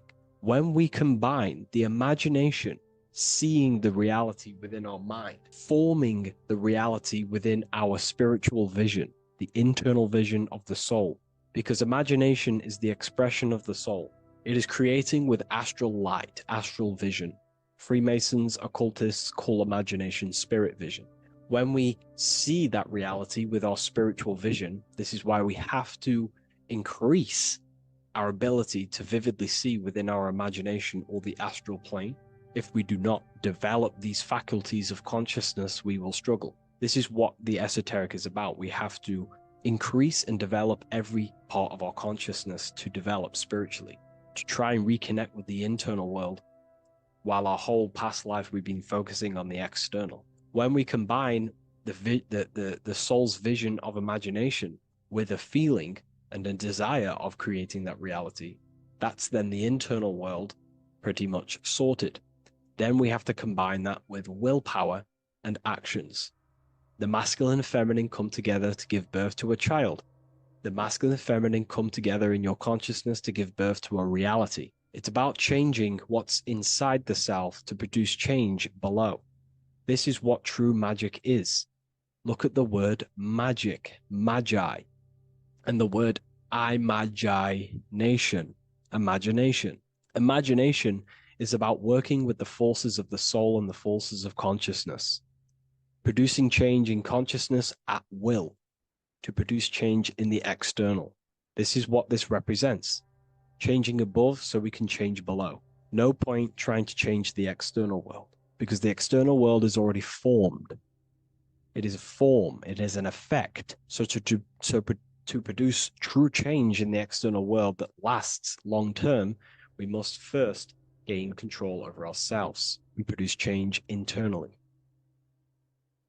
This is why the magician is called to gain mastery in every element of their being. They have to gain control over every aspect of consciousness and develop every faculty of the soul. This includes developing strong imagination, developing a very strong willpower. We can do this through exercises such as imagination exercises, holding one specific vision for a long period of time, meditation, thinking on one specific thing for a very long period of time. This will increase the willpower. It's also about gaining control over the subconscious impulses, the subconscious thinking patterns that seek to control us. It's about gaining control over every aspect of our consciousness. This is what a true magician is. And this is what the true spiritual path is. Developing every faculty of consciousness. It's a never-ending journey of self-mastery. If we look at the magician, we see this infinity symbol rising just above his head, symbolizing the mind being filled with higher knowledge, the mind aware of higher dimensions. You see, the mind is the cause, physical reality is the effect. We need to raise our consciousness from effect consciousness to causal consciousness to truly become a magician and a master of our reality. What do I mean by effect consciousness? Most people live in the realm of effect and reaction. Their consciousness, their mind, emotions, and imaginations are constantly thinking, feeling, and imagining the things that have happened to them. Instead of doing this, we need to change this state.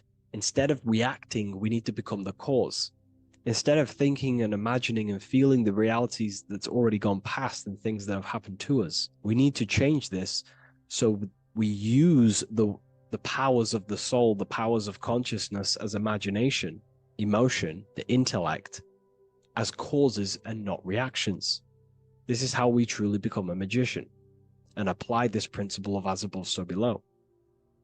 We need to think, feel, act, imagine, and use all the faculties of consciousness and the creative powers of the soul to cause things, to create a better future, to imagine a better outcome, instead of dwelling in reactivity, because reactivity will create a constant cycle of negative manifestations. If we sit around and moan, complain, think, imagine, feel the things that have happened to us in the past, the mind is the cause. And if the mind is in that state of reactivity, it's just going to constantly create more negativity in your external reality. This is what it's all about, as above, so below. You can see the sword here. The sword cuts through the air. The air is one of the 4 physical elements. Fire represents the spiritual body of consciousness. Water represents the emotional body of consciousness. Earth represents the physical body of consciousness.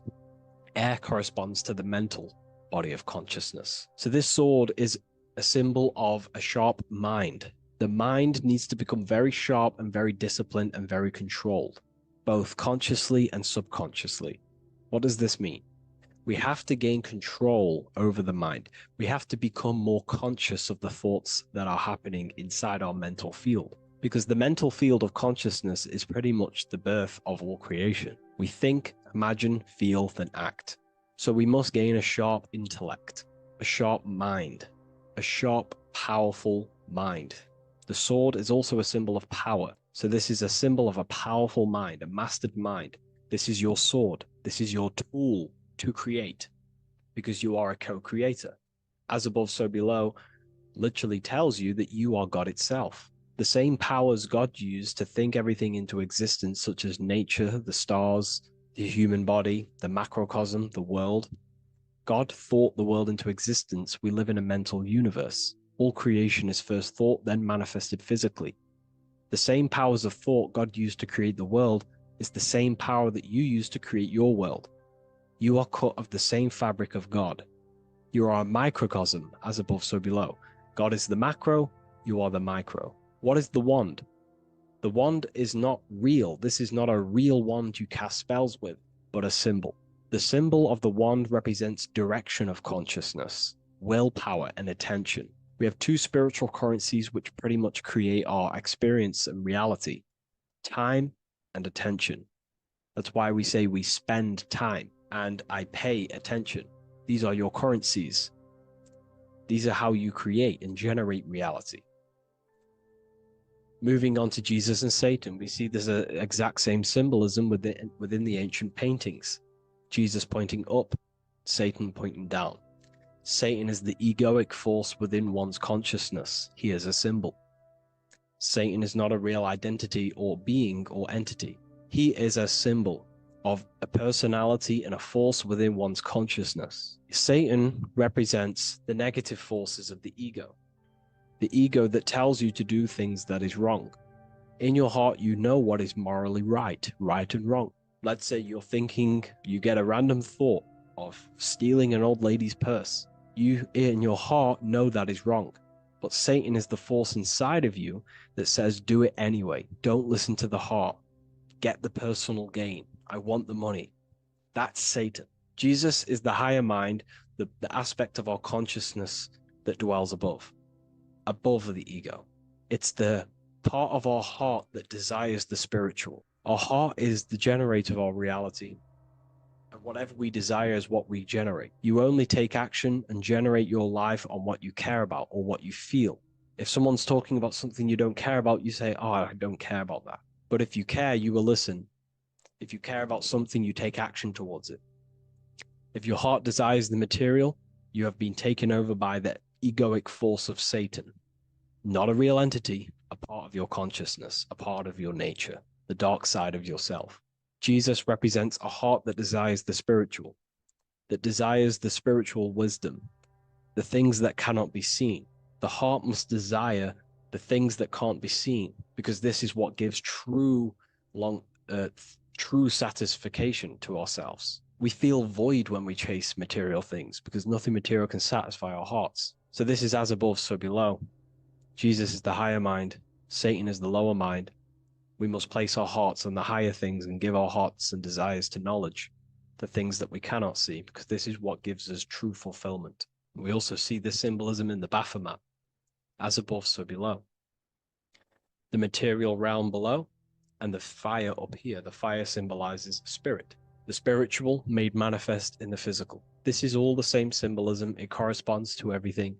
You can use as above, so below to determine truth. If someone tells you something, tries to make you believe it, and it does not correspond with the law of correspondence, then you know it's a lie. You can use as above, so below to manifest things. You can use as above, so below to see the world as a reflection of God. We are in God's kingdom. This is God's world, and you are creating in the world through the same powers of God, thought. You are a small version of God, co-creating a world and reality in earth. You yourself are an earth. Your body's the earth. Your consciousness is God and heaven. So I hope this video helps. The occult goes deeper than you could possibly imagine. If you wish to go even deeper, join our community, Ethereal University. Please leave a like, share, comment on this video for more.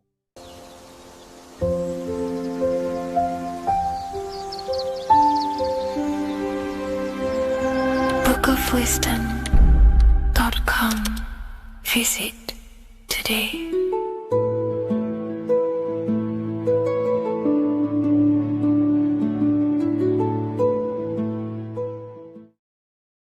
What is up, people? How are we all doing? Today, we're talking about the flat earth cosmology. So let's jump straight into this. Please drop a follow and leave a like to help the algorithm.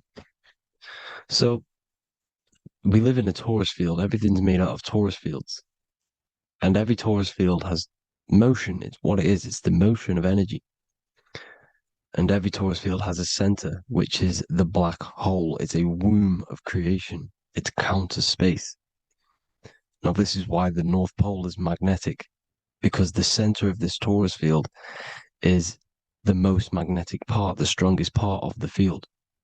So this is why all compasses will point you to the center. And the Earth's magnetic field is spread across the whole of the Earth. And it's spinning, as you can see here. It's like a tornado at the center.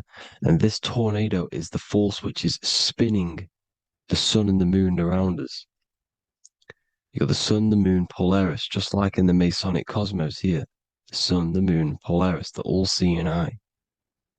Now we'll get into Polaris a bit later, but the sun is the magnetic force. Sorry, is the electric force, because every field is electromagnetic.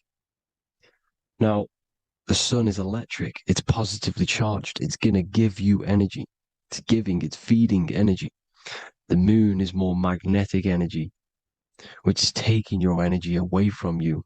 And this is why you become sleepy when the moon comes out, because it's taking away your energy.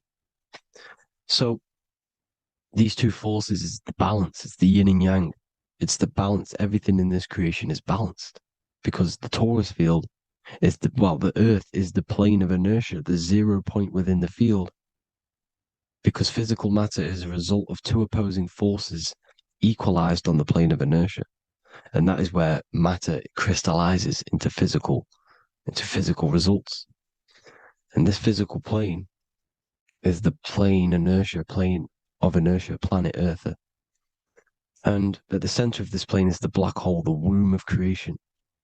And outside of this black hole gives birth to light. So the torus field is constantly rotating, going into counter space, the black hole, and then out of counter space gives birth to the white hole, white light. You see? So it's going around, black hole, birth again, black hole, birth again. And it just keeps going around. It's an infinite cycle of energy. And this is where the infinity sign comes from. This is the motion, this is the force which is creating everything to spin inside of this circle. Okay? And it's making the stars spin. It's making the sun and moon spin around us, around this center point. Now here you see Horus and Set. Horus and Set putting their feet inside of this dome. This is the royal arch, the arch of the dome above us, which is like you see in the Masonic cosmos, the royal arch of Freemasonry. This is the dome above us, the firmament that the Bible talks about.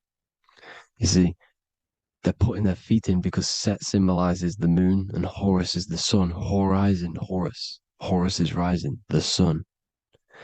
So they're both putting their feet around the center magnetic pole, which is the pole, North Pole.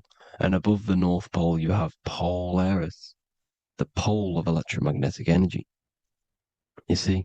And this is how we get the sun and the seasons. Because the sun, for us, when it becomes summer, it's on the Tropic of Cancer. Then it spirals outwards, going out and out and out, then goes to the Tropic of Capricorn. That's winter for us. Then it comes back in and creates summer again.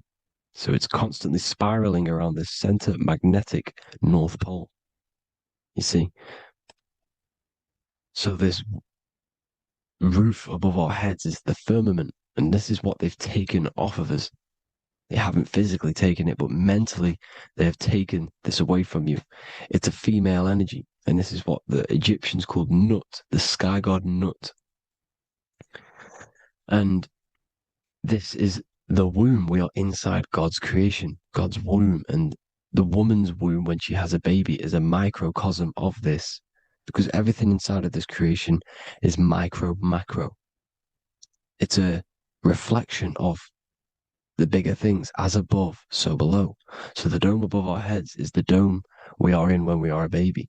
And you can see the sacred geometry of it is the exact same. It's the dome. And when we are inside of the womb, the woman the sacred maker, which is the M, the Masonic M. This is the Gmail symbol. The Masonic M is maker, mason, matter, male. She delivers the mail, you see. She delivers the mail because it's the maker, the female, the magnetic. The woman is magnetic in nature. The male is electric in nature. So when we are in this womb, the female, we are being fed by the center umbilical cord, by the center of the mother's stomach. We're connected to the center of the woman's stomach, just like we are when we are in the earth. The center is where the aurora borealis is being emitted from, the electromagnetic aurora borealis, the northern lights. This is our spiritual umbilical cord, connecting us to counter space, connecting us to the realms beyond this world. Because at the center of every torus field is counter space. And at the center of the earth is our spiritual umbilical cord, and this is the earth's belly button, as you see. As above, so below. We had a physical umbilical cord, we have a spiritual umbilical cord, and this gets cut when we die, when we're cut away from the physical reality. You see, here's the ancient Egyptian tablet showing this female. You can see the hair, it's a female above us, because the female energy is nurturing, helping, looking after. And that's exactly what the dome is. It's protecting us. It's the Ark of the Covenant, the Ark covering us, you see? And this is what they've taken away from us. By you believing in space, it completely destroys the idea of this being a sacred creation. They've taken the roof off your head, whether if you believe in space, you believe that there's chaos, there's planets, there's asteroids about that could kill us at any moment. But this isn't true. They've made you fear your own creation that you're inside of. They've made you fear what's above you. You see, and it's to hide the power of astrology, the power of the lights in the firmament, which are constantly flowing through the ether. These powers which are above us are sending rays down to the earth, which are influencing our psychology and how we behave. And this is what astrology is. It affects human consciousness. It interacts with our consciousness. And there's a different energy every day because the planets are in different houses, different alignments. And this is, we'll go into this a bit deeper later on. So the world tree, this magnetic north pole, the pole of electromagnetic energy, was symbolized as a tree, the great tree at the center of the earth. You see? And this tree is symbolized everywhere. You can see here how the center person, this Egyptian person, is holding up the sky. This is the North Pole, the hyperboloid, at the center of every torus field. And this tree was in the Mayan cosmology. This is an ancient depiction. This is the torus field. There's the plane of inertia. Here's the center tree. Here's the tree in the center, the magnetic North Pole, the woman holding the stars. Here's the Hindu with the two birds symbolizing the sun and the moon revolving around this center tree. The Mayan tree, his Horus and Set around the North Pole. They all knew this flat earth cosmology. They knew these secrets. It's so sacred you understand the creation that you're inside of. Because if you don't, you'll be led astray. You don't know where you are. You're lost. See? And here's the Masonic art with the rays of the stars coming down with the tree in the center. So it was personified as a tree. And we are in Asgard, Midgard, the middle garden, where there's good and evil. So the 7 layers of heaven, which is talked about in the Quran. Each planet has a different layer of the firmament, and this is the 7 layers of heaven, and these are our 7 layers of the energy centers in our body.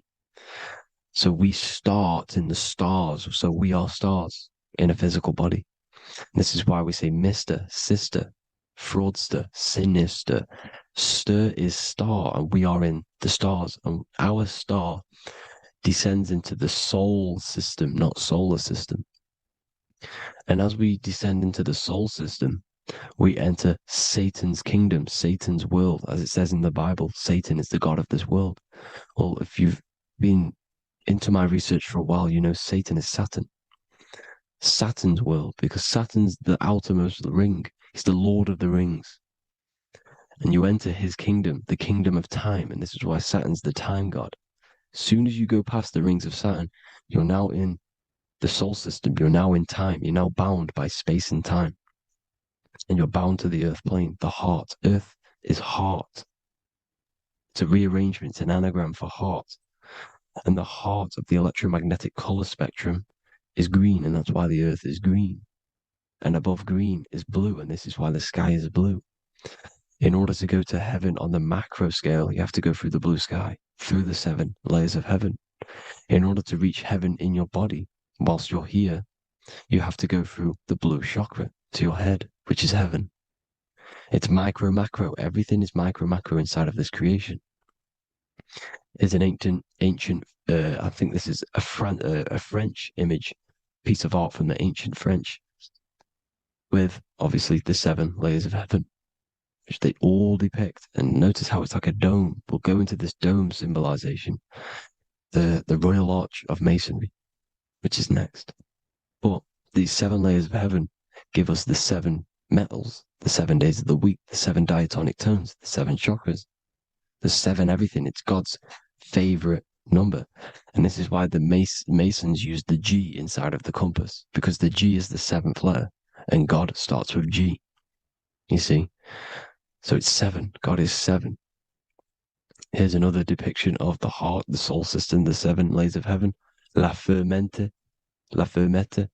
You see, la firmament, with the stars on the outermost layer. Here are the 7 planets: Jupiter, Mars, la Sophie, the sun, la Luna, the moon.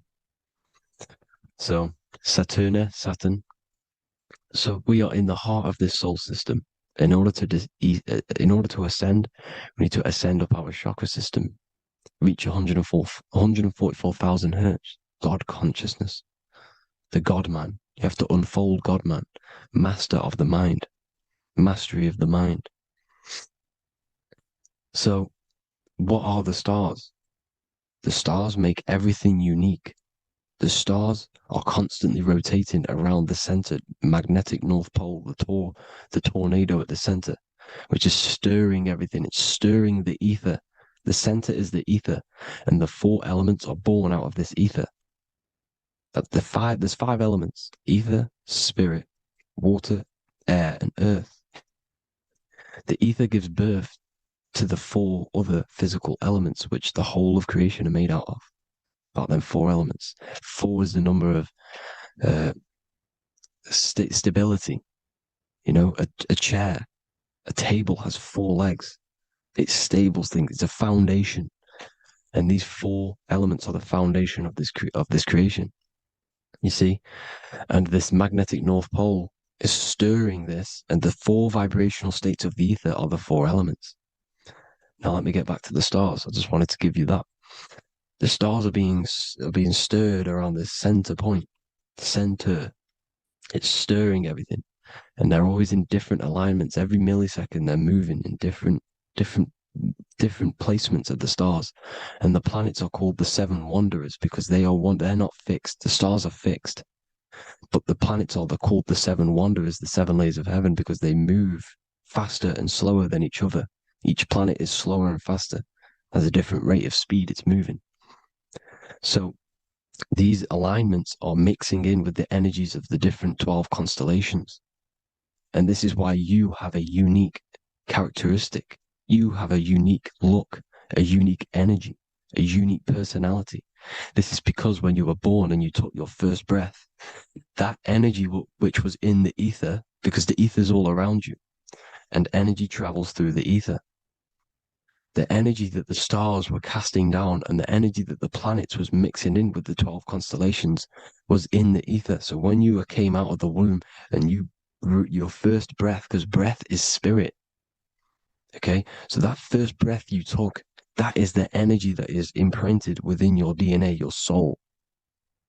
And you reflect that energy, you emit that energy. That's the energy that is with you forever until you die. Till this physical body dies off. And that's what the stars are. The stars are giving a unique energy, characteristic, personality to every living thing.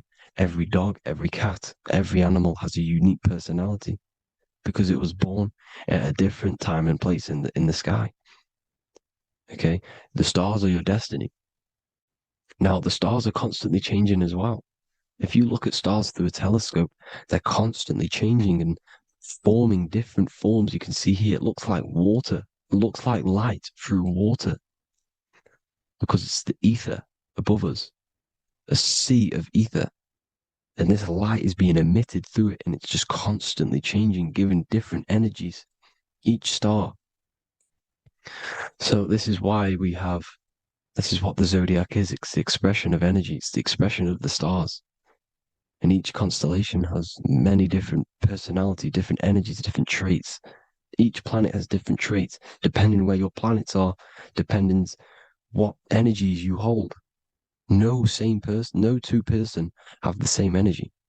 There's no one. It could be similar, but no one's the exact same. It's because of the stars.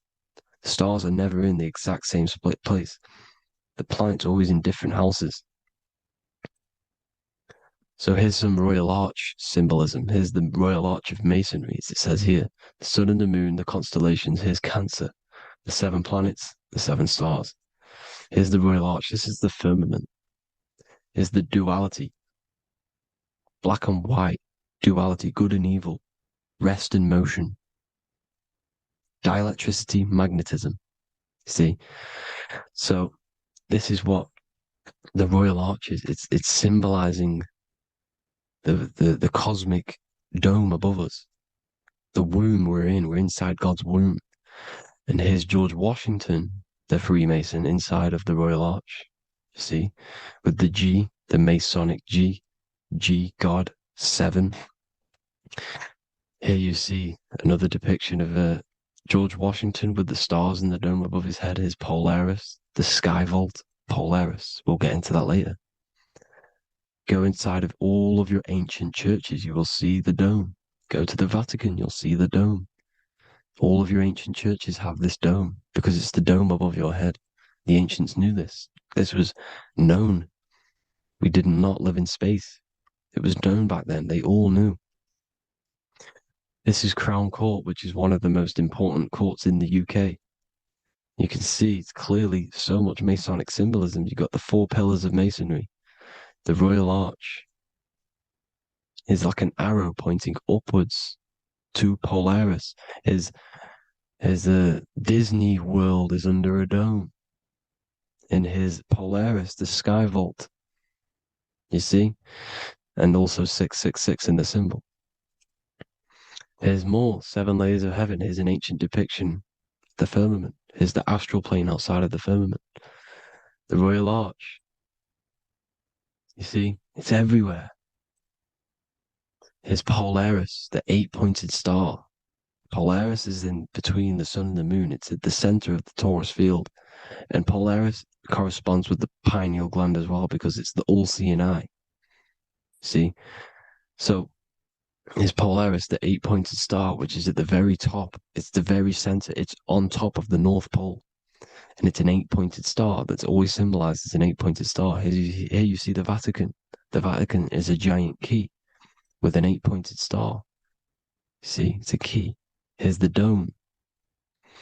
Here's the Space Delta, the USA Space Delta logos. Here you see the Egyptian god looking from the center of the North Pole, looking upward to an 8-pointed star, Polaris. An arrow pointing up to Polaris. Here's another, the bear holding a key with an arrow up to Polaris, 7. Holds the key to Polaris. Here's an eagle holding a key above the North Pole to Polaris. Polaris, and here's another one. There's another bird, like a dragon, holding a key to Polaris. Because Polaris is definitely something to do with leaving this creation. Okay, maybe, I can't say for sure, but maybe it's to do with ascension, and this is why the Vatican hold the key to the 8-pointed star. And this is why the space, well, we all know space is a lie, but they're showing Polaris and its sacred symbology. Maybe it's to do with something leaving this creation, going to another. It's some North Pole symbolism. As above, so below. You see the four seasons of the Big Dipper constellation going around Polaris. This is Polaris, this is the Big Dipper constellation, and this is the swastika. This image gives us the swastika because all the symbols we use are created in nature. They're created somehow in nature. This is how we get them. As above, so below. This is the map of the North Pole with the four rivers looking like the Big Dipper constellation. It's the Masonic, is the ancient cosmology with the four, you see the four islands, Mayan cosmology, four islands. This is the alchemical symbol for Earth, four sections. The windows, because the center of the North Pole is a window to another dimension. The four lucky four-leaf clover, which is supposed to be lucky. It's just, it's truth in plain sight. And here's Hitler looking at two flat Earth maps. So this swastika has been used for thousands of years, thousands and thousands of years. And it's symbolic for the most sacred land on this plane, the North Pole. Shambhala. Do some research on Shambhala, people. It's a it's a Hindu mythology about the sacred lands at the center of the earth. And it's known to be full of enlightened beings. And it's all symbolized at the center. You can see their paintings of Shambhala. It's all at the center, the North Pole. And it's known to be the most godly place ever because it takes you to a portal to the higher places. And maybe this is something to do with Polaris, connecting you to this sacred land at the very center. But anyways, people, thank you all for tapping in. Hope you all learned something. Have an amazing day. Please follow, subscribe, like, all the links in the description for the courses, the PDF. Please have an amazing day. God bless.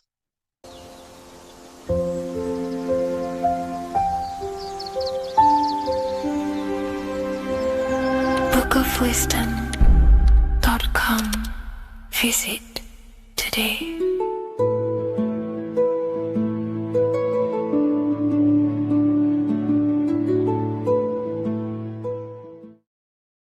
What are we all doing, people? Survival wisdom. Today we're going to be breaking down the Bible and its real, true metaphysical meaning. All of these slides within this video is taken from my book, The Book of Wisdom. So you can get all of these slides. So the Temple of Solomon, you are body, mind, and soul, which is the Holy Trinity. The moon, sun, and earth. The sun is your soul because the sun is its infinite source of energy. It is its own source of energy. And that is what your soul is. It's its own source of energy. The moon is mind. This is why you call people a lunatic. You're a lunatic. Luna means the moon. And inside of your mind, you have a specific mood. Mood is moon. And mind in German is Mond. And the word Mon means moon. And earth is your physical body because your body contains of the four elements, the four physical elements.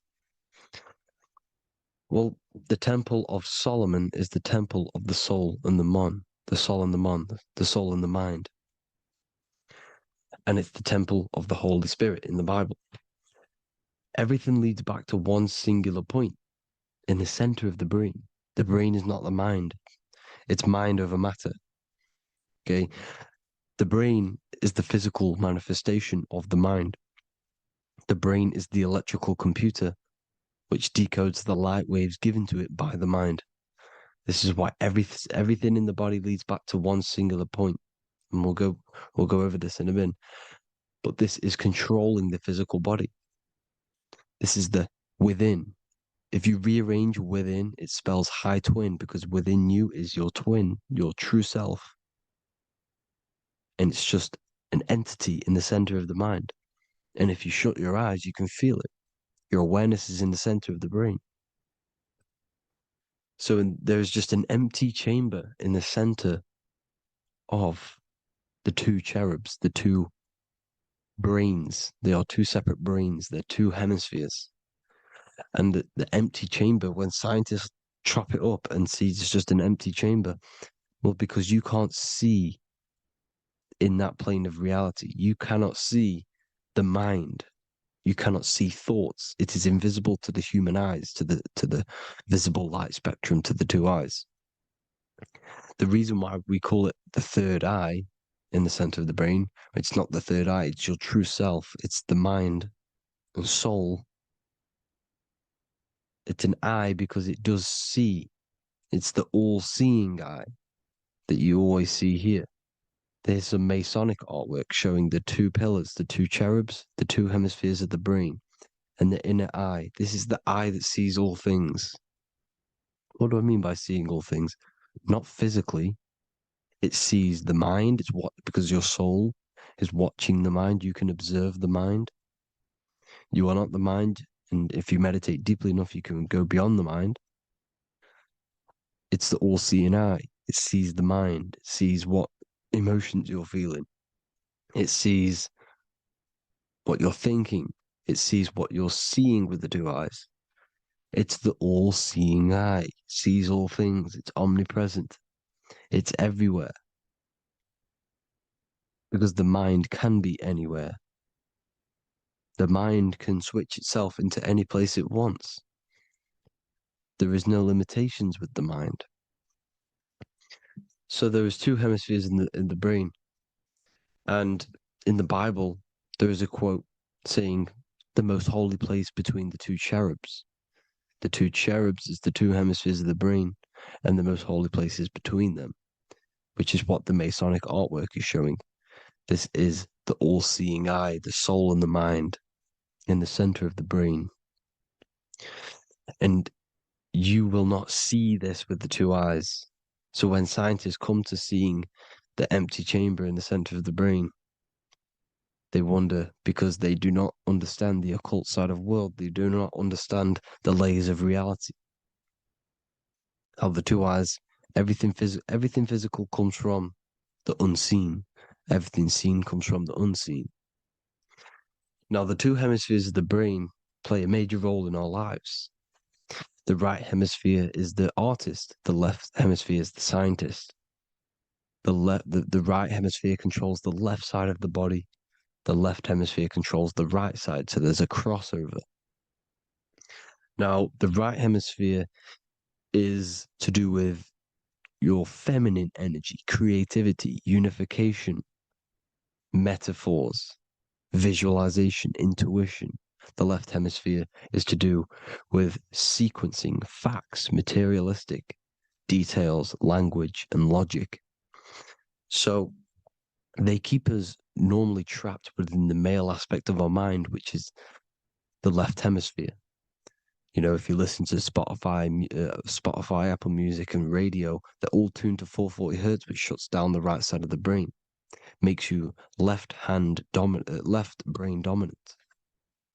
And we learn, well, 90% of people learn to write with their right hand. They're taught to learn with their right hand, which is to do with the left brain.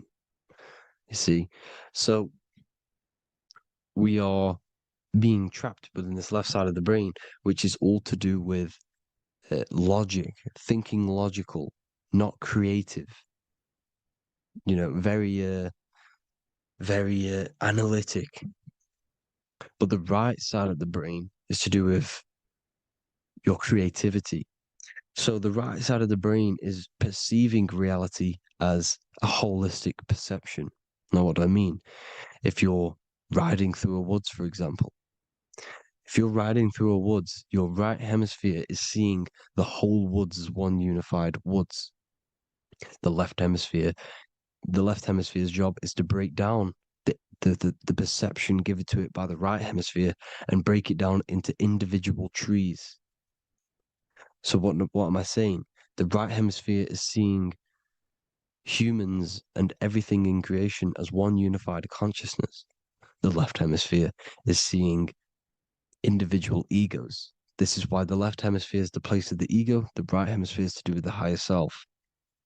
They're both needed, though. I'm not saying one's better than the other. It's balance. Now, they don't want you to see the unified perception of creation. They want you to think everything is individual, everything doesn't come from the one, because all things come from the one. And we experience the two in this reality, dualism. In order to understand the one, we have to experience the two to advance. So anyways, let's get away from the two hemispheres. The right hemisphere, like I said, is to do with the higher self. And this is why in John 21:6, it says, cast the net onto the right-hand side of the boat and you will find fish. Meaning, cast your energy, cast your perception into the right hemisphere of the brain, and you will find God, unification, and higher self. You will see things from a unified perspective.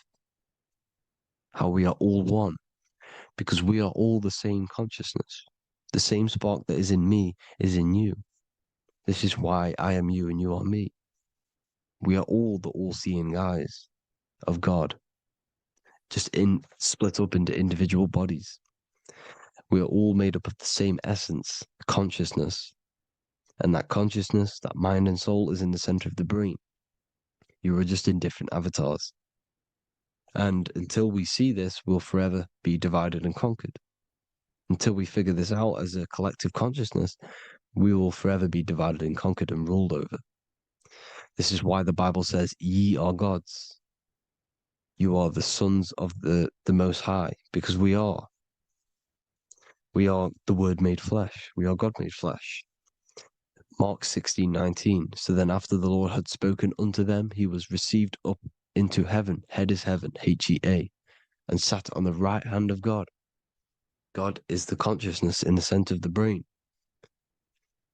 Heaven is the head, and the right hand of God is the right hemisphere of the brain, meaning he sees things in unification, creativity, intuition, the higher mind, the higher brain.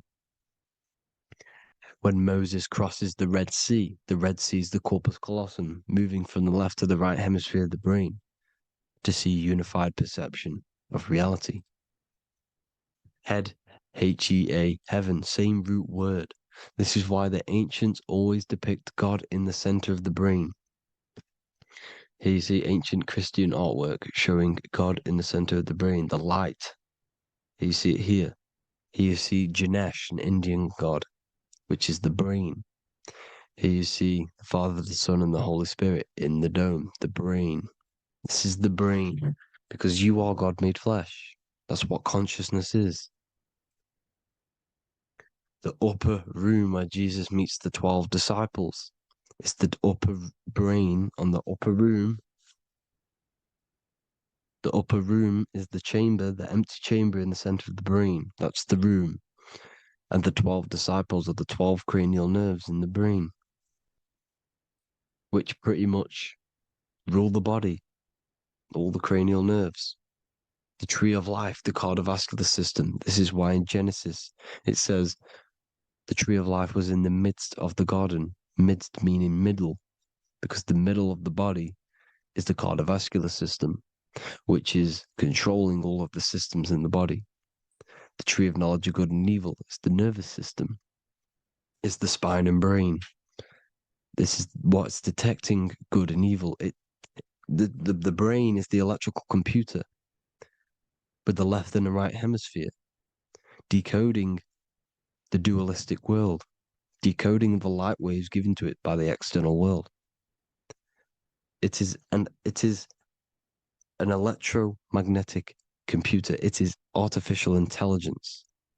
It is very intelligent, the brain and the nervous system, the human body as a whole. But the tree of knowledge of good and evil is the nervous system, because it is the tree that detects good and evil, makes you learn good and evil in this dualistic reality. Here you see Adam and Eve around the tree of knowledge of good and evil. Adam and Eve, male and female energies, but the serpent in the tree, and the tree of knowledge of good and evil. Well, this is the spine, the brain, and the serpent is the kundalini of the spine. The serpent is the S.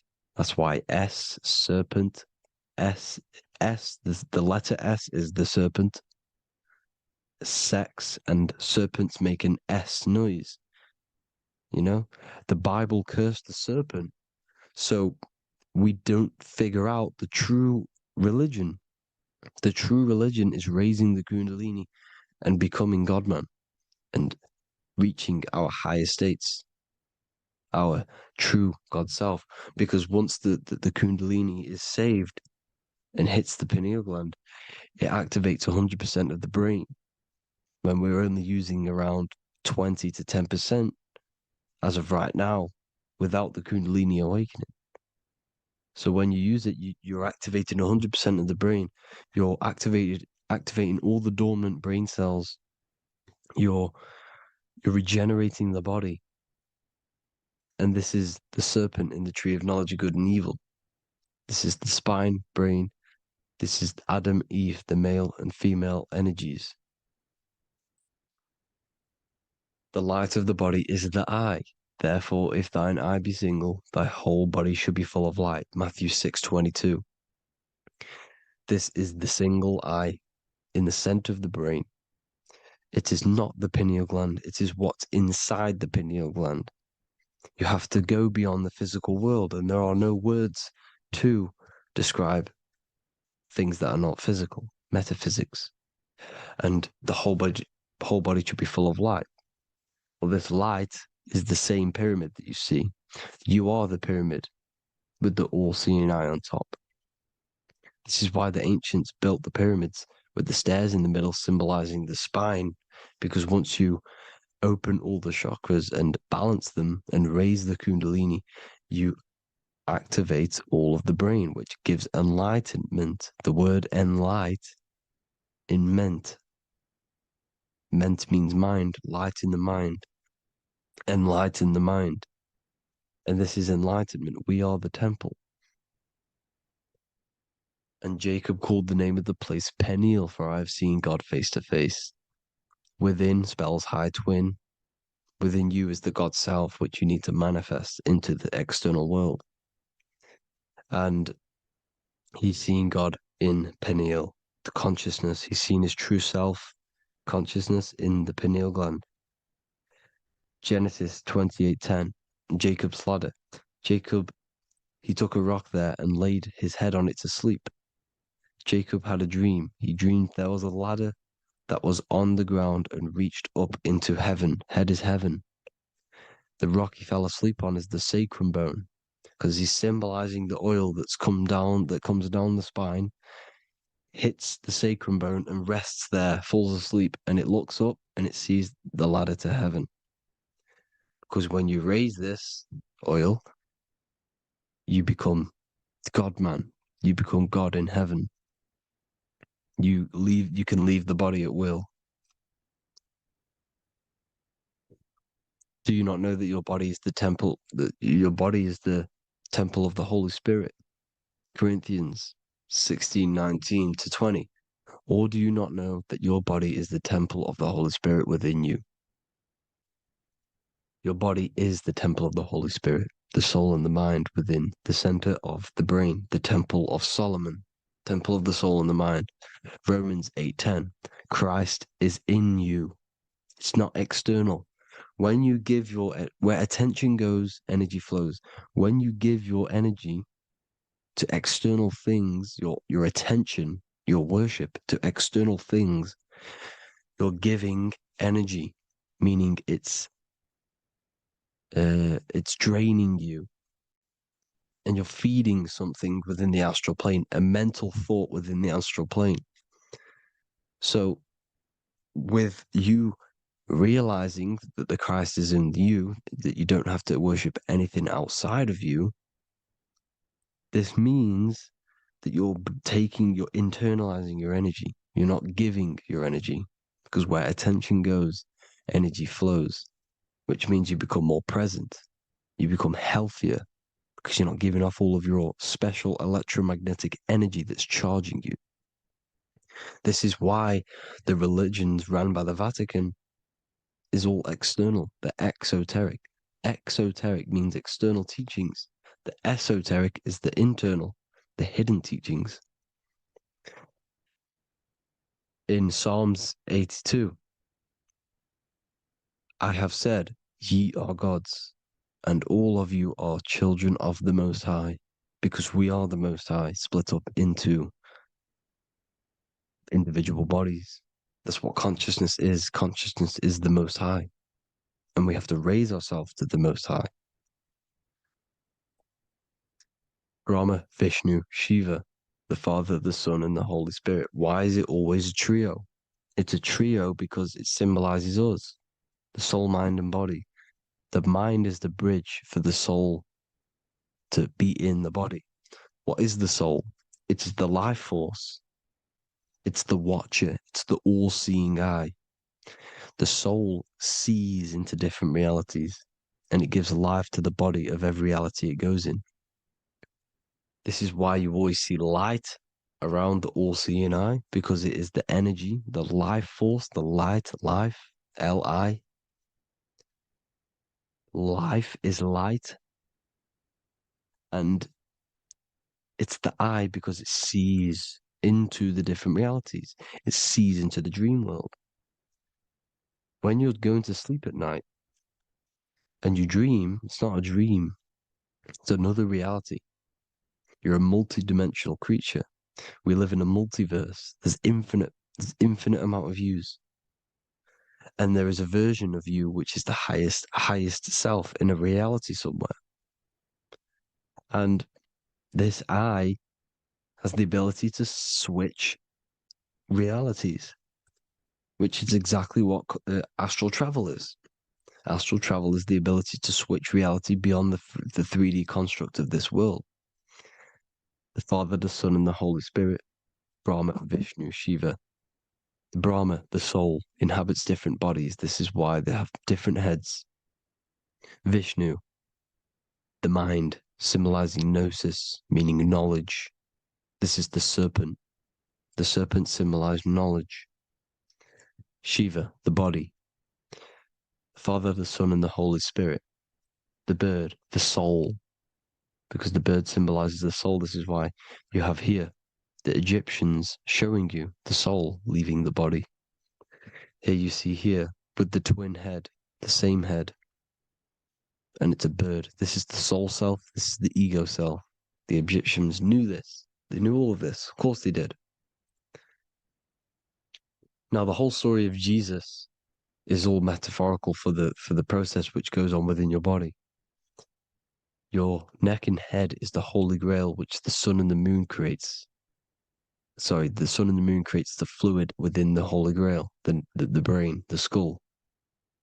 And the moon creates the milk. Sorry, the moon makes the milk.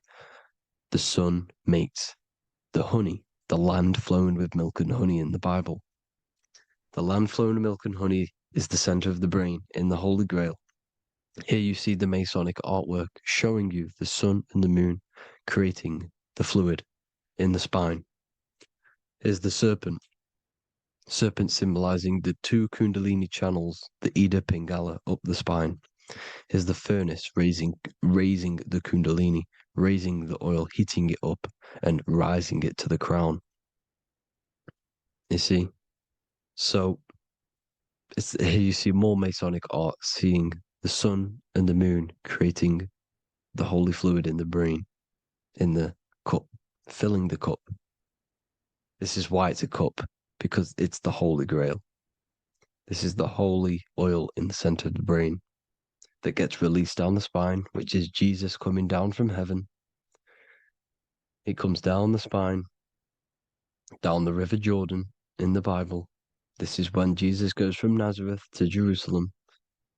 He comes down the River Jordan, and Joseph and Mary are in Nazareth waiting for Jesus' return. Joseph and Mary symbolize the pineal and pituitary gland, which produce the two oils created by the sun and the moon. And he returns. When he returns, he gets crucified at 33, because there's 33 vertebrae at the back of the spine, and it crosses the vagus nerve. The crucifixion of the oil past 33 vertebrae creates God-man, and it creates your higher self, and it activates 100% of the brain. and you turn into spirit, you turn to your spirit self. This is why Jesus dies. He didn't physically die, it metaphorically dies and becomes his higher self. The ego self is left behind. It's the same with the whole story of Jesus. Jesus comes down from heaven, which is the oil. He dies in a cave for 3 days, which is the oil hitting the cave. Here's the cave. And resurrects after 3 days. If you resurrect the oil, comes up and gets crucified at 33 in Golgotha.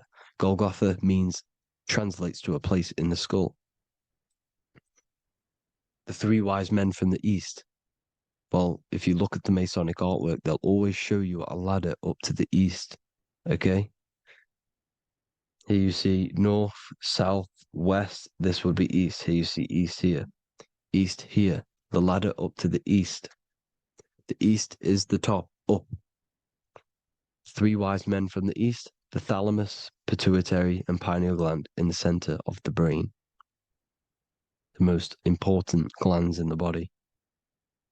Here you see the Egyptians with the spine, the sun, and the 2 hemispheres of the brain. What did I say at the beginning? The sun is the soul. The sun is its own source of energy. It's the life force, which gives life to anything it inhabits. The soul is the same thing. That's why sun and soul mean the same thing. So, what I'm saying is consciousness is God. And this is why when it refers to as God in the Bible, it means your higher self, pretty much. And returning back to this higher self, because God is something that you need to manifest. Consciousness is God, and your body is a reflection of the creation by God. This is why everything in the body corresponds with the stars. The stars rule the body. We are an image of the stars. This body is an image of the whole of creation. Aries rules the head. This is the cerebrum, the ram in the brain. Here's the ram, Aries. And we have something called the cerebrum, Aries, the ram. This is the Lamb of God, moving to the higher mind. Taurus, which is the lower brain and neck, the cerebellum, the bull Taurus, the lower mind, and the cerebrum and the cerebellum, the ram and the bull, is what makes you ramble on. Ramble meaning walking. The higher mind and the lower mind working together makes the body ramble. Ramble is what makes you walk along. Thank you to Santos Bonacci. Gemini, the 2 twins, rules the 2 arms, the hands, and the lungs. These are the 2 twins of the body. Sagittarius, the horse, which rules the hips. Hips means hippo. Hippo means horse. Hippopotamus means water horse.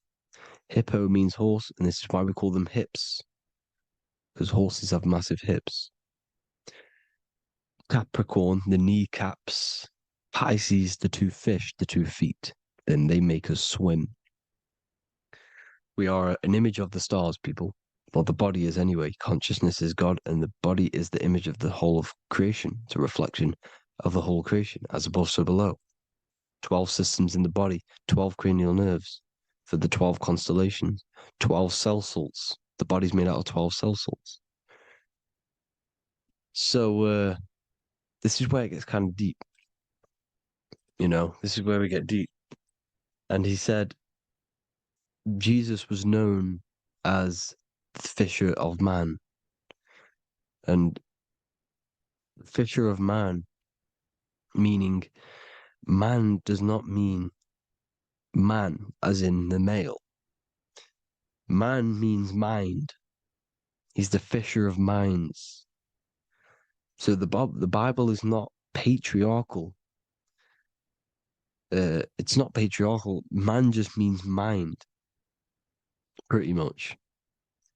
So the fisher of mind, man, because he was fishing minds out of this reality into the higher realities.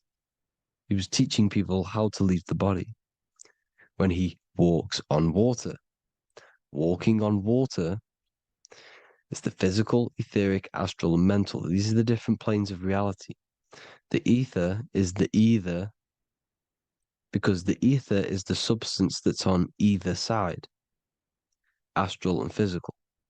It's the fifth element is ether. And the fifth element is the water.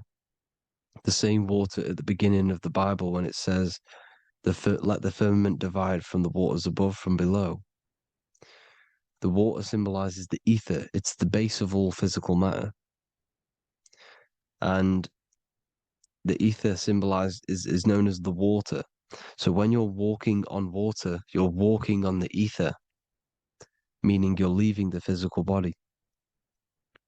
So when Jesus walks on water and he's teaching Paul to walk on water, Paul becomes scared and falls back into the water. Well, when you astral travel and you become scared when you're projecting, you'll fall back into your body. So he's pretty much saying walking on water is leaving the body, and walking on the ether, because the ether is the veil between the astral, and that's what devil means. Devil has the word veil in it, because the devil is trapping you between one veil, which is this world. They're trapping you in this world, this thin layer of reality.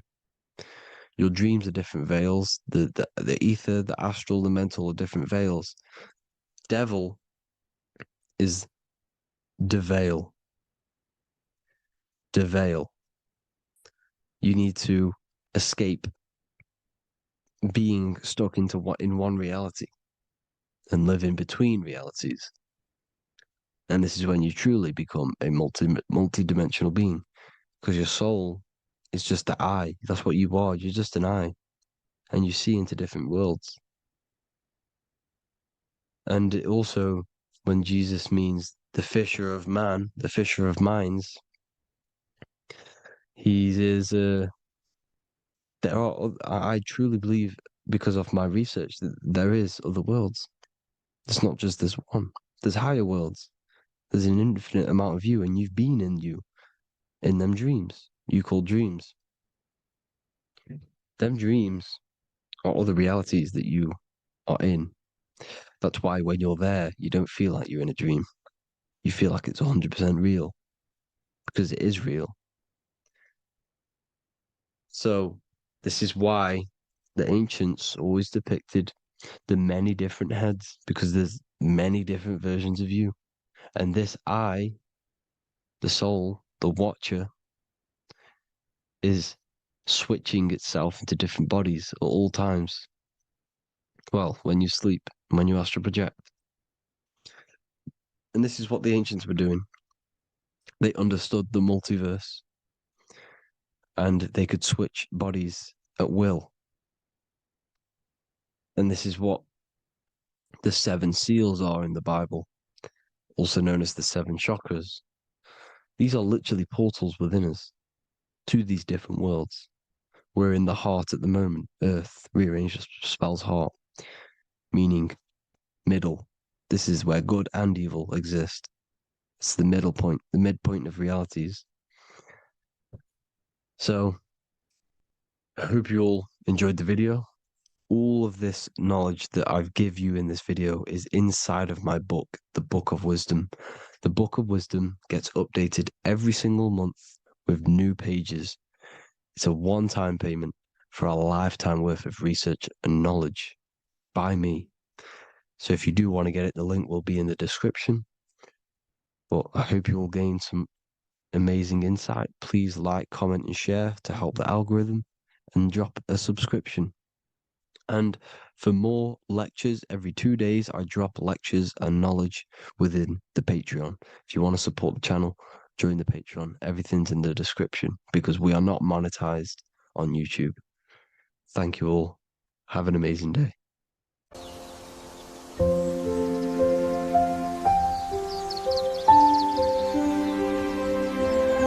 bookofwisdom.com. Visit today.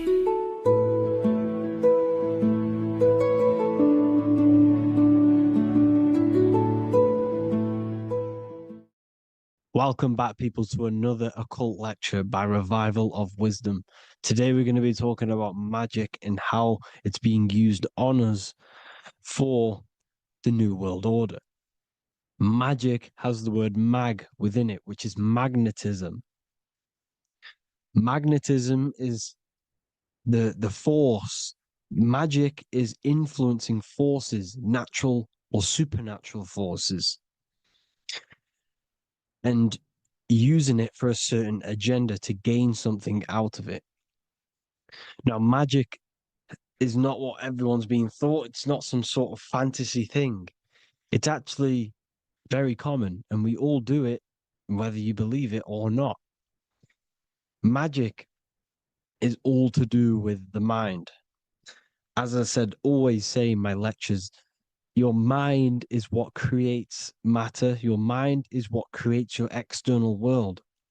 So it's all about manipulating and planting seeds within the mind, because your mind is a garden, and thoughts and words are seeds which are being planted in that garden. Your life, your physical life, the people you have in your life, your friends, your car you own, the job you have, is all a reflection of the thoughts that you've been thinking in the past. You are where you are in life because of the thoughts that you've been thinking.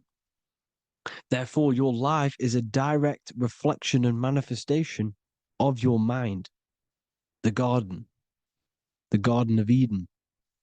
Okay? The mind is what they are targeting.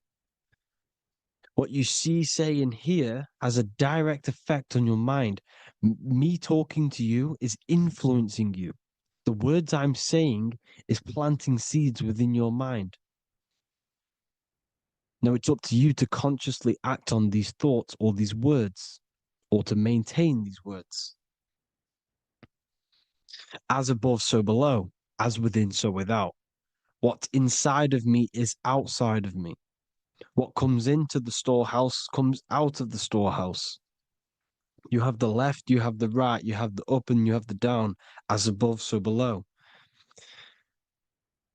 Whatever is in your mind will be expressed in some sort of way, consciously or subconsciously, spiritually or physically. The mind is what manifests everything. And this is what we need to understand. We need to understand is that the mind is not physical. All things spiritual manifest physical. All things seen come from the unseen. The words you're thinking, that everything you have is coming from the unseen. The actions that you do come from the unseen mind. Another expression for as above, so below is you are the universe itself. You are a universe, a mini universe. But just because you are mini does not mean you are the whole thing. If I take a little piece of infinite, let's say there's an infinite light source. Let's say I take a little chunk of that infinite light source. That little chunk I took is still infinite because it's been taken from infinite. You are the universe. Your awareness, your mind is the universe. It's information. You are the universe experiencing itself. This is why we say we are all God. As above, so below. What is in me is outside of me. The sun, the physical manifestation of the sun, is your soul. The 12 constellations are manifested in the physical body. The 5 elements are manifested in the physical body. They're manifested in the 5 fingers you have. As above, so below.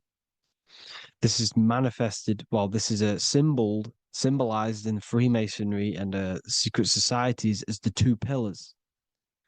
The mirroring reflection, the reflection of reality, the mirror, as above, so below. What happens in the mind, what happens in the astral, happens in the physical.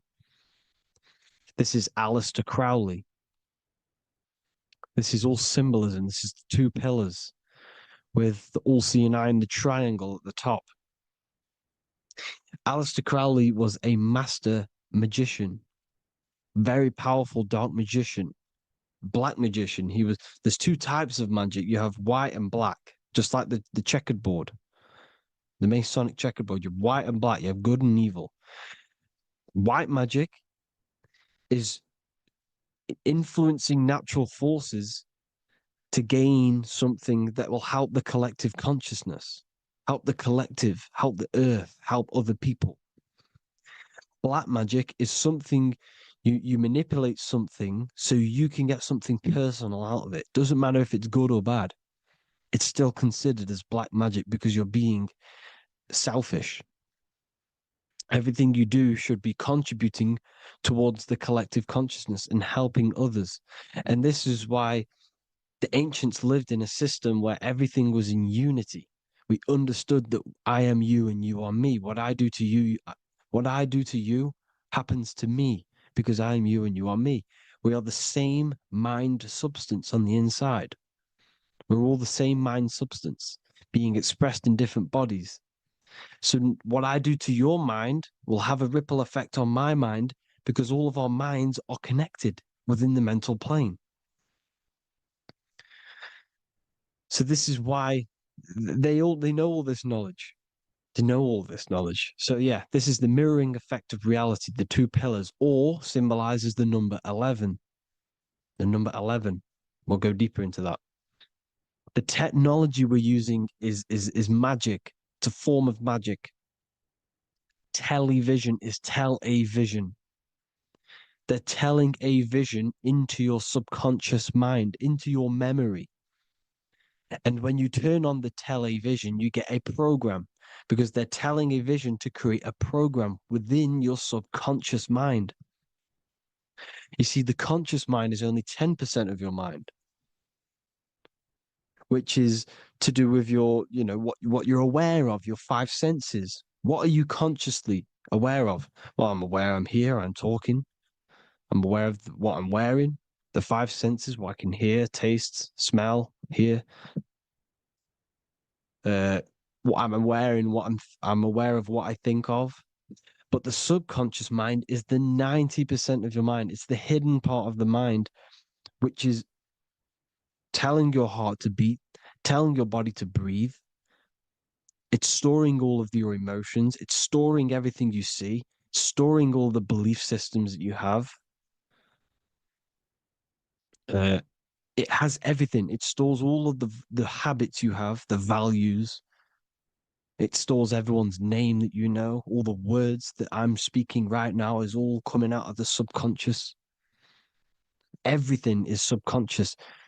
And it literally manipulates 90% of your daily basis behavior. Most people don't know this. What you did yesterday is what you will do today because of these beliefs and mental programs within the subconscious, stored within the subconscious. So the subconscious is what they're aiming at. They're trying to create programs within the subconscious because the subconscious manifests 90% of your thought patterns, 90% of your actions and words. They know all this stuff. So the subconscious mind is the most powerful part of the mind. Another way the subconscious manifests and influences your life is, let's say you were in a car crash years and years ago, 10 years ago. Let's say you're in this car crash, right? And you really hurt yourself. The emotion you felt in that time when you were injured in that car crash had a great impression on your subconscious mind. You see, the stronger you feel something emotionally, the stronger impact it has on the subconscious. You can remember and recall that moment and very vividly because of the impact it had on the subconscious.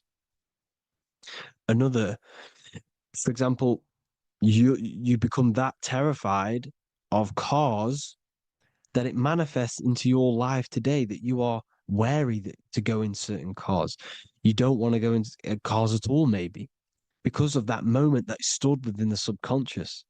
And it will manifest into anxiety. It will manifest into not going into cars. It will manifest into depression, maybe. These things, these emotional, very emotional, traumatic events have a great impression on our subconscious, and they control your life. This is why you need to meditate and let go deep within yourself and let go of these internal, deep emotions that you may have repressed and keep pressing down and ignoring. But you need to address it and let go of these subconscious impressions you have, which are controlling your life, like anxiety, depression. All of these things are stemming from things that are stored within your subconscious years and years ago, more than likely.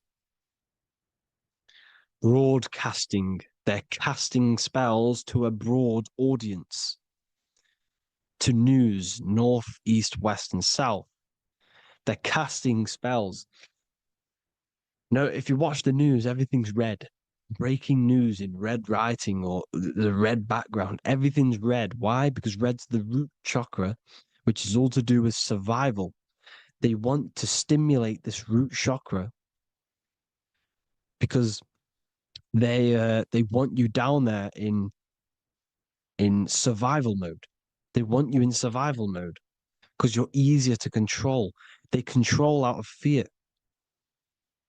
And not only they're casting these spells as if, because most of the things they cast in the news hasn't already happened. They're constantly bombarding you with, there might be a war breaking out, war this, war that, kill here, kill there, murders. It's impressing, it's casting spells on your subconscious mind. So when the event does turn up in real reality, in physical reality, you're less emotional, you're less surprised. You're not as surprised because you've already heard it before. Your subconscious has already heard it all before. If you never heard of a war and then a war broke out, you'd be going crazy. So they subtly program your subconscious mind through the words, because the words they say is impressing your mind.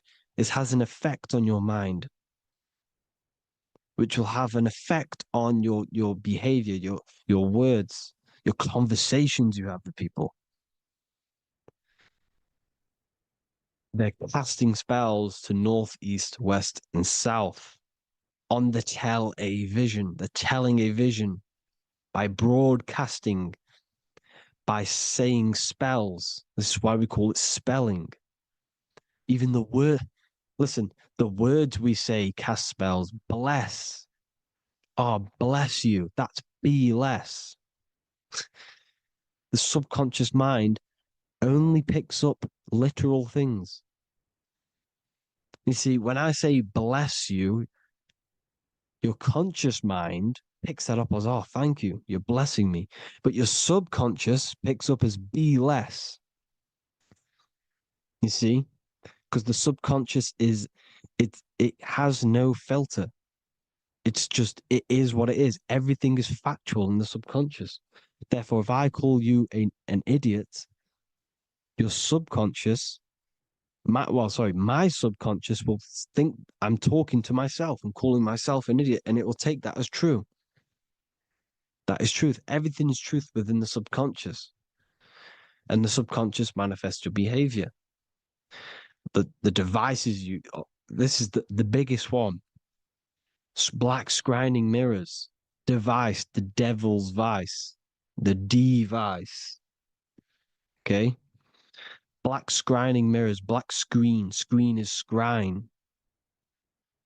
Black scrying mirrors were used to communicate with spirits within the astral plane in the medieval times. They're still being used now by black obsidian mirrors.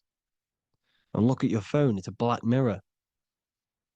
And there's some sort of, I'm not saying this is facts, but personally, I believe these are portals for spirits and ethereal entities to come into your life, to come into your surroundings. So this is the next big thing: the TVs, your iPhone, your iPod, all black mirrors, and mirrors are very, very powerful. Even just a normal mirror. Mirrors have an effect. Whatever you say into a mirror, what you say is energy. And when you say something into a mirror, you're saying it into yourself. It's an infinite cycle of words of energy because it's being reflected infinite times. When you say something into a mirror, it has a massive effect. You're saying it directly into your eyes, into your mind. So what you say in a mirror should be said with precaution. Never say anything negative into a mirror, because mirrors are very, very powerful ways for you to reprogram your subconscious mind for the good. You can say very positive things into mirrors and it will reprogram your subconscious mind. Okay? Manifesting is all magic. It's all magic. Everything is magic. But consciously doing it is what they're doing. They hid this knowledge.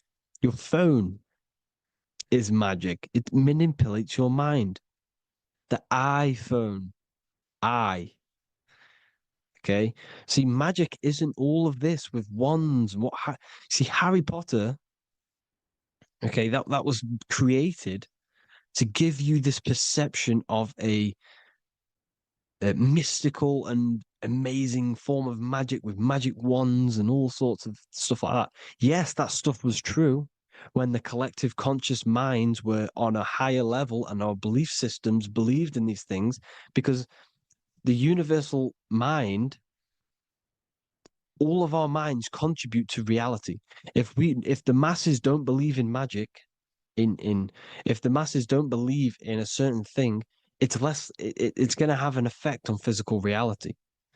So when the collective minds are higher and have more open minds, things like Harry Potter can come true. See, it's all in the mind. The iPhone, the eye is the symbol for the mind, the invisible intelligence. The triangle is the ethereal plane. Okay, so the eye in the triangle is the eye that sees into the beyond the ethereal planes. The square is the physical plane. So the iPhone, your phone, is a black box, just like the Saturn black cube. It's a black mirror.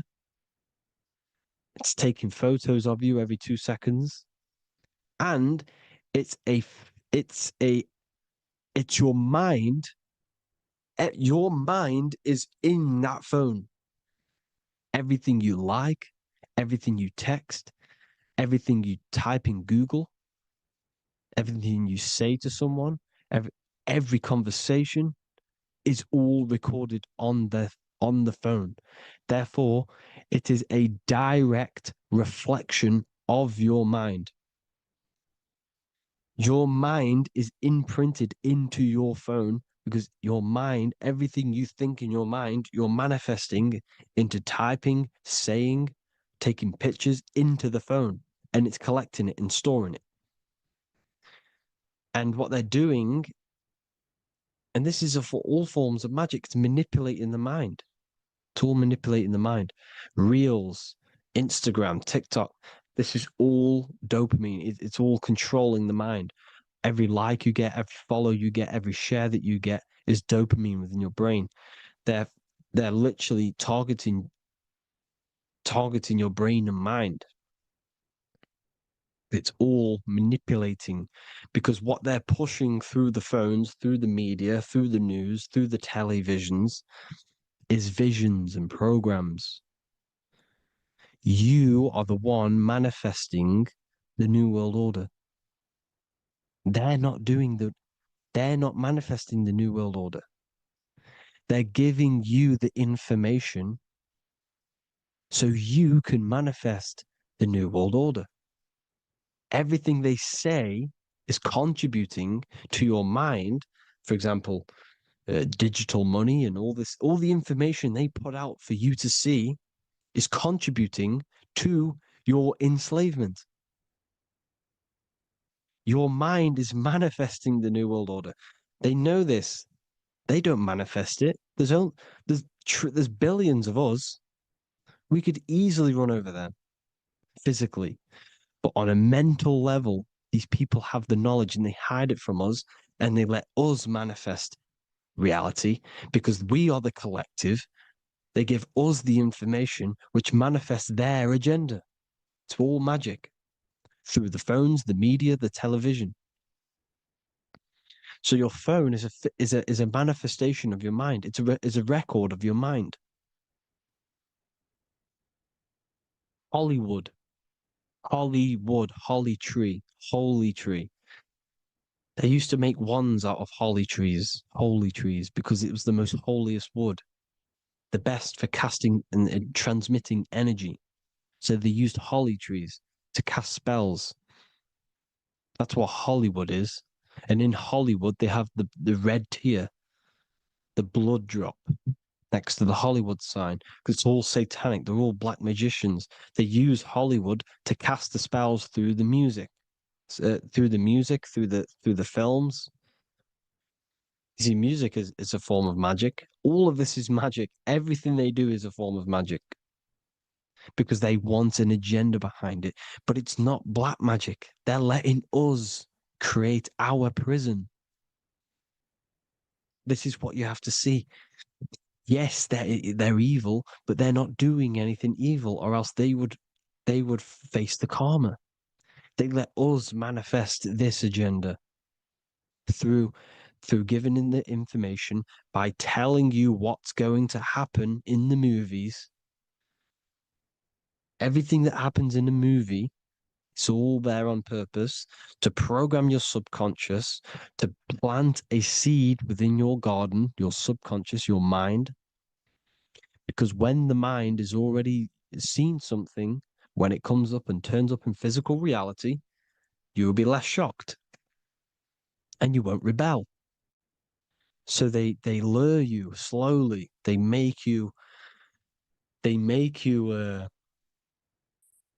aware of these things over time. They make you gradually think it's okay. Like the technology, we never used to use these phones. How did we become so addicted and reliant on them? Well, because first they gave you a little flick phone. Well, no, sorry, they gave you a phone in your house. And then once you got used to that, they say, oh, here's the newest version of a little flick phone. You started texting your friends. Everyone was loving it in high school. They could now meet up without saying, let's meet on the weekend at this point at this time, like your parents probably did. Or maybe some of you watching this, you probably had to tell your friend to meet on the weekend at a certain time because you had no way of communicating. So everyone got these phones and got addicted to them. Then they slowly got addicted to the new iPod with the touch screen. Now they invented touchscreen. Then everyone got addicted to touchscreens. Then because all of this is producing dopamine in the brain, which creates you to become mentally addicted to things and physically addicted, chemically addicted. Because dopamine's a chemical. Your subconscious becomes a program within your subconscious, and your body becomes chemically addicted to these phones. And these phones are the enslavement of humanity, technology. Without this, we wouldn't be in this mess, without technology. Because they're creating a hive mind. We're creating a hive mind. So back on track anyways, they program you. Look at the films, 9/11, 9/11, all produced by Hollywood. Here's the 11, like I said at the beginning, the two pillars which reflect reality. What happens in the mind happens in the physical. What happens in the astral happens in the physical. Okay, what happens in the physical happens in the mind. It's the two pillars, the mirrors. 9/11. 9 plus 1 plus 1 is 11. Flight 11 was hijacked. New York is the 11th state. New York adds up to 111. This is not a coincidence. It's all a form of magic. It's a ritual, energy harvesting ritual, because your mind produces energy. Your mental attention produces energy, and they're feeding off this energy in the astral plane, these demons. Music is the most powerful. Personally, I think the music is one of the most powerful forms of magic they're using. Okay? Music is hypnosis. It puts your brain in a hypnotic state. It influences your electromagnetic field through vibrational energy. It reprograms your subconscious mind. Why do you think you remember the lyrics? You see, your subconscious stores all of the memories. Remember, the subconscious manifests 90% of your behavior. So therefore, the music you're listening to is manifesting your behavior. You wondered why some people wonder why they have drug addictions and they can't get out of violence and they can't get out of all this negative mind space. It's because the music they're listening to is creating a negative mind space. The words you listen to have plant seeds within your mind. So the reason you remember the lyrics is because that song created a program within your subconscious. Yes, that is what happens. You can use magic to reprogram your mind, but you can use music to reprogram your mind because it's all forms of magic. It's using natural mental energy forces to manipulate the physical reality. You manipulate your mind, you manipulate reality, physical reality. Okay? So the music, another very, very big one. When you turn on the radio, it's just all talks about alcohol, drugs, and sex because they want you down in the lower three chakras. They want your mind attached to matter when it's mind over matter. Your mind's not physical. You see, the word spirituality is the new trend. It's not about your spirit. It's not about your spirit. It's about your mind. It's not about,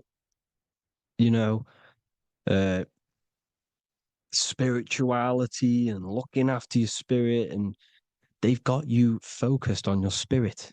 Why? Because they hide your mind from you.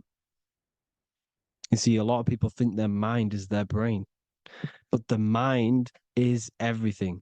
There is no physical reality without mind. You can have a brain. Imagine if you had no mind but a brain. It wouldn't work. The mind is everything. The mind controls your avatar. It begins in the mind before it happens in the brain. Then the brain manifests through the body. The brain's just an electrical computer. So that, they've got people scared, or do I have a soul or not, and all this stuff. Listen, if you have a mind, you have a soul, because you are not the mind. This is why everything is sort of an illusion, because beyond the mind is your soul. But what is the soul without a mind? You can't have a soul without the mind. But if the mind didn't exist, the soul doesn't exist. You are the person listening to your mind. I shouldn't say person because you're not the body. You're the entity behind the mind. But if you didn't have that mind, you couldn't understand what you even were. You would just be an observer who couldn't think. So yes, we all have a soul. If you have a mind, you have a soul. Everything is mind. Everything has mind. Mind creates everything. God is mind. And they're manipulating your mind through TV, your phone, every little thing. The school, it's all about the mind, people. Control your mind, you control your reality. Just the last thing, here you go. Aleister Crowley, the dark magician, Kanye West doing the exact same thing because they're implementing magic in the music. Here's the Beatles with Aleister Crowley in the background. Bet you never noticed that.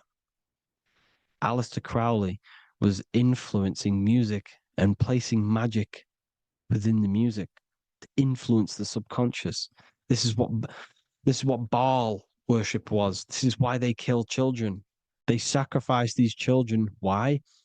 Well, because in order to ascend, in order to raise your consciousness internally, godly, by being good, God, or being in order to be good and raise your consciousness and to get something in the physical world, you have to sacrifice yourself. And what do I mean by that? In order to raise your consciousness and ascend, you have to sacrifice the lower nature of yourself. You know, you've got to abstain from having sex to retain your sexual energy, to transmute it, or staying away from negative, some poisonous foods like meat. So, staying away from blood. We shouldn't be consuming other animals' blood. We should be keeping our blood pure. We are humans. We shouldn't consume chicken blood, chicken germs. We are the most divine creatures on this creation. We are the most intellectual creatures in this creation. Therefore, we should keep our temples pure. We are not animals. If you want to associate yourself with an animal, go out in the wild, go and find a wild boar and go and try rip its guts out with your bare teeth, because you can't do it. You're not a carnivore. Okay? So in order to ascend, you have to kill and sacrifice your lower part of yourself to ascend up to your spirit self, your mind self, the highest version. And the elites don't want to do this. So they sacrifice other things like babies to kill them, to exchange their life over to the astral plane, so these demigods in the astral plane can give them something in return in physical. They don't want to sacrifice their lower self, so they sacrifice other things for exchange, for physical pleasure. But the godly person sacrifices their lower self for their higher self to do good and ascend. So this is what all the Baal worship is, people, and this is why they're doing it. Hope you all had an amazing lecture. If you haven't already, go and get the Book of Wisdom for more information. You know, I don't go into dark stuff in this book, because all I do is enlighten people in this book. You can get it in Spanish, English, German, Italian, and French. Worldwide shipping. You can get the PDF or paperback. Or there is also a new one called the Human Health Guide 2.0. It gives you a list of all the foods, grains, oils, nuts, you know, everything that's alkaline and positive for the body and not man-made and hybrid. It tells you all the products to stay away from, how to fast, how to improve vision, how to improve everything, literally. So the Human Health Guide has been released. If you want that, I'll pull all the links in the bottom of the description. Hope you all enjoyed the lecture, people. God bless you all.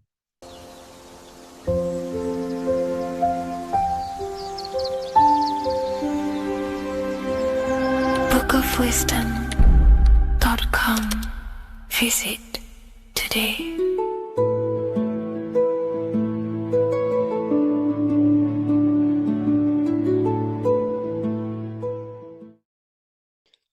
What if I told you you don't have one body? You in fact have four. There's a secret hidden right in front of you, and most of you overlook it. And by learning these teachings today, this will change your perspective on life, on yourself, and completely change the conception of yourself. This is the key to your highest potential. If you stay with me today, you will find secrets about yourself that will change your life. But I warn you, once you step this path of esoteric knowledge, there's no going back. Once you see, you can't unsee. So stay with me, and we will discuss the four bodies of your soul and how you can master yourself to reach your highest potential. The first thing we must understand is that there is a sun. And just like the sun gives life to the earth, there is this life force within the sun that gives life to all matter. We must understand that that matter itself is dead. it has no life potential. It has no ability to create or destruct anything. All of the life comes from above, from the sun, from the life-giving power of this infinite energy source we call the sun.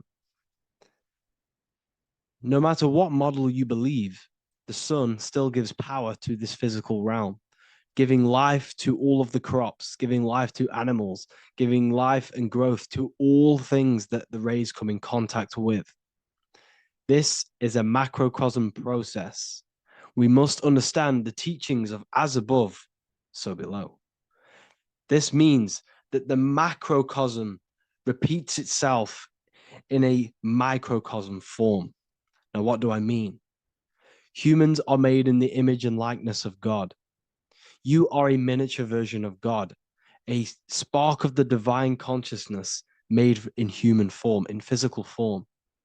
Just like the sun gives life to all physical matter and growth to all crops on the earth, your soul is a miniature sun. And your soul is giving life to the body. Your body is a miniature earth, which also goes through the cycles of the 4 seasons of the sun. We feel different in each one of these seasons. It's because our body does not only go through these cycles externally, but these cycles happen within ourselves, within consciousness. Your soul is the sun. The sun you see in the sky is an externalization of your soul. Your soul is the life force. You are the soul, not the body. And like the sun gives power to the earth, the soul gives power to your body. So first, let's look at the etymology of the word sun. The word sun comes from it's a Latin word solis or sol, which means the sun. Sol then became soul, sun, soul. And in fact, S-O-N and S-U-N in the old etymology dictionary mean the exact same thing. They are interchangeable. So when we look at the symbol of the sun, we look at a circle and a cross, which represent the 4 aspects of the sun, the 4 seasons of the sun: summer, winter, spring, and autumn. These are the 4 states of the sun. Like we said, this is why we get this symbol. You have the 4 states of the sun, which represent the 4 bodies of the soul. Now, this is where we get deep. Like I said, the sun you see in the sky is a macrocosm of your soul, an externalization of your soul. Just like your sun has 4 seasons, the 4 seasons within us are the 4 bodies. Our soul is incarnated and split into 4 sections. We have a mind, we have a physical body, emotions, and spirit. These are all interchangeable and they are all linked. In ancient alchemy, we have the exact same symbolism of the 4 stages of alchemy. But in this case, they're symbolized as the 4 elements: earth, water, air, fire. In this ancient alchemical symbol, we have the pentagram, with the top one representing the soul, ether. Our soul then has the 4 bodies, with the human here. We have the man, the eagle, the bull, and the lion. We see this on the tarot card, the Wheel of Fortune. The man, the eagle, the bull, the lion. We see this in Matthew, Mark, Luke, and John. The lion, the bull, the man, and the eagle. We see this with depictions of Jesus. Jesus, the man, the bull, the lion, and the eagle. These represent the 4 fixed signs of the zodiac: Taurus, the bull; Scorpio, the eagle. Scorpio was symbolized as an eagle. It's an ancient symbol. Now it's been changed to a scorpion, of course. Leo, the lion; Aquarius, the man. These represent the 4 fixed signs, which are 4 different elements. Taurus is an earth sign. Scorpio, a water sign. Leo, a fire sign. Aquarius, an air sign. Taurus is the earth.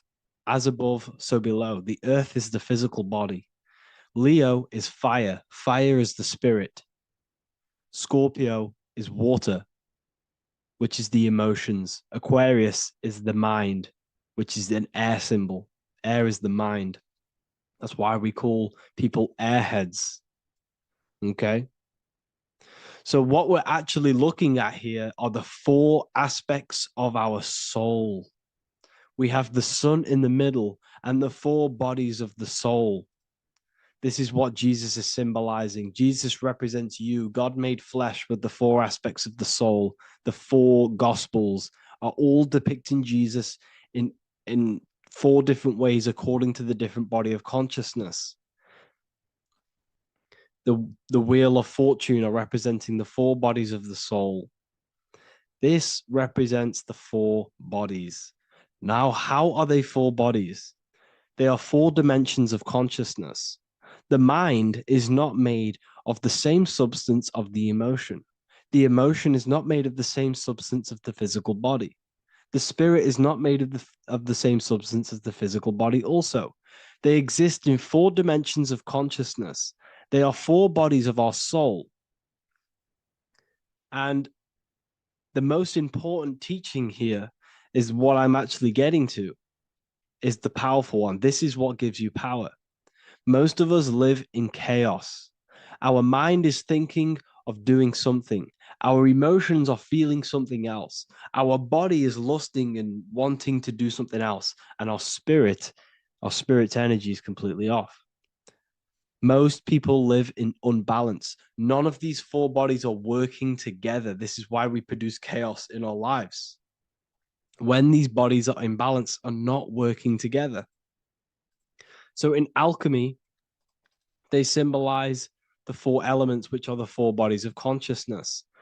These are the furnaces with the fire. They represent transmutation of each body. We have to sync these bodies. We have to sync the mind with our emotions, and our emotions with our actions, the physical body, and with our spirit. These 4 key bodies need to be in line in order for us to create consciously in our life. Because each one of us is a creator, a miniature version of God, creating our own earth, creating our own material reality. And in order for us to create consciously and with effect and power, we must have these bodies unified so that we can create consciously and not create chaos. So this is very, very important. And this is a secret teaching found in all ancient societies. But this is what the hidden symbolism of astrology actually is. The sun is our soul, and the 12 zodiacs are 12 aspects of our soul. And we have the 4 aspects of the 4 main bodies. This is what we're looking at. We're not looking at the sky. We're actually looking at aspects of ourselves, aspects of our soul that we must master and transmute in order to become our highest potential. So I hope this makes sense. And it may take a while for you to fully understand this, but the key knowledge in order for you to understand any of these teachings that I've gone through today is the major, major teaching of as above, so below. What is above is below. What is within is without. Your inner reality projects the outer reality. What is inside of you is outside of you in some form or way. Whatever trees, whatever roots that go down will always shoot up. When you throw a bouncing ball, you shoot it down, it will go up. As above, so below. As within, so without. God did not make a creation separate from himself. We are all extensions of the divine made in physical form. And we are incarnated into 4 sections. Our soul is separated into 4 sections. These are the 4 corners of reality. These are the 4 pillars of reality that we must control. So in order to access our soul in meditation, we must turn off these 4 things. Turn off the mind, the emotion, the spirit, and the body. And then we access the soul. So I hope this video helps today. And you can learn all about this in the Book of Wisdom, Volume 2. This book is a revolution in consciousness. I do not recommend everyone reads this book. This book is only for people who are serious and want to transform their lives. This book is a book that will change the scope you see reality. It will change your perspective on yourself because you will resonate with this. This book does not just give you information, it gives you a sense of well-being.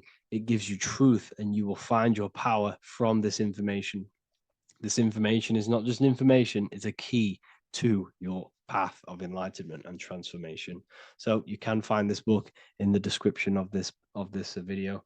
And if you are part of the university, I will see you on the live calls.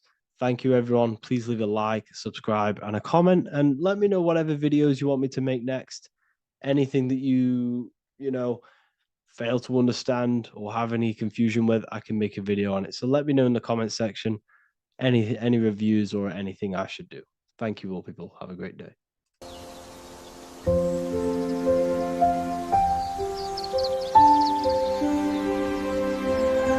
bookofwisdom.com. Visit today.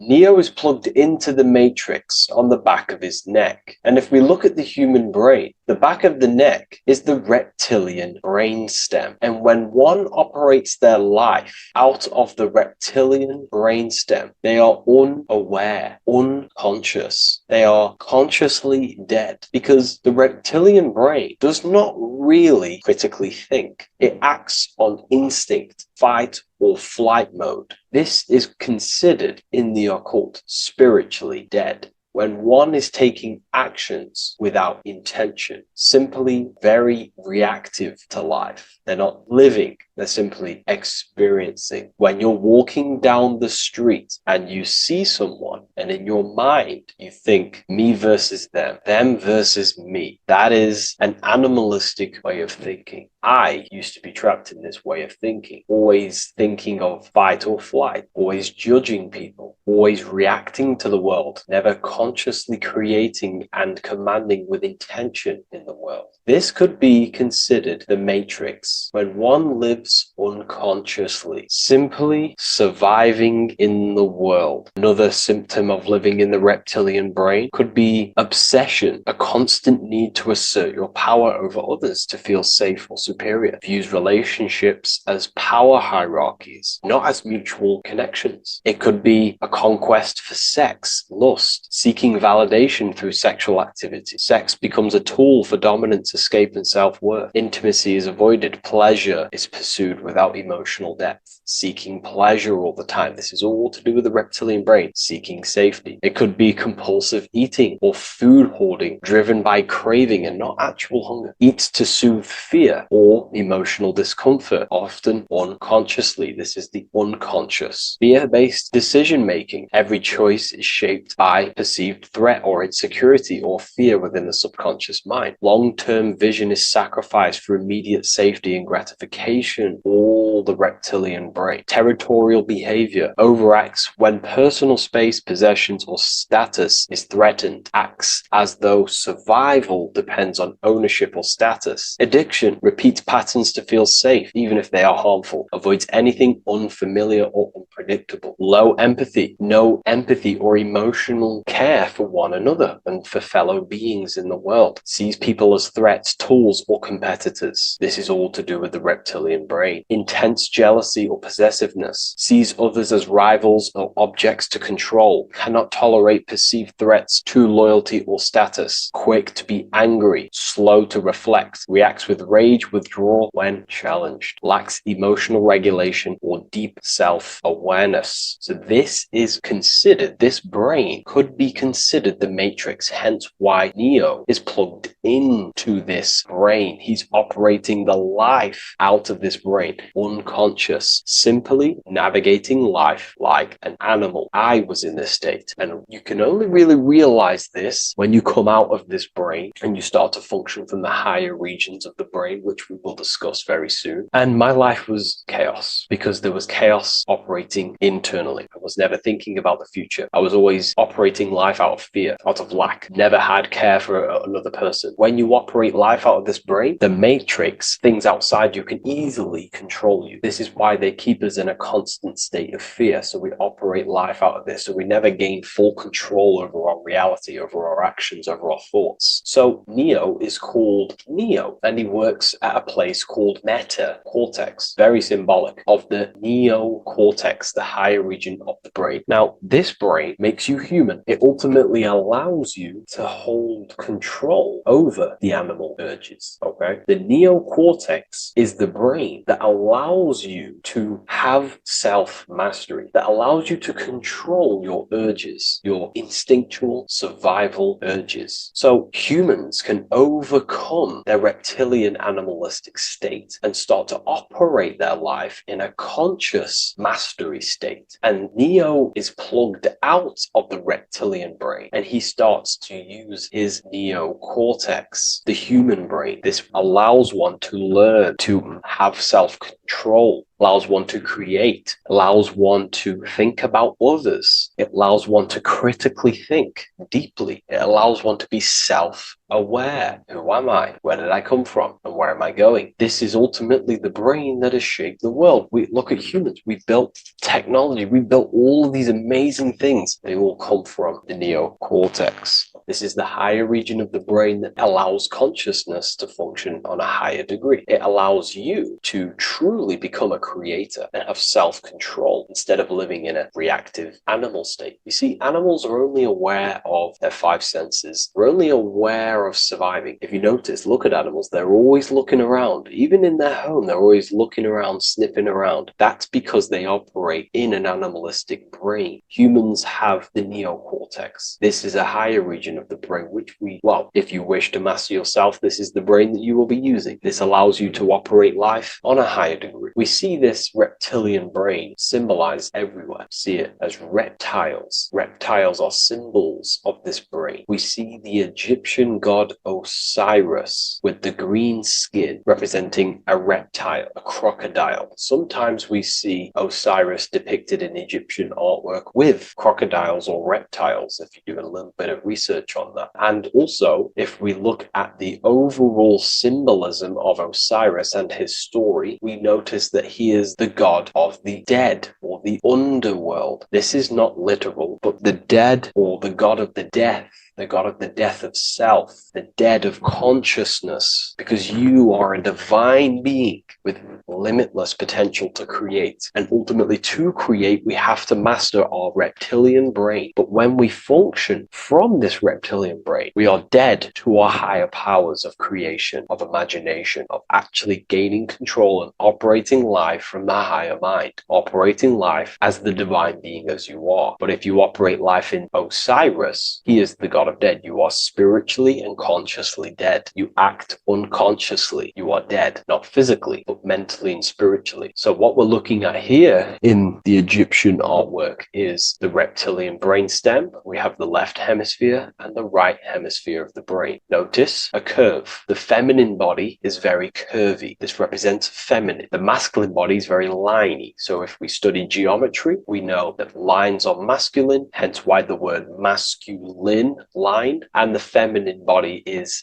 in geometry, feminine is represented as curves. So this is the left masculine brain on the left side, and this is the right feminine brain on the right side, with Osiris, the reptilian brainstem, in the middle. So we're going to go deeper into some Mesopotamian artwork now. Now let's have a look at this. We're looking at the reptile on the very bottom. We see the left brain and the right brain, the Eye of Ra and the Eye of Horus on the left and right. In Freemasonry, we still see the symbolism of the two pillars, Yakin and Boaz in Freemasonry, with the two pillars symbolizing masculine, feminine forces of consciousness, also representing the masculine left brain and the feminine right brain, with the reptile down here. But if we have a little look here, right, we have a little look at these reptiles. This person is standing on top of the reptiles. When you are on top of something, you have power over the below. You are standing atop of something. You have mastery over it. You have control over it, symbolizing gaining control over the reptilian brain, the reactive actions, the sexual urges, the addictions, the territorial behavior, the fear-based decisions, constant internal tension, never being able to focus. It's symbolizing gaining control over these internal qualities that happen within us, in our mind, because the universe is mental. And if we do not gain control over this brain, it will dominate our mind, which will ultimately dominate our actions and destroy our life and live in an unconscious state. So this is basically instructions in this ancient Mesopotamian artwork of becoming self-mastery, to operate on a God consciousness level. So we have a person symbolizing your awareness, the internal you, having mastery over the reptilian urges, the reptilian brain, the reptile thinking. We have a person, a face in between, and it's standing in between these pillars, symbolizing balance of the brain hemispheres. Because the face, we see the eyes in the middle, we see the person is you, your consciousness, standing in the middle pillar. So representing seeing reality as neutral. Everything in the world is neutral. It's the mind's perception that gives it a positive or negative charge. When we adapt this mindset, this view of reality, this knowingness of reality, we see the world for what it truly is. And if you see things as neutral, it allows one to transform the situations in your life accordingly, instead of simply choosing a side.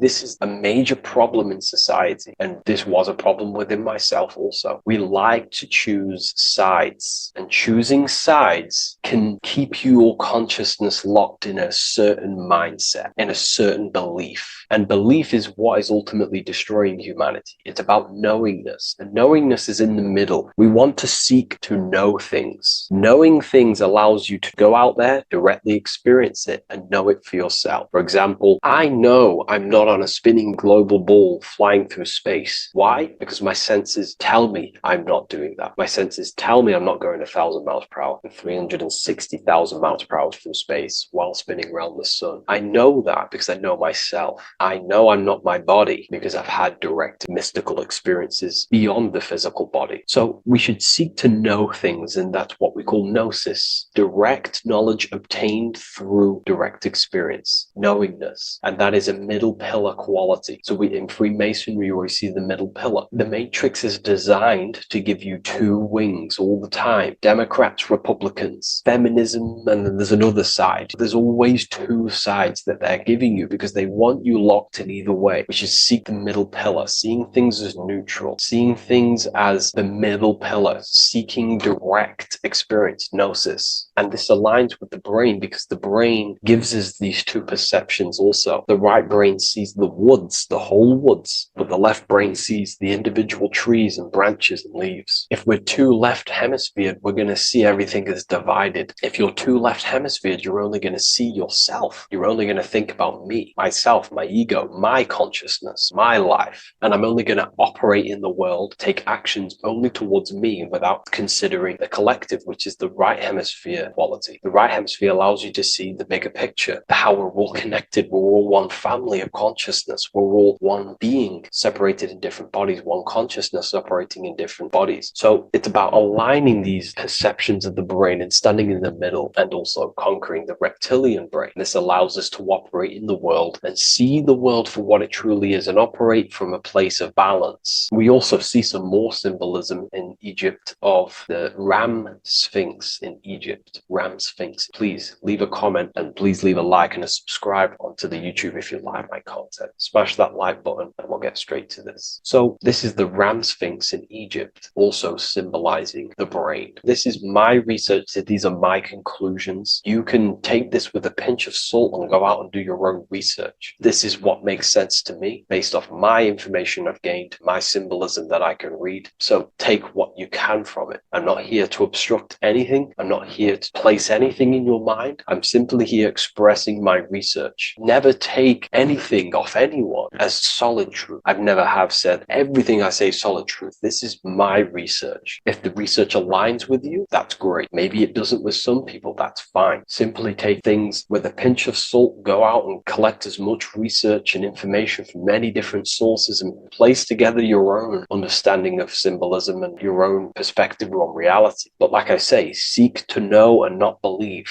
So this is the Ram Sphinx in Egypt. This is a more powerful symbolism of the brain. We have Osiris here, the god of the dead, which is the reptilian brain, and an Aries symbol here symbolizing the hippocampus in the brain. So this is the reptilian brain stem, heavily aligned with the reptilian brain stem here. We can see the connections if we look closely. So this represents the dead of consciousness. This is the dead of self, living in impulsive animalistic state, the symptoms that I listed earlier. I'm not going to go over the symptoms again. And Aries symbolizes the hippocampus in the middle of the brain. It's the hippocampus. And Aries is a symbol of a state of being. Why? You see, ancients and the ancient Egyptians, according to my research, Freemasons still use this symbolism today. So what they do is they use the path of the sun to symbolize a state of consciousness or a journey in consciousness. So what do I mean? So Aries here is the transition from the winter arc. So this is the winter arc from Libra, Scorpio, Sagittarius, Capricorn, Aquarius, Pisces. This is when the sun is dead. This is when the electromagnetic waves of the sun are not very present. This is the winter. This is when there's more darkness in the world. However, from Aries, Taurus, Gemini, Cancer, Leo, Virgo, and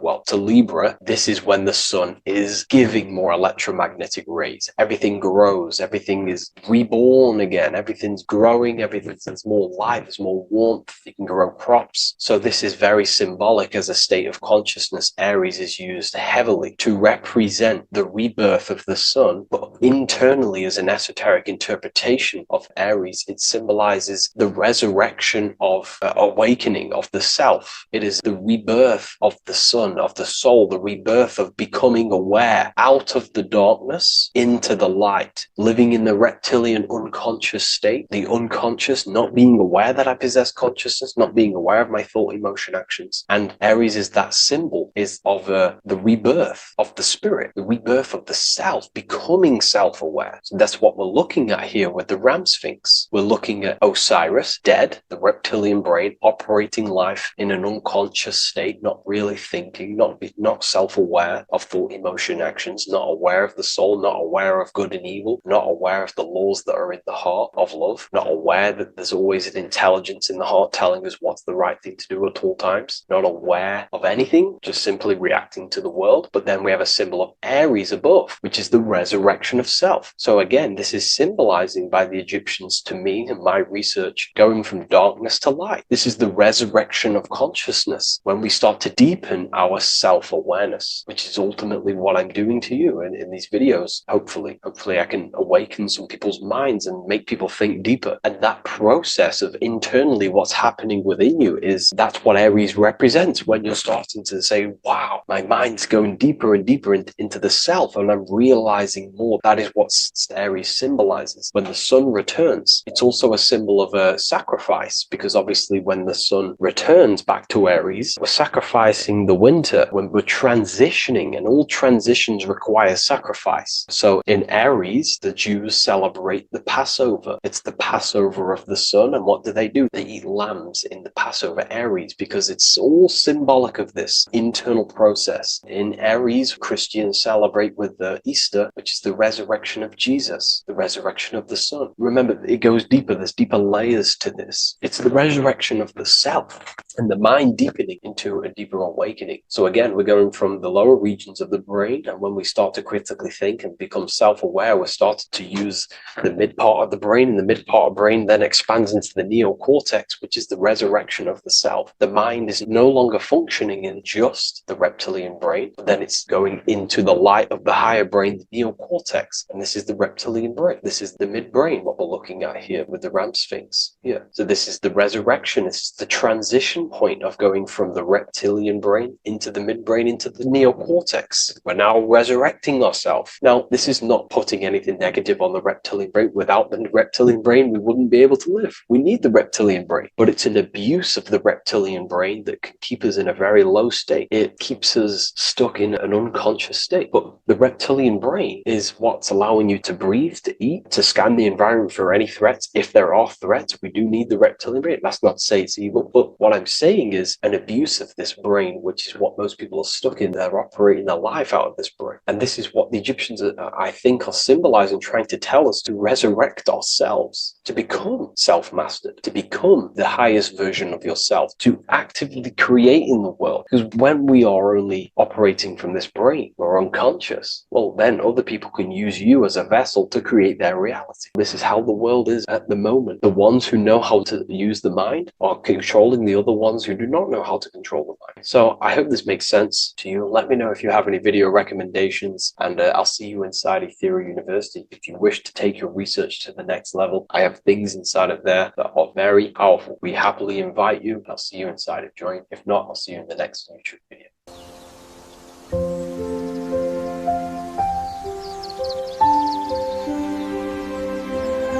bookofwisdom.com. Visit today.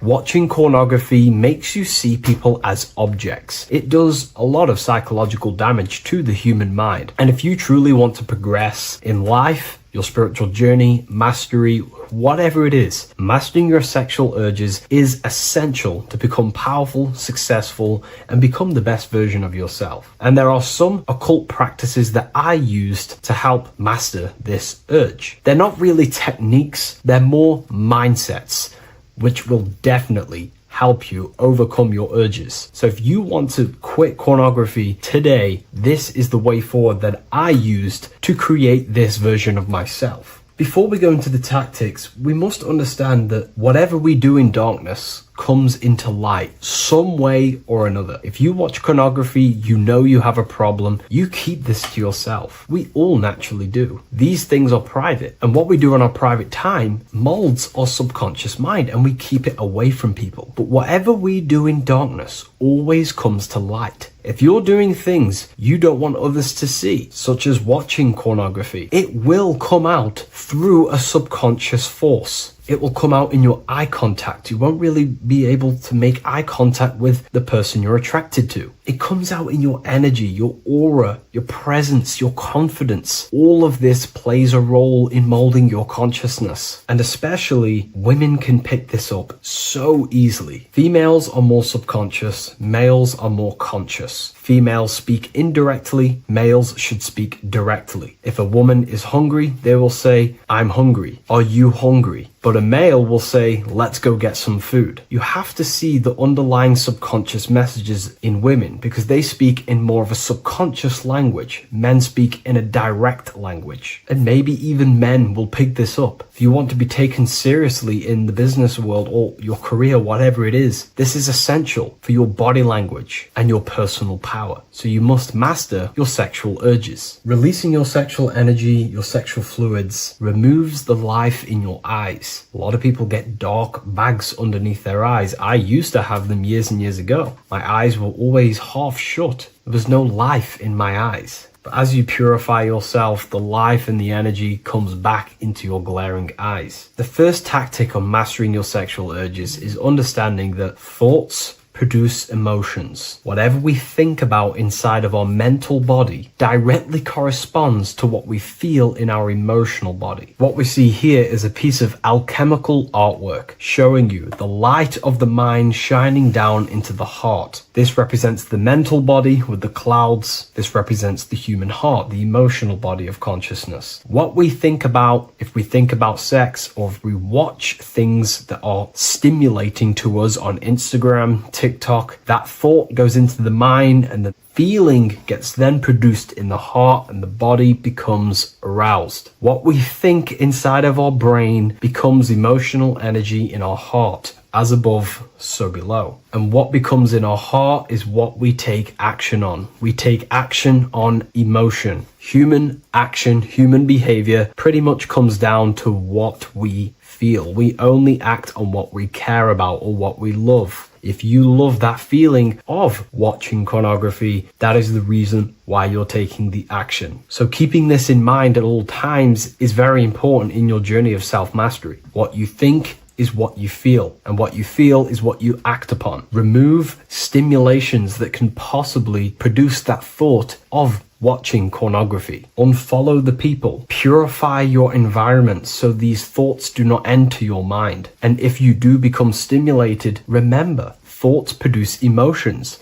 Change your thoughts. Think about something else instantly. The more you think about it, the more you feel, and the easier it is to take action upon it. And the second tactic that I say to myself is that it's all mental. World, the universe, life is all mental. For example, unfortunately, my brother passed away recently. I've never gone through something like this in my life. It's tough. It's horrible. It's not nice losing a loved one. However, if I sit around and focus just on the negative side of that, yes, of course, I'm going to have my moments. But if I just sit there and focus on the negative, it will destroy my life. It will pull me down. The only thing that I can do to benefit from this situation is to become a better family person out of this. Become more loving. Spend more time with the people who mean a lot to you. You can always change and transmute the mindset of every situation in your reality. There's a famous saying I like to say, if you can change it, change it. But if you cannot change it, change the mental attitude towards it. Never just sit there focusing on the negative side of reality. This helped me with mastering myself watching pornography. It's all mental. You hold the power over the mind. And the next tactic is probably the best one ever. And I still use this today in everything in my life. Before I make any decision in life, I always say to myself, what is the effect of this cause? Is that effect going to push me towards who I want to be? Or is that effect going to pull me away of who I want to be and become and where I want to go in life? If the effect is not pushing me towards who I want to be, I will not take the action which is the cause. Consciousness cannot escape the law of cause and effect. It is an immutable,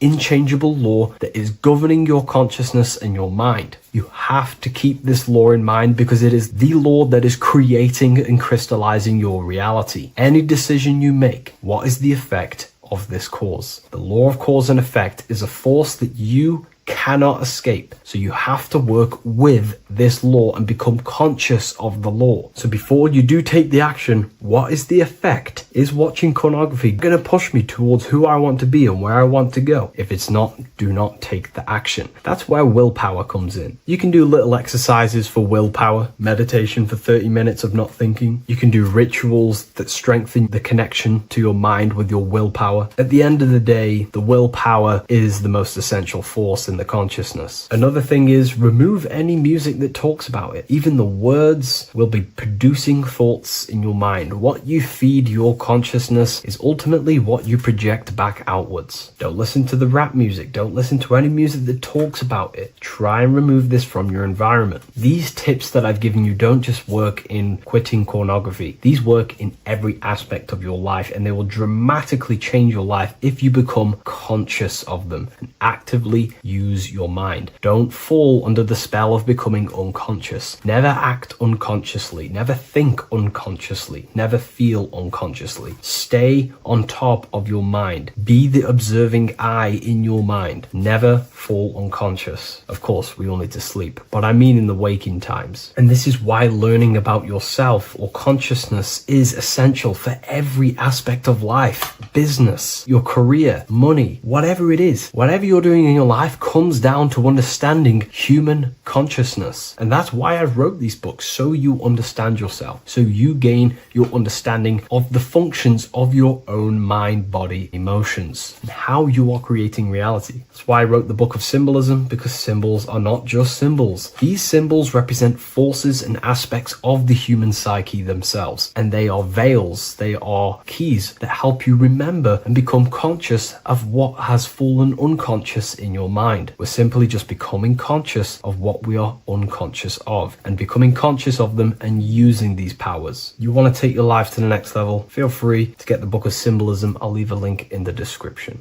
Take care, everyone.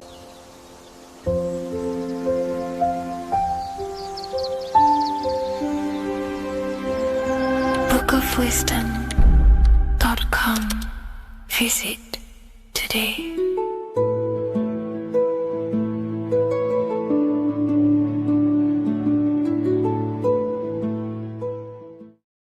What if I told you that the pentagram can unlock the secrets of creation and make you manifest any reality you want? Hence why the pentagram is used heavily in magic and witchcraft. We have to understand that the pentagram has been heavily demonized. Religions, churches claim that this symbol is associated with Satanism and witchcraft. I personally believe this was intentionally done so that people do not gain their personal power over reality and their life. The pentagram reveals so much about you, and it is one of the most important symbols to understand inside the occult studies. It is one of the most common symbols that you will see across all occult esoteric orders and different occult traditions, such as Freemasonry, Kabbalah, Rosicrucianism, alchemy. You will see this symbol everywhere. And in fact, you even see this symbol, the pentagram, on old church buildings, statues of Jesus next to church buildings. You will see this symbol used by Christianity itself, which is very contradicting about the church. But I'm not here to tell you to think anything. You can simply take this information with a pinch of salt and see if it benefits you. The pentagram used by the early Christians was said to symbolize the 5 wounds of Jesus on the cross. But this goes much deeper in an esoteric explanation. The pentagram ultimately represents the 5 elements of creation. All creation falls within these 5 elements.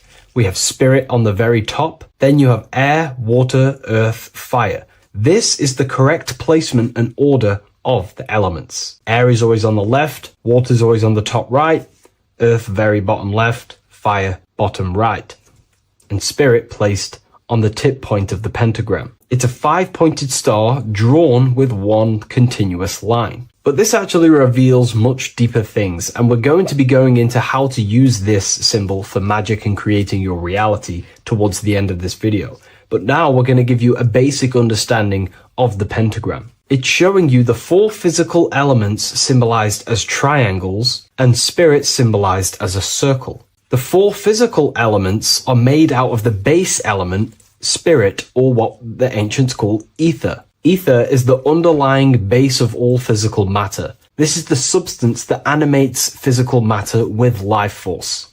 All physical matter has its origin in the etheric substance, or spirit, what we want to call it. It is simply the life force that animates the physical thing. However, if we go deeper onto this symbol, it also represents something personal to the individual who wears this symbol. If you wear this symbol, you're basically saying you're putting your divine nature over your material nature. Your divine self is in control of your material self. You put your spiritual needs before your physical desires and needs. Hence why the spirit is on top, looking down over the 4 physical elements. The circle is continuous, one line, eternal, no beginning, no end. The triangle has beginning and end and points. You can see the beginning and the end when you draw it. On a deeper level, this is pretty much showing the process that symbolizes the structure of the macrocosm, the universe itself, showing how the invisible spiritual planes condense and crystallize into the visible physical world, spirit turning into physical reality. But if you wear this symbol, you're basically saying, I put my divine nature over my material nature, showing that your spiritual nature rules over your earthly existence. You put your spiritual needs first. If you see this inverted, it is now the opposite, placing spirit on the bottom, basically saying, I desire the physical things over the spiritual. But what exactly is your spiritual nature? Well, your spiritual nature is simply your internal self. You chase things that are immaterial, such as knowledge, love, experience, expansion, gnosis. These are the qualities of spiritual things that the spiritual person likes to chase and desire, instead of desiring the things that are temporary in the material world and never actually lead to fulfillment. True fulfillment is by chasing spiritual things. God, the nature of creation, the self, gnosis, knowledge. But if we go even deeper, this symbol ultimately represents how reality is created. Hence why this symbol is heavily used in Kabbalistic magic and so-called witchcraft. We are all magicians. Each one of us are creating reality. There are just certain ways you can actually create reality by becoming conscious of them. By becoming conscious of the elements and the qualities of the self that actually create your experience in your life in the present moment. If we look at the pentagram, we see that when you draw a pentagram, it is one continuous line. It is one expressed in 5. The order of the elements are very important. Spirit at the bottom, fire at the bottom right, and so on and so on. Because this is showing you the descent of the spiritual into the material, the invisible crystallizing into a material reality. As you can see when you start to draw the pentagram, you see spirit at the very top. You're descending down to fire. Fire is the closest element to spirit. Hence why in magic and witchcraft,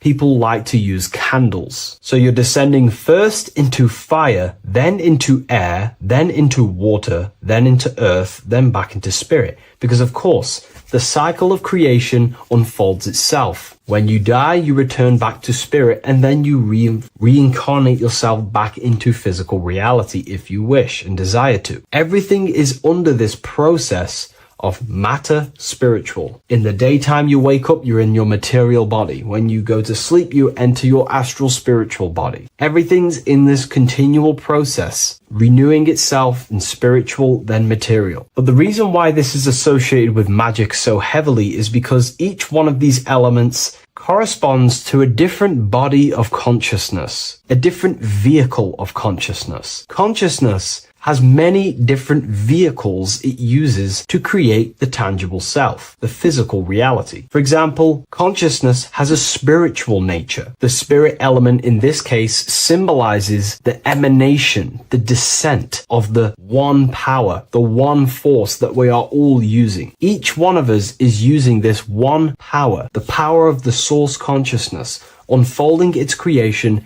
in the present moment. This represents the source, the emanation, the descent of this continuous flow of energy through us that we are tapped into, like a live stream in the present moment. This descends first, the force descends into fire. Fire symbolizes the willpower, will. In this aspect or vehicle of consciousness, the will is the being that directs intention, initiates action, shapes reality through focus, determination. It sets direction, holds intention, projects a desire into form, and aligns your inner world with the outer creation. The will comes out of the force, spirit. Then the will goes with intention to air. Air symbolizes the mental vehicle of consciousness, the mind, the psychic man. The psychic aspects of your consciousness is thinking, imagination, mental images, logic, using the thought or the mental vehicle body of consciousness. Then that thought has an emotion, which is then water. So it goes from the force to the will to the intellect to the water, the emotional body of consciousness. The emotional vehicle of consciousness amplifies the thought into an emotional desire that you want to take action action on. No one takes random actions, and if we do, we say we're very bored and we don't care. The water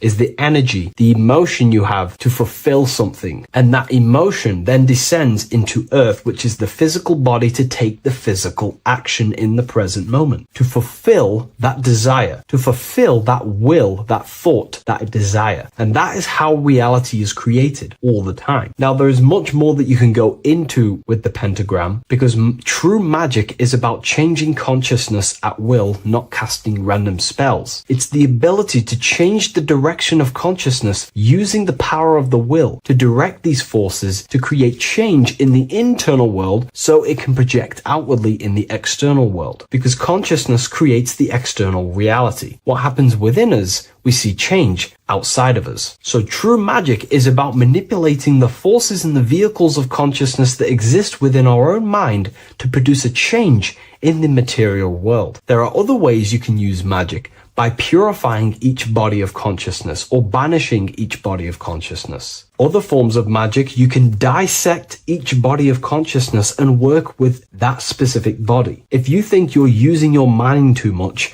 you can start using banishing rituals to banish the power of the mind, to stop overthinking, for example. Or if you have lack of emotional connection with your emotional vehicle of consciousness, we can dissect this body, tap into this body, and invoke this body and strengthen it. We're dissecting each body and vehicle of consciousness so we can work with it to create a specific change inside ourselves, then to be mirrored outside of us. So pretty much this pentagram represents the descent of the spiritual turning into a material reality. Hence why sometimes we see a human figure standing in the point of a pentagram, because it ultimately represents the microcosm. You are the microcosm. You represent the entire process of spirit into matter, the invisible into the visible, the formless into form. The pentagram, drawn in one unbroken motion, captures this divine act of creation, showing how consciousness flows downward through the elements or the vehicles of consciousness to bring forth the material reality. The Book of Symbolism will teach you all about this. It was released November 17th. A lot of people have taken advantage of this. You also gain a free ebook with this copy. Every order comes with a free ebook. And if you wish to get your copy of the brand new Book of Symbolism, you can find it in the description or revivalofwisdom.com. Thank you, everyone. I'll see you in the next video.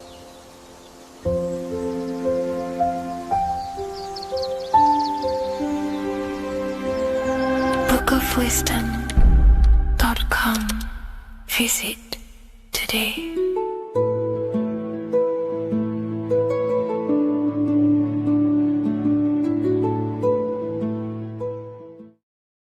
So depression doesn't actually exist, and in this video I'm going to show you how depression is actually a choice. And I'm going to give you some solutions on how to deal with it. And this is probably going to change your life forever just by doing this alone. Okay, so the first thing you need to understand about depression is that it exists in your conscious mind. It exists in your thinking mind. So what is inside your thinking mind? You have your body, your name, your reputation, your trauma, your memories, your family, your worries, your interests, your bills, your passion, dislikes, goals, right? Most people identify their lives with this. They identify their lives with their thinking mind. They think they're their name, their job, their reputation, their memories. But this is not who you actually are. Who you actually are is the observer of that. What happens if you stop thinking? What is left? You're left with unconditioned consciousness. You're left with the self, which is what we refer to as I. We are the consciousness, not the thinking consciousness. You are not these labels. You are not your thoughts. You are not your job, your name, your reputation. Okay? And the reason why I'm telling you this is because it's very important, is that we are something beyond this body, beyond this name, beyond our thoughts. We are the consciousness. So depression exists inside of the thinking mind, the conscious mind. Okay? So if you want to get rid of depression, you must learn how to escape the thinking mind. And not only just escape, but that's step one. In meditation, you do meditations, right? We sit still and we have to learn how to control the mind and turn off the thoughts. And when we turn off the thoughts, depression goes out the window because there's no thought present in your mental field of consciousness to be depressed. Okay? You must understand, who is the one suffering from the negative thoughts? Who is the one suffering? Your mind is not suffering because the mind is producing the thoughts. Your body's not suffering from the negative thoughts. You are suffering. And who is you? You are a soul. You are that feeling. You are that person beyond the thoughts, beyond the feelings, beyond that. You are the one experiencing. You are that. Meditation gives us the ability to turn off the thinking mind. This allows us to escape our thoughts. Okay?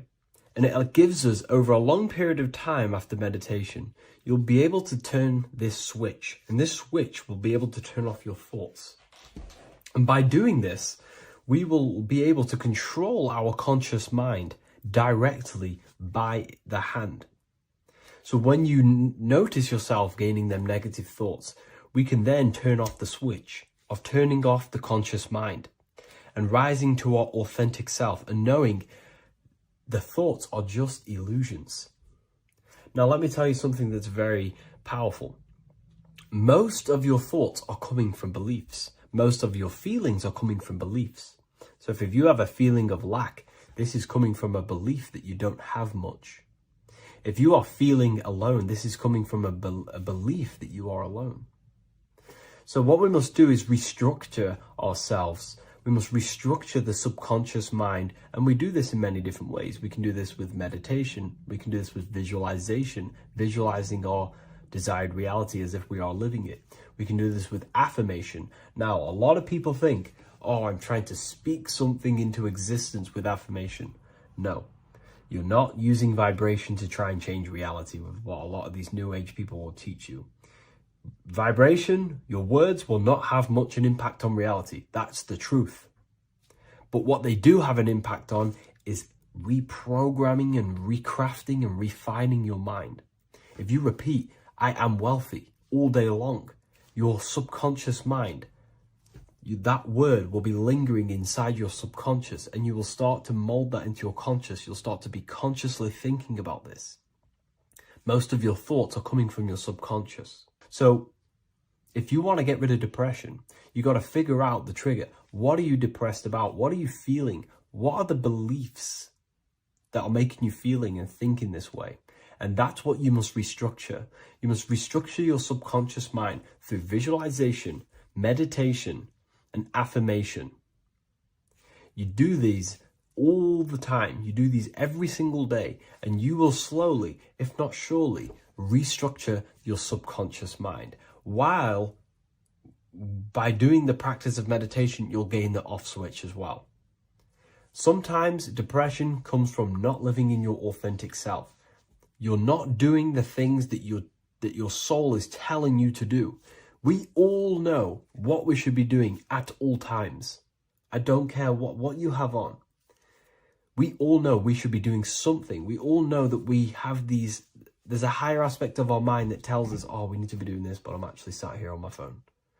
Oh, I shouldn't be eating this, but I'm doing it anyway. There's always that higher voice. And that is the voice that has to be connected to. And when your body's not acting out the voice of the soul, then the soul becomes sadder, and suffers more and more and more. There has to be a connection between the soul, the mind, and the body. They have to work in unison. Okay? So I hope this video helps with depression, with whatever you're going through mentally.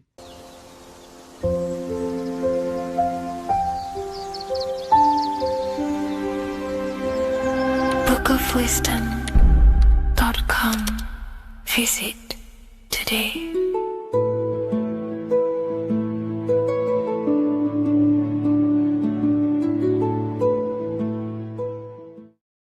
What if I told you that the seasons don't just change the external world, they also change your internal world? They have a psychological and a spiritual effect on your consciousness. If you're new to esotericism, you may not really understand this. But if you have some deep understanding of as above, so below, you already know this. But today we're going to be explaining it in great detail. So tune in, take a pen and paper, maybe make some notes. So we have 4 seasons. The sun is the main source of life on the earth, and it changes the circumstances on the earth in 4 different ways. Of course, we have spring, summer, winter, and autumn. These are the 4 states of the earth due to the sun's cycle. Not only do they take place on the earth, they also take place on you, your body, your mind, your spirit, your consciousness. They change things internally and externally. The first thing we need to understand is that we have a dual nature. We have a mind, and in that mind, we have an internal self. That's what we call the spiritual self. It is the individual that exists within their own mind, within their own consciousness. It is the self that imagines, thinks, feels. That's the spiritual self. And internally, that self is the true self. When it's detached from the false identifications, of course, such as the ego. But the true self dwells within the mind, and that's the immortal self. That's the self that will never die, never perish, that will always be there, and it always has been there. The internal self. But on the other side of the mind, the outside of the mind, we have this, what we call our physical human body. This is our external physical body. So outside of us is a physical reality, but inside of us is a spiritual non-physical reality.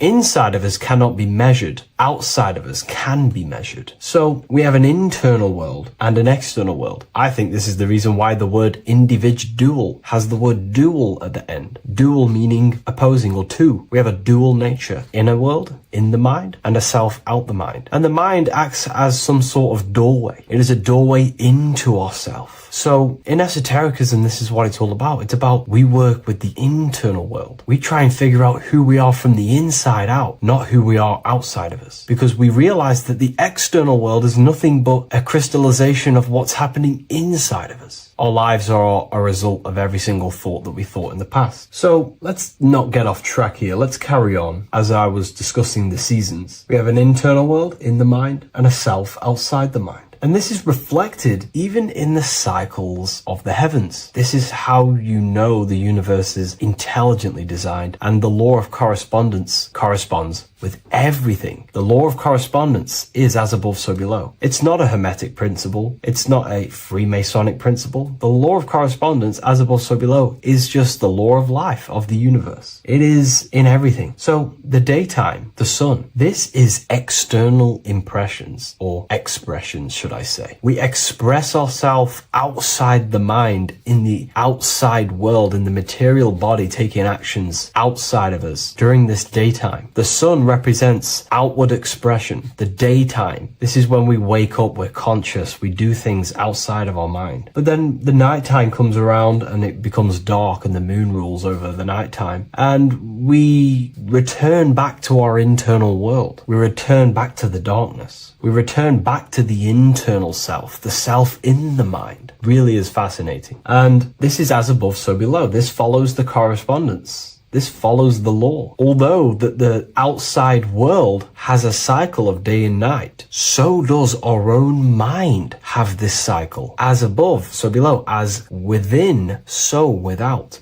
What's happening outside of us is also happening inside of us. The mind is also going in a cycle. Because in the daytime, the mind wakes up and we express things externally. But when the sun goes away and the electromagnetic rays of the sun are not very strong, our brainwave decreases, our body activity decreases. It slows down and we return to the internal self. The body switches off and we return to the internal self in the mind. We enter in the doorway of the mind and return to the internal, the spiritual self. And when the body is less active, this is when we are more connected to the internal world, our spiritual true self. So as above, so below corresponds with the day and night, the sun and the moon. The moon represents our internal world, the world inside our mind, the self inside the mind. And the sun represents the external self, in the external world. So not only are these cycles happening in nature, the darkness outside of us when the sun goes away is the same darkness that we go within ourselves when we go to sleep. It's the same cycle. Our bodies are in the cycle of the external world also, as above, so below. But then we can even take this even further. This fractals down even further. If we look at the cycle of the yearly cycle of the sun, which is what we call the 12 zodiac signs, we notice that these 4 seasons also take place in every single cycle of the day. So a yearly cycle can be seen as a big version of a daily cycle, or a daily cycle can be seen as a smaller version of a yearly cycle. For example, we look at Aries, which is spring. This is when the sun springs everything back to life in the spring. This is when the crops start to spring up and start to grow again. But we could see that at 6 a.m. in the morning, when the sun rises and just cracks over the horizon and starts to bring light into our day. Aries is associated with the morning time also as spring. Morning time is a smaller version of spring. Then we look at the summertime. The summertime is midday, when the sun is at the top of the middle of the sky. This is when the sun is most powerful, most radiant in our day. This could be seen as the summertime. Then when the sun starts to set, this is associated with autumn. Autumn time is the sunset. Then the winter time is associated with the nighttime, the midnight, when everything's very dark. So a daily cycle is basically a smaller version of a yearly cycle. And just how I explained how the cycle of the sun outside of us also happens inside of us with our consciousness falling asleep when the sun goes away, is also happening to us on a yearly cycle also. So the daytime is associated with the summer and the nighttime is associated with the winter. The winter is like the inhale. The summer is like the exhale. It's the breath of the universe, just like how we breathe in and out of our lungs. Everything takes this rhythm and polarity, okay? So winter is associated with the self and the world inside of ourselves, inside of our mind, the spiritual self, the internal. Because the winter is when the sun's rays, electromagnetic rays, are not very powerful. And this decreases brainwave activity, making us more connected to our internal world, inside the mind. But the summer's the complete opposite. The summer is when the sun is very, very powerful.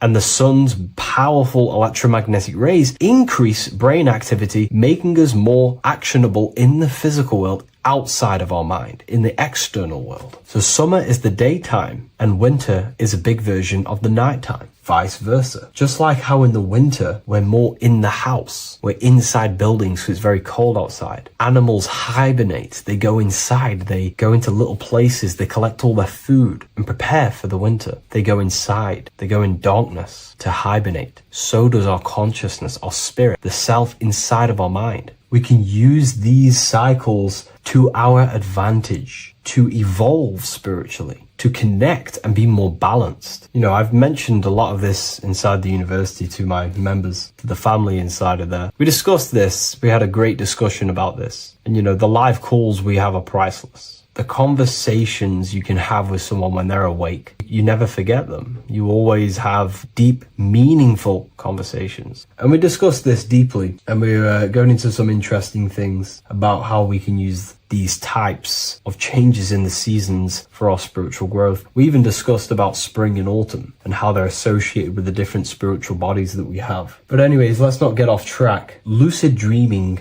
dreaming itself, and astral projections, I find are more easily accessible during the winter and the night times. Like I said, because the brain activity is decreased due to the sun being not powerful, we are more reconnected with the self inside the mind, the spiritual self, the immortal self. Wintertime is a great time to work on yourself, to start to gaining discipline, to meditating, to really working on the subconscious. Because spiritual work is harder than any physical labor. You really got to dig deep within yourself and be honest and true with yourselves. I think this is the reason why, you know, a lot of people convert to spirituality from religion. They come into spirituality and then they go back to religion because they realize spirituality is it's difficult. You have to be honest with yourself. You have to really face the traumas, the negative aspects of yourself, the dark side of yourself, and bring it to light and transform it. And that sort of work is a lot more difficult to do than any physical labor. So the winter time is the time that we go inside ourselves. We reflect a lot more. We need to work on ourselves, on our mind, on our negative habits, on our dark traits, on our things that we have been pushing away and not controlling. The winter time is that time we can really start to connect with the internal self, work on our imagination, work on our mental willpower, work on all of these things like lucid dreaming, astral projections, and purifying ourselves, removing any mental barriers, any negative belief systems that may be subconsciously holding us back. It's easier to access the subconscious in the nighttime and in the winter, especially the winter. That's why I made this video, because we're in autumn now. We're transitioning into the winter. So I thought I'd share this with you all. And it's important to understand that you are a microcosm of God. Like I said, the law of correspondence associates with everything in the universe, people. Everything. And that's the best thing with the law of correspondence. And I've been using this for the past 3 to 4 years, right? The law of correspondence has determined and filtered out so many lies that was given to me, that's given to you, that's given to everyone in the world. The law of correspondence is like a filter. If someone gives you a piece of information, for example, gravity, and it does not apply with the law of correspondence, then you know it's a lie, because it's a universal thing. What happens inside of me also happens outside of me. What happens in my astral world happens in my material world, more than likely. As above, so below corresponds with everything. The same structure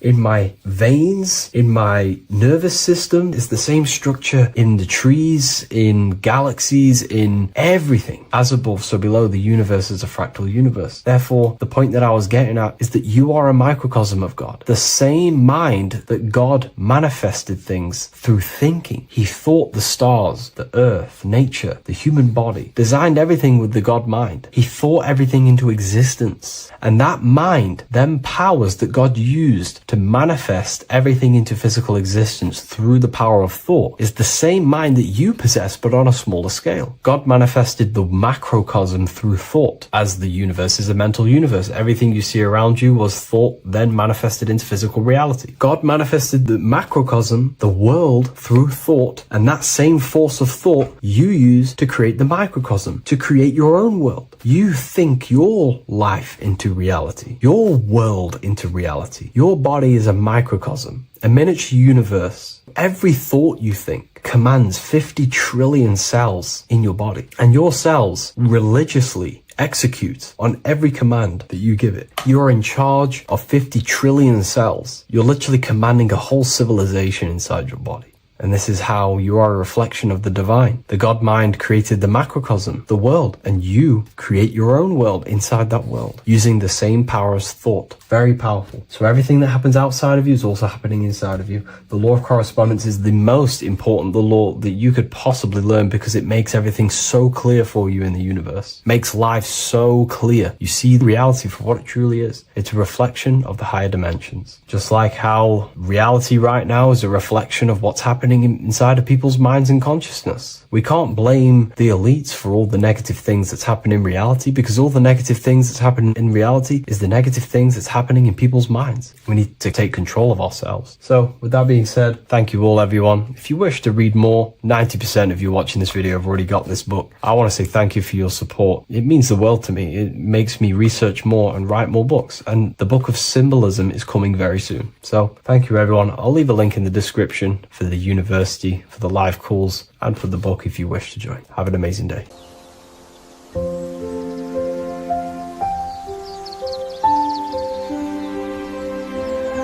bookofwisdom.com.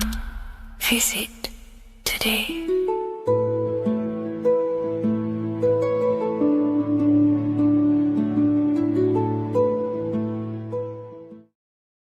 How are we doing, people? It's Revival of Wisdom. We're back today talking about sun worship. Okay? And please enjoy, sit back and enjoy the video. First thing we need to understand is that the sun is the risen savior. It's the light of the world. Without the sun, we have nothing. Now, the sun is the Son of God. We didn't make the sun.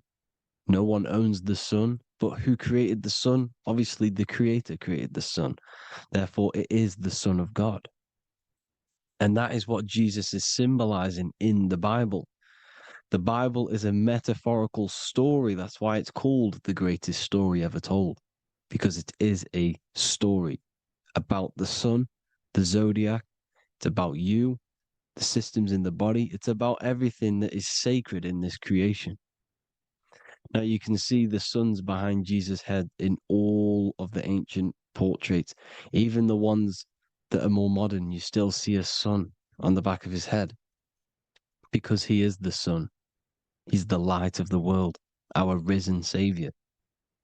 And this is what Christians are lost because they don't realize it's a symbolic story and they think Jesus was a historical person. He's not a historical person. Okay, this is what we need to get out of our mind. This wasn't a historical person. It's the Son, our risen Savior. The Son is the soul. It's the soul of this creation. Because what is a soul? A soul is pure life force, pure energy. Whatever a soul inhabits, it gives life to. Like our soul feeds our body. The sun feeds the earth because the sun is a soul, and that's why the ancients called it Sol. Because it's the soul and it's in you and it's the light of the world. It's the light of everything. It gives life to all things. Here's Jesus and his 12 disciples.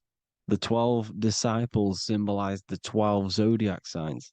Aries, it rules the head region because the 12 zodiac constellations rule specific regions of your body. Aries, the ram, you have a cerebrum in your head. This is Aries on the head of the table. His Gemini rules the arms and the lungs. The two twins, Gemini. He's holding up two hands for the two hands and arms. The twins. Cancer has a knife in his hand. It's not so clear, but he has a knife in his hand. Cancer is the crab. Crabs have claws. And he's pointing at Virgo's Adam's apple, saying there's no Adam's apple there. It's a woman.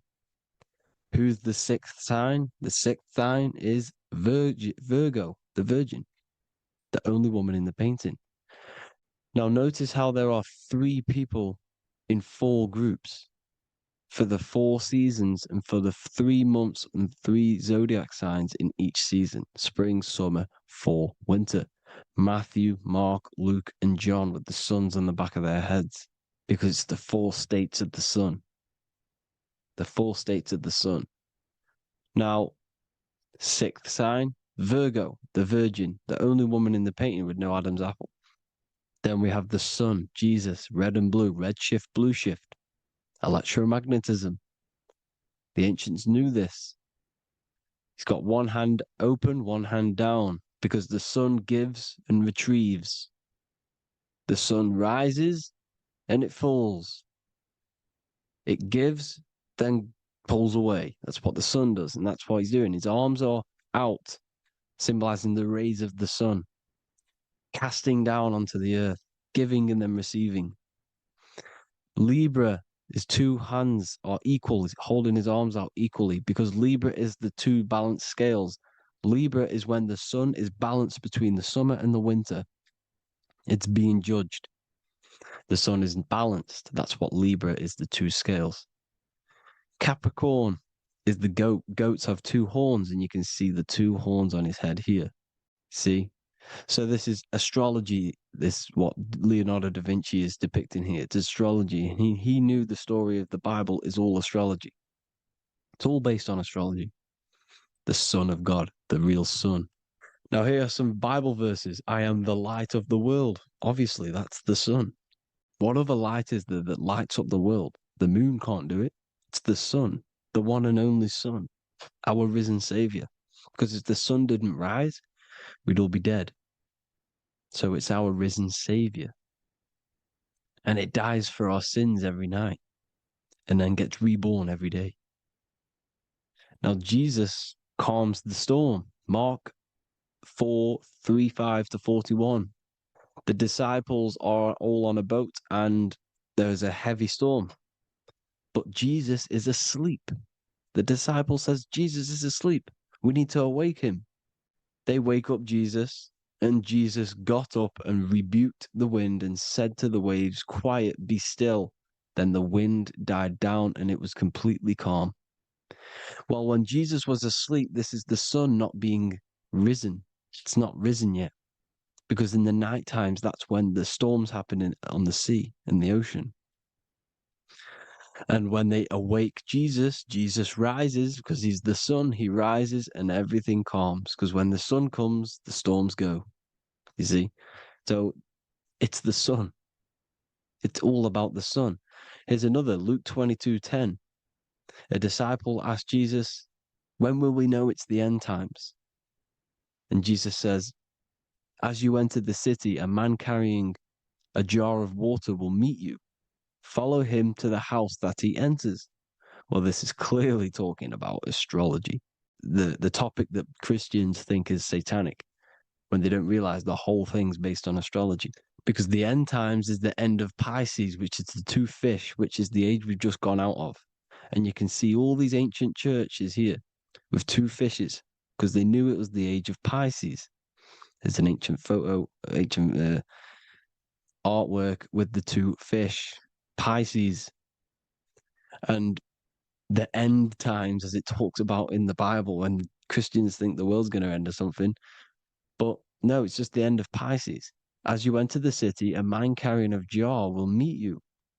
Follow him to the house. The house is the zodiac sign that he enters.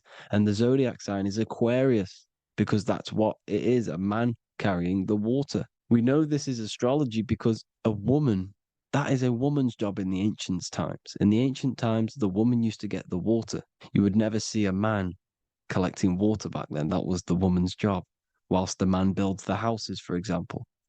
You see, so we know it's talking about astrology because astrology is the man holding the bucket of water. It's the end of Pisces. Now we are in Aquarius. And of course, Luke 24:36, the risen Savior, the Son. Now, the Son is also born on the 25th of December, a virgin, just like Horus, Mithra, Buddha, Krishna, Hermes, and thousands of other gods, all born on the 25th of December. Well, it's because the sun moves 1 degree northward on the 25th of December. And on the 22nd to the 24th, it stays in the same degree because it's moving south. But then on the 22nd, it stays in the same degree on the Southern Crux constellation. And the ancients called this the sun dies on a cross, because the cross is the Crux constellation, the Southern Cross. And it stays on that same degree for 3 days on the cross. The sun dies on a cross, and then on the 25th, moves 1 degree northward, bringing back the summer, the light, the warmth, the growth of crops. And this is the sun being reborn again, a virgin, because it's pure. And here's Mithra, another sun god before Jesus was around, before Christianity.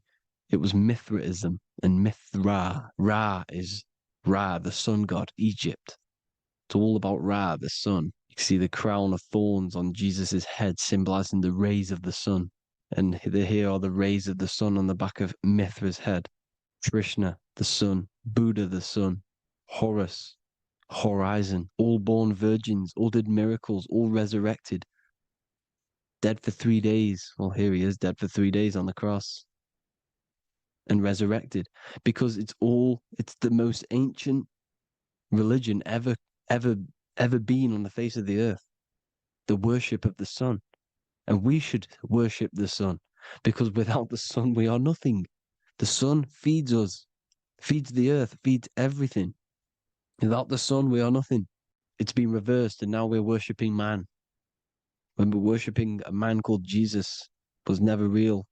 It's all about the sun, the most high, the most powerful, potent, celestial body in the sky, the orb that feeds us every day. It dies for our sins and rises every day. It's the sun. Now on the Holy Communion Day, it's the worship of the sun. They give out many suns. Here's Jesus holding a sun. And they raise the sun on Sunday, because they go to worship their sun god on Sunday. Not Saturn Day, not Moon Day, Monday, but on Sunday, when the sun is exalting, and they hold suns up above their heads because the sun rises. They're symbolizing the sun rising above their heads as Savior. It's the sun. It's the Holy Communion Day. And here's Jesus giving a piece of himself to the children. It's the sun, the light. Judas was known as a backbiter, a backstabber, because he stabbed Jesus in the back. He betrayed Jesus. Well, this is just another astrological story about the constellation Scorpio, because the Scorpio is the J, looks like a J. J for Judas, the scorpion, the backbiter. Scorpions backbite, they bite with their back. And what does Judas do? He betrays Jesus by kissing him to let the warriors know who they need to get. So he kisses Jesus and Jesus gets stabbed in the back. Well, when you get stung or bit by a scorpion, they leave like a kiss. So Judas kisses him and gets betrayed. Well, this is because the sun, when it hits Libra, it's balanced. The sun is balanced because it comes through summer. Now the sun's starting to die. The sun's starting to die. It hits Libra. And then as soon as it hits the Scorpio, it gets betrayed because now the sun has to fall to winter and Saturn is there waiting to take over the darkness of the winter. So he gets stabbed in the back by Scorpio, Judas, the scorpion, the backstabber. You see, it's an astrological story. Here's Mary. Mary means marry, which means pure. The sun is pure. No one gave birth to the sun but the God. And it's born every day. It's born every day on every year. It's born pure. There was no controversy. There was no, activity for the sun to be born. It's pure. Now, the 7 metals come from the 7 planets. The sun gives you gold, and this is why the sun is golden. It looks gold. And this is why the banks are backed by gold, because gold is the most valuable metal, because it's the sun, the most valuable celestial orb in the sky, in the heavens. Well, here's Jesus, another ancient symbol of him being crucified on the cross with the big sun, the Southern Crux constellation. The sun dies on the cross constellation. And if you go to the old etymology dictionaries, you will see sun and son is the same word. They come from the same etymology roots. You can use them for no matter what, but they've been confused today.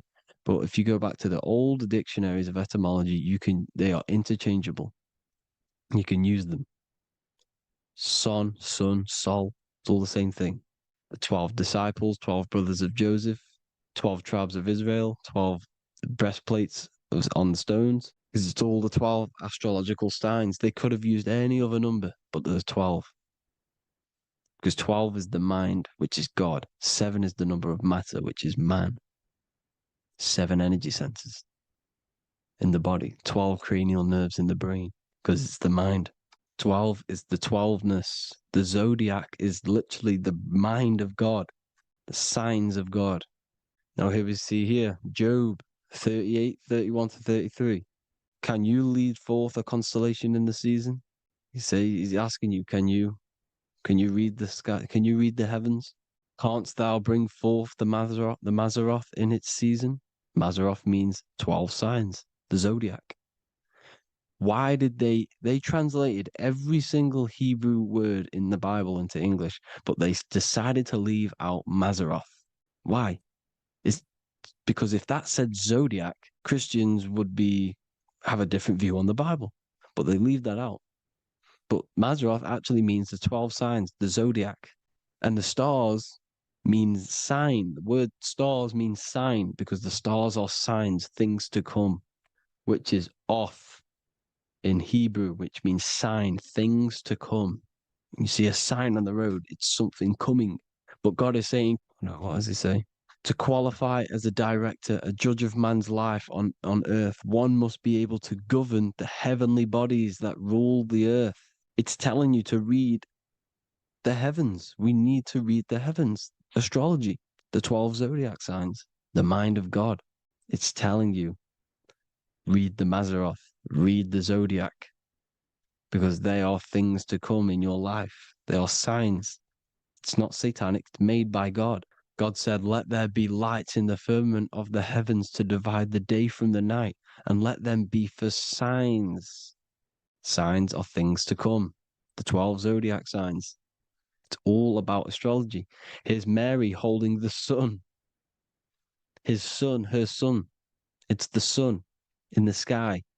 The one and only, the most high. The soul, the solo because it's on its own. The most powerful, Ra, radiance. Here's the Pope holding the sun. All three popes holding the sun because they're sun worshippers and they know the true meaning and origins behind Christianity. Sun worship.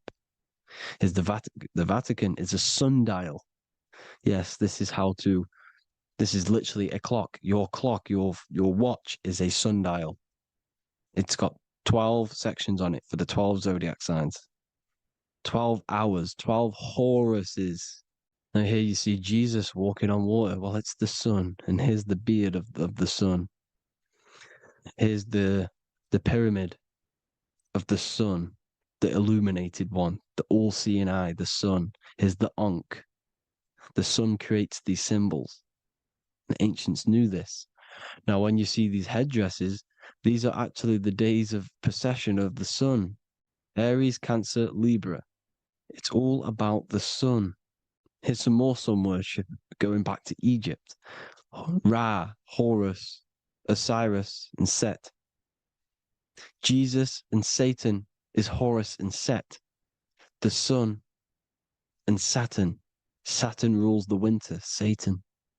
Jesus, the sun, the light of the world, rules the summer, rules the day. Satan's the night.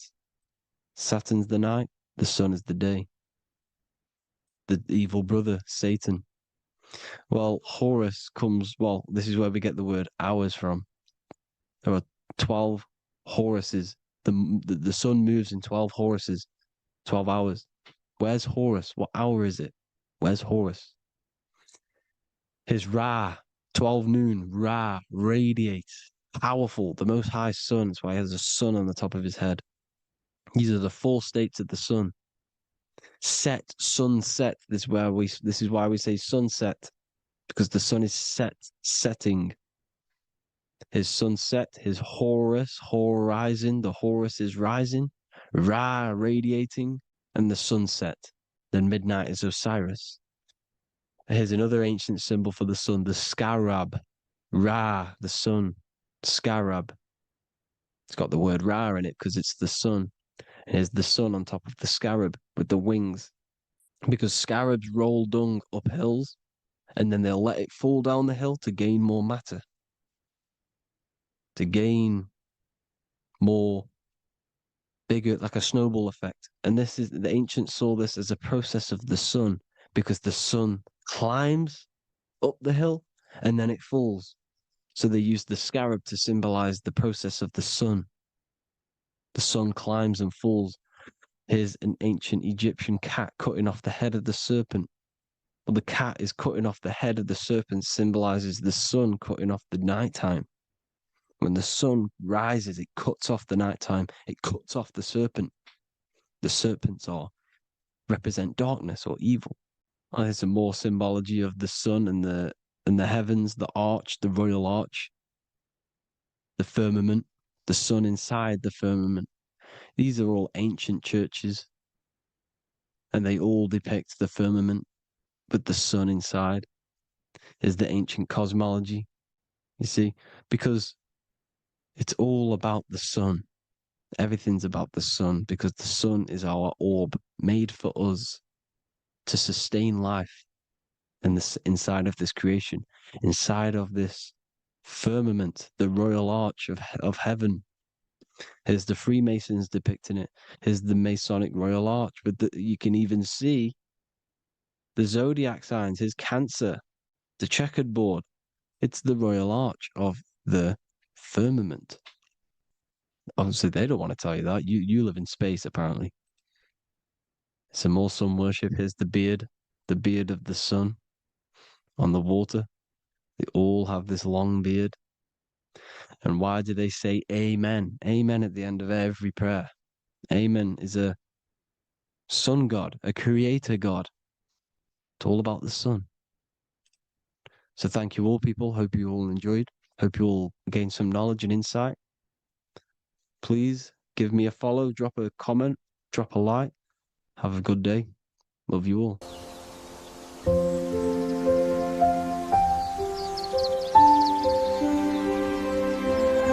bookofwisdom.com. Visit today.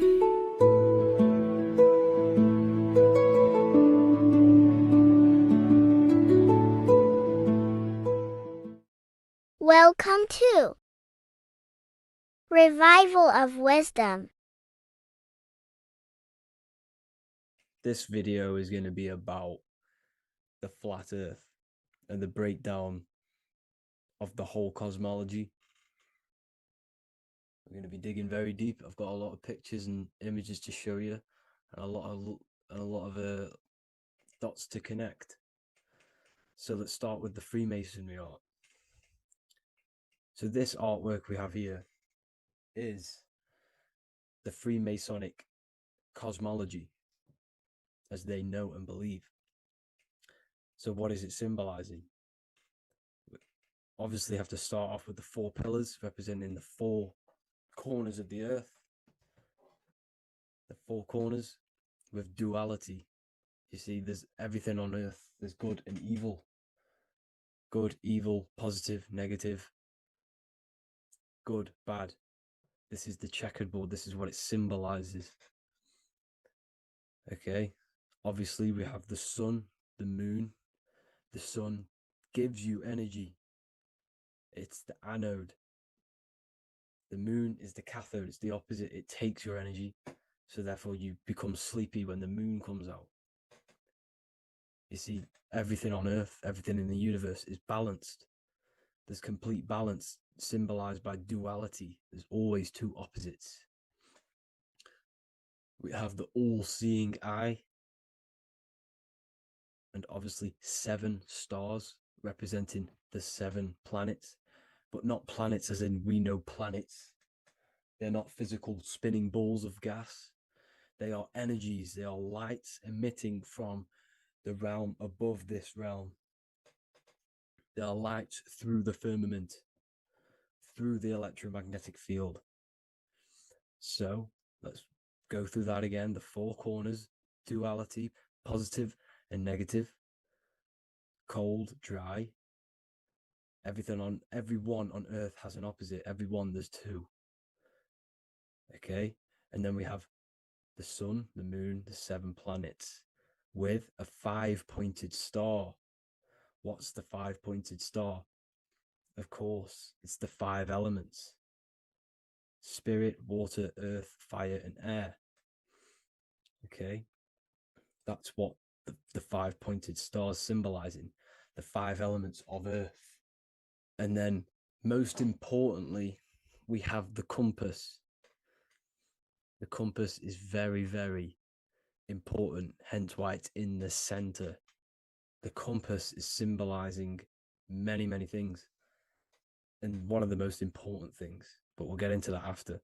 We have a boat with water outside of the earth. So we have a boat on water, symbolizing the waters separated by the firmament, the waters above, separated by the firmament from the waters within the firmament, the earth. So this is what it's symbolizing. So the compass, what's the compass? This is where the compass comes from. The Polaris, the most important star there is, because it's in the center of Earth, the sun, the moon, and the black hole, black sun. Because all creation comes from center, the seed center. Okay, but we'll get into this after. But also, this is a very important Masonic symbol because they use this symbol a lot. This is one of their main symbols, hence why Neil Armstrong has the Masonic ring with the compass on it. The people who supposedly went to the moon which obviously they faked to push this globe model, because the globe model is based upon fear. Because the globe model, if they can sell you the globe model, they can sell you anything then. You don't know where you actually are. The globe model is to push fear upon the masses, because the globe model means there's not enough resources. There's also risks of asteroids hitting the planet. There's also risks of space extraterrestrial invasions, global warming, asteroids. You see, this is all the fear that they can gain off selling you the globe model. Okay, because they don't want you to know that this is an intelligent design. And also, they're hiding God, the creator, the source. This is why they are satanic. They are opposites. They are lefty, Lucifer, right, righteous, godly. Hence why they do the symbolism on their eyes. 666. This is another famous, what's it called? Sorry, famous astrologer, astronaut. This is another famous astronaut doing 666, showing that he's in the alliance of the occult. But even look at their 10th anniversary stamps. They have a Masonic compass on there. Also, the Order Out of Chaos. Order Out of Chaos, double-headed eagle. Okay, the Order Out of Chaos ring, which they wear. So all of these astronauts are in the occult. They are lying to you. They are in with this order, this Masonic New World Order, whatever you want to call it. So let's break this compass down a lot more. Because as I showed you here, the center, okay, this is what the compass is symbolizing. Let's go into the North Pole map. This is from 1595. This is a rough estimate of where this map came from. It's from around the 1500s to the 1600s, maybe 1400s. There's not an actual set date on this map because obviously our history has been tampered with. But let's break down this map and the symbolism that they use towards this map, because this map is the map of the North Pole. Okay, so in the center, we have the black rock symbolizing the tower. The tower, the pole, North Pole. And what's on top of the North Pole? Obviously, it's Polaris. North Pole and Polaris. Okay, with the 4 islands around the center. Okay, 4 islands around the center. And this is what blew my mind, right? They say that Santa sounds similar. And if you look at this pole that's pointing to the North Pole, you see this line here. So this is obviously from the 1600s. What color is Santa? He's red and white. Just like this map pointing to the center is red and white, and Santa comes from the North Pole.